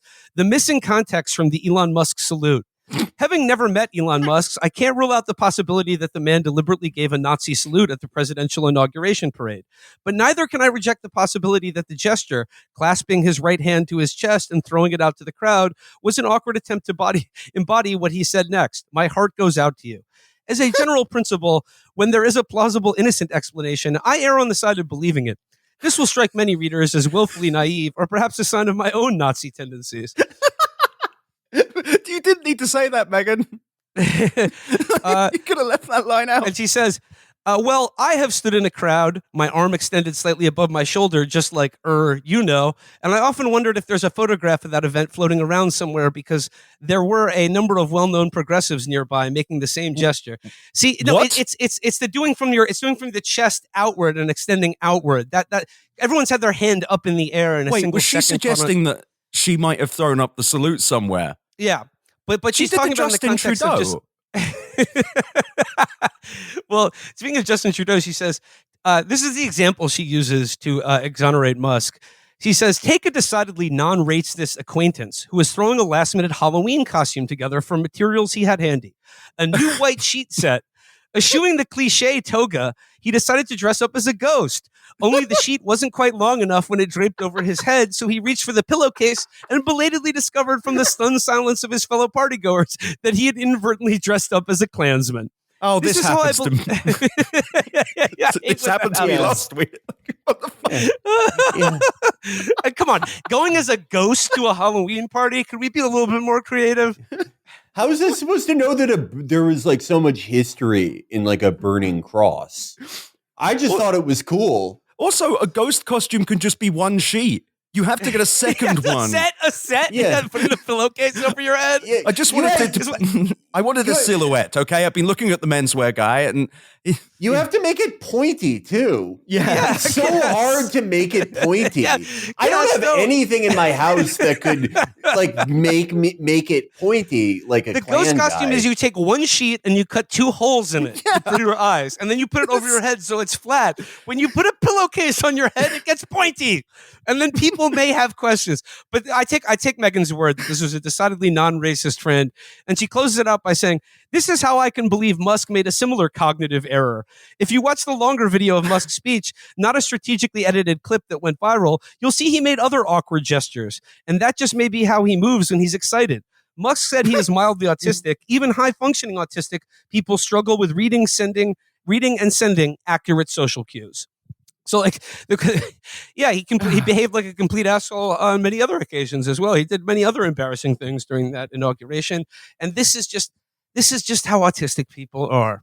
Again, I think it's like a combination of Upper's abuse and his shitty body fighting him. But I've seen a bunch of these like McCardle type responses from like the few remaining tech journalists to like, you know, anyone who has founder in their bio. Anyway. Right. But the only one that like actually made me mad was the ADL one. Because it's like, okay, this is after like 2 years of going after like every doctor or teacher or fucking college student for that matter, who like under no conceivable circumstance said anything anti-Semitic, but just, you know, said ceasefire. Like literally I saw them getting people fired for posting ceasefire now on their Instagram stories. You'd think that this wouldn't be a this wouldn't be a conversation. Like if the ADL is going to exist, which I don't think it should, but like if it's going to, you can't be just the yell at Kyrie Irving organization. You also have to be annoying about this. Yeah. And like, you know, like whether you want to say that this was an intentional Nazi gesture or not, like you would expect the ADL to at least raise some concerns about one of the most powerful people in the country, probably the richest man in the world, making what appears to be a Nazi salute at the inauguration of the president he helped get elected, would perhaps raise an eyebrow. But like, I have to credit Jonathan Schwartz at this point, and like you must credit the work of organizations like the ADL in making this possible. It's not just that they're trying to make any expression of solidarity or goodwill towards the Palestinian people to be anti-Semitic. They're trying to make that the only anti-Semitic thing, right? So like that all other, shall we say, more traditional expressions of a hatred of Jewish people are now officially not anti-Semitic, up to and including Zig Heiling at Donald Trump's inauguration. If I was like trying to like make anti-Semitism a thing in America, I would hire a disgusting bald guy named Jonathan Greenblatt, and I would be like, okay, you have to you have to burst onto the scene by like yelling at a bunch of people's favorite athlete. Like you have to go, you have to delete that, Kyrie. But then when like the most unlikable and richest man in the world does, in the minds of most people, a Nazi salute, you have to go, I don't know, but he has so much money. How can he be bad? Well, the thing that really gets me is, even if you take the position of this was an accident, whatever, don't agree, fine. It clearly galvanized the right wing. There were multiple Nazis who were like, great, I love this. Thank you for doing that thing I love. And would you not, as the ADL, be a little bit fucking concerned that some Nazis were galvanized during the inauguration, if that was your principal worry? Like, would that not bother you that the Nazis are happy with something someone just a thought, just for a fucking second. It's almost as if the ADL's acting in bad faith.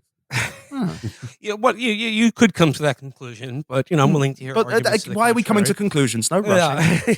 No. I wasn't there, and I don't know the full context. But Ed, I mean, like another thing, people, not just the Elon Musk and his, and his stimming on stage, but like people also made note of the fact that on the dais at Trump's inauguration was Elon Musk, Jeff Bezos, and Mark Zuckerberg. And now, like a big feature of this election was the kind of the advertisement of a kind of ideological shift in Silicon Valley. And there's, I mean, like out of all of the like tech guys and their like obsequious debasement of themselves for Donald Trump, none has excelled at this more than Ed, one of your favorites, Sam Altman, who was, he was posting like, I wish I had thought for myself about Trump, but now that he's president, I think we can do great things together. And now I know Elon and Altman are like sort of they really dislike each other, and they seem to be fighting over this new thing, the Stargate program. Ed, when I heard about the Stargate program, I thought, great, we're finally contacting the ancient aliens. Let's go. But no, it's just some stupid AI bullshit. Ed, what can you tell us about Sam Altman and the Stargate program? Well, let's start with the fact that last year there was already a Stargate thing. Last year there was a project, The Information reported on this, that Sam Altman and Satya Nadella of Microsoft had made a deal that they would do a $100 billion supercomputer called Stargate, literally the same fucking name. And it required one thing that was a problem, which was meaningful improvement to AI systems. It's just it didn't happen because they were like, because it's plateauing. It's all plateauing. This new thing sounds like a big pile of bullshit, and I hate to say this, but Elon Musk said something correct, which is they don't actually have the money, which is true. So this Stargate project is allegedly a $500 million, and it's up to $500 billion, $500 billion over the next few years, building new AI infrastructure in the US. You may think, what does this mean? And that's a good fucking question. You've got ARM, Microsoft, NVIDIA, Oracle, and OpenAI putting money in. But allegedly, OpenAI is saying they will put in $19 billion and that they will do this by raising more equity financing, meaning that they will sell more stock to people and also more debt. So here's the big fucking question there. OpenAI burns about $5 billion a year. They'll probably burn about $10 billion this year. And that's after the revenue they make. They already raised like a $6.7 billion round and then 3-something billion in debt. Where the fuck are they going to get this money? SoftBank is going to put in $19 billion, by the way, and I'm 100% sure Masashi Son gets this. I love him. He's the only cool guy in tech. He claims he was put on this earth to bring about superintelligence. I think he fucking rocks. I love him. He's the greatest. He's the greatest. I love him because he's just a complete nincompoop. He's like you don't get these kind of whimsical idiots in this business anymore. But the Stargate project is meant to be this joint venture to non-specifically build new AI infrastructure in the US. It is not obvious what this will do, and it's created a rift between Sam Altman and Satya Nadella. Satya Nadella of Microsoft went on TV with Andrew Ross Sorkin at Davos, and he had this amazing reaction when Andrew Ross Sorkin was like, yeah, did you hear about Project Stargate? He goes, we're putting like $40 billion into AI. It was like a jilted girlfriend. It was so funny because they're building nothing. All of this generative AI is plateauing. Nothing is going to happen. They're just building this for no reason. Ed, did you know that? Do you know who Masayoshi Son's mentor was? I don't remember, and I know when you're going to tell me it's going to be good though. Den Fujita, the guy who wrote The Jewish Way of Doing Business. Oh God! Oh no! I remember this now. the greatest book in the history of Japan. And this is like a real book, right? Yeah. Den Fujita was the guy who like brought McDonald's to Japan, and he wrote a book called like The Jewish Way of Doing Business, where he says that he compares people from the Kansai region to Jews because they have a distinct dialect and they're known for their comedy. And he says that he's always related to Jews because people discriminated against him for being from Kansai. I love him. I totally agree with him. But the thing is, and also, that's such a wonderful idea. That's like a kind of like anti-Semitism that someone just came up with. Like, it's incredible that you had those innovators. We just have Elon Musk now. No, it's not. But when it comes to Stargate, the thing to remember is, much like the rest of the AI boom, they've just said some shit. They're just like, yeah, it's a big group of companies. It's going to be like maybe $500 billion. You've got the Sauds in there. AI infrastructure sounds good. Larry Ellison gets up on stage and says, yeah, we're going to use AI to cure cancer. No, you're fucking not, you wrinkly old shithead. And he also doesn't have as many disloyal people in his administration that he can blame this time, because he's going to have the same sort of problems where he runs up against stuff getting held up in court, having to deal with like the Department of Justice and all these internal checks and stuff, having to root out traitors and stuff. And like in the Oval Office, he doesn't really have anybody that's like lib coded or that hasn't just shown nothing but loyalty to him for 4 years straight. He's only got those people. So it's going to be kind of harder. Like he doesn't have Omarosa there that he can just pin shit on. Like, I don't know. It seems like he's going to run into problems where he's probably going to throw JD Vance under the bus, probably Elon Musk, probably we're already seeing Vivek being thrown under the bus, but all those people, they're like incredibly loyal to him. So it's going to be kind of difficult, and it might split the MAGA world a little bit when he does that. Well, I mean, he already sided with Elon and Doge over the H-1 visa program, and like we've talked about that before. It was like, you know, the first interesting sort of, I don't know, zone of fracture or tension in the MAGA coalition. But just to sort of go off what Felix said, I guess like what feels different this time is both a media honeymoon that's treating him like, you know, like the way they do other presidents, but also just like, yeah, like the absence of the quote resistance, but also a Democratic Party that I think has taken this election to be basically like a Reagan-Mondale level mandate for Donald Trump. I mean, it's just like, I think they're reacting to this loss in a way that like the idea that Trump just absolutely killed them and not that they just lost it. You know what I mean? Like it's the difference between like getting beat and like just giving it up. And I think like, you know, the difference here is that like we're seeing a lot of, you know, like Democrats try to like, you know, sort of weasel their way into supporting him, particularly the things on the like the immigration enforcement and deportations and things like that. But like, I guess what feels different now is it seems like the media and the Democratic Party are, treating this election like it was a huge blowout and that Trump has some sort of huge mandate and is overwhelmingly popular. Yeah, like people have moved to the right. The voter base has moved to the right a little bit on certain issues. That has actually happened, but it's easy to overestimate that, especially when you're looking at Twitter when it's controlled by Elon Musk, or you're looking at like media that's filtered through the tech algorithm, and those guys are all like courtiers for him now. They're all just at Mar-a-Lago trying to win favor from him. So it's easy to overestimate and think like, well, I guess everybody's just racist now. I guess everybody's just like this, but it's still just not that many people. It's just only not even a majority, really. It's just become normalized sort of, and the people fighting back against it are tired. Like whether it comes to like an executive order essentially completely abrogating the Constitution and, you know, like a total violence, totally not legal executive orders. And then they say, oh, this is what we're doing. Oh, then we're not doing it. Oh, I guess we couldn't do it. Sorry. But hey, we're still kind of going to do it. It looks very amateurish and buffoonish, but like, I don't think we should be too distracted by that, because I think like this is the go fast, break stuff approach.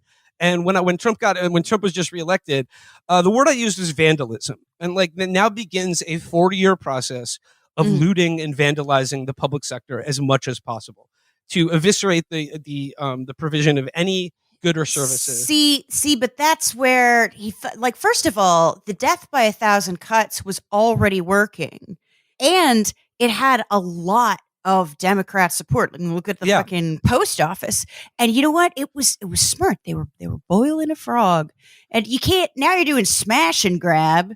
Yeah. And you get the Skeksis from the fucking Supreme Court, like being like, "You're too full of beans," and it's a bad acceleration. It's just you could just slowly screw people over and just continue the legacy of slowly screwing people over. He would have been fine. Well, like the very disheartening thing about that, and like I do agree that it's like I don't think that they're going to be entirely successful just because like they seem completely determined at torching any and all goodwill that they have and returning to a Trump one environment where they're broadly and widely hated. But I do think that one of the big problems is that the Democrats have annihilated any capability or credibility for their party to oppose austerity to the point that it was right in front of them, the most dramatic and unpopular austerity regime potentially in almost 100 fucking years since Hoover was dropped in their lap. And their response was, it was Ted Lieu going, we should look after programs that help opiate addicts because that's what Trump people are. Did you see Hakeem Jeffries' post? And Schumer going, people are aroused. People are aroused. People are more aroused than they've ever been. And then fucking Fetterman going, well, you guys in the media want us to freak out about this, but we're not. And then the next day he was like, it turns out that 98% of Pennsylvanians rely on these programs. Yeah. I'm sorry. And I wanted to shout out though House Democratic leader Hakeem Jeffries' post, where feel like you're like being given a gift wrap by these fucking bozos, and his response was, "Don't worry, everybody, God is still on the throne." Yeah. Thanks, asshole. Yeah. Thanks. I'll send it right upstairs to the big man. Yeah. And it's like, I obviously, like, in the best of all worlds, there would be an opposition party that, is in favor of, like, nationalizing the healthcare system and a complete regulatory overhaul regime and all these things. Mm-hmm. But even not in that way, even with the shitty opposition party we have, this is the only one in the world besides maybe UK Labour now or under the Miliband's that could blow an austerity gift like this so badly. Yeah. Because they do not remember what that is and that they're supposed to be against it. They have completely lost that. They spent the entire campaign talking about an article where John Kelly says that Trump is bad. They've forgotten all of it. They are trying. They internalized everything for the last 8 years, and the conclusion they landed on with this, like, the group stuff is, okay, so we were wrong to use identity politics as a cudgel against Bernie. So we have to do like vulgar class reductionism, but without any economics. So you land on this thing where you're like, I'm normal and I'm having a beer and programs are gay. I don't care about austerity. Go Israel. Hey, everybody. Have you noticed that things are extra retarded nowadays? I said it. Yeah. Isn't it cool how I just started saying this in 2024 now that people won't yell at me? And it's by the way, it's so funny that whether they're like, sorry to bring him up again, but Matty Iglesias was like, it's time to throw Biden under the bus. You think? You think so, Doctor? Oh, yeah. He's no longer president. Thanks, Matt. That's really brave. Now maybe he won't run in 2028, you fucking fat shithead. The rise of the dirtbag wonks. Exactly. Yeah. And what's so funny about this, someone replied to me about this, about Maddie. It's just like, you remember like when the teacher would leave the classroom and then someone would really get their muster up and just being like, hey, I think teacher's a jerk. And then look around, like, just like, wait till the teacher's out of the class before you start your little critique of them. But I think what's going on here, and Felix, I think you hit the nail on the head with a comment you made earlier this week about how, look, they're going to throw everything at the wall and see what sticks. And Amber, I think you're right that if they were smarter, they would simply smother the baby with a pillow rather than poison it outright, because that's hard to find on an autopsy. But the thing is, like, we know what the goal is. Like, the goal has been the same, whether it's MAGA or George W. Bush or his dad, George H.W. Bush. Like, the goal is the same. It is to get rid of programs like Social Security, Medicare, Medicaid, and privatize everything else. And then when understandable disasters occur as a result of that, blame it on black people, blame it on woke and DEI. Yeah. And like, I know if you like only interact with politics through the internet, this seems like, well, of course they're going to get away with it. Look how cooked everyone's brain is. But like, this is a self-selected group of, especially on Twitter now, which is just like, a school shooting generating machine. But the thing is, like, as I said, I'm confident they will fuck this up. And the thing is, as you put it out, Felix, universal programs like Social Security are impossible to get rid of, or very hard to, then they are going to try, don't get me wrong. But like, once people Social Security will be like the very they need that's like, because of that, like that is their dream. That is the fondest dream that they've had for almost a century now. Mm-hmm. And but like once they go away, it's hard to get back. And the same can be true of your civil and political rights. Okay, I have a very important data point to go back to body horror just for 1 minute. I'm forgetting the biggest offender of all, which was the Mountain Dew commercial with Seal as a seal. Felix, I want to give you 3 guesses who directed that commercial. Taika Waititi. Yeah, all right. Which is absolutely insane. Like, I was like, is this offensive somehow? It was just really off-putting. Is there any way to like get rid of him? I can't stand that guy. He's one really of the bad. most, and he's very lucky that Elon Musk exists, because he would be like the most annoying public figure by far. If not has for Elon Musk energy, if you think about it. Like, he is kind of like an epic sauce guy for guys who like hate Elon Musk. Yeah, I think that's a good way. That's a very good way of putting it. Yeah, they're mirror images of one another. Yeah, the yin and the yang.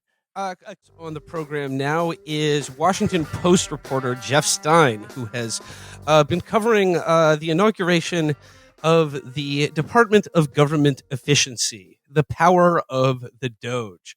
So, Jeff, I'm wondering if you could, perhaps, like, for our listeners, could you just like narrate like the first couple weeks of this new government department, or is it part of the government? Is it not? But like, how would you describe so far Doge and Elon Musk's interaction with the federal bureaucracy? Yeah, I mean, so just to go back for 1 second, I'll try to be quick here. After the presidential election, Trump said that Vivek Ramaswamy and Elon Musk would be leading this Doge thing outside of the government and giving non-binding recommendations for the White House to consider implementing. And at the time, I was taking it seriously because I'm a reporter and whatever I cover is, by virtue of me covering it, important. But it objectively didn't seem like necessarily that big of a deal. But shortly, like around the time of the inauguration, we were getting word that Vivek was considering leaving. And sure enough, what we've reported since is that Ramaswamy had almost certainly sort of legal concerns about what Doge was becoming. And what that was something very different than sort of this non-governmental outside panel giving advice. It was saying, can we sort of transform the government from within to not just, follow the typical procedures of saying, hey, Congress, you should do something about this or that, which is like any old Washington, D.C. think tank can just say that and do whatever they want. But to say, like, can you just put this guy in there and have him go to town on getting rid of all kinds of stuff he doesn't like, doesn't want? And that's, been the last few weeks. Musk has really, not only is he sleeping in the executive office building, which is just kind of amazing for like the world's wealthiest man to just be sleeping in a cot in like a government office. But that's how much he cares. Yeah, no, that's how much just trying he to cares. Demonstrate that he truly does not need to go visit his family. Because Jeff, I mean, like, just like from watching from the outside here, I mean, so far I've seen like everything being couched in terms of like look at all the fraud and illegality we've uncovered, but mostly all I've seen are like screenshots of spreadsheets showing money appropriated by Congress that's being spent in a way that they don't approve of.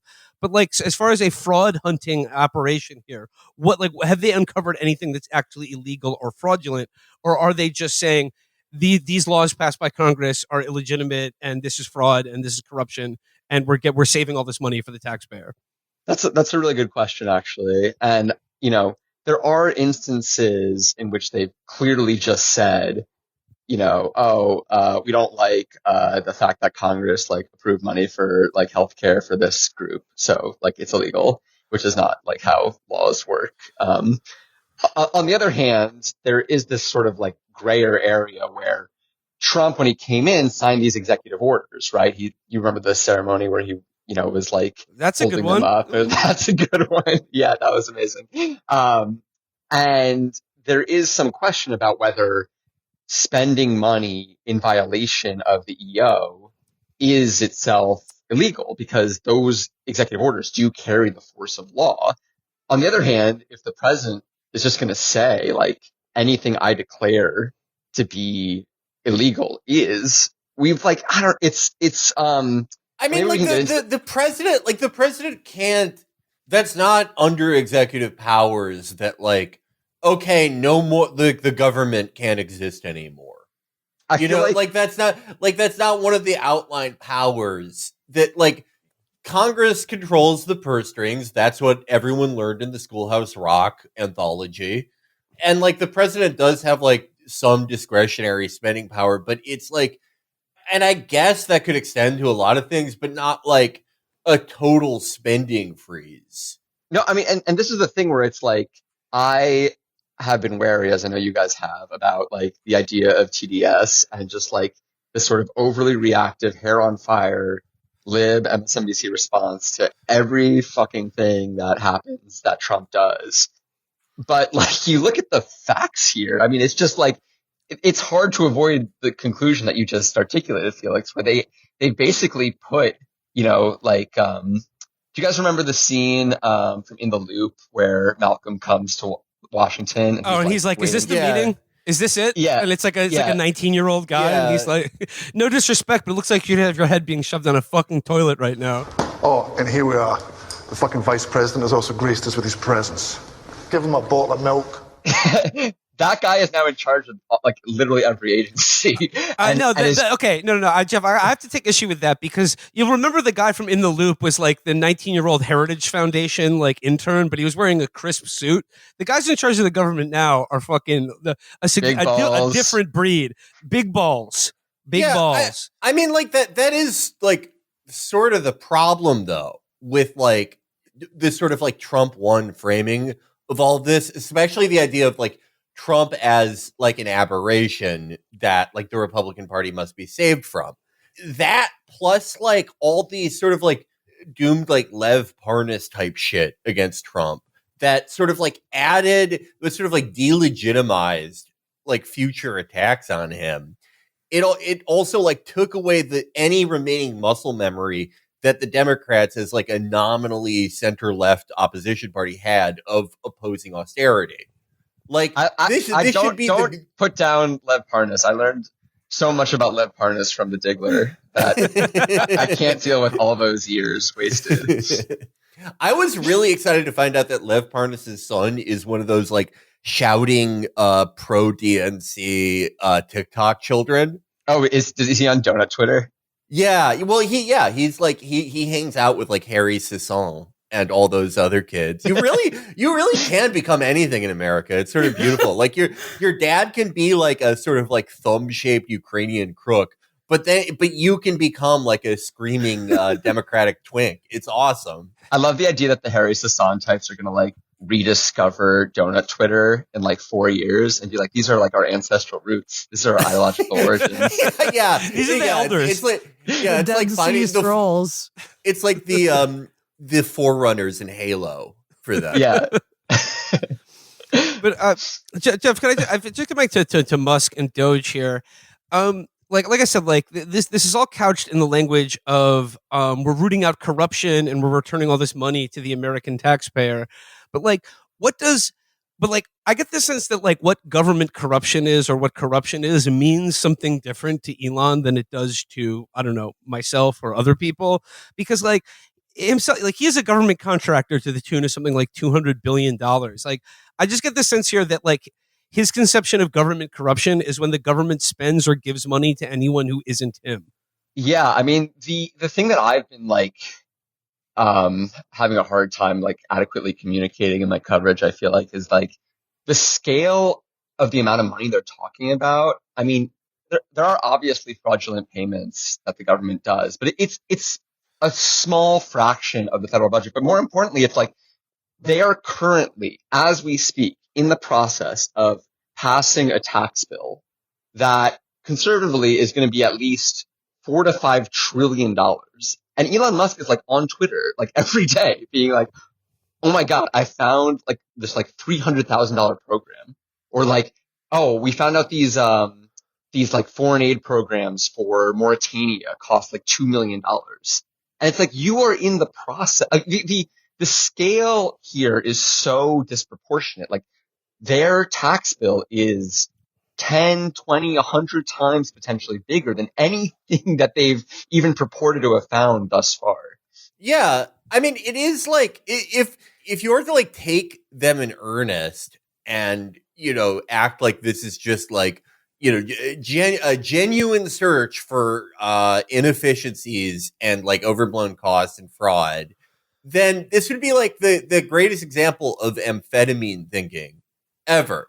Just this idea that you can just go in with no special knowledge of the administrative state and just cut things like $100,000 at a time until you get to 26 trillion, I guess. There's also ways in which, like, I think they are discovering, from what I've heard, like in the last few days, that like to deregulate, you actually need people to do that. And it's kind of like a somewhat counterintuitive thing, but like to get rid of a business regulation that like corporate America wants to get rid of, you actually have to have the civil servants like put that in motion.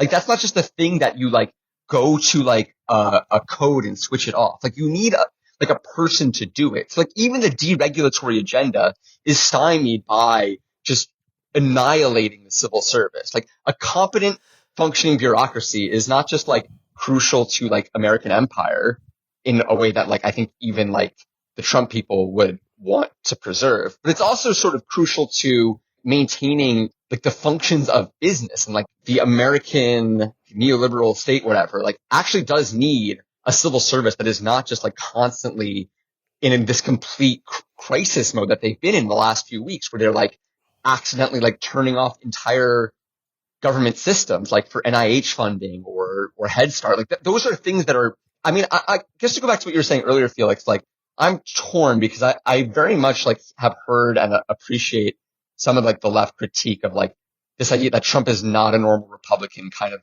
misses the ways in which he's just like kind of a typical pro-business guy who wants to cut government programs. And that is quite normal for Republicans, but the legal mechanisms here really are like so extraordinary. And the levels of chaos is kind of beyond what the business community itself wants. Yeah, no, I mean, I kind of think like both things are true. I mean, like, I think the answer to that is that it's not that he's an aberration. It's that this is like the logical conclusion of like, 40, 50 years of a deregulatory agenda, that it ends with this. Yeah, the ultimate, the point of deregulation where you get so far into gutting government that you can't even deregulate anymore. Yeah, exactly. That like everything is so degenerative that, just like how Tony Blinken thinks that he's Dean Rusk, you have like, 19-year-olds who don't even know how to convert a file to PDF because they were raised on tablets by parents that hate them. Could Dean Ruskin jam like Tony could?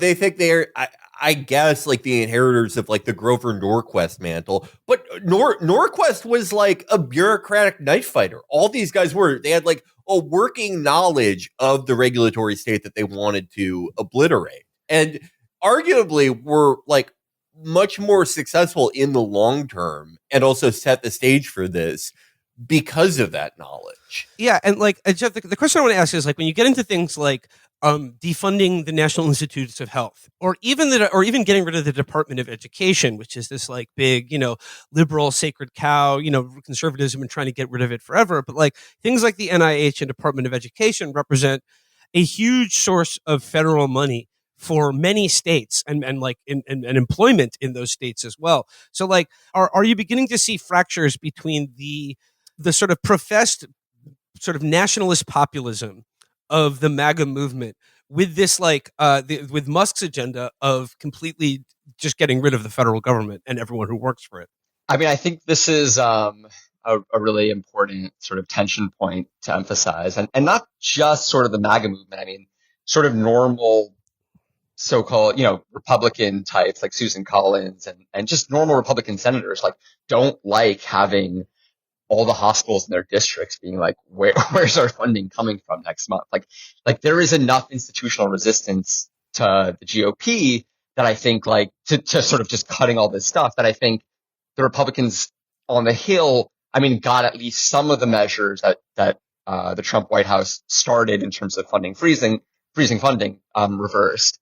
I will say that I think Elon has done not to be masterful gambit, sir, but he has managed to keep a reputation as fairly based in a way that has lasted longer from the MAGA perspective than I thought possible. Steve Bannon was out there going hard on Elon a few months ago, and it looked like when the H-1B fight happened, did you guys follow that closely? Where it was Musk and Ramaswamy were basically agreeing with Trump that there should be a skilled immigration program. And then basically all of MAGA world turned on Ramaswamy, where it's well, you can't make that argument, but right. Trump can.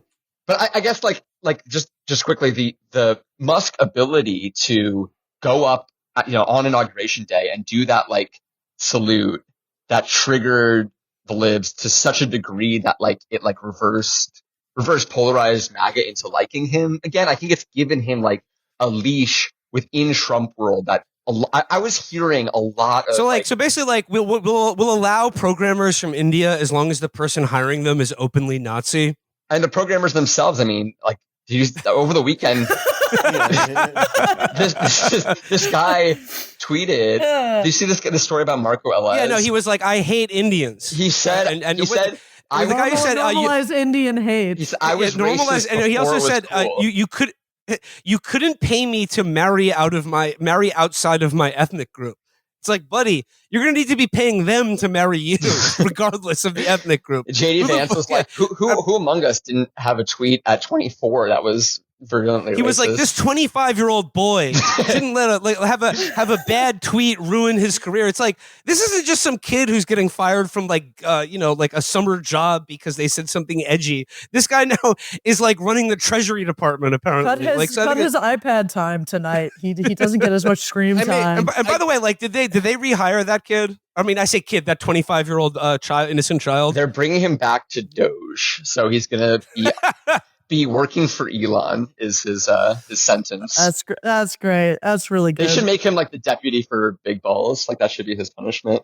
Going back to the sort of the seeds of intra-MAGA dispute and Musk's retained negative polarization based popularity.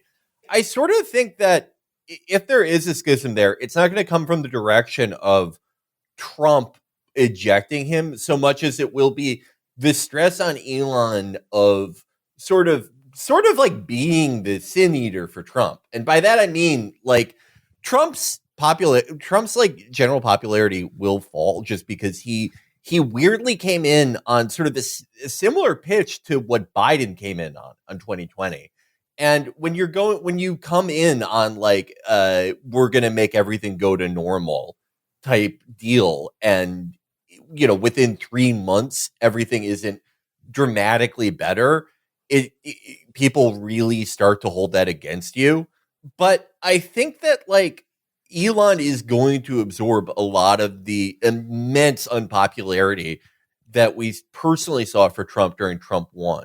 And I don't think there's a floor for that quite like there is for Trump himself. There is a floor, but it's much lower. And I don't really think that he's prepared to be quite that despised. And I think the unpredictable elements of his personality and his sort of like need to be liked will cause some type of like volatility that may see him like split with an also unpopular administration at that point. I do think we see with Trump, though, like, he is fairly Teflon among his supporters. I think we're going to see this, like, without getting too far afield, like I've already seen people kind of being mad, Trump voters about tariffs, but they're totally disinclined to ever hold Trump responsible for what are policy decisions made by his administration. And I think like we'll probably see the same thing, like as people lose their jobs to, I don't know, automated, everything because of Doge, like they'll just find someone else to be held responsible. And I think Felix is right. Like that very well could be Elon Musk. Well, you say that, Catherine, but I think what you will find is that as America gets great again, people will realize that paying overdraft fees from their bank and having medical debt count against their credit score is actually quite epic and based. I think they will find that, yeah. But Jeff, one of the things you talk about in the article you wrote is about like Elon's plans here. Is that like one of the things they're already doing is just trying to make physically coming into work for federal employees almost impossible, and like that includes shuttering. Like I think their plans are to shutter half of all federally owned buildings and make the buildings that people do have to come into work in be as like have like no heating or like they're filled with black mold or something. They're turning up the AC to get all the women to stop working there. I mean, I felt kind of stupid when this finally clicked, because in my head I've been thinking like, okay, well they like want return to office, so like they must prize a culture of hard work from with your colleagues. But then I'm like, wait, why are they also trying to liquidate like half of all non-military federal buildings? Like these things seem like contradictory, but then they're resolved when you realize that they're both driven at the idea of increasing attrition. And this is something that Musk has been like tweeting about a lot, where he's like, he doesn't know how exactly to get rid of as many federal workers as possible, but this is clearly part of the game plan. And when you layer in sort of this attempted buyout offer and the fact that they're gathering information on sort of, low performing people or people with bad performance reviews and, people on their probationary periods, I mean, we're looking at, they've said at least 10% reduction in the size of the federal workforce. And I think that's going to be an undercount, because that's also kind of just their goal for the buyouts. And yeah, what it does to like what they don't know that they could break as they do this is pretty interesting. Yeah. Yeah, like I'm really curious. Like to me, this whole thing just basically, like obviously I see it as part of this much broader Silicon Valley plan to like, make most Americans totally obsolete and not participants in the economy other than having to buy high-priced goods. But I also just see this whole like Elon Musk push as a huge data mining operation. Like he just wants to get his teens in like as quickly as possible and under the hood to like basically steal as much American confidential like medical data, God knows what else. Like now they're in the Treasury, and to what end, I guess, we're probably going to be living with the effects of for years. Like, do you have any kind of like insight into, like what the big plan is there? I mean, like, and then just a follow-up question on that, on top of that, like, I've heard a lot about these teens, like big balls, having access to, quote, read and write privileges over the code that governs the systems of, for instance, like the departments of the Treasury or Labor. What does that what would that actually mean? Or like, what is the, I guess, like implications of that? Like, should we take it literally? So I think everything Catherine said is like absolutely worth like paying close attention to and like closely scrutinizing.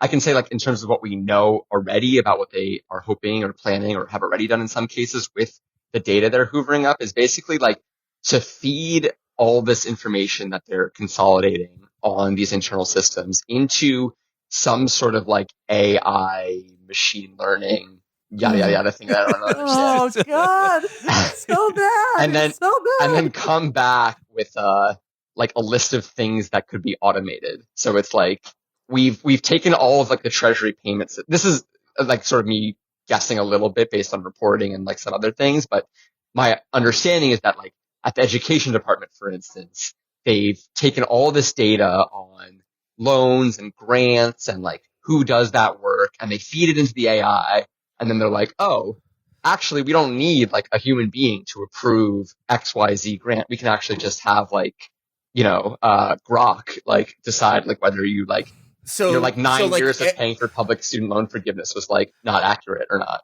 So have everything in the administrative state will run like when United Healthcare won't approve a claim. Yes. Everything will run like the United Healthcare chatbot.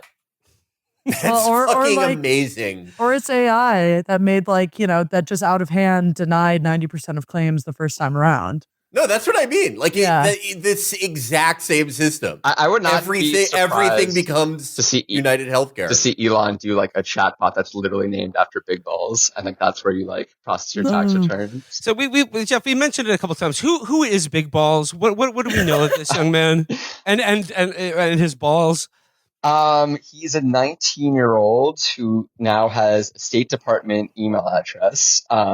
He is. My colleagues reported today, and I'm just pulling this up because I don't want to be sued for libel for telling you the wrong thing. That never happens. Jeff, that never happens to anyone currently on the show. Yeah. No Washington Post reporter has ever gotten in trouble for something they've said on Chapo. Shout out friends of the show. Friends of the show, if you're listening, which I bet you are. Yes, he worked for Neuralink, and now he's a senior advisor at 19 for the State Department's Bureau of Diplomatic Technology. And literally, as I'm reading this article to you, I got a message that I cannot confirm about him having permissions at a separate federal agency. So we will have to run that down and see if Big Balls is not just in the State Department. Wait, what? Do we not know his name? I really haven't followed the story at all. His name is Edward. Is he like a hacker? Korestein, and he's worked for a bunch of the Musk companies, and so he's part of this. He's part of the Doge team that's been going agency to agency, and we think, based on what we've understood, is working to like look through all their data and see what can be automated, essentially. Jeff, when I was reading your piece in the Washington Post, and I was thinking about this when you brought up the critique of Trump is just a regular Republican, but then when you really consider the full scope of what they're trying to do right now, it would seem to contradict that. And I got to say, Jeff, when I was reading your piece, a significant part of me had to admire the sort of, political will to enact an agenda in this administration, damn the consequences or legality of all of it. I mean, it seems like they are really dedicated to this goal, regardless of whether it's constitutional or legal. I mean, what I'm saying is they're not going to let the parliamentarians stop them from doing this. And I guess I admire it, aside from the fact that everything they're trying to do is evil. I admire the big balls of it.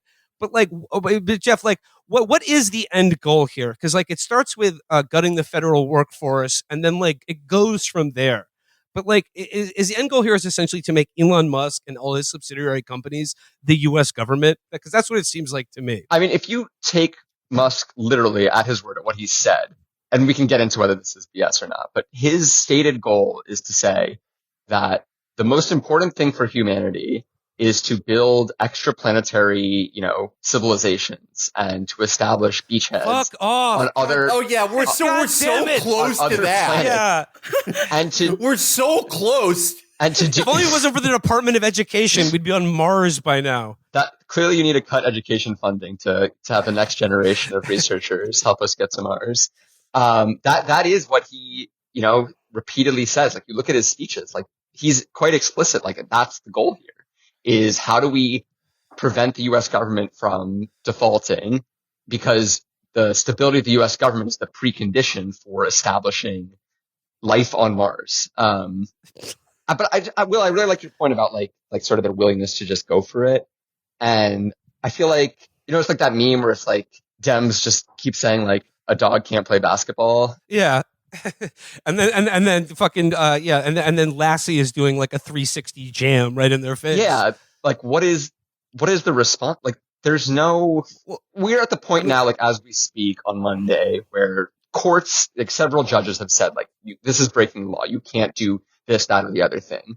And over the weekend, JD Vance and Elon Musk were repeatedly tweeting about how you have to be all this language like about a judicial coup and the illegitimacy of like left-wing Obama judges and all this stuff is like, I don't want to get ahead of myself because we're not quite there yet, but they're clearly laying the groundwork for this very, I don't want to be too dramatic here, but like this potential Lincoln suspension of habeas corpus or like Jackson ignoring the Supreme Court and Trail of Tears, something that has happened very rarely in American history where the president just says like, I'm not listening to any of the other branches of government. I'm doing what the hell I want. And like, they're clearly like telegraphing that is a legitimate place that they could go. Jeff, like, I have to credit Dylan Saba who posted this today, and I thought it was like put things into perspective. It's like over the course of my entire lifetime, the conservative like right wing movement in this country has finally achieved basically a complete stranglehold over the Supreme Court and the federal judiciary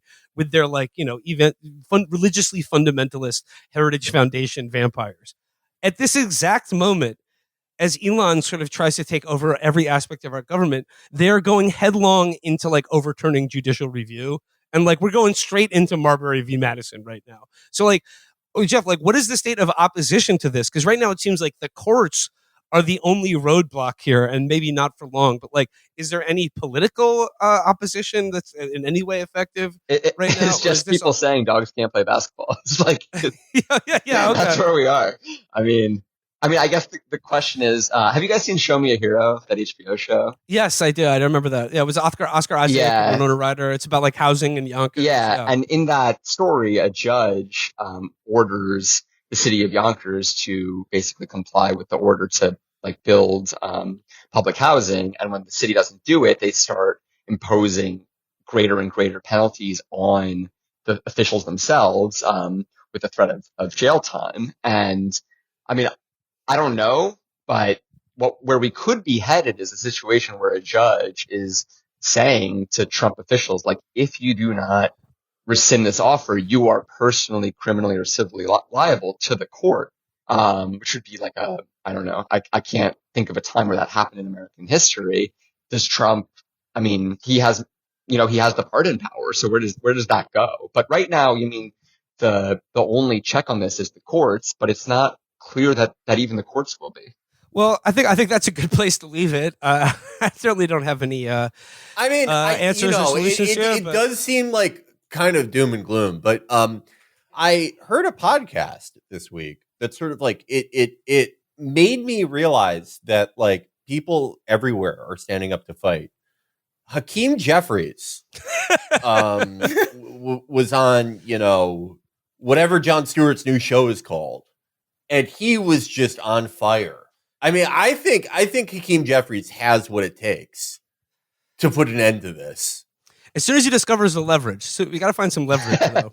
Yeah. I thought you were going to say you were listening to Hakeem Jeffries' podcast, which I didn't know was a thing. Oh, no. Even the Democratic We're Party working on it right now. That more Hakeem Jeffries media is not helping anyone. The new cafe.com is just Hakeem Jeffries. Although I did say just before we hopped on from Politico that the Democrats' big plan is they're just today, I think, launching some big task force. And one of the biggest prongs of it involves litigation. And it's kind of like, didn't we just see the limitations of going after Trump, through litigation? Yeah. It's a task force, Catherine. It's a task force. They're going to study the problem. They've been tasked and they have some force. We'll see what happens though. But I don't want to